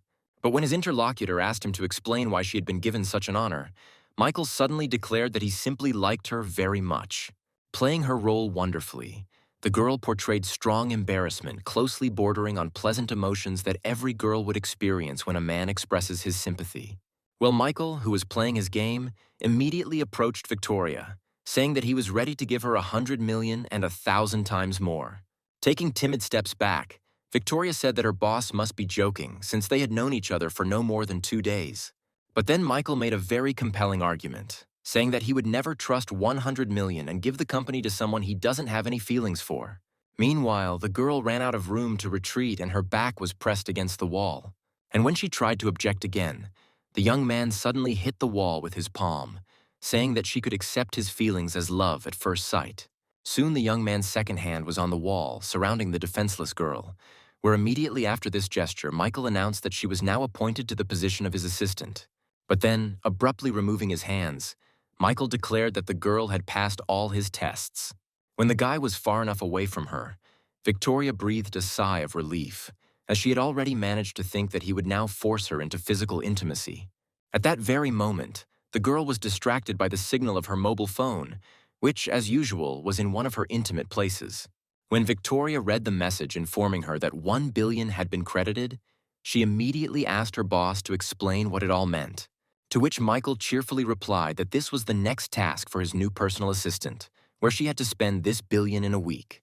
This finally broke all the logic of the girl, who could not understand why he was simply forcing her to spend huge amounts of money. And the only thought that could explain everything now and that came to the spy's head was that Michael really liked her. The great schemer himself was only glad that, although the girl had been sent to him, she nevertheless turned out to be very useful to him in terms of spending. He was also very interested in when this actress would start doing what she had infiltrated for. Victoria herself drove away thoughts that Michael might like her, remembering her loyalty to the Calloway family. She immediately decided that this billion was simply an attempt to buy her, which she, like everyone else, would definitely not fall for. Out loud, she thanked her boss in the most tender voice for such generosity, saying that she would do everything to live up to his expectations. After such words and reaction, the young man turned to the system where he saw the same 85 points. And looking at the girl's face, whose facial expressions were completely inconsistent with her actual attitude, Michael noticed that it would be very difficult to win her over to his side. And so he, continuing to move, threw in one last thing that she was free to do with the money whatever she considered necessary in order to spend it down to the last cent. And Victoria was very surprised that her boss just gave her 1 billion and left her company without asking for anything in return. A minute after these events, Diana was already talking to Michael, asking him where he was, expressing her desire to meet. Not knowing what to do with herself, Diana picked up her mobile phone and called Melanie, suggesting that they meet and spend time together over the weekend. But she refused her friend, saying that after being promoted to deputy director, she had to get involved in a lot of things, and therefore she was forced to work on weekends too. Plus, their entire team developing and implementing the new app works overtime and on weekends, where she can't leave them. And so the upset girl had no choice but to state that they would be able to see each other some other time. Diana made her next call to Jessica, asking about her plans for the weekend. But she too turned out to be busy, where she was already preparing for a weekend trip to another city to participate in an industry summit. Having said goodbye to her friend until next time, Diana didn't know who else to call or what to do with herself. Looking at her phone, the girl came to the thought that she could call Michael, where he himself, in all likelihood, would never call her. And now the girl was already telling the young man that she would like to meet him. Michael was standing at the entrance to his house when another super luxury car pulled up right behind him. Everyone who periodically came to his house to observe was amazed when they saw the car from the cover of magazines. But people were even more amazed when a stunning girl emerged from the interior of this insanely expensive car. And now she has already approached Michael, who met her with another watermelon in his hands. Saying that this was no place for talking, the young man invited his guest to come into the house. Spencer, who was nearby, literally tore his hair out when he realized that another hottie had come to visit his former classmate. He considered himself much more handsome and better than Michael, believing that all the beauties should stick to him, which Michael himself found quite funny. When the gates closed behind the young people, the girl suddenly slowed down and stopped. Diana lowered her head and a tear immediately rolled down her cheek. But literally a second later, she suddenly rushed forward and pressed herself against Michael's back, begging him to stop being so distant. Through tears, the girl said that she was wrong and asked the young man for forgiveness. Such a display of feelings on the part of the girl could not leave Michael indifferent. And so he turned to Diana, taking her hand and preparing to say something. But then the sound of a broken plate interrupted this scene. Turning their heads, the young people saw Elizabeth in front of them, who was clearly unhappy with the scene she had unwittingly witnessed. Immediately recognizing the youngest daughter of the Carson family, Diana asked the young man in surprise what she was doing there. But before Michael could say anything, Kiara and Victoria came to the sound of broken dishes, very interested in what was going on here. Seeing the new face in their house, the girl asked her brother who she was.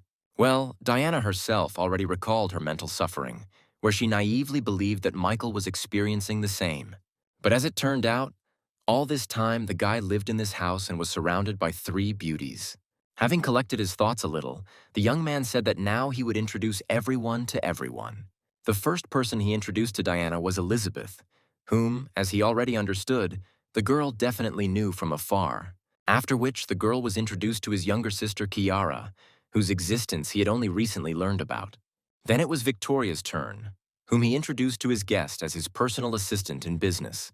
Well, finally, the guy pointed to Diana, saying that he once studied with her in high school and found her to be a very talented girl. The one who disliked Diana's presence most was Elizabeth, who remembered how easily she had given her contacts to her brother, and who now decided that she would never give her a guy like Michael. However, Diana also did not feel sympathy for Elizabeth, as she believed that her problems with Michael began precisely because of their family. And so the girl changed her original plan to simply visit the young man, deciding to stay for a while. And so she began to play the necessary role, saying that because of long experiences she now feels very bad, and therefore would not mind living in the fresh air for a while to restore her strength. Hearing the girl's request to stay, Michael thought that if there was one more girl, it would hardly change anything. Besides, Diana will be able to create an excellent counterbalance to Elizabeth, who has recently begun to increasingly take charge here. And so, hugging the girl, Michael said that he was not at all against it, and his new guest could stay here as long as she wanted. Diana, beaming with happiness and accompanied by Elizabeth's hateful gaze, immediately headed into the house to settle in. In her mind, the new cohabitant of this strange company thought that she had already somehow gotten along with Melanie and Jessica, but they did not need another competitor. Well, her opponent immediately noticed a strong opponent in Diana, in any case deciding that she would not give Michael to her just like that. The next day, the young man, accompanied by both candidates, went to pick watermelons. And when he was resting in the shade of a tree, one gave him water and the other wiped his face, which was wet from the heat. When the harvest for food was finished, the young people returned to the house. It was then that the young man was caught by Aunt Laura, who said that she had good news. Having said that he would stay to talk with his neighbor, the young man sent his companions and temporary cohabitants home. When they were alone, the young man suggested that his aunt wanted to tell him about his father's return, to which she immediately replied that this was unlikely to ever happen. As it turned out, the woman decided to talk to the young man about his land plot. Michael tried to ask something, but Laura stopped the guy, telling him to listen to her to the end first. And so the woman came up with a commercial proposal where if Michael agreed to sell his plot of land, he would not only be paid generous compensation, but would also be given an apartment in the city. Doubting that such a proposal could really be real since everything sounded so fabulous, the young man asked about the original source, to which the woman explained that she works with a certain company that has put forward such wonderful conditions, and also pays additional money to those who persuade people to sell the land. And when the young man said that his neighbor had most likely gotten involved with scammers, she explained that the company had all the data open, and it was called Photon. The announced name had its effect, where the guy immediately recognized his own company, which he gave to Victoria to manage. At the same time, Kiara was standing at another house, with the owners of which she was going to negotiate the sale of a plot of land. The girl thanked Victoria for allowing her to earn good money by looking for people willing to sell land profitably. And when the spy replied that she had essentially done nothing, Kiara disagreed, saying that she had learned a lot during their communication. Looking into the beautiful eyes of this pure and honest girl, Victoria thought about how low Michael had sunk by using this child for his own interests. Having decided to snatch this girl from the clutches of this pervert, Victoria suddenly asked her how sure she was of her relationship with Michael. In response, Kiara replied in confusion that this was absolutely proven, where no one doubted it, including the man who raised her said so. Immediately after this, the spy handed the girl a folder with documents saying that, of course, her relationship with Michael did not concern her, but Kiara was obliged to read this information. And when her interlocutor asked what was in the folder, Victoria explained that it contained a medical report that was given to Michael's mother before he was born, stating that she could not have children. The spy finished her explanations by telling Kiara that Michael Cross is not the son of this family and therefore is not related to the girl. This was a real shock for Kiara, who immediately asked whether Michael was adopted, but Victoria had no answer to this question. The girl understood that under any circumstances, whether she was the daughter of the father of the Larson family or the daughter of the father of the Cross family, she and Michael were not related by blood. The girl immediately remembered how zealously the young man defended her from her tyrant father, who raised his hand against his stepdaughter. The girl also remembered every moment she spent with this guy who showed genuine concern for her. And so the girl caught herself thinking that she had always liked Michael, that she simply did not want to admit it, and therefore the news could be considered good. And so Kiara told the spy that she didn't want to worry about this at all, where she and Michael had become very close anyway. However, Victoria added fuel to the fire, leading her interlocutor to certain thoughts with words about how her fake brother might have secret intentions if he knew that they were not related. And when the girl asked her to clarify what she meant, the spy explained that Michael could at the very least be a pervert. However, Kiara then stated that she needed to somehow wrap her head around all this new information, and so for now they should just go home. And now the girls were already approaching the gates of the Cross family house. The whole way, Kiara thought that her brother apparently liked her too. But at the same time, the girl noted that he was constantly surrounded by the most beautiful girls in their country, where she, an ordinary girl from the countryside, definitely had no chance. Well, Victoria, watching the change in her companion's facial expressions, cursed Michael, who was playing with the feelings of this beautiful girl. At that very second, Michael himself was wildly surprised that Victoria's level of favorability suddenly dropped by another 5 points. And then Victoria herself entered the room, looking at whom the young man could not understand why her disposition had suddenly fallen when he had not even spoken to the girl. Watching the girl's return, Michael attracted Elizabeth's attention by asking her to light a fire in the kitchen. The girl was very upset that the house did not have a regular stove, to which the owner of the house explained that food always tastes better when cooked over a fire. He then turned to his precious little sister, saying that today he would delight her with his culinary skills. After all, cooking was the only skill he could develop without the help of the system. And so, armed with a knife and other kitchen utensils, the young man began to prepare dinner for his excessively large family. Soon, everything that had been chopped and sliced was already in the frying pan. Everyone nearby, including one of the guards, watched in fascination as Michael busied himself in the kitchen. And so, about 30 minutes later, 2 signature dishes were on the table, into which the young man had put almost his soul. The young man, of course, invited his little sister to be the first to try it. All the other girls watched without blinking as the spoonful of egg rice was sent into Kiara's mouth. And as soon as her taste buds caught the taste, Michael's sister's face literally lit up, where she immediately screamed that it was a real masterpiece. The girl experienced real bliss, where the taste of this dish seemed to transport her to a world of happiness and bliss. Snatching the spoon from her brother, Kiara furiously attacked everything that was still left on the table. Having decided that their friend was clearly overdoing it, everyone else quickly approached to also appreciate the taste of the dish. And now each of them was blissfully declaring that the food simply couldn't be that tasty. And now all four girls were already sitting at the table, gobbling up the prepared dishes and praising the cook. And then the system started issuing messages one after another that the level of affection for each of his girls had increased. A separate bonus was the unlocked skill for culinary arts, which was immediately increased by several dozen levels because the owner unlocked it himself. Pleased that new skills could be acquired independently, the young man attracted the attention of his personal assistant, saying that it was time for her to finish eating as he had another task.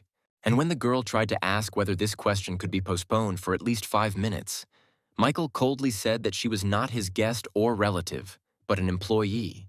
Realizing that the young man was essentially right, the girl agreed with his arguments, thinking to herself that even the most tyrant of tyrants gave their subordinates time to eat. When the young people went out to a quiet and secluded place, Michael noted that his assistant had been working very hard lately, and so he asked her how and where she spends the billion entrusted to her. Victoria turned out to be prepared and handed her boss another folder containing information about where the money was spent. While the young man pretended to run his eyes between the lines, the girl outlined in a few words how many properties she had bought. She also talked about the hired specialists and noted that some of the expenses in the estimate have not yet been taken into account. But she will deal with this soon. Literally with a sparkle in her eyes, the girl thought that this fool could not even imagine that she was capable of losing a whole billion so quickly. Where she believed that his days were numbered, because everything she bought, the company she founded, required regular financial investments. Michael, of course, did not understand a single word of the papers, but he was perfectly aware that he had created a bottomless abyss into which he could safely drain his billions, where everything he manages to spend will give him his personal financial benefit. And so, turning to the spy, the young man praised her for having worked very hard. Where such a calm reaction to the squandered billion surprised his interlocutor quite a bit. But at some point, Michael suddenly raised his hand and reached for the girl's face. Watching the movement of the young man's hand, the girl was at a loss as to his intentions and what she should do. Ready to entertain any of his perverted fantasies, Victoria was shocked by how he simply removed the stuck grain of rice. Having sent it into her mouth, the young man noted that the girl should eat more carefully so as not to appear in such an indecent form in front of important people.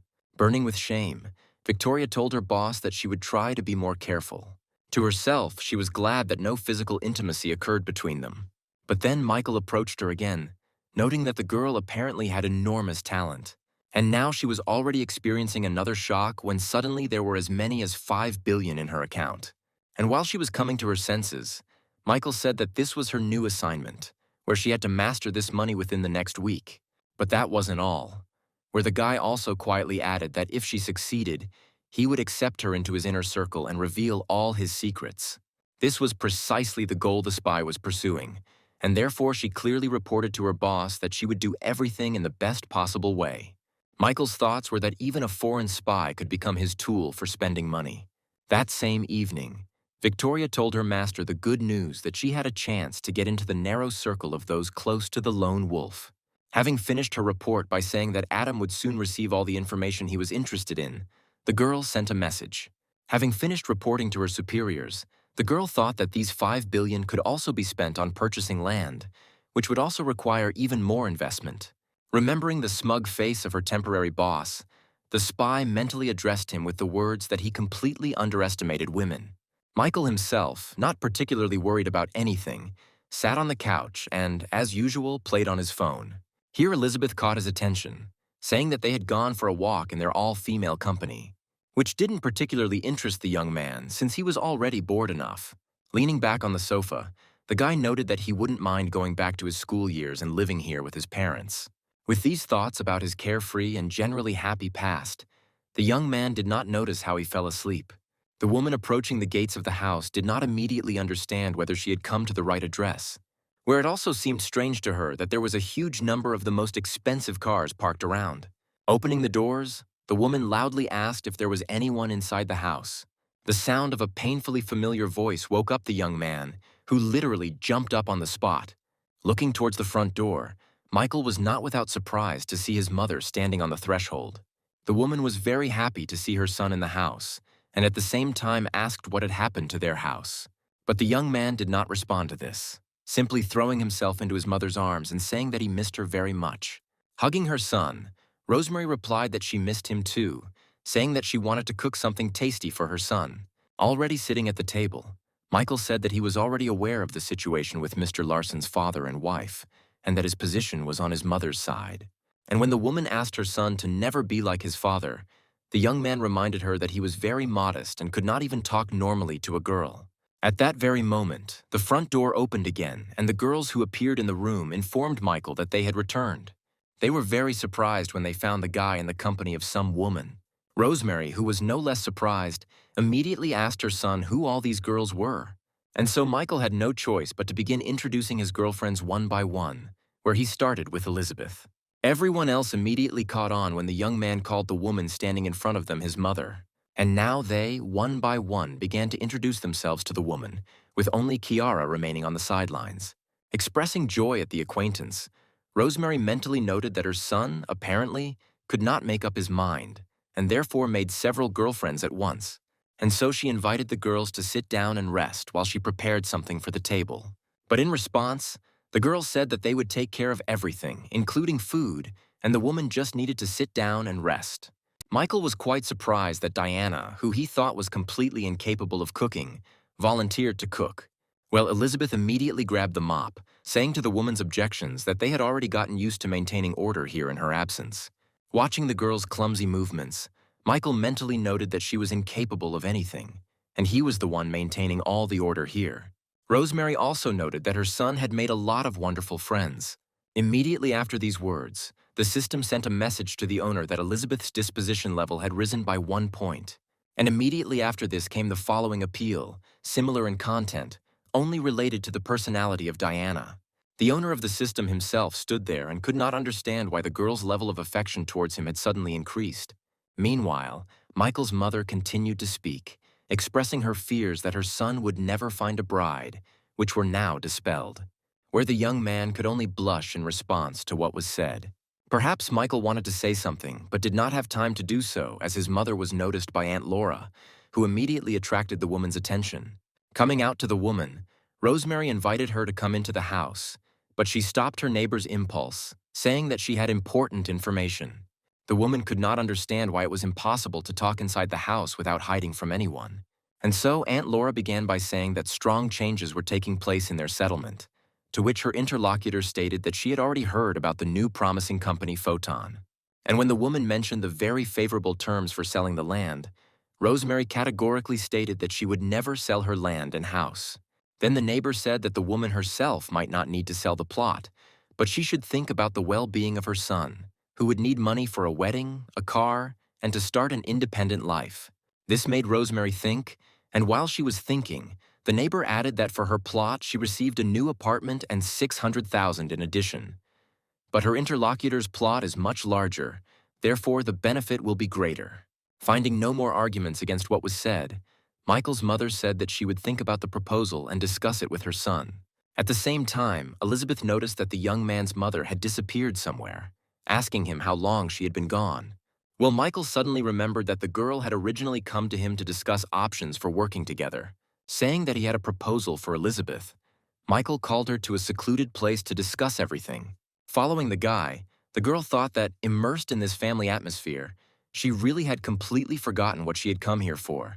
And so, when the young people were alone, Michael handed his guest a bank card, which was issued in limited quantities only for the most influential people. After which the guy said that he put $50 billion on the card, and the PIN code was Elizabeth's birthday. The girl was shocked that the young man was giving such a huge amount of money to a stranger.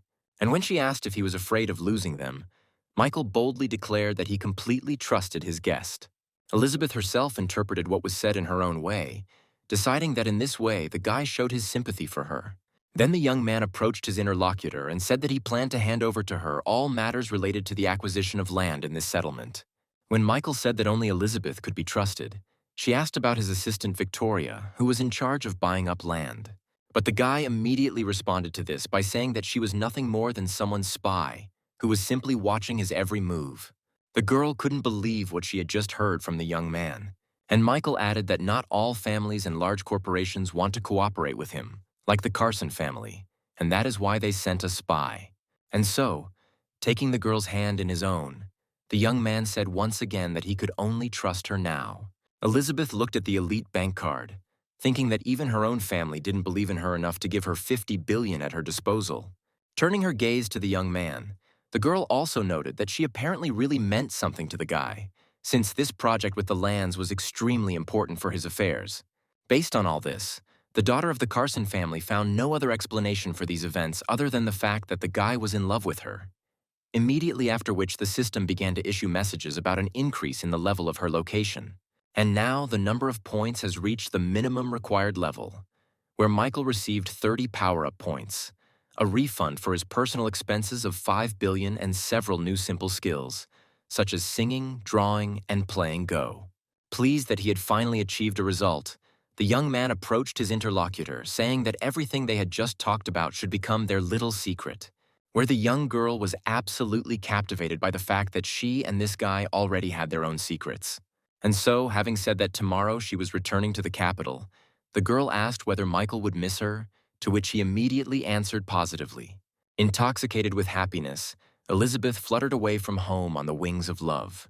As he watched his guest leave, the young man thought that she was a very good girl, and could well be the one to resolve the conflict if the rest of her family suddenly turned against him. When he had finished with Elizabeth, Rosemary caught her son's attention and called him to talk.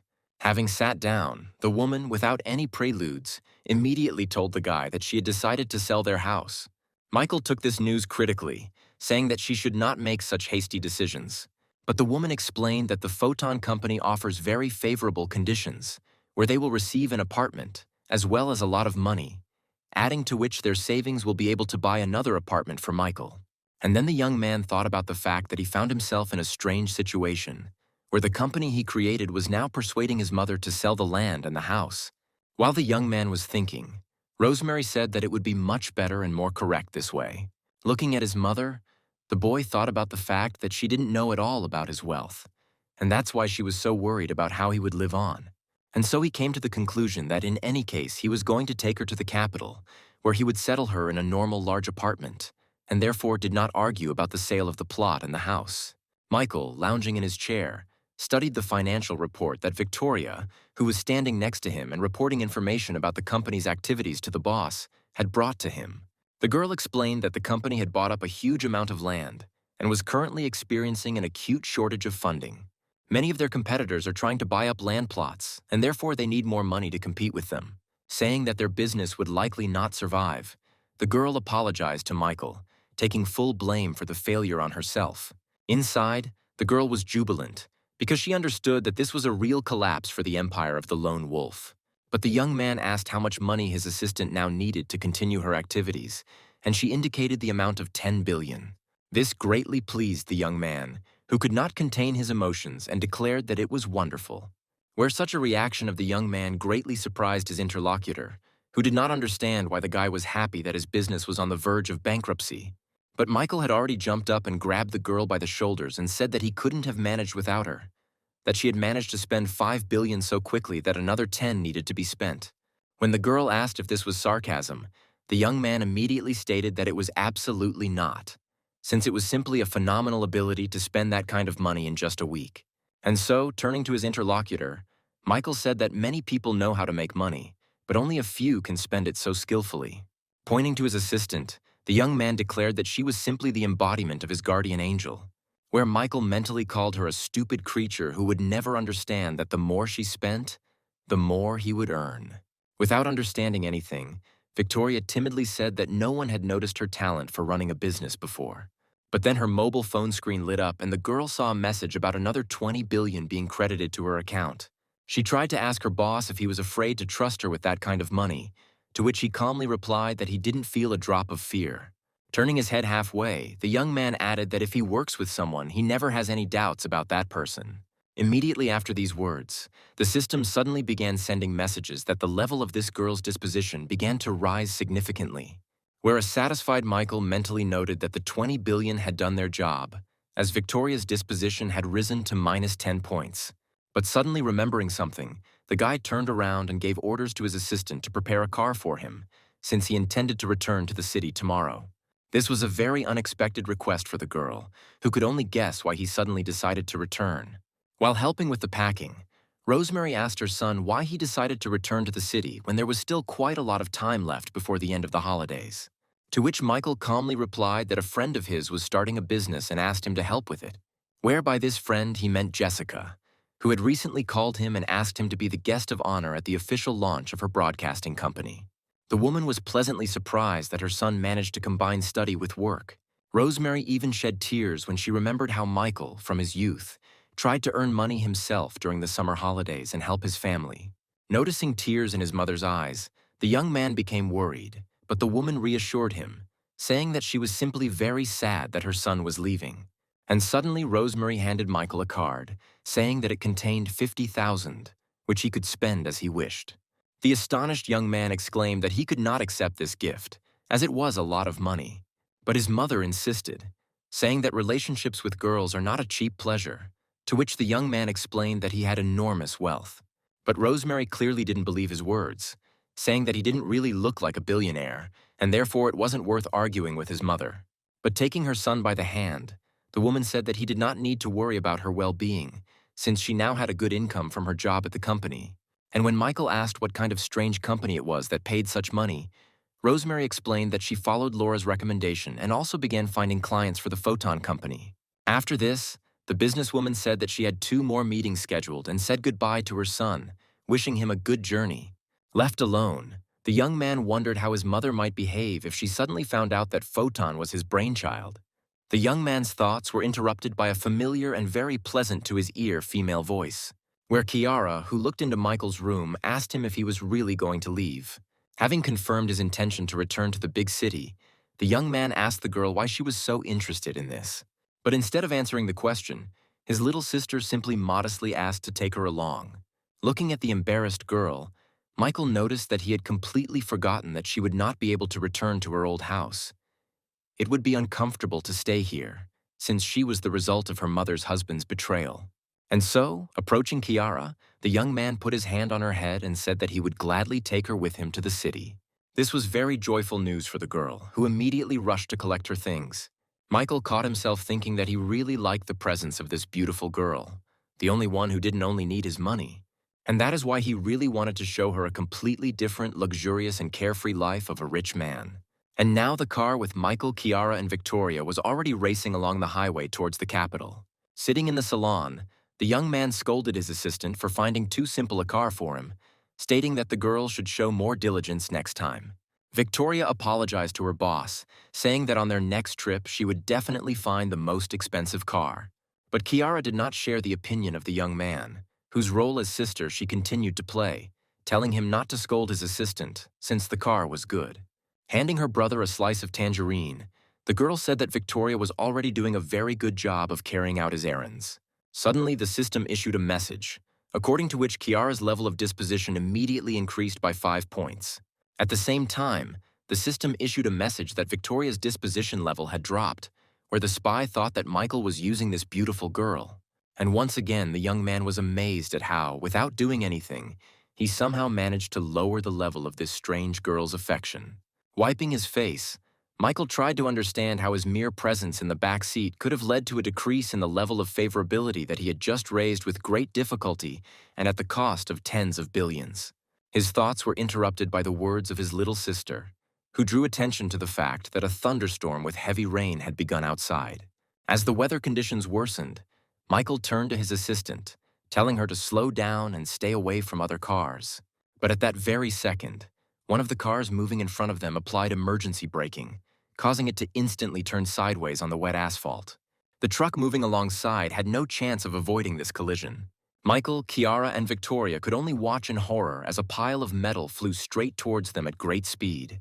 The impact was so powerful that the car was literally thrown into the air, where, after making several turns in the air, and then several more on the asphalt, the car finally stopped its movement by falling on its roof. A powerful kick caused the mangled door to separate from the car's body, and then Michael appeared from the salon, covering his beloved little sister with his body, and noted that if it weren't for the system's reinforcements, he could have definitely met his end. The first thing the young man did was turn his attention to his little sister, who was also interested in whether everything was okay with Michael. As they emerged from the mangled interior, Kiara suddenly screamed that Victoria was still inside. Leaving his little sister safe, the young man rushed to help his assistant. The severely weakened girl said that her leg was trapped and she could not free it. This was the last thing she could say before losing consciousness, thinking that this was probably how she would die. But Michael wasn't going to leave the girl to her fate, and he literally began to tear apart what was left of the car. He urged the girl to hold on a little longer, where he was absolutely sure that everything would be okay. Michael's words and actions brought Victoria's fading consciousness back to life, and she immediately thought that although he was not quite a normal person, he could definitely be relied on. The guy had already gotten the girl out of the car when the system suddenly announced that her disposition level had risen and was finally, albeit slightly, still in the plus. With Victoria in his arms, the young man headed to where his little sister, whom he had saved, stood. When Kiara saw her brother's assistant, she couldn't contain her emotions, noticing what had happened to the girl's face. The spy only felt the blood running down her face, but she had not yet seen the terrible wounds that appeared on her forehead after the accident. At her request, Michael's sister picked up and brought Victoria the car mirror that had been broken off by the impact, with the help of which the girl was finally able to see what her beautiful face had turned into. It was a real shock, but Michael and Kiara tried to calm Victoria down, saying that modern medicine works wonders. With tears in her eyes, the assistant asked her boss if he now considered her a freak and whether this could really be fixed. And when the young man confirmed that the girl was still beautiful and the doctors would not leave a trace of the scar, Victoria pressed herself against his strong body, unable to stop her tears. An ambulance soon arrived, and the young man and his sister were already sitting next to their companion, who had suffered the most. Looking at the disfigured face of his assistant, Michael decided that he should develop his medic skills, since the level of this girl's affection in the future might depend on this. Jessica called Michael, asking him if he was in town yet and reminding him about the event on Dexter TV, to which the young man replied that he was already in the city, but was currently in the hospital since they had been in an accident. This information made the girl very nervous, where on the one hand she asked about which hospital he was in, and on the other hand she gave orders to urgently send a car. The young man was certainly pleased with such attention, but he said that he was already leaving the hospital and suggested meeting at the event. And behind his back stood Victoria, listening to the boss's conversation. The girl thought about how much the disfigurement of her appearance could affect the completion of the task. Of course, the fact that she is not as beautiful as she used to be does not in any way negate her other abilities and qualities. However, it is no secret that external data plays a huge role in the interaction of people. Well, in the meantime, the young man finished speaking, giving his assistant the task of finding a spacious mansion for him in the city, which caused a violent reaction from his sister, who reproached her brother for burdening the wounded girl, to which Michael had to declare that she would simply cope with it better than anyone else, and he trusted her. However, his beautiful interlocutor did not calm down, continuing to insist that it was not right to exploit a person in this way. Turning to Victoria, Kiara wanted to say something to her, but suddenly she saw tears flowing down her cheeks. And now Michael's sister was already wondering about the reason for these tears, and the boss himself was thinking that he really could have gone too far. But then Victoria, turning to Kiara, said that she should not blame her brother, because despite the fact that she was now completely unattractive, Michael did not abandon her, but kept her as his assistant.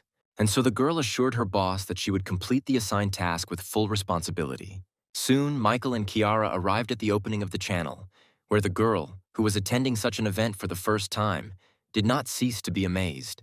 Michael's sister couldn't be happier that she could see so many celebrities here that she had only seen on TV before. Well, the older brother told his companion that in the future she would often be at such events, and therefore she should start getting used to them now. Kiara understood everything, but the only thing that confused her was that all the guests were dressed in expensive suits, while they came here in who knows what. To which the young man replied that if he wanted, next time he would come almost naked.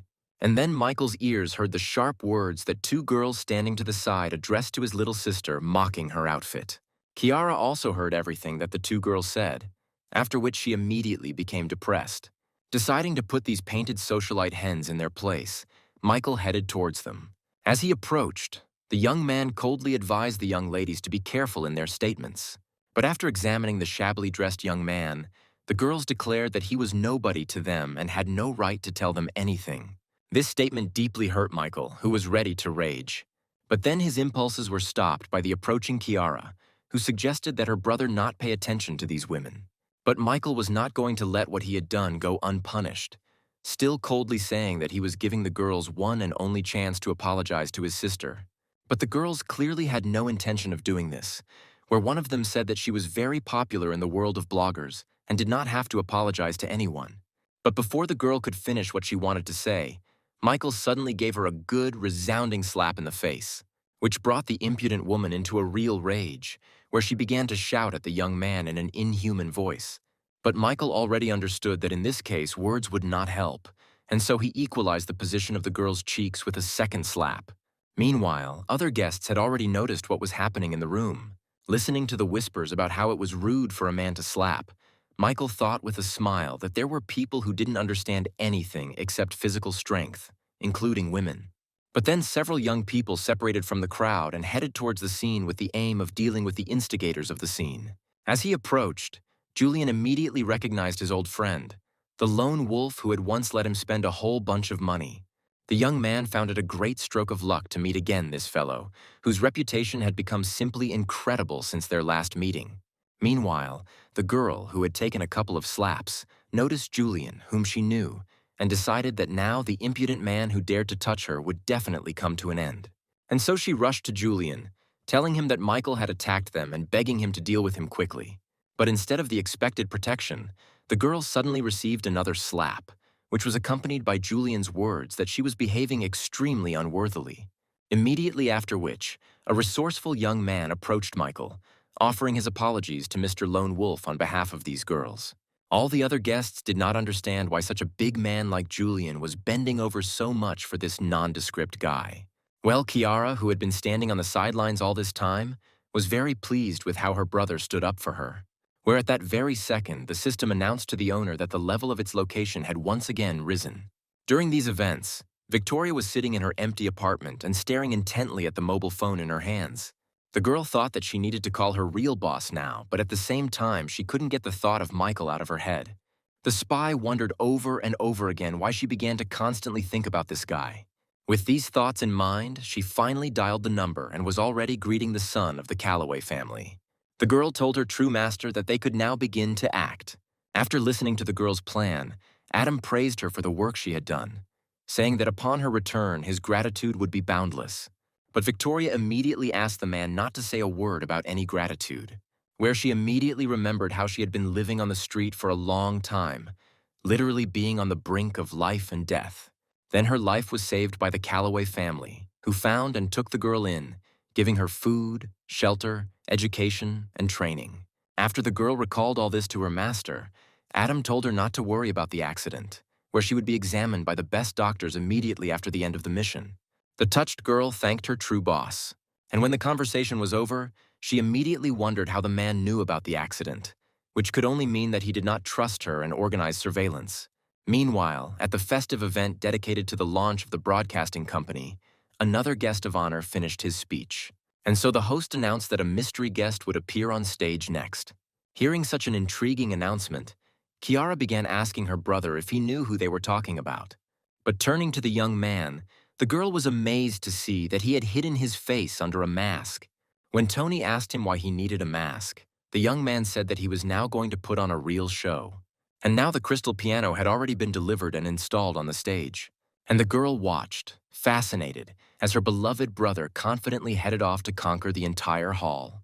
Once again, the girl caught herself thinking that she really liked this guy, and the system again informed the owner about the increase in her level of favor. All the other guests, watching as the masked man sat down at the musical instrument, wondered who was hiding under the mask. Well, Michael himself, having settled comfortably in a chair, closed his eyes and for more than 5 minutes showed no signs of life at all. And so the guests quietly began to whisper that something was clearly wrong with this strange musician. 10 minutes later, the guests began angrily shouting at the artist to get off the stage and not interfere with the performance of others. The event organizer, accompanied by her friend, watched everything that was happening with alarm. Realizing that the crowd was about to get angry, Joanna told her friend that something needed to be done immediately. But Jessica was calm, saying she had no doubt in Michael, who clearly had something big planned. But in her mind, the girl asked the guy what had happened to him because he played just great. And suddenly the young man exhaled forcefully, and his fingers fell on the keys, extracting pleasant sounds from the instrument. Jessica's facial muscles immediately relaxed, and her friend noted with some joy that the guy had finally started playing. But then, in addition to the fact that he was creating a simply divine melody, Michael also began to sing. Where everyone gathered instantly felt how deeply this piece of music touched them. Kiara was no less fascinated, noticing that this guy had an incredible number of different talents. While the great musician and singer himself continued his touching performance, where his song was extremely sad. Jessica and Joanna couldn't tear themselves away from his work and didn't utter a single word. Where Joanna also noted that she could no longer hide her feelings for Michael, despite the fact that he was her friend's boyfriend. Katrin also watched the broadcast of her sponsor's performance on her mobile phone screen.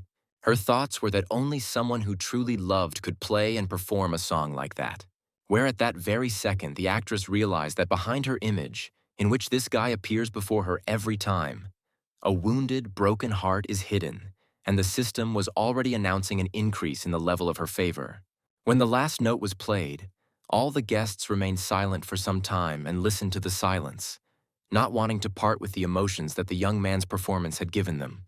But then the hall was suddenly filled with thunderous applause, with literally every spectator declaring that they had witnessed some kind of miracle. His friend Diana also watched his performance via online broadcast, once again noting that the guy is good at literally everything. The girl noted that she would probably never be able to fall in love with someone else. Then her overly strict father approached her and told her to stop using her phone at the table. But Patrick Carson, who was standing opposite them, said that in today's society, the youth's fascination with gadgets is considered quite normal, and he himself is subject to this addiction. However, the head of the Rockwood family nevertheless apologized to the important guest. Well, the young man himself has already switched his attention to the girl, mentioning that their families are starting to cooperate, which will most likely lead to their private meetings. However, this guy did not interest Diana at all, who did not forget that it was because of him that she had quarreled with Michael. Suddenly, the young man stood up, saying that today he had prepared an unusual surprise for the girl, which she would definitely like. Heading towards the musical instrument, Patrick noticed that the girl liked live music, where she herself studied for several years at a music school. And now he has already touched the keys, thinking that not a single beauty has ever resisted his charm, especially when he plays. But after the girl heard Michael's performance, no other game could touch her soul and heart. At the same time, after finishing watching Michael's performance, Victoria burst into tears, wondering how this disgusting person could create such melodies that literally touch the soul. The young man reported to the young lady that they had completed the assignment and acquired the designated lands. The only thing that bothered him was the excessively high compensation for people agreeing to sell plots. But Elizabeth said that this was not his concern at all. After all, she understood perfectly well that Victoria, under the auspices of her company, had already acquired a huge amount of land, and therefore it would be possible to oppose her only on the condition of purchasing no less land. The girl was ready to smash to smithereens all the undertakings of the one who was sent to annoy Michael.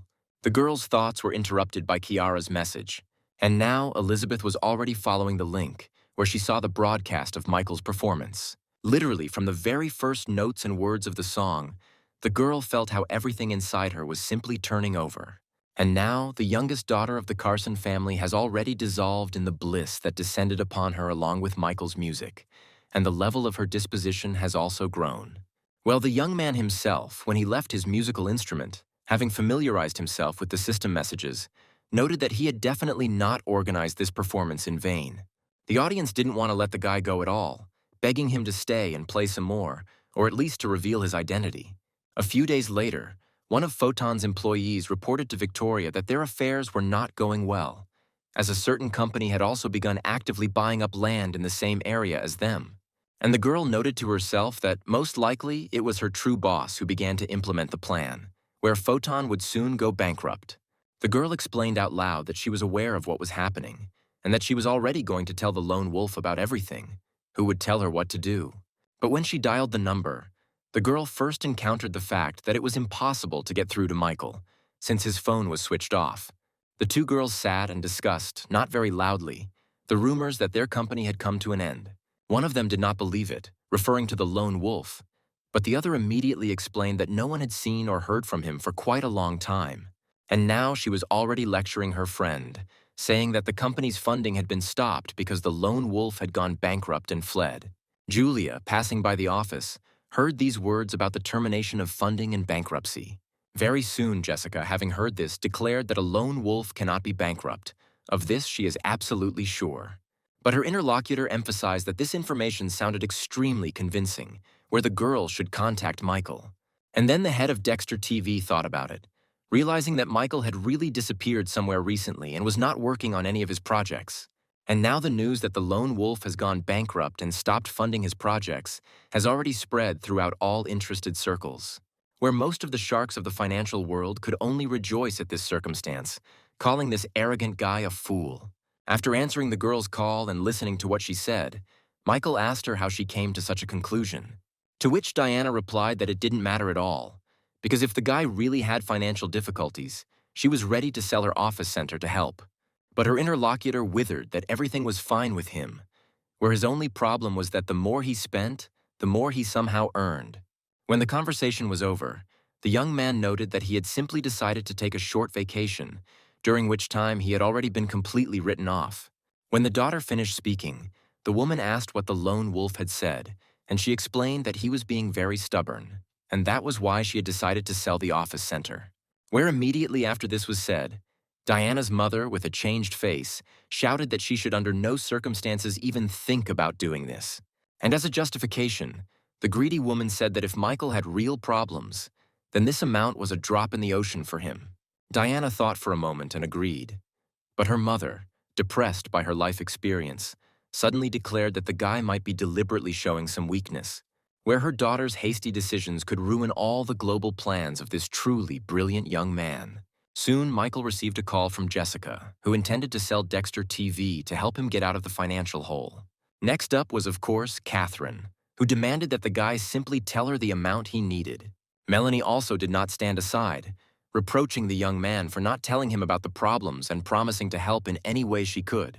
Michael, already very tired of these annoying calls, said that everything was really fine with him, where he had literally just recently acquired a luxurious villa. When the conversation with Melanie was over, the young man was finally convinced that someone was simply spreading false rumors about his bankruptcy. With a smile on his face, the young man noted that now everything was going wrong, where it was not he who was spending money on women, but they were ready to spend on him. Taking the cocktail in his hands, the young man was generally pleased that the most beautiful girls were showing him such attention. These pleasant thoughts were interrupted by another call, which really just drove the guy crazy. But Elizabeth, who called him and told him to stop yelling, demanded that he tell her where he was now. And when the young man asked why she needed this information, the girl explained that she had a surprise. Where after what was said, the young man clearly felt that he would not like this surprise. Patrick Carson was giving final instructions to his manager, security, and other staff, saying that they had a very important reception today, where, in addition to other high-ranking officials, a representative of the Calloway family himself should also arrive to see him. And then, a few minutes later, luxury cars began to drive up to his house one after another. And then from one of them appeared the most welcome guest, the son of the Calloway family, Adam. Showing true respect, Patrick greeted the long-awaited guest, inviting him into the house. Adam thanked the man who greeted him, saying that given their long-standing acquaintance, there was no need to observe formalities. Everyone was already going inside when suddenly a taxi stopped behind them and Victoria appeared from it. The girl arrived at the meeting at the Carson family home at the request of her master, and seeing Adam retreating into the room, Victoria rushed after him, attracting the boss's attention. But her impulse was interrupted by a rude movement from the Carson family's guard, who demanded that the ragamuffin get out of here. Where, after the reaction of one of the guards, all the other fighters took up combat positions, ready to give their lives for their masters. Well, the girl, who found herself on the asphalt from the push, loudly introduced herself to Adam, who apparently did not recognize her by her voice. Taking a closer look, the young man in glasses recognized his devoted spy, and now he was already heading towards Victoria, where he wanted to help the girl get to her feet. But when he was a few meters away, the Calloway family member clearly felt the unpleasant smell coming from her. Without hiding his disgust, the man reproached her for the fact that she had clearly not showered for several days and dared to appear here in such a state. And so, not wanting to touch his subordinate, Adam ordered the guards to help her to her feet. Watching the man she had been devoted to her entire life turn away from her made the girl feel very sad. After all, she had to give up showering for several days simply because she couldn't get the stitches and wounds wet. And she didn't think at all that her master was such an uncomprehending person that he could leave her like this because of this. And now everyone gathered in the Carson family home was already at the table, where they were raising another glass. Sitting next to the owner of Best Capital, the owner of the investment firm Golden Coin, Gordon Finch, asked Adam to tell more about the lone wolf situation. In response, the young man instructed his spy to convey all the information to his partners. And so Victoria said that she heads a company that has bought up a huge amount of land in strategically important areas, where Idris Crawford immediately realized that if the lone wolf was going to continue to develop his film company, he would not be able to do without their help, and the speaker immediately confirmed all his guesses. Patrick then joined the conversation and added that lately everyone has been talking about the lone wolf stopping funding and going bankrupt. Supporting his mood, Adam also said that it was the greed of this impudent fellow that brought him to today's crisis. And so the whole friendly company of Michael's ill-wishers joined their filled glasses, which echoed with the sound of glass ringing. And then a member of the Carson family added that at present the lone wolf's sister has also gained his trust, where at the right moment she will obey her brother's word.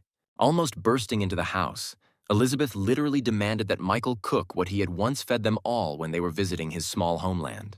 But instead of Michael, the girl was met by his beloved little sister, who was very happy to see her friend again. Both girls walked deeper into the room and settled comfortably on the sofa. Without any embarrassment, Kiara asked Elizabeth how much she liked her little brother since she was constantly following him around. But the girl did not admit her feelings, saying that it was her guys who were lining up for her. And besides, she was not at all interested in a lecher like Michael. The young man in the kitchen looked out when he heard Elizabeth's familiar voice. The young man could not imagine how the family could raise this noisy girl, but nevertheless he was glad that she was here, since his little sister would not be so bored. Continuing to prepare his signature rice, the young man turned down the heat. Suddenly there was a loud knock on the front door, where a female voice familiar to Michael demanded that he open it, where the girl declared that she was aware that the guy was at home. Neither Elizabeth nor Kiara understood at all who could afford to show such persistence, where Michael's sister noted that the voice demanding that the door be opened sounded quite pleasant, to which Elizabeth sarcastically noted that there was most likely another victim of her brother's chat. And so the girls finally opened the doors, where Catherine, standing on the threshold, was asking who they were and what they were doing in Michael's house. And Elizabeth and Kiara, staring at the popular actress, could not understand what she could be doing in this house. A few minutes later, all three girls were already sitting at the dinner table. The daughter of the Carson family warmly noted that she could not even imagine that Michael would meet such a level of stars.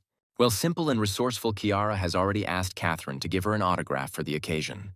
And while she was signing, Elizabeth was already thinking about the fact that this actress could become a serious opponent on her path to Michael's heart, where she will have to do a lot to defeat this girl. And then the object of the girl's close attention appeared in the room, bringing another culinary masterpiece he had prepared. In less than a minute, having forgotten about everything in the world, all three girls were happily and quickly gobbling up everything that the guy had prepared for them. Taking advantage of the moment, the young man asked Carton what she was doing there, and she explained that she was simply worried about the guy because of the latest rumors. When the meal was over, the girls' satisfied faces were complemented by messages from the system about an increase in the level of each of them's favor, which couldn't help but please the guy, who noted that for one of the objects there was very little left to reach 100 points. The young man's joyful thoughts were interrupted by a folder thrown in his direction, where after this movement Elizabeth announced that she had great news for Michael. Having opened the folder and started to read the attachments, the young man noticed that this company was the opposite of the company that he had given to the spy to manage. And Elizabeth, pleased with the work done, was already unfolding the map on the table to show everything clearly. And when she finished her explanations about where and what lands were acquired, the girl said that all the money allocated to her had been spent. But the young man was not at all interested in where his money was going. The main thing for him was that it was going away. Having caught a glimpse of this whole scheme, Catherine was horrified when she realized that everything that had been happening to the Earth lately was the work of Michael. Only now did the girl realize that they had gained an absolute advantage, and no one could stop them from developing the film industry. Looking closely at Michael, Catherine tried to guess how long ago this guy had planned his actions. After all, the foresight and prudence of this truly great player simply amazed the imagination. And now, the system sent the owner a new message that the level of Catherine's location had reached the minimum required level. And now, the guy has already read that more than 2 billion have been deposited into his personal account, 30 power-up points have been received, and the acting skill has been acquired. The young man could not understand how this happened, where the only thought that came to his mind was that he looked very impressive when he read the financial report. It was already noticeably dark outside, and Jessica, who was still in the office, asked her friend to find out more about the photon company. After all, if this company has problems, then that means problems for its founder, Michael, dear to her heart. Being one of the best hackers, Joanna assured her friend that she would extract all the data that very day. Meanwhile, the young man stood and thought about how he could use his new acting skill to quickly increase the level of affection with girls. And then he noticed the strange look the actress was giving him, and using his new skill, he asked her why she was looking at him like that. Catherine, who was also a person of art, simply did not know what to answer to such an expressively posed question. And now the girl was already wondering whether Michael had always been so handsome, or whether it was just her wildly running fantasy. And the sly man himself noted that it wasn't that difficult to knock the girl down with the help of acting skills. And now he was standing and thinking about how this wonderful skill would help him in relationships with other girls. Now it dawned on the young man that the girl's level of affection had most likely jumped because she had taken everything that was happening for his global plan. And so he decided that she had come up with all this herself, that she had believed it herself, and therefore he certainly would not try to convince her otherwise. At this point, Elizabeth intervened in the situation, suddenly declaring that she had a real talent for business, since in a short time the company she founded reached unprecedented heights. At the same time, Victoria finished her report, saying that the return of the lone wolf to the game would be possible only under one single condition. Naturally, everyone present was very interested in what kind of condition it was that would allow a practically destroyed person to get back on his feet. To which Victoria explained that he would only get out of this if he had reserves of several hundred billion in his accounts. When Patrick heard this, he laughed, asking the girl not to joke like that again until his heart jumped out. Here Idris turned to Adam, asking whether the girl who was now giving the report worked for him directly. And when the man confirmed this, his interlocutor asked about the reason why this girl smelled so bad, where he had always been convinced that only the most excellent beauties worked for the Calloway family. But after that, he said something that truly horrified the girl, where he asked her to remove the bandages from her head so that everyone could enjoy her beauty. Seeking salvation from shame, Victoria tried to appeal to her master. However, Adam was now weighing up what would be most beneficial for him to do, realizing that he still had a lot of business to do with Idris. And so he gave the girl a terrifying order, instructing her to immediately fulfill her partner's request and remove the bandages. Victoria tried once again to save herself from shame by turning to Adam with a request, but he had already raised his voice, saying that it was not a request, but an order. And so, with a trembling hand and through tears, the girl began to unwind the bandages on her head. And when she finished, everyone could see the terrible wound on her head, from which the stitches had not even been removed yet. At that very moment, Idris said dismissively that instead of a beautiful girl, he saw a monster and ordered her to get out of his sight as quickly as possible. But the girl herself understood that now was the time when it would be better for her to leave this society. Adam silently watched the one who had dedicated her entire life to serving his family. He immediately noticed that the wound was serious, where a scar would remain one way or another, and therefore this girl no longer represented any value to him. All the other participants in this meeting behaved more unceremoniously, shouting after the girl that she looked like an obedient little dog. And at Michael's mansion, Elizabeth was persuading her friend Kiara to go somewhere to have fun. But the girl categorically refused, hiding behind her brother's opinion that after 11 p.m., only dissolute women go to pubs. To which her interlocutor stated that she must be very bored here. But Kiara completely denied this, saying that she liked spending time with her brother. The girl's conversation was interrupted by an unexpected ringing of the doorbell. Opening it, Elizabeth and Kiara saw Victoria returning, where Michael's sister was very happy to see her. She immediately noticed that the girl was unusually pale, asking if everything was okay with her. With difficulty overcoming her bitterness, resentment, and fatigue, Victoria quietly said that everything was fine with her. But Kiara understood that her friend was not telling her everything and helped the girl into the room. Elizabeth had a completely different attitude towards her when Michael told her that this girl was a spy, and therefore the daughter of the Carson family believed that this girl definitely should not have come here. Well, the sister of the owner of the house continued her care for the guest, informing her that Michael had asked to leave a portion of Michael's next culinary masterpiece for her. Victoria did not believe what she had just heard, and even asked the girl again about what she had said. And now the spy was already sitting at the table trying this delicious dish prepared by her fake boss. Tears streamed down the girl's cheeks as she realized that Michael saw her as a person and not just a tool to achieve goals. Kiara immediately noticed her friend's tears, noting that if someone had offended her, they would definitely deal with him. The system was already sending message after message informing Michael of Victoria's rising favor when the latter asked his sister where she could talk to the boss. To this, the girl replied that her brother had already gone on vacation. Hearing this, the Calloway family spy was surprised that the young man went to bed so early. But his sister explained that Michael complains that he has been overwhelmed by a lot of different things lately, which makes him tired, and he wants to be alone. Well, the very tired man himself was lying calmly on his bed, drinking soda and playing another game on his mobile phone. However, Kiara's words seemed plausible to Victoria, since she knew that many big businessmen now wanted to leave the lone wolf out of business. And with all this, Michael treated her simply as a member of the family, and even remembered to give instructions to leave her something to eat. The next day, Joanna called her friend, telling her that she had worked all night, but had still managed to find something. This concerned information about the head of Photon Victoria, information about which turned out to be quite interesting. After graduating from university with honors, the girl worked for some time directly on Wall Street, and literally 2 years later she had vast experience in the financial field, where she successfully joined the team of the company Finances Are Simple. The name of this company seemed very familiar to Jessica, where her friend immediately reminded her that this company belongs to the influential Calloway family. And then the girl immediately thought about the fact that this company, like Michael's companies, is engaged in the production of films. And literally, a second later, both girls loudly shouted that the head of the Photon company was simply a spy for the Calloway family.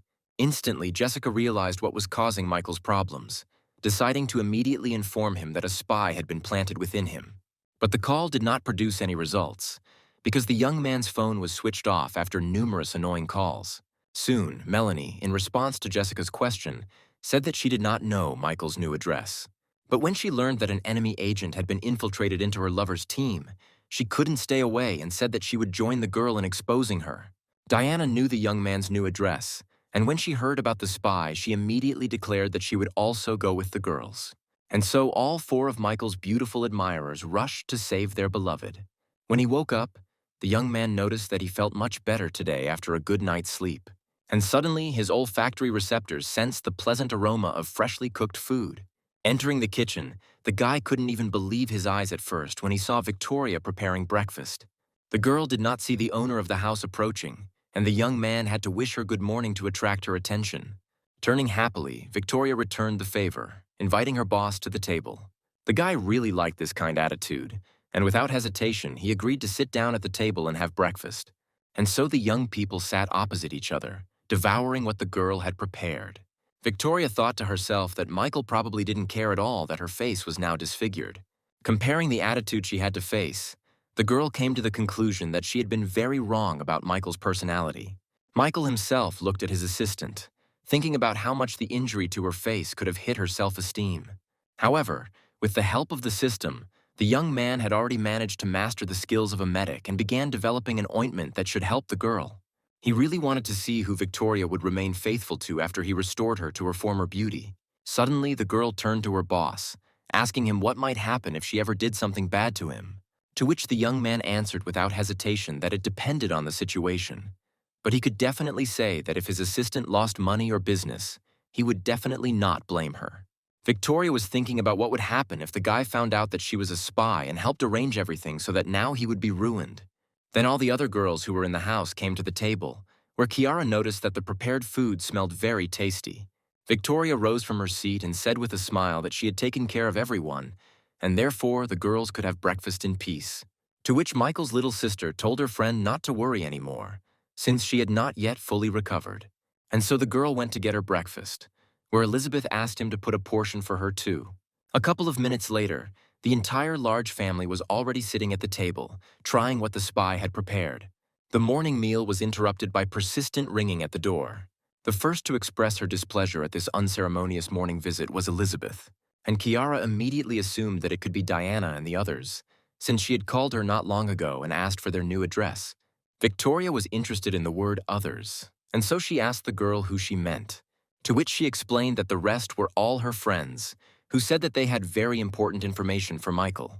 And so the spy listened with horror to what Kiara's brother's friends said on the phone, that they had been able to identify the enemy agent. Getting up from the table, the owner of the house's sister approached the front door, and soon 4 beauties appeared before her eyes. Out of respect, Kiara invited the girls inside. There she asked to introduce everyone else to her, noting that they all had extremely worried faces.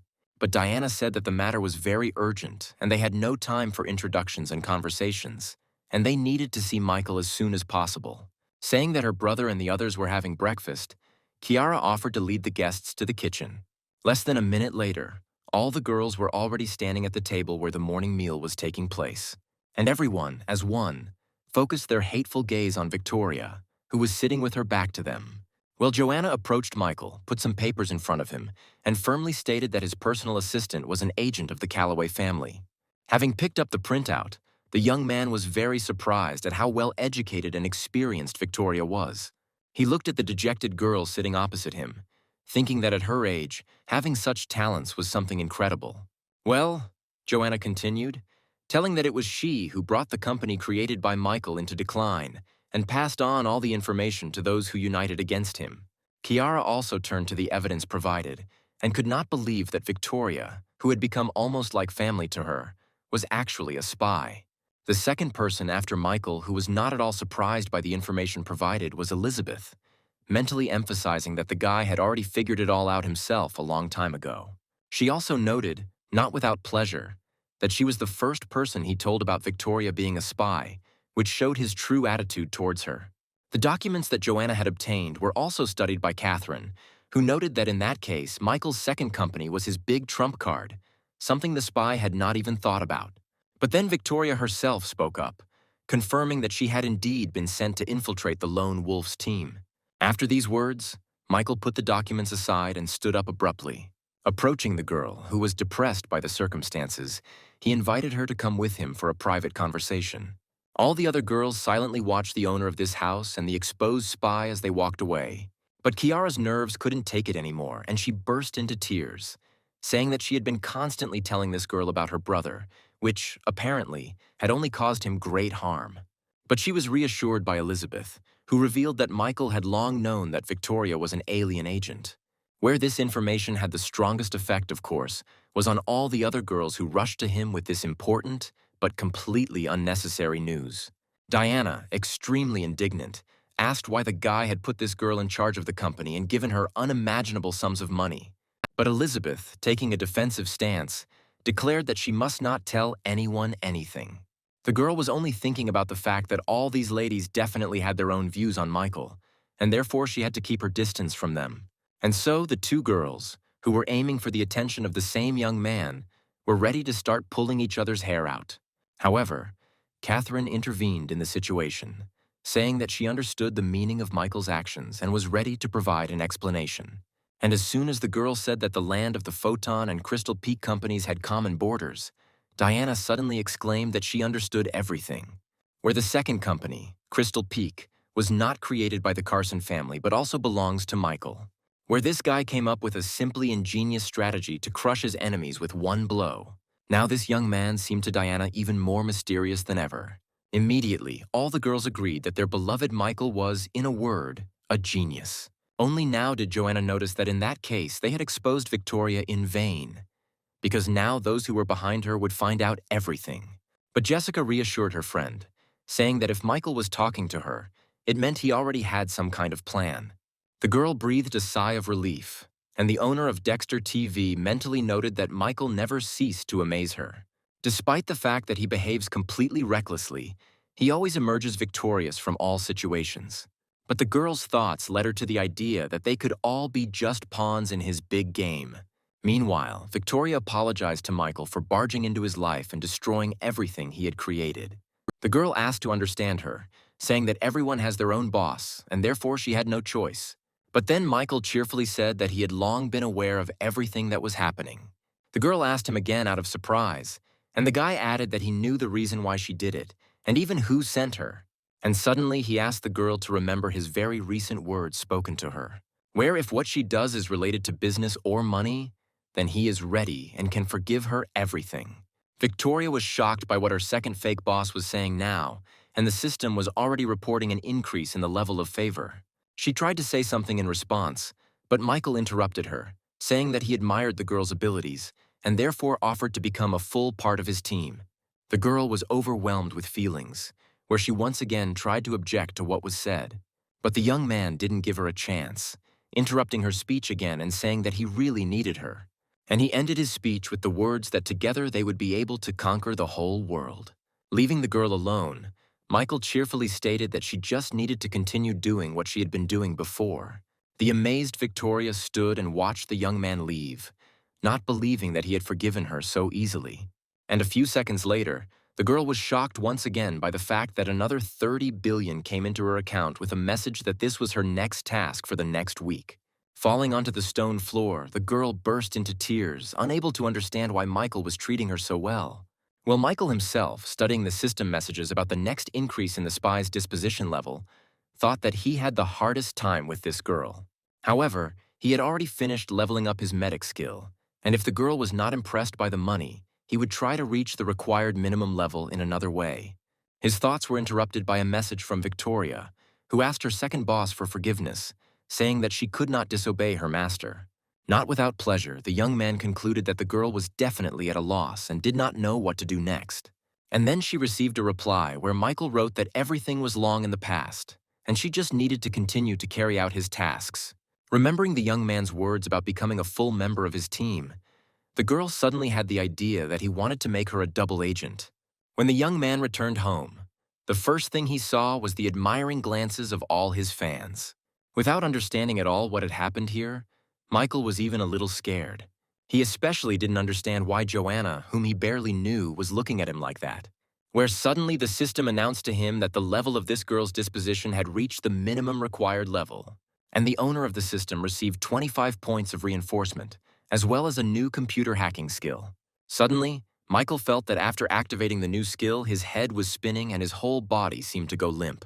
And then the system issued a warning that due to an excessively large number of activated skills, the host's body was at the limit, where it was necessary to increase the energy flow. Only now did the guy realize why he was constantly sleepy, because in his entire life, a person develops only 1 or 2 skills, while he already had a lot of these skills. He then turned his attention to his new admirer, amazed that she had such an interesting talent as hacking. Deciding not to put it off for later, Michael instructed the system to direct 50 points of enhancement to the development of his internal chi energy. Within seconds, the amplification process was complete, and the young man felt like a completely different person. His head literally turned into some kind of supercomputer, where he instantly calculated the parameters of an object that entered his field of vision. Amazed by his own abilities, the young man wondered whether this is how mathematical geniuses see the world. At that moment, Joanna suddenly asked the guy for forgiveness for interfering with his plans, to which Michael replied that nothing terrible had happened, since sooner or later someone would have exposed the spy anyway. At the same time, the young man asked all the girls not to be biased towards Victoria and to pretend that nothing happened, where such a statement seemed very strange to at least half of his fans, and the other half was immediately thrown into a state of rage. Only Joanna remained calm, trying to figure out the situation, where she quickly realized that Michael was planning to turn the exposed spy into a double agent. This strong game started by the guy was very much to the liking of this girl, who began to fall madly in love with him. A moment earlier, Victoria, approaching the door, heard Michael asking everyone else to pretend as if nothing had happened. Opening the door slightly, the girl heard the young man calling her his assistant and an important person for him. Victoria was amazed at how this young man defended her in front of all the other aggressive girls. And so she mentally noted that this was the most noble person she had ever met, who was definitely worthy of people following him. Soon, the former spy had already gathered her things and was standing opposite her former boss outside the walls of the mansion. Throwing a sad look at the young man, Victoria told the guy not to bother, as she would call herself a taxi. To which Michael told the girl that she could indeed stay and live peacefully in his house and work on his team. Smiling slightly, the girl replied that even if the owner of the house himself accepted her as she was, this did not mean that everyone else would be able to accept her. Elizabeth and Kiara watched the farewell of the young people, where the latter really thought that her brother had lured the spy to his side and was now sending her on a mission. Turning to her friend, she said, a little excitedly, that upon her return, Victoria would most likely be punished for her failure. And then, after her words, Elizabeth noticed that the spy was not aware of Michael's true plans. And when the scheme he has built becomes clear, all the blame for the failure will be placed on Victoria, and then she will suffer greatly. And so both girls agreed that the young man's plan was simply flawless. Taking out her cell phone, Elizabeth called her brother, intriguing him with her words about how she had just witnessed some extremely interesting events in Michael's house. In conversation, the girl called Michael so tenderly that her brother was quite surprised by this, assuming that if things continued like this, he would soon have a new relative in the person of a lone wolf. And now Patrick was yelling at his sister, telling her to stop spending so much time with Michael, where he also reminded her that very soon she would have to submit documents for admission to the university. However, the girl had character, stating that she had managed to achieve a lot during this time and did not need her brother's care at all. Meanwhile, Jessica was watching Kiara and Elizabeth from the side and asked Diana who the two girls were. And her friend explained that to the left is Michael's little sister, whom he found quite recently. Well, her interlocutor is none other than the youngest daughter of the Carson family. The Elizabeth family name made a strong impression on Jessica, who knew that it was one of the richest and most influential families in the city. Once the first impressions had passed, surprise was replaced by anger, where Jessica was not at all happy with the new competitor. And so she decided to take a closer look at both her new rival and her lover's sister, attracting their attention. As she approached, the girl introduced herself, also saying that she was currently the head of Dexter TV. Saying that she was also a very close friend of Michael, Jessica suggested that the girls exchange contacts. When the owner of the house himself returned, he could not help but notice that the room was very lively. All his fans approached each other, talked, and exchanged contact information. In addition, Jessica told Elizabeth that she had already sent her an invitation to their general chat. This formation of a common group of female fans somehow did not please the young man very much.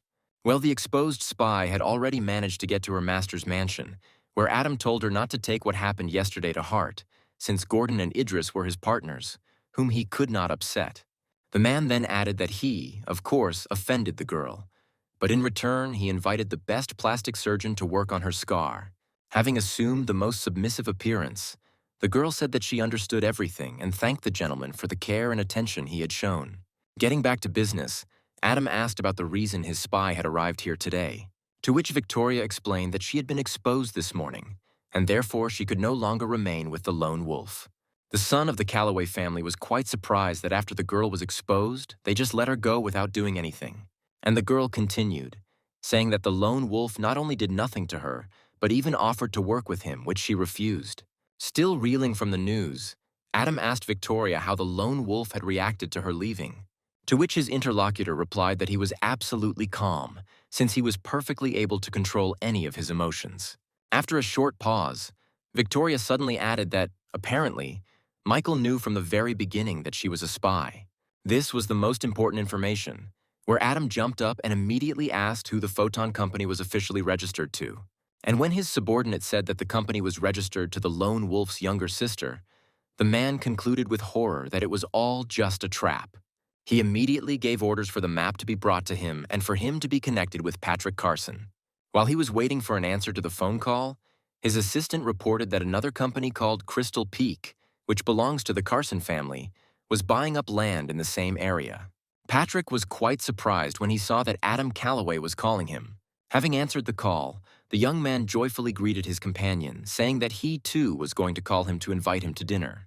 But in response, he heard only choice abuse, where, between the lowest curses, Patrick heard accusations of collusion with the lone wolf.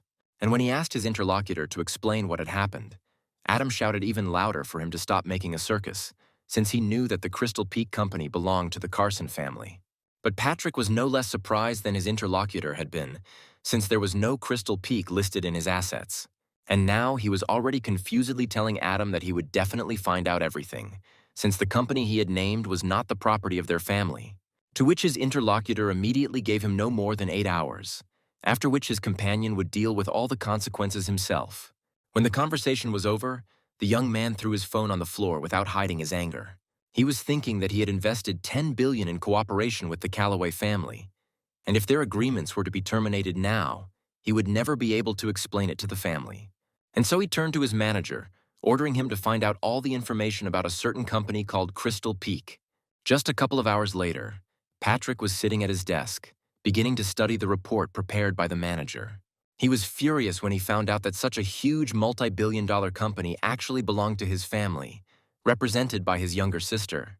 The young man could not understand where this girl got such a huge amount of money.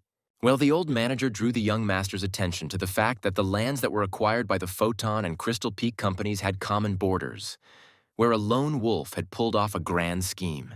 Everyone thought they had him cornered, but in the end, they themselves ended up trapped.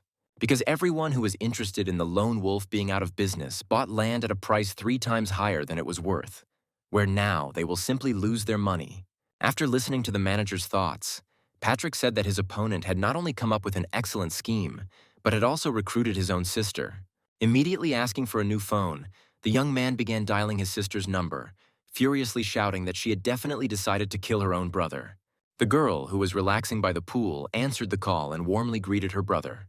But he clearly had no time for pleasantries, where he, without hiding his anger, demanded that his sister tell him whether she really owned the Crystal Peak Company. Laughing, Elizabeth, confirming the company's affiliation, added that now her brother would definitely be able to appreciate her abilities. But Patrick was in no mood for fun, where he accused the girl of betrayal and ordered her to immediately return home. But his sister had no intention of listening to her brother, simply hanging up and saying that Michael treated her much better than his own brother. Hearing the short beeps, the son of the Carson family could only state that his sister had simply hung up. The young man's rage went through the roof, and the second phone became unusable after being hit hard on the floor. Having calmed down a little and getting his thoughts in order, Patrick asked the manager to bring another mobile phone. While carrying out the order, the old man also said that the return of the young lady now would not improve the situation, where they should first of all think about how to compensate for the losses. Turning to the man, Patrick asked if he had any specific thoughts on the matter, to which the manager openly said that the gentleman should consider going over to the lone wolf side, where, given his trust in the young lady, the future of the Carson family would be secured. However, if Patrick decides to do this, he will have to forget about his relationship with Mrs. Rockwood, who is obviously in love with the lone wolf. To this, the young man replied that he would never give up on his relationship with Diana and always keeps his word. The manager tried to say that it was not worth putting the whole family at risk for the sake of a woman, but the young man stopped him, coldly saying that while his father was ill, he would make all the decisions and be responsible for the consequences, where the manager had no choice but to accept the will of his master. As he walked away in the opposite direction, the old man thought that Patrick was too young and inexperienced to understand all the consequences, where once all the important figures are convinced that the Crystal Peak Company belongs to the Carson family, then all the blame for the failure will be placed on them, which puts the future of the family in real danger. Meanwhile, Adam listened to a report that Crystal Peak belonged to Elizabeth Carson, who was very close to the lone wolf. But at some point, the young man stopped the speaker, after which silence hung in the air. Victoria understood the situation more than anyone else, and was shocked by this development of events, because even being Michael's personal assistant, she did not know that it was he who created Crystal Peak. And now she turned to her master, asking for forgiveness and saying that it was her fault. But Adam was angrier than ever, shouting that losses of more than $10 billion could not be justified by shortcomings. Throwing an ashtray at the girl, the Calloway family's son shouted that Victoria didn't even understand what she had done. And now he was already asking her about whether she had become arrogant, deciding that it was worth the capital he had lost. The girl's wound opened up from the blow with the ashtray and, bleeding, she listened to the man's words that she was nothing more than his property, their family's watchdog. And after Adam said that his family no longer needed her services, 2 strong young men immediately grabbed the girl by the arms. Her former boss then added that Victoria's actions would be investigated and that she would be kept in custody here during the investigation. Here, one of Adam's assistants stated that Victoria definitely did not betray the family, since they consider the Calloway family their family. But the heartless young man said that he didn't care whether she betrayed him or not, He just had to account for the lost billions. Listening to Adam, the girl immediately understood that they simply wanted to shift all the blame for the losses onto her.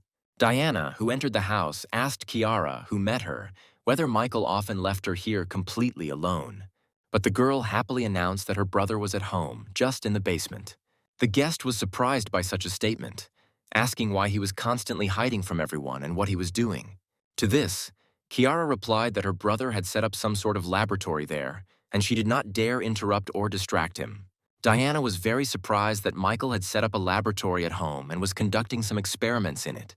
Well, the owner of the house himself looked at the resulting purple mass and declared that his research was finally complete. Smiling, the young man noted that it was not in vain that he had developed his skills as a physician and chemist. However, the boy's joy was interrupted by a knock on the door of his small laboratory, after which the young man heard the familiar voice of Diana, who asked permission to enter. To which Michael mentally noted that the girl had come to him at just the right time. After allowing her into the lab, Michael asked if Diana had any scars on her body, and so, moving her hair aside, his guest showed a small scar on her cheek, which she had received in her distant childhood while playing with other children. Clearly interested in the girl's scar, the young man approached and began to examine with interest the consequences of the old injury. From such an unexpected rapprochement, Diana even dropped her small handbag. Feeling the guy's hands on her face, the girl blushed deeply, thinking that he most likely decided to kiss her. She was briefly tormented by doubts about whether they could be seen, preparing for the long-awaited kiss. But without feeling the lips of her lover and beginning to sense some strange smell, the girl opened one eye. In front of her she saw Michael, his eyes glowing, asking his guest not to move until he finished applying the ointment. And while he was covering the scar on the girl's forehead with the potion, she tried to find out whether the product had passed clinical trials and was approved by the Ministry of Health. To which the young man stated that he had developed the ointment himself, and also asked the girl not to wet her face with water for several hours. Turning to Diana, the young man wanted to add something else, but completely unexpectedly for him, the girl suddenly moved closer to him and connected their lips. Shocked that Diana would suddenly decide to kiss him, Michael watched silently as she hurriedly left the lab. The girl herself, finding herself behind the door, could not believe what she had decided to do, and now felt very awkward. Well, the great doctor himself stood and enjoyed the pleasant sensations after the kiss given to him. At that moment, his little sister looked in on him and asked him what he had done to her that made the girl quickly run away, red as a tomato. But Michael said she was just in a hurry, which didn't seem convincing enough to Kiara. And so, approaching the young man, the girl asked in all seriousness whether he had done anything bad to her, to which Michael replied that he was not capable of causing her any harm, and therefore his little sister could not think badly of her brother. But the pouting girl still insisted on her own, not at all believing that Diana could just run away in such a strange state. To herself, the girl thought that Michael was a really good person, but there were too many girls hanging around him. And then the young man showed his sister the ointment he had developed, offering to try it on her, which she refused, stating that the ointment smelled very bad. Having called the runaway girl an ungrateful child, the guy noted that his potion really didn't smell very good. Thinking that it would be nice to add some flavoring to the ointment, the young man noticed his mobile phone. He hadn't visited various chats for a long time and was quite surprised when he read that he had already been practically written off. Michael chuckled and remarked that he had his suspicions about the true nature of most of those who called themselves his friends and comrades, but he did not think that they were so hypocritical that they were now rejoicing at rumors of his bankruptcy. The young man paid special attention to the messages that he was predicted to die by the Calloway family. The young man eagerly read the information about how those who had called him brother just a week ago had agreed to sever all ties with the lone wolf.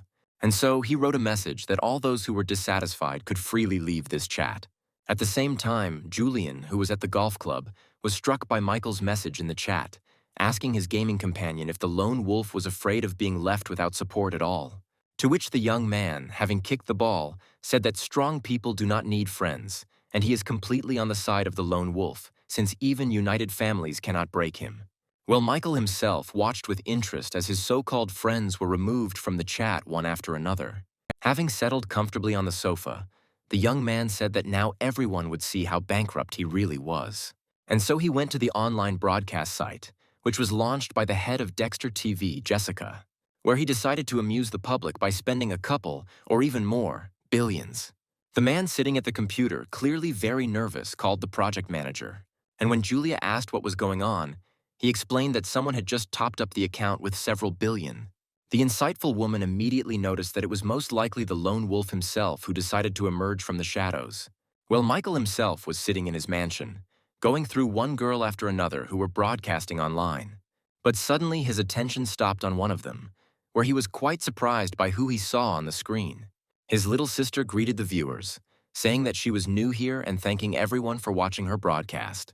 While the young man was thinking about what to do, his little sister received her first gift from a secret admirer. Having thanked the fan for the gift, Kiara wished him more luck both in work and in his personal life. And now her brother was already reading a bunch of compliments sent to his little sister. But a secret admirer under the pseudonym Real Man sent another, more expensive gift, offering the girl to exchange contacts, where she modestly stated that her brother would not allow her to do so. Michael was beside himself when this Real Man decided he could buy his sister after all and sent her 20 grand worth of gifts. Well, the girl who grew up in the countryside did not understand the behavior of this Real Man, where she had already refused him, but he continued to send gifts, trying to buy her favor. But when she told him not to spend money on her, the Real Man sent her a gift for an even larger amount, which completely discouraged the poor girl. But then something happened that neither the company's management, nor the actresses, nor the audience expected.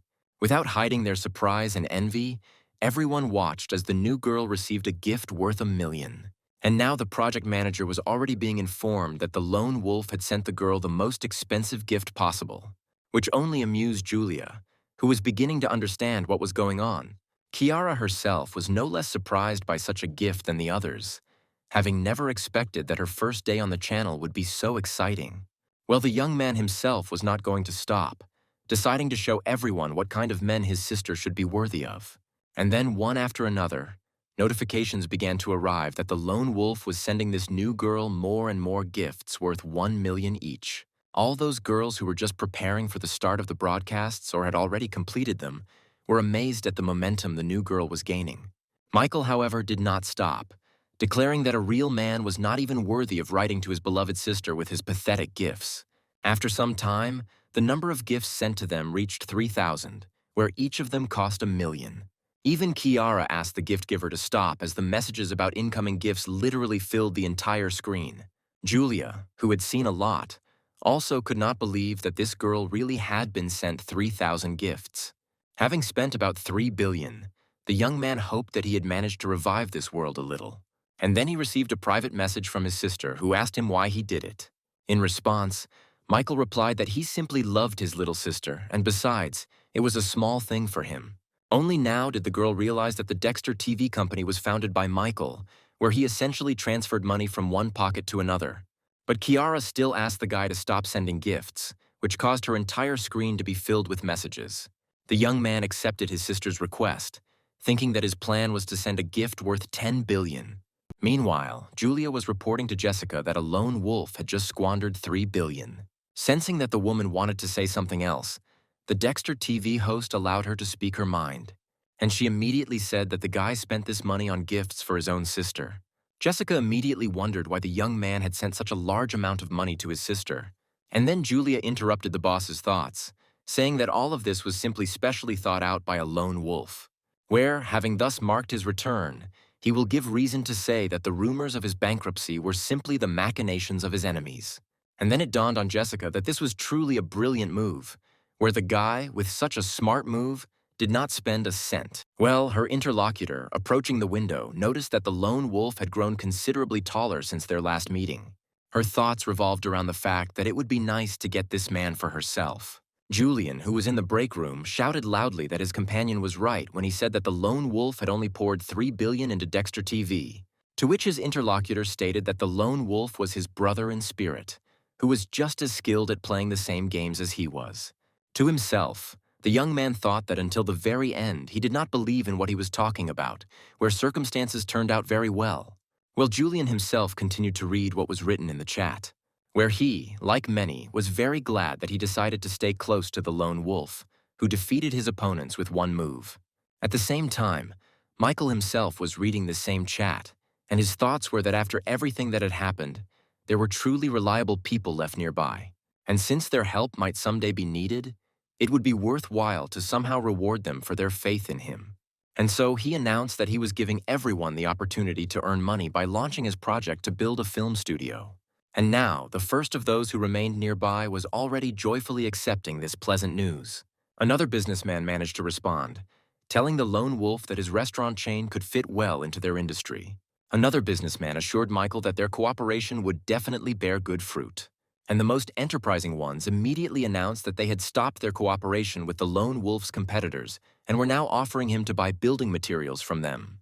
Michael was distracted from reading all these pleasant messages by the scream of his sister sitting next to him.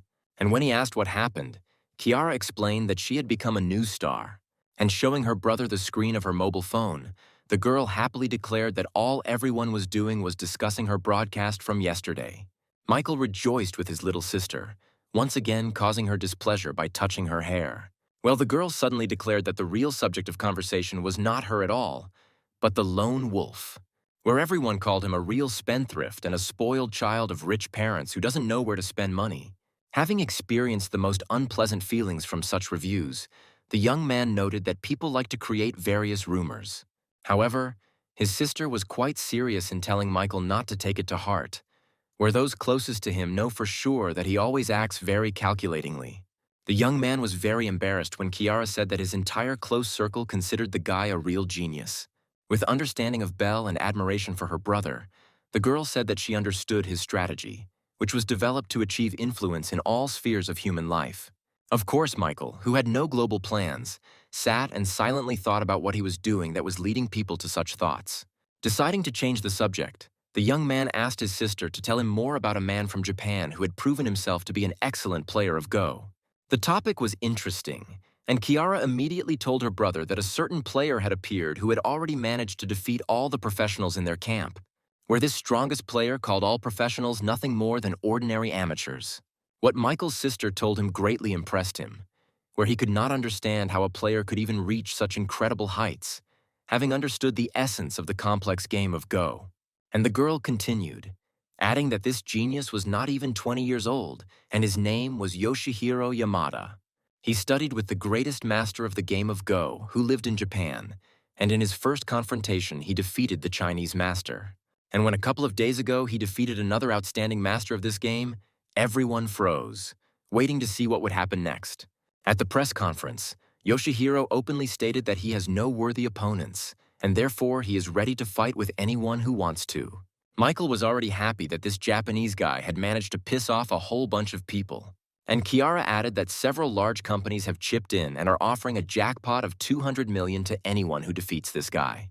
When her brother heard the words about the prize on offer, it obviously interested him. He shocked his little sister when he said he was going to take the $200 million. And now the young man has already turned on the conference at which Yoshihiro made that very loud statement. The trick was that Michael had already received a Go skill from one of his subjects, which he could simply upgrade using the system. Well, his sister still couldn't believe that her brother was actually going to take part in the competition, not understanding when he had managed to get so good at Go. And so the girl began to dissuade him, stating that this game is very difficult and multifaceted, which you cannot learn to play in one night, and her brother is a very busy man. Michael was very surprised by this statement, reminding his sister that he just lazes around the house all day.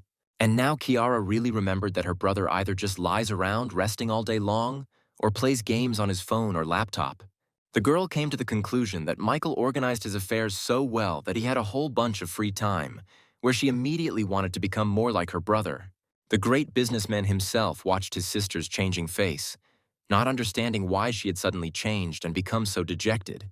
And so, at her next open broadcast, the girl announced that she was immersing herself in her studies, where at that very second a whole bunch of angry comments poured in from those who were expecting some special show like last time. Well, Michael, driven by his idea to take $200 million, had already found an online platform where Go players gathered and trained. Warming up his hands, the young man prepared to thoroughly hone his skills. Since his Go playing skill had developed to a master level, he immediately decided to try out what players on this platform were capable of. He registered an account where he gave himself the nickname Sad Master, and now the random number has already chosen his first opponent. Having looked at the avatar of his opponent, nicknamed Simpleton, the young man prepared to start the game. And then his room was filled with the frequent sounds of one of the buttons on the computer mouse, with which the game was played. It took less than 10 minutes for him to corner his opponent and emerge victorious from the confrontation. Noting sadly that the victory had come to him so quickly and easily, Michael remarked that it was very boring. Deciding that this was enough for a warm-up, the young man decided to set a goal of 10 victories in a row. And so he began a game where he repeatedly defeated all his opponents. When his win count exceeded 30, Michael opened an achievement window where he had only amateur level 5, and then he realized that reaching the required level to qualify for a fight with Yoshihiro would be very difficult. The young man never got up from his computer, had breakfast, lunch, and dinner without taking a break from the game. After all, the higher his level rose, the more difficult the opponents became, with whom the game could last for more than 1 hour. But one way or another, everyone Michael came across was too weak for him. At the same time, Yoshihiro was sitting at his computer at home, having just lost another of his opponents in the game of Go on an online platform. Noting that this was his 20th victory of the day, the young man cheerfully said that, in all likelihood, a worthy opponent would never be found for him. After taking a 5-minute break, the champion decided to play again. While going through the players, the young man's gaze fell on a player with the nickname Sad Master, where the guy was really hooked by the fact that it was unclear who of the 5th level decided to call himself nothing less than a master. And suddenly Michael saw a message on his screen that a certain player had challenged him. Having accepted the challenge, the young man saw that behind the invitation was a player with the nickname Ghost Warrior. This greatly amused the young man, who decided that some schoolboy was going to play with him. Well, Yoshihiro was intrigued by the fact that this sad master had 30 games with a 100% win rate. And so the functionality of the online platform worked, and the duel between these two masters was declared open. The first move was Michael's, and now a white stone appeared on the battlefield. Yoshihiro didn't keep us waiting and made his next move, placing a black stone on the field. After some time, Michael noticed that his opponent was good, and if he was not focused, he would fall into a trap. His opponent's style of play was reminiscent of that of a famous Go master.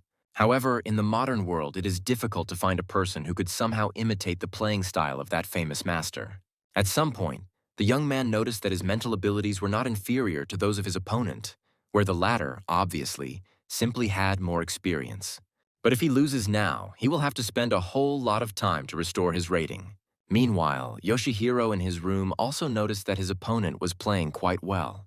But then, turning to the screen, the young man cheerfully declared that if he wanted to win, he would have to try very hard. But Michael didn't have to try, where he turned to the system, asked to give him 50 years of experience in the game of Go.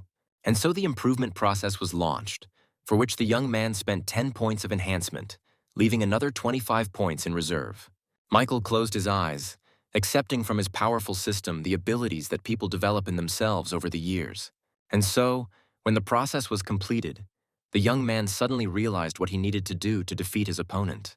As if having experienced a state of nirvana, Michael returned to the game with a peaceful face, radically changing his tactics and strategy.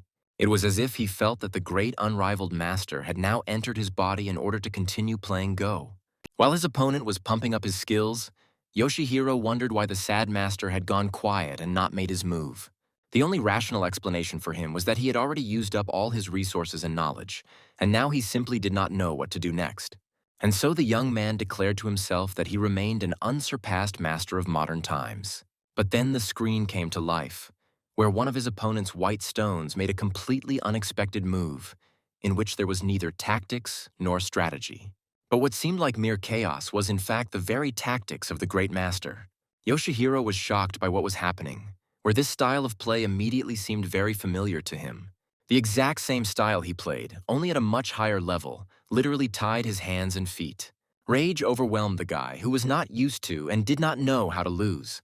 He could do nothing but scream that he didn't believe what was happening on the screen, where this incredibly talented opponent, whom he underestimated, somehow managed to escape from the trap that was set. And then came the moment that Yoshihiro had never experienced before, where it was announced that the sad master had defeated the Phantom Warrior. Staring at the monitor showing this truly historic message, the young man could not believe that he had lost after all. Clutching his head, the guy whispered that he, the greatest champion who had won on several continents, lost to some amateur level 5 player on an online platform. Michael's reaction was the exact opposite, where he was very happy that he had finally defeated the schoolboy and could continue playing with other players, raising his level. Since it was not very late yet, the young man, charged with energy after another victory, decided to play again. But suddenly his screen showed another message coming through the Go platform. He was very surprised that people here started writing to him so actively, wondering what it would be this time. But his face brightened when he saw a message from the Ghost Warrior, begging him not to leave and to play with him one more time. And so Yoshihiro read the murderous words in response, where Michael said that he was not his rival, and that the Ghost Warrior should go do his ghost homework for tomorrow at school. Such impudence deeply offended the young man, who even jumped up from his seat. After all, he considered himself the best of the best Go players and had no intention of enduring such humiliation. And now he was already typing a message to the Sad Master, declaring that he had previously asked, but was now challenging. Laughing at the stubbornness of his defeated opponent, Michael said that if he did not want to admit defeat himself, he would force him to. And so he took the mouse in his hand and clicked on the button to start a repeat duel with the Ghost Warrior.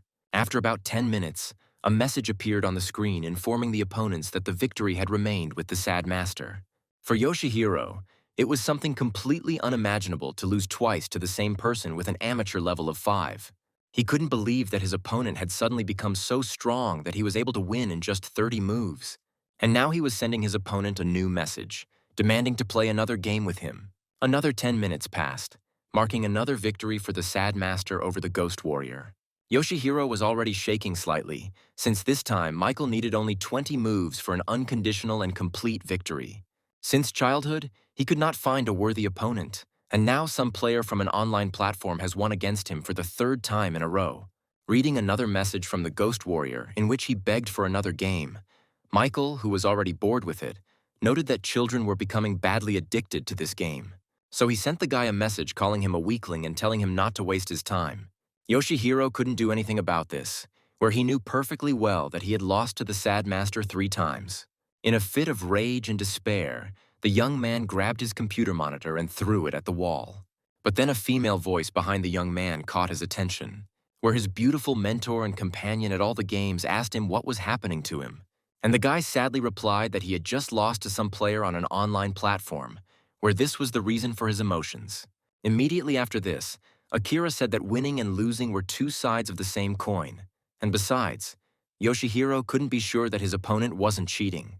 The young man was immediately interested in the girl's assertion that the Sad Master was cheating, and Akira immediately explained that no one has canceled pirated software, where his online game opponent could use some special program in order to win.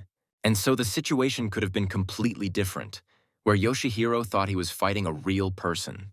But in reality, he was up against artificial intelligence, and not wanting to admit his defeat, the young man immediately latched onto this idea, recalling how his opponent's abilities had suddenly increased dramatically. Akira continued to motivate the guy, reminding him that just a couple of days ago he had defeated a great master, and therefore he had no reason to doubt himself. And now the champion has already stated that such a phenomenon on the online platform will definitely never stop him. And so, from today on, he decided to play with only 1 volunteer per day in order to devote more time to analyzing the game and working out a strategy. Yoshihiro thought to himself that after today, his level as a Go player would increase significantly. Leaving her ward alone, Akira thought that he was still young and a little lie certainly wouldn't hurt, where otherwise today's incident might have finally broken his spirit. The girl also thought about the fact that even the great master, her father, had never managed to defeat Yoshihiro in 30 moves, as some unknown person had done. It was approaching dawn, and Michael, who had spent the whole night playing, was very angry that he had only managed to reach level 7. After all, in order to fight the great Yoshihiro, he needed to reach at least level 9 and become one of the professionals. Having compared the time spent and the result obtained, the guy calculated that he would need about 2 more days of play to reach the desired level. The only thing he couldn't figure out was how to evaluate his level of skill in playing Go. He noted that the world was truly full of talent, where even some schoolboy with the nickname Ghost Warrior almost beat him. But at the same time, the young man noted that there is no limit to perfection, where he will certainly reach the required level and take the prize money. At the Calloway family mansion, Adam's guards came for Victoria, who was locked in one of the rooms. 2 of them took him by the arms, and the 3rd rudely told him to follow him to the young master. While Adam waited for the guilty spy to be delivered, he listened to a report from his new assistant, Becky.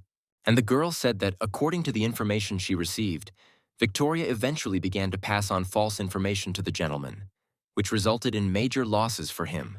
The girl also didn't forget to mention that 30 billion appeared on the spy's personal account from somewhere. Adam, looking at the papers, could not believe that the personal assistant of a lone wolf had such a huge salary. Well, Becky coldly confirmed that all the information was completely reliable and was the main evidence of Victoria's guilt. But suddenly the young man's face changed, where he noticed that even he would find it difficult to refrain from betrayal if such money were offered. A couple of minutes later, he was already addressing the guilty girl herself, declaring that now he knew everything for sure. To which Victoria sadly stated that she did not expect such mistrust from the one to whom she had dedicated her entire life. But Adam didn't believe the girl, throwing a stack of papers right in her face and saying that all the facts said otherwise, where he immediately recalled the girl's strange behavior lately, hiding the fact that she had 30 billion in her account. Looking at her angry master, Victoria tried to give an explanation, but Adam shouted furiously that she was bought by a lone wolf, and this was an indisputable and proven fact. Having loosened the pressure of the collar, the young man walked over to the window and said that she would soon find out what happens to traitors. Where after his words, an ominous silence hung in the room. This silence was broken by Victoria herself, who said that she knew the family rules very well and therefore saw no point in shaking the air, suggesting to move on to solving the problem. The girl's words intrigued Adam, who turned around and asked her what she meant by solving the problem. And so the former spy said that she understands perfectly well what losses the family will suffer when the case fails completely. And so, as a sign of gratitude for everything the family had done for her, Victoria expressed her willingness to give away these 30 billion. However, after she transfers the money to Adam, it will mean that she no longer owes anything to the Calloway family. In her mind, the girl noted that this was the only way to leave here alive, and she asked Michael for forgiveness, deciding to soon return to him and work off this money all her life. Adam, who had been listening to his former agent's words with a tense face all this time, suddenly burst into loud laughter.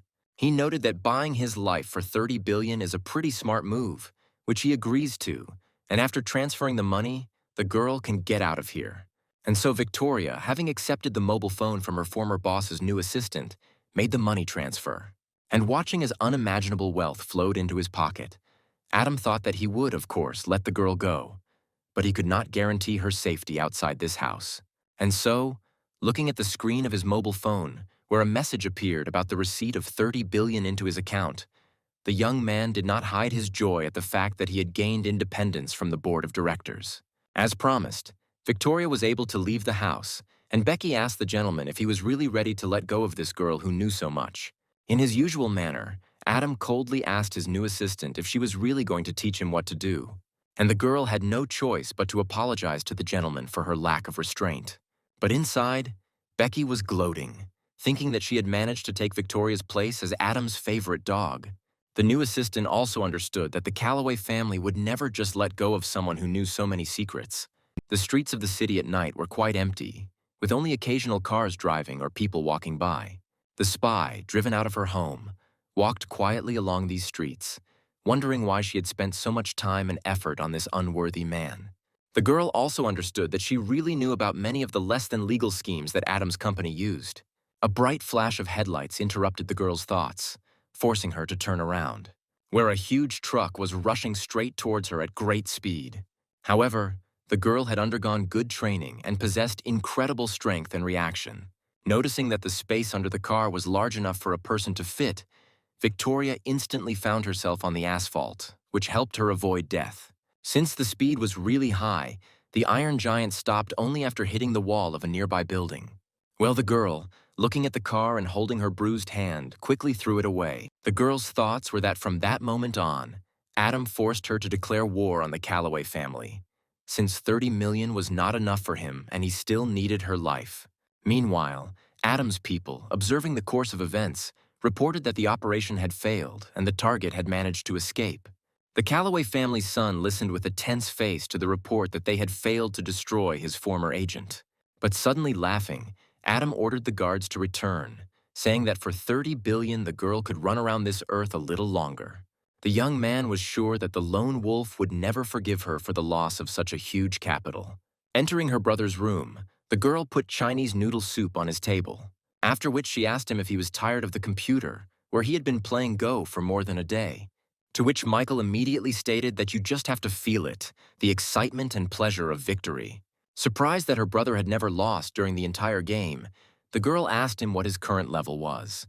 And when Michael replied that he would soon get his 9th, Kiara admired her brother's talent, noting that he had apparently really decided to compete with Yoshihiro. The young man, already gobbling up noodle soup, responded that he had never joked about this, and that the prize money was almost in his pocket. As Michael's sister watched him eat breakfast, she noticed that she had never seen her brother put in so much effort.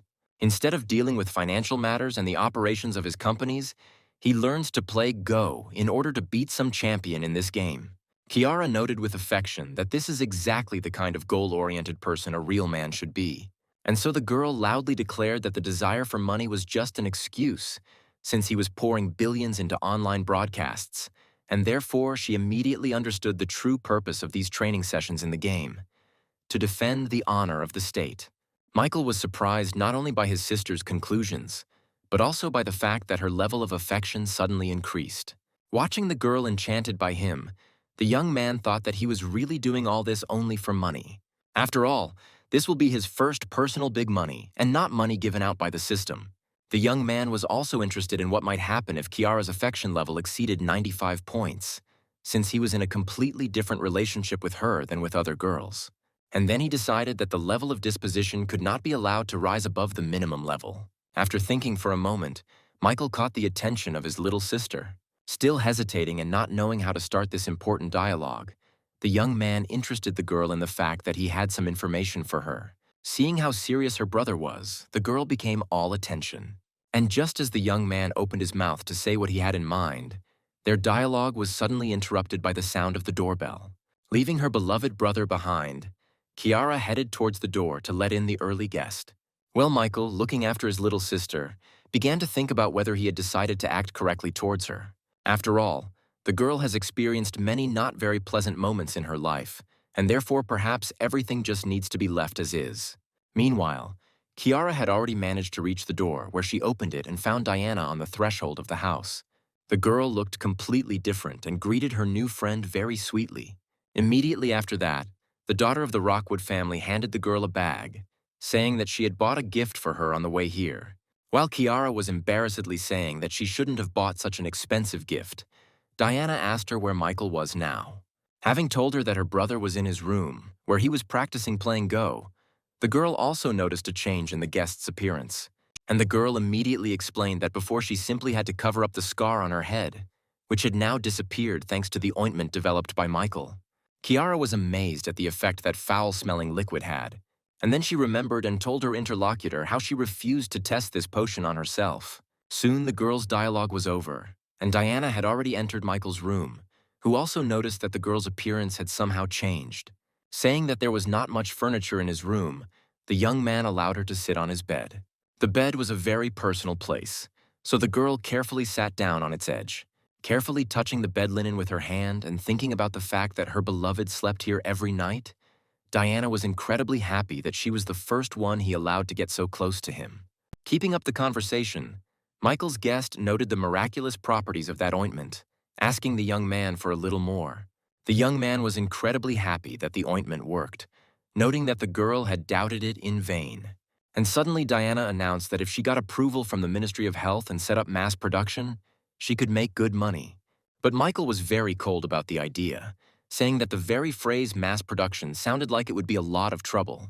But at the same time, the guy handed the girl the formula for his medicine, saying that if she was interested, she could open a company in which he was willing to invest. Having received at her personal disposal a secret formula, the medicine from which can change the world, the girl was very touched by such trust on the part of the guy. And so she decided that as soon as the company started making a profit, she would give Michael the entire block of shares. Jumping out of bed and pressing the young man's head to her firm chest, Diana tenderly declared that Michael was the best in the whole wide world. The doorbell rang again at Michael's mansion, where Kiara, now working as a butler, went to greet another guest. The girl was very surprised when she saw who came to their house. After all, when the girl took off her mask and pulled back the hood, the owner of the house's sister saw Victoria's face. In an exhausted voice, the girl asked if Michael was home and asked for the opportunity to see him. But the girl, offended by the betrayal of this spy, immediately began to push out the uninvited and unexpected guest, saying that she was not welcome here at all. With almost tears in her eyes, Kiara said that she trusted the girl and considered her a sister, but now she would not allow Victoria to harm her brother. Michael and Diana immediately heard the loud voice of a girl who was clearly arguing with someone and decided to go and see what was going on. And when they went out into the hallway, they saw Michael's sister escorting Victoria out as she returned. The young man was very happy that this girl had returned, as she could have spent a lot more of his money. Meanwhile, a serious-minded Kiara continued to demand that Victoria get out of this house, and so the former spy gave in, apologized for disturbing them, and walked away. Her only thought was that she had mistaken wishful thinking for reality and had dedicated her entire life to serving the wrong person. She was just thinking that there was nowhere else to go when suddenly someone's strong hand interrupted her movement. Turning around, the girl saw Michael, who was inviting her to quickly enter the house. Watching the young man literally drag this traitor along with him, Kiara couldn't understand what he was doing. To which the guy said that the past should be left in the past, and Victoria is a very valuable employee. The girl tried to say something else, but the more intelligent Diana was already dragging her into the kitchen to carry out Michael's instructions to prepare something to eat. Well, the owner of the house himself invited the girl to follow him to the basement, where he had a special surprise for her. As they walked, Victoria turned to the guy, stating that she had to tell him something. And so, having plucked up her courage, the girl told her boss that she had lost the 30 billion that he had transferred to her the last time, to which the young man did not react in any way, stopping and lowering his head. Well, the former spy understood that anyone who heard such news would definitely be furious. But she made such a mistake, and therefore was ready to bear any, even physical punishment from Michael. But suddenly the young man turned around and breathed a sigh of relief, saying that he was thinking about some serious incident, after which he recommended that the girl relax about this. Victoria certainly could not have expected such a reaction from her new master, where no one could have accepted the loss of 30 billion so easily. And Michael suddenly approached her, saying that the girl had never disappointed him, and he was convinced of his conclusions that she was a real genius. Victoria didn't understand whether this guy was serious when he said that there was a great lack of capable people like her in his circle. Smiling, the young man said that most people can't handle such amounts for years, but she left for just a couple of days and returned without any money, which is real skill. And so, taking the girl by the hands, Michael for the second time invited her to become part of his team. The former spy couldn't take her eyes off this incredible young man. After all, in his person she found unconditional trust and tolerance for everything, which she had never encountered in her previous boss. And then tears began to flow from the girl's eyes, overcoming which she said that until today it was as if she had been wandering in darkness. And so, getting on her knees, she swore eternal fidelity to the guy, where the frightened Michael asked her to stop and get up. When he succeeded, he said that tears would not move him to pity, since the girl would have a lot of work from tomorrow. But the girl was only happy about such trust, where she really wanted to justify the trust shown and repay good for good. And Michael, with a bored look, noted that the company was currently having problems, and therefore Victoria would have to get it running again. And so, noticing that he had never shown such trust to anyone else, the guy handed the girl a card, saying that there were 50 billion on it. Upon accepting this treasure, the new team member Michael was literally shaken by the realization of how huge this money was.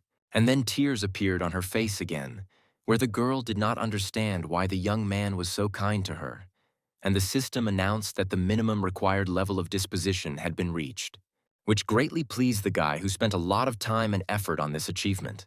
Without hiding his emotions, the young man studied the list of newly acquired skills, of which there were more than 10. What was no less pleasing was that the system awarded him a whole 50 boost points for this object.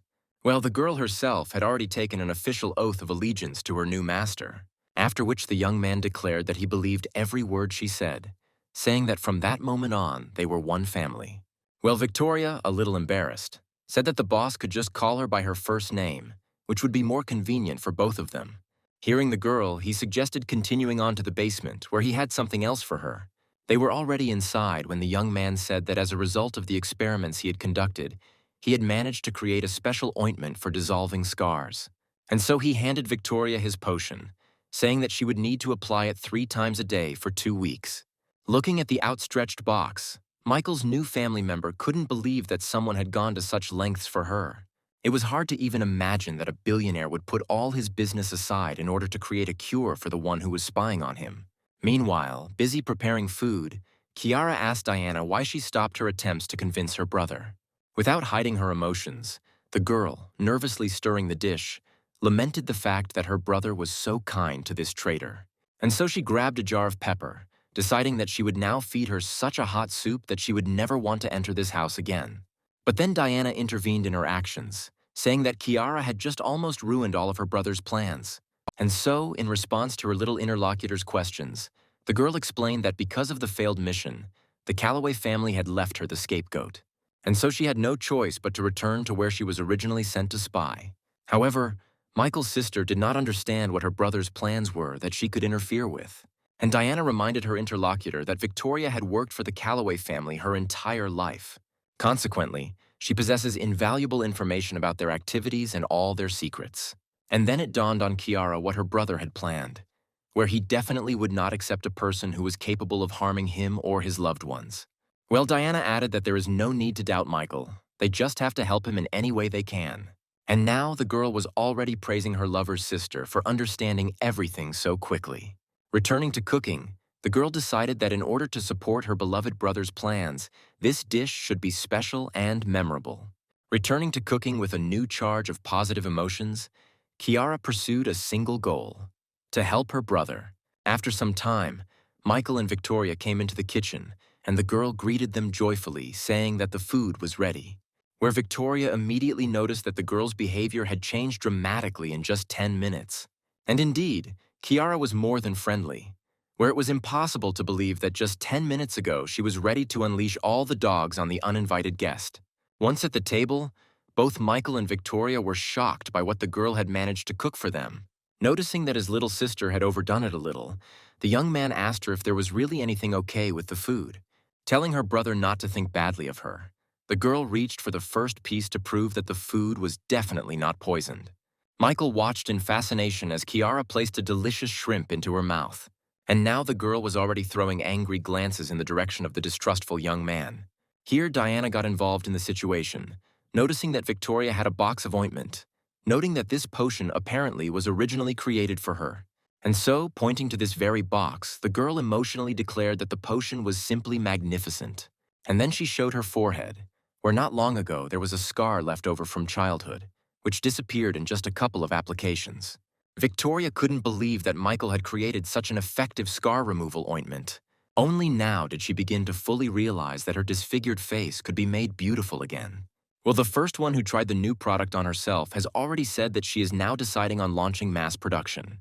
And now Victoria has already joined the discussion on the issue of how best to launch a PR campaign.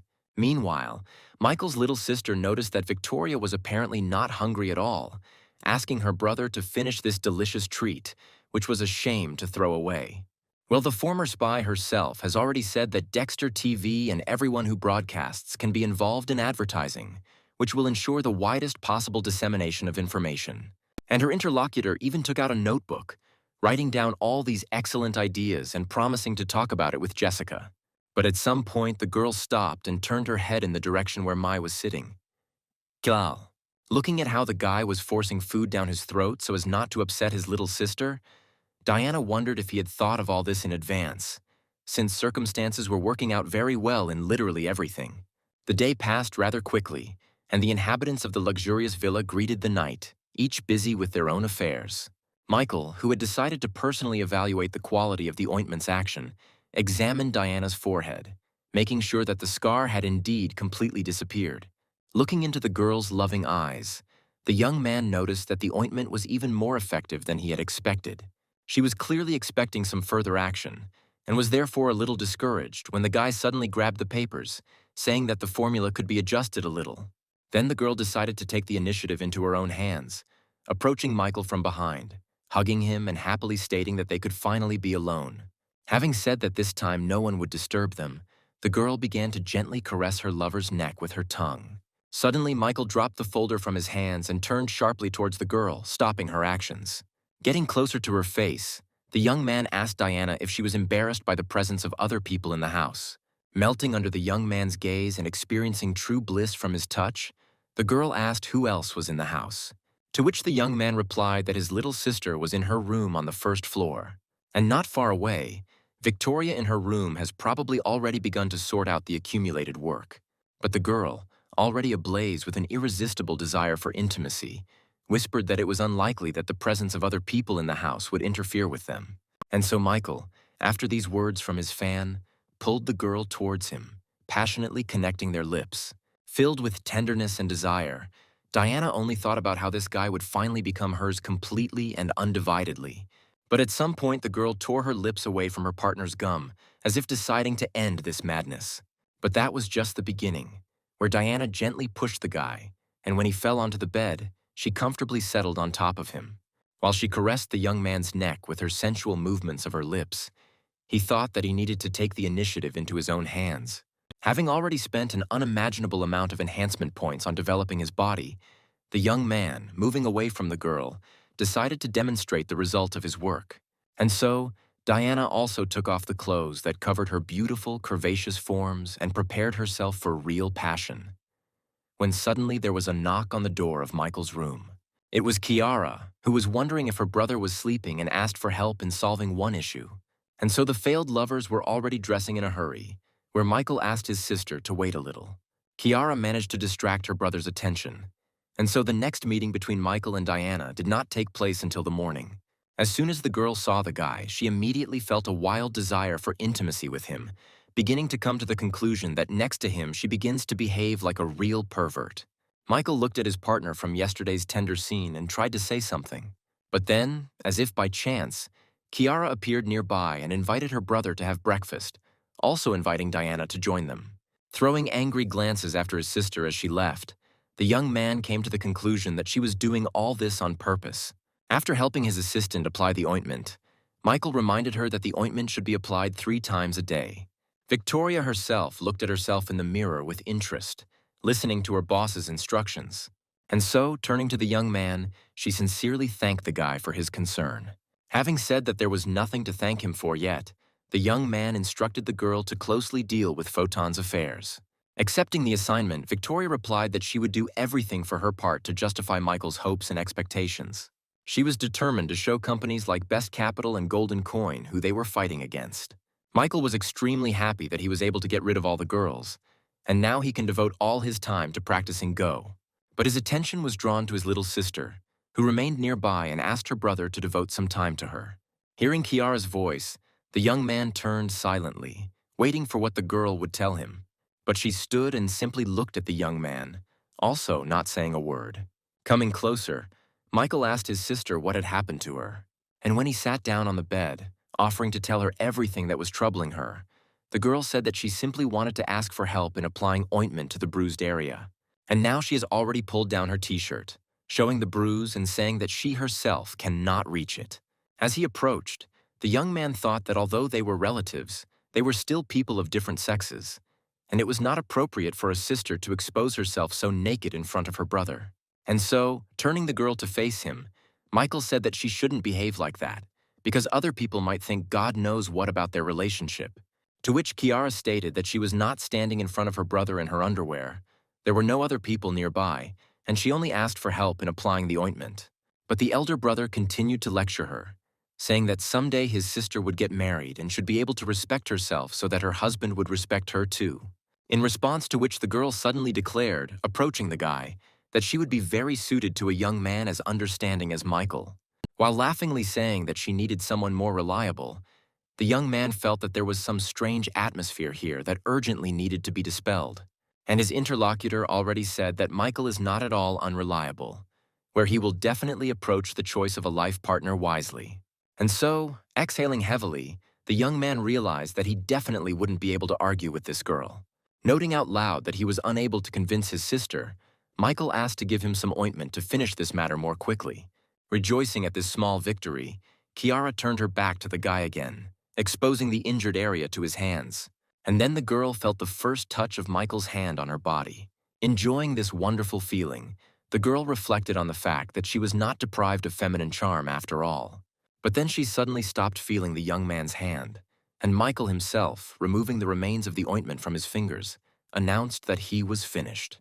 The girl, who was just beginning to get a taste for it, was surprised that everything was completed so quickly. And when she asked why Michael did everything so quickly, he explained that it didn't take much time to apply the ointment.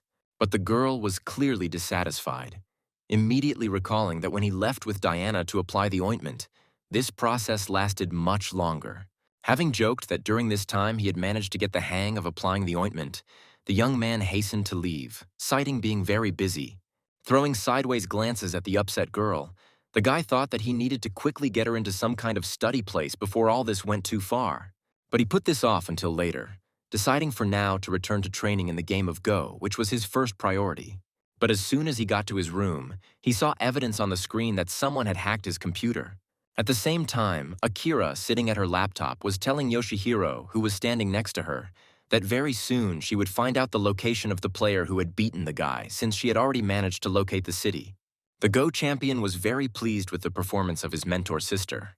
At the same time, the girl noted that this player had only registered on the online platform a couple of days ago, where during this time he had not lost even once and had significantly raised his level. And Yoshihiro began to get worked up, remembering that this smug, sad master had not allowed him to try to recoup any further, where now he could not imagine how to live on until he defeated this man. It was for this reason that he needed his address in order to come to him and beat him in person. But suddenly Akira made some inarticulate sound, indicating that something had gone wrong. The alarmed champion immediately asked his mentor what had happened, to which the girl explained that the man not only repelled her attack, but also hacked her own computer. But suddenly, the next second, a completely naked man appeared on the screen right in front of the girl's eyes. And when the entire space of the screen was filled with pornographic images, the frightened Akira could only close her eyes so as not to see this shame.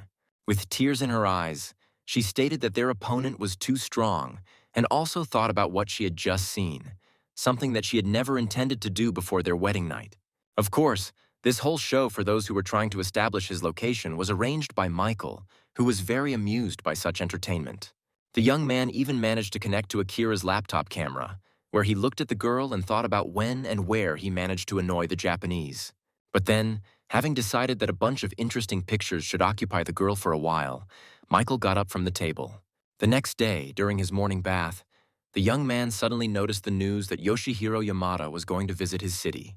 The other news was another revelation about a hotel owned by the Carson family for not meeting sanitary standards, where Patrick, also reading this, was furious that his company's shares were going down. And his loyal manager informed the gentleman that if some measures were not taken, the company would suffer colossal losses. In response, the young man stated that they could cover part of the losses by selling previously purchased land. But then he received the shocking news that the land in that area had depreciated and no one wanted to buy it. All this happened because Photon and Crystal Peak entered into a merger agreement which devalued the lands. Patrick, not hiding his rage, slammed his fist on the table, shouting that the whole world was united against him. Then he received a call from his sister, who was also concerned about what was happening with the family's company, suggesting that their hotels were suffering because of the Calloway family. Delighted that the girl continues to support the family, Patrick said that Best Capital and Golden Coin are most likely also involved. But Elizabeth cheerfully stated that her brother had nothing to worry about, since Photon and Crystal Peak had merged, where she now headed the new huge company Overground. The girl did not understand at all the negative reaction of her brother, who did not speak very flatteringly about her actions, while she was only thinking about how to help the family. And so he told the girl that their family never intended to become a true ally of the lone wolf, where he sent Elizabeth only to scout out the situation. In response, Elizabeth shouted that Michael, unlike her own brother, with whom she no longer wants to have anything in common, treats her like a truly close person. As soon as the connection was cut off by his sister, Patrick once again threw another phone on the floor, calling the girl two-faced, where the guy couldn't get his head around the fact that his own sister considered some Michael to be a closer person than her brother. But then the manager called the young man to reason, saying that this time they definitely couldn't do without help, and offering to enter into negotiations with the lone wolf. But the stubborn young man responded with a categorical refusal, saying that the Carson family was capable of sorting out problems on their own, where it was simply necessary to use reserve accounts. When the old man heard about the reserve accounts, he reminded Patrick of his father's words about using these reserves only in extreme cases. In response, the young man said that now was the very last resort. And so he released the manager to carry out the order regarding the unfreezing of reserves. The guy, without hiding his anger, thought to himself that he would never bow his head before this arrogant lone wolf. Well, the lone wolf himself sat in his mansion and watched the news about the arrival of Yoshihiro in their city, who gives anyone the opportunity to fight him. This greatly angered the guy, who had spent a couple of nights trying to reach a certain level that would allow him to fight the champion. But at the same time, he noted that overall the news was good since he didn't have to fly to where this guy lives, where now Michael will definitely have a chance to take 200 million. The young man's thoughts were interrupted by an unexpected call from Elizabeth. The girl complained to Michael through tears about the way her brother spoke to her. Although she does everything only for the sake of her family, the young man immediately realized that Elizabeth did not get along with her brother solely because of his presence in her life. But in response to the girl, he told her to stop crying, since he would simply buy out their family's entire corporation and make her the sole and rightful owner. Noting that the young man had a good sense of humor, the slightly cheerful girl also said that she was not at all surprised that everyone was trying to become his partner. But the lone wolf, a little smugly, declared that he was not joking at all and was ready to buy her family's corporation at any moment. Finishing the conversation, the girl told her interlocutor in a gentle voice that she would come to visit him tomorrow. As he disconnected, Michael came to the conclusion that this girl was actually very gentle and kind, and that she simply lacked love in childhood. Having decided to help this sweet girl, the young man called his personal assistant. And so he gave her instructions to acquire the Carson Family Corporation by any means and at any cost. Where Victoria interpreted this demand in her own way, deciding that it was a lone wolf's revenge for the actions of the Carson family in tandem with the rest of his opponents. Approaching the window, the girl noted that now was indeed the best time to take over this company, since due to the hype that had arisen around them, the company's shares had dropped sharply. Well, her next thought was that she had chosen the path of following the most worthy person. Once again, the bell rang inside Michael's mansion, where, as usual, Kiara went to open the door. The girl was very surprised when she saw her best friend at the door, asking her how she ended up there. But Elizabeth, instead of answering the question, immediately noted that she was very pleased to meet a real internet star. As a return compliment, Kiara noted that her friend was not far behind her in popularity, since she became the head of the Nadground Company. The daughter of the Carson family liked it when her high position was mentioned, and this time the girl experienced the most pleasant sensations. The fascinating conversation about merits and achievements was interrupted by Michael, who told the girls that it was time for them to move forward. And now the whole trio has already left the mansion, where this trip seemed most exciting to Kiara, of course, who had not yet been spoiled by the big city. As they settled into their seats in the car, Elizabeth said that even her cousin couldn't miss the event they were going to. Michael, who overheard the girls' conversation, noted that he didn't even know that Elizabeth had a sister. Well, the girl's interlocutor asked her what her friend's cousin's name was and how old she was. Michael was nearly knocked to the ground when Elizabeth said the name Monica Madison, adding that she was only a little older than her. Choking on air, the young man could not help but cough, where both girls couldn't help but notice what suddenly started happening to Michael. When the guy cleared his throat a little and was able to speak, he asked Elizabeth if he had heard right and if Monica really was her sister, to which the girl responded positively, immediately asking how Michael himself knew her. Recalling their strange communication at the auction and then at the police station, the young man smiled sheepishly and replied that they had met a couple of times. Already sitting in the car, Elizabeth was thinking about whether there could have been something between her sister, who was not lacking in beauty, and this guy. There was a truly huge crowd of people at the sports palace where the open-go competitions were held. While Michael was looking for a place to squeeze through, one of his companions noted that the arrival of a celebrity was immediately felt here. After listening closely, the young man received information that the entrance fee had been set at $500, and so he instructed Elizabeth to purchase 3 tickets for them, for which, of course, he provided her with finances. The people around him immediately began to whisper and condemn the guy, who not only was surrounded by 2 beauties at once, but also forced them to spend money on him. But now the tickets were bought, the gate was left behind, and the trio finally saw the only table where the game was being played. As he walked towards the arena, Michael noted with displeasure that there were really a lot of people there, even despite the high cost of entrance tickets. But then Elizabeth noticed something odd, looking around and informing her companions that the table where Yoshihiro would play was not in the room. Following her, Kiara also looked around the entire visible space, and she also noticed that the champion was indeed not visible. Since there was only one table for the game, one of Michael's companions immediately wondered who this girl was. From the shouts from the crowd, it became clear that one of the best Go players in the city was currently playing with this girl, who was Yoshihiro's assistant. But the most valuable information came a little later, where, as it turned out, in order to fight Yoshihiro himself, it was necessary to defeat this girl. Michael peered closely at the Japanese woman's face, trying to remember where he had seen it before. But then he was distracted by Kiara, who informed him that in order to attempt the battle, he needed to undergo mandatory registration, where after this registration, he will be put on the waiting list to fight Yoshihiro's assistant Akira Nakayama. Elizabeth found this approach to be reasonable, as the champion would thus avoid having to engage in simple fights. But now the current game was over, where one of the best players in the city suffered a crushing defeat. But as soon as he left the arena, a new contender in the person of Monica immediately took his place. The girl immediately heard the familiar voice of her cousin, who was shouting loudly, calling her to victory. But besides her sister, Monica couldn't help but notice Michael, whom she promised to get for herself at any cost. Deciding to deal with these two a little later, the girl sat down at the table, deciding to focus on the game. In her mind, Monica noted that Akira was a strong enough opponent, and therefore she needed to make every effort to win and get a chance to fight the champion.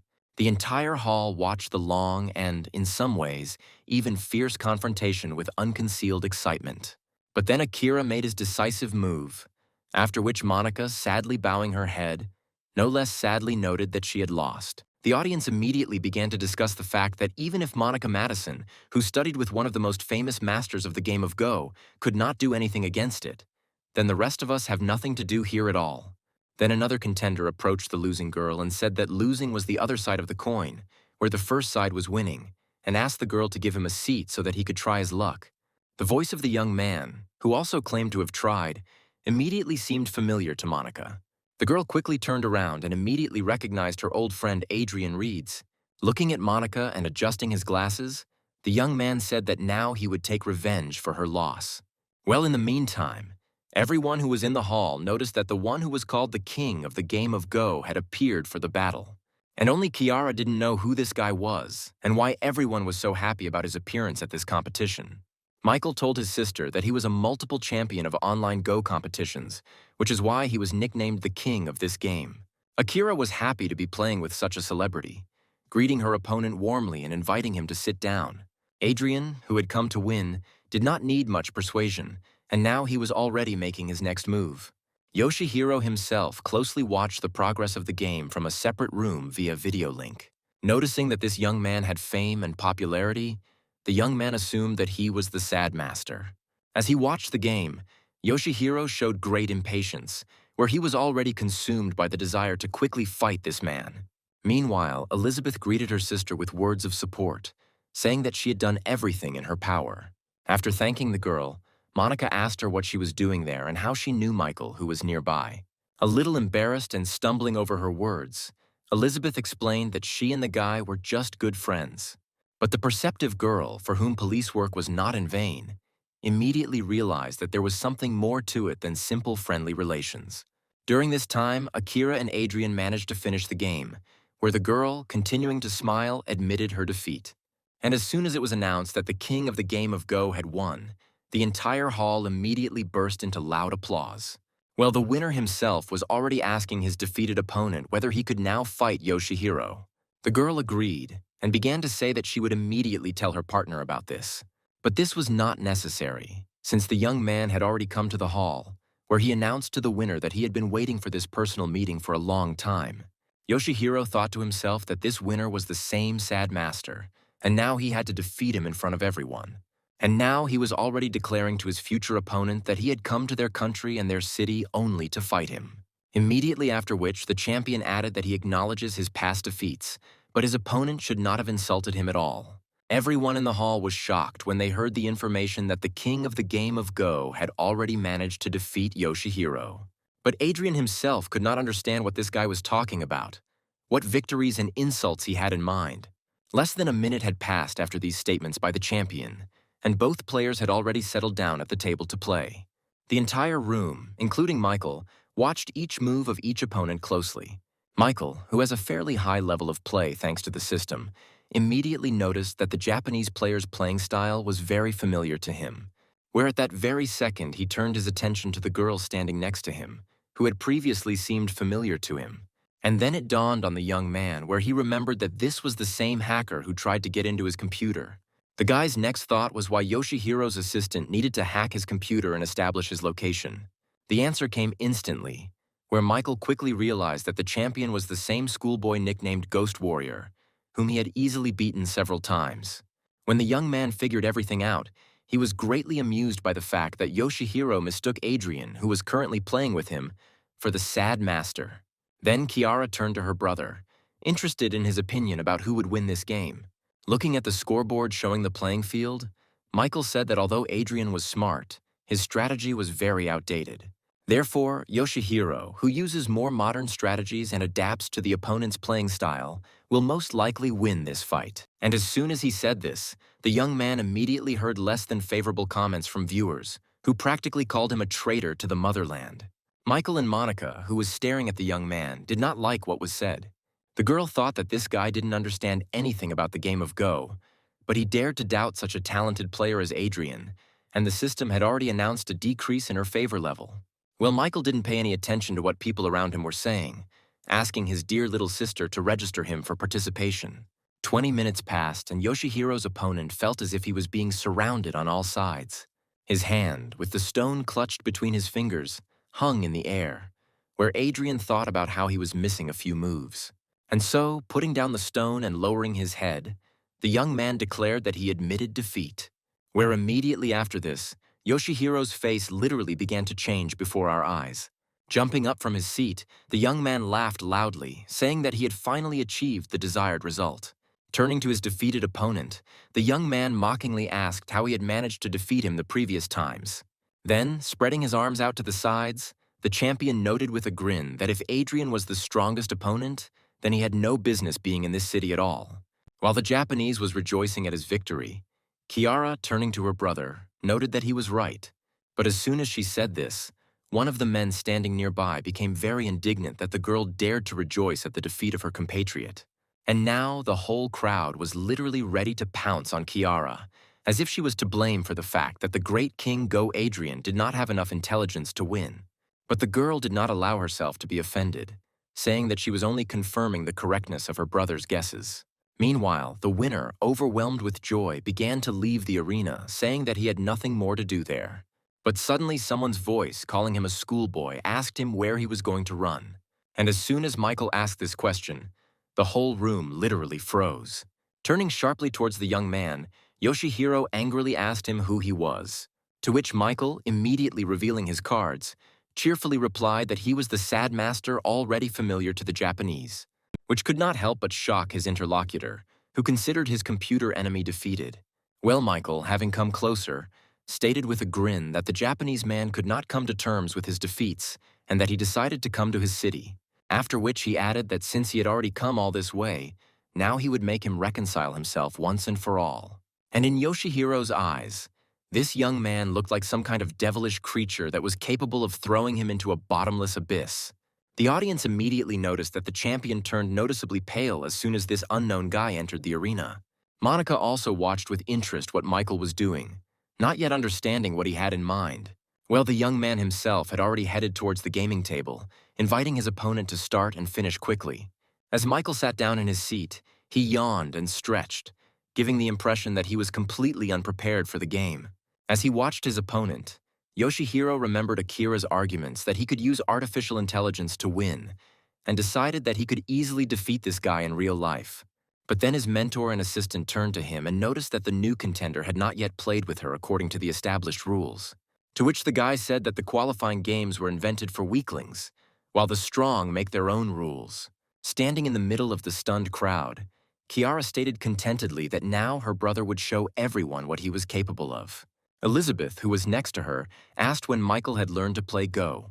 To which his little sister explained that he had always been good at this game, never losing a single battle in online games. Adrian was also closely watching the actions of the new contender, thinking that he would simply be disgraced if this strange guy were to win now. But the opponents were ready, and their confrontation was declared open. With a look of utmost concentration, Yoshihiro made his first move in this game. In direct contrast to him was Michael, who seemed to care nothing at all. Time passed, and with it the game, where more and more stones kept appearing on the field. Monica, who understands the game of Go, immediately noticed how furiously the champion was attacking. But what was most impressive was that Michael, who was playing against him, was in no way inferior to him. And then at some point, the girl noticed that her old acquaintance was firmly taking over the initiative. The Japanese player who was opposing him began to get nervous, coming to the conclusion that his opponent was not thinking about his moves at all. He simply did not have time to track and understand what Michael was striving for and where his next move would lead the game. It was a very clear impression that this guy had collected the entire legacy of all the greatest masters of the game of Go. But the young man, having picked up another stone, made his last move in this not very long game. Beginning to become terrified, Yoshihiro looked at the playing field with a frantic gaze. But the guy was brought out of his stupor by his opponent, who pointed out that the game was already over, and the Japanese schoolboy had lost. The champion really couldn't believe that this young man, who had beaten him virtually at first, had dealt him a crushing defeat in real life as well. The entire auditorium continued to maintain a deathly silence, as if afraid to frighten away this incredible moment. But suddenly the entire crowd exploded with joyful shouts and applause, welcoming the new champion. Only Adrian stood silently, deciding that Michael would win only because Yoshihiro was tired after the fight with him. Looking closely at the winner, the young man decided to remember Michael's name and his nickname, the Sad Master. Elizabeth did not hide her joyful emotions either, and even threw herself on her cousin's neck, saying that her friend Michael was much stronger than this guy from Japan. Where immediately after this, the owner of the system received a message that the level of this girl's disposition had risen by another 1 point. Kiara, not taking her eyes off her brother, thought that all his sleepless nights and training in the game of Go had paid off in spades. Looking at the crowd, the girl mentally noted that this was just a gathering of hypocrites who, just 20 minutes ago, called her brother a traitor and now called him a hero of the country. And so Michael, to his horror, noted that the level of his precious little sister's affection had risen by another point and was now 94 points. Monica, like most other people, could not take her eyes off the winner, noticing that his victory had come with great ease. The girl admitted that she was wrong about Michael, where he certainly can and has the right to judge how others play, since he will defeat Yoshihiro Yamada himself. Comparing the position of the lone wolf in society, his level of wealth, Monica thought that this guy probably had to go through a lot to be able to achieve such skill. And now the young man was receiving new messages from the system that the level of favor with his police acquaintance had also increased. However, what worried him most about this whole situation was the attitude of his little sister, who did not hide her loving gaze. After all, there was only 1 point left to the minimum level, despite the fact that they were related.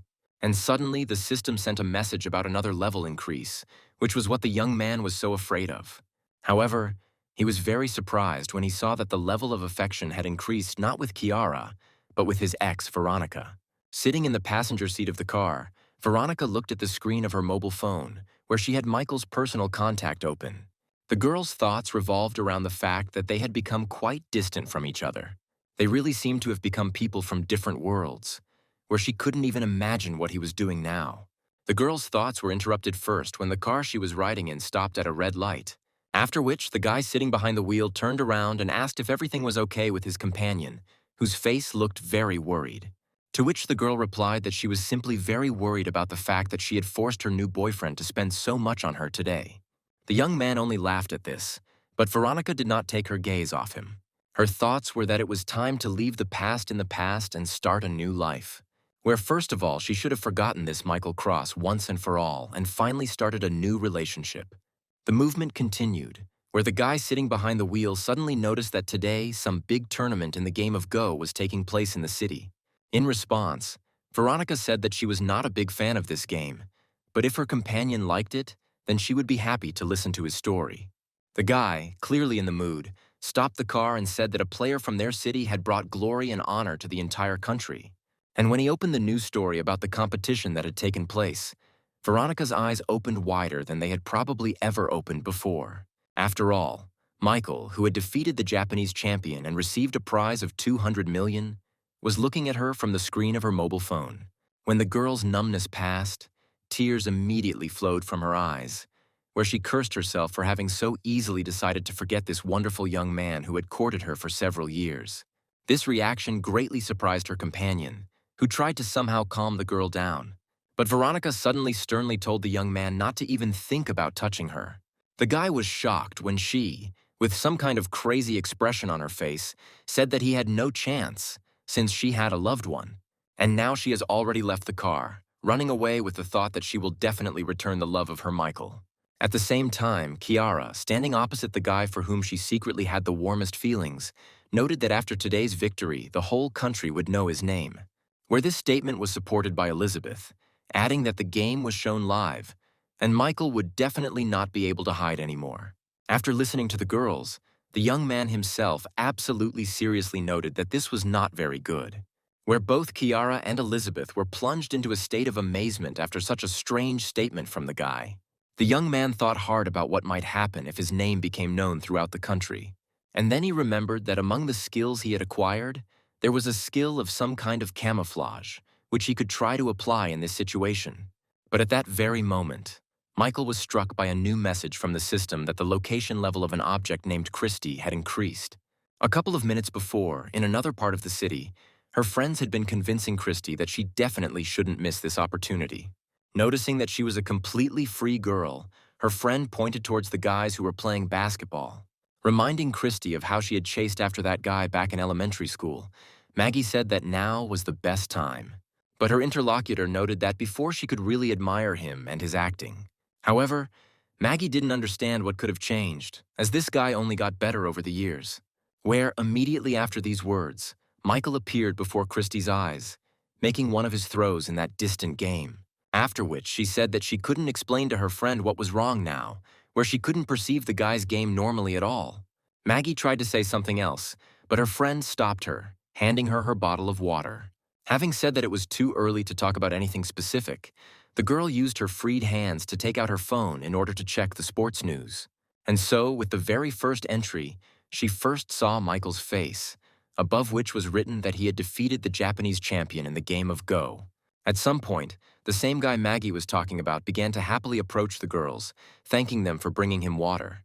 But when he came closer, he noticed, not without surprise, that the one who had run after him in elementary school had disappeared without a trace. While in his mansion, Michael answered an incoming call from Angelica, who responded to his question with a question, asking why she couldn't just call. To this, the young man stated that the girl was generally free to do whatever she pleased. But his interlocutor continued, saying that she accidentally saw information about his epic victory in the news and wanted to congratulate the young man on it. Without hiding the pleasure he was receiving, the young man thanked the girl for her attention. But then Angelica changed the subject, asking why the guy didn't show up at the apartment he gave her. To which Michael replied that he had bought himself a country house where he was spending his vacation time, but when school started, he would definitely return to the city. This greatly pleased the girl, who said that in this case she would be able to feed him tasty food again. Listening to the girl's words, the guy noted how much she had changed since their first meeting, where now she was not at all interested in material things, and she had also become very kind and caring.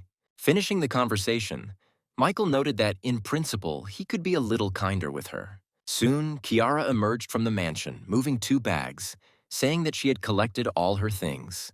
But her brother immediately remembered that he had bought many more things for the girl, which the girl should also take with her. To this, his little sister stated that she had collected all those things too, but she did not have enough strength and hands to take it all away.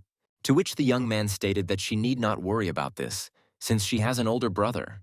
The girl was very pleased with such a caring attitude on the part of Michael. Declaring that her brother was the best and that she loved him more than anyone, Kiara threw herself into his arms. Well, Michael immediately stated that he couldn't have done otherwise, since she was his only sister. Pressing herself against the young man's strong body, Kiara caught herself thinking that she could spend an eternity in these gentle and at the same time strong embraces. She also thought about whether the guy could notice her true feelings, and whether it was worth telling him that they were not related at all. The girl's main fear was that after Michael found out the truth, he would simply turn away from her. But then, having plucked up her courage, Kiara told her brother that she would like to tell him something. However, Michael interpreted this beginning of the conversation in his own way, deciding that the girl wanted to confess her love to him. Working ahead, the young man stated that he knew what she wanted to tell him, but he would always consider her his little sister. The girl, having drawn her own conclusions from what was said, was amazed that Michael had known all this time that they were not related, which, from her point of view, was not something she could doubt, given his mental abilities. But at the same time, he treated the girl in a way that real blood relatives often do not. And so Kiara came to the conclusion that in this case, she occupies a special place in this guy's heart, and he definitely likes her. Literally a second later, Michael, looking dumbfounded, studied the system's message that the girl's disposition had reached the minimum required level, for which he received reinforcement points, a percentage of the costs, and also improved his singing skill. Literally turning to all the gods, the guy asked them what was going on. After all, he had just essentially rejected his sister's feelings. But at the same time, for some reason, her level of affection had increased. Claiming that they were related, the young man cursed the stupid system. But then his interlocutor came closer and kissed the young man, which he did not expect at all. Without saying another word, Kiara turned and headed in the opposite direction from Michael. Well, the young man himself, holding his hand to the place where the girl kissed him, decided that everything that was happening was nothing more than a karmic impact for the fact that he was playing with the hearts of girls. Adam threw the documents he had received onto the floor with force and muttered through his teeth that such a state of affairs was simply impossible. The young man could not believe that the lone wolf did not punish his former assistant Victoria in any way, moreover, returning her to the position of director of Photon, to which his assistant timidly noted that the lone wolf trusted her predecessor very much, where after the merger the value of the new company Nad Ground was already calculated in hundreds of billions. In an attempt to relieve some stress, the Callaway son lit up a huge cigar. He could not understand what kind of person this lone wolf was, who could so easily forgive the loss of 30 billion, and then return the girl who had lost that kind of money to a high position. But then, having decided to switch his attention, Adam suddenly asked his assistant why she had reported these events to him so late. The girl tried to justify herself by starting to talk about how the boss had just returned from vacation yesterday, where she had thought about what would be better to report at a personal meeting. But the enraged Adam, who was only looking for someone to take it out on, began to insult the girl, saying that she was not supposed to think, where she should not take on too much, since she did not mean anything in this life and was not worth anything. And so he demanded that his assistant quickly disappear from his sight, where he would place all responsibility on her in the event of a loss in this confrontation. Only now did the girl, who just recently was happy that she was able to take Victoria's place, begin to understand why she wanted to escape from this family.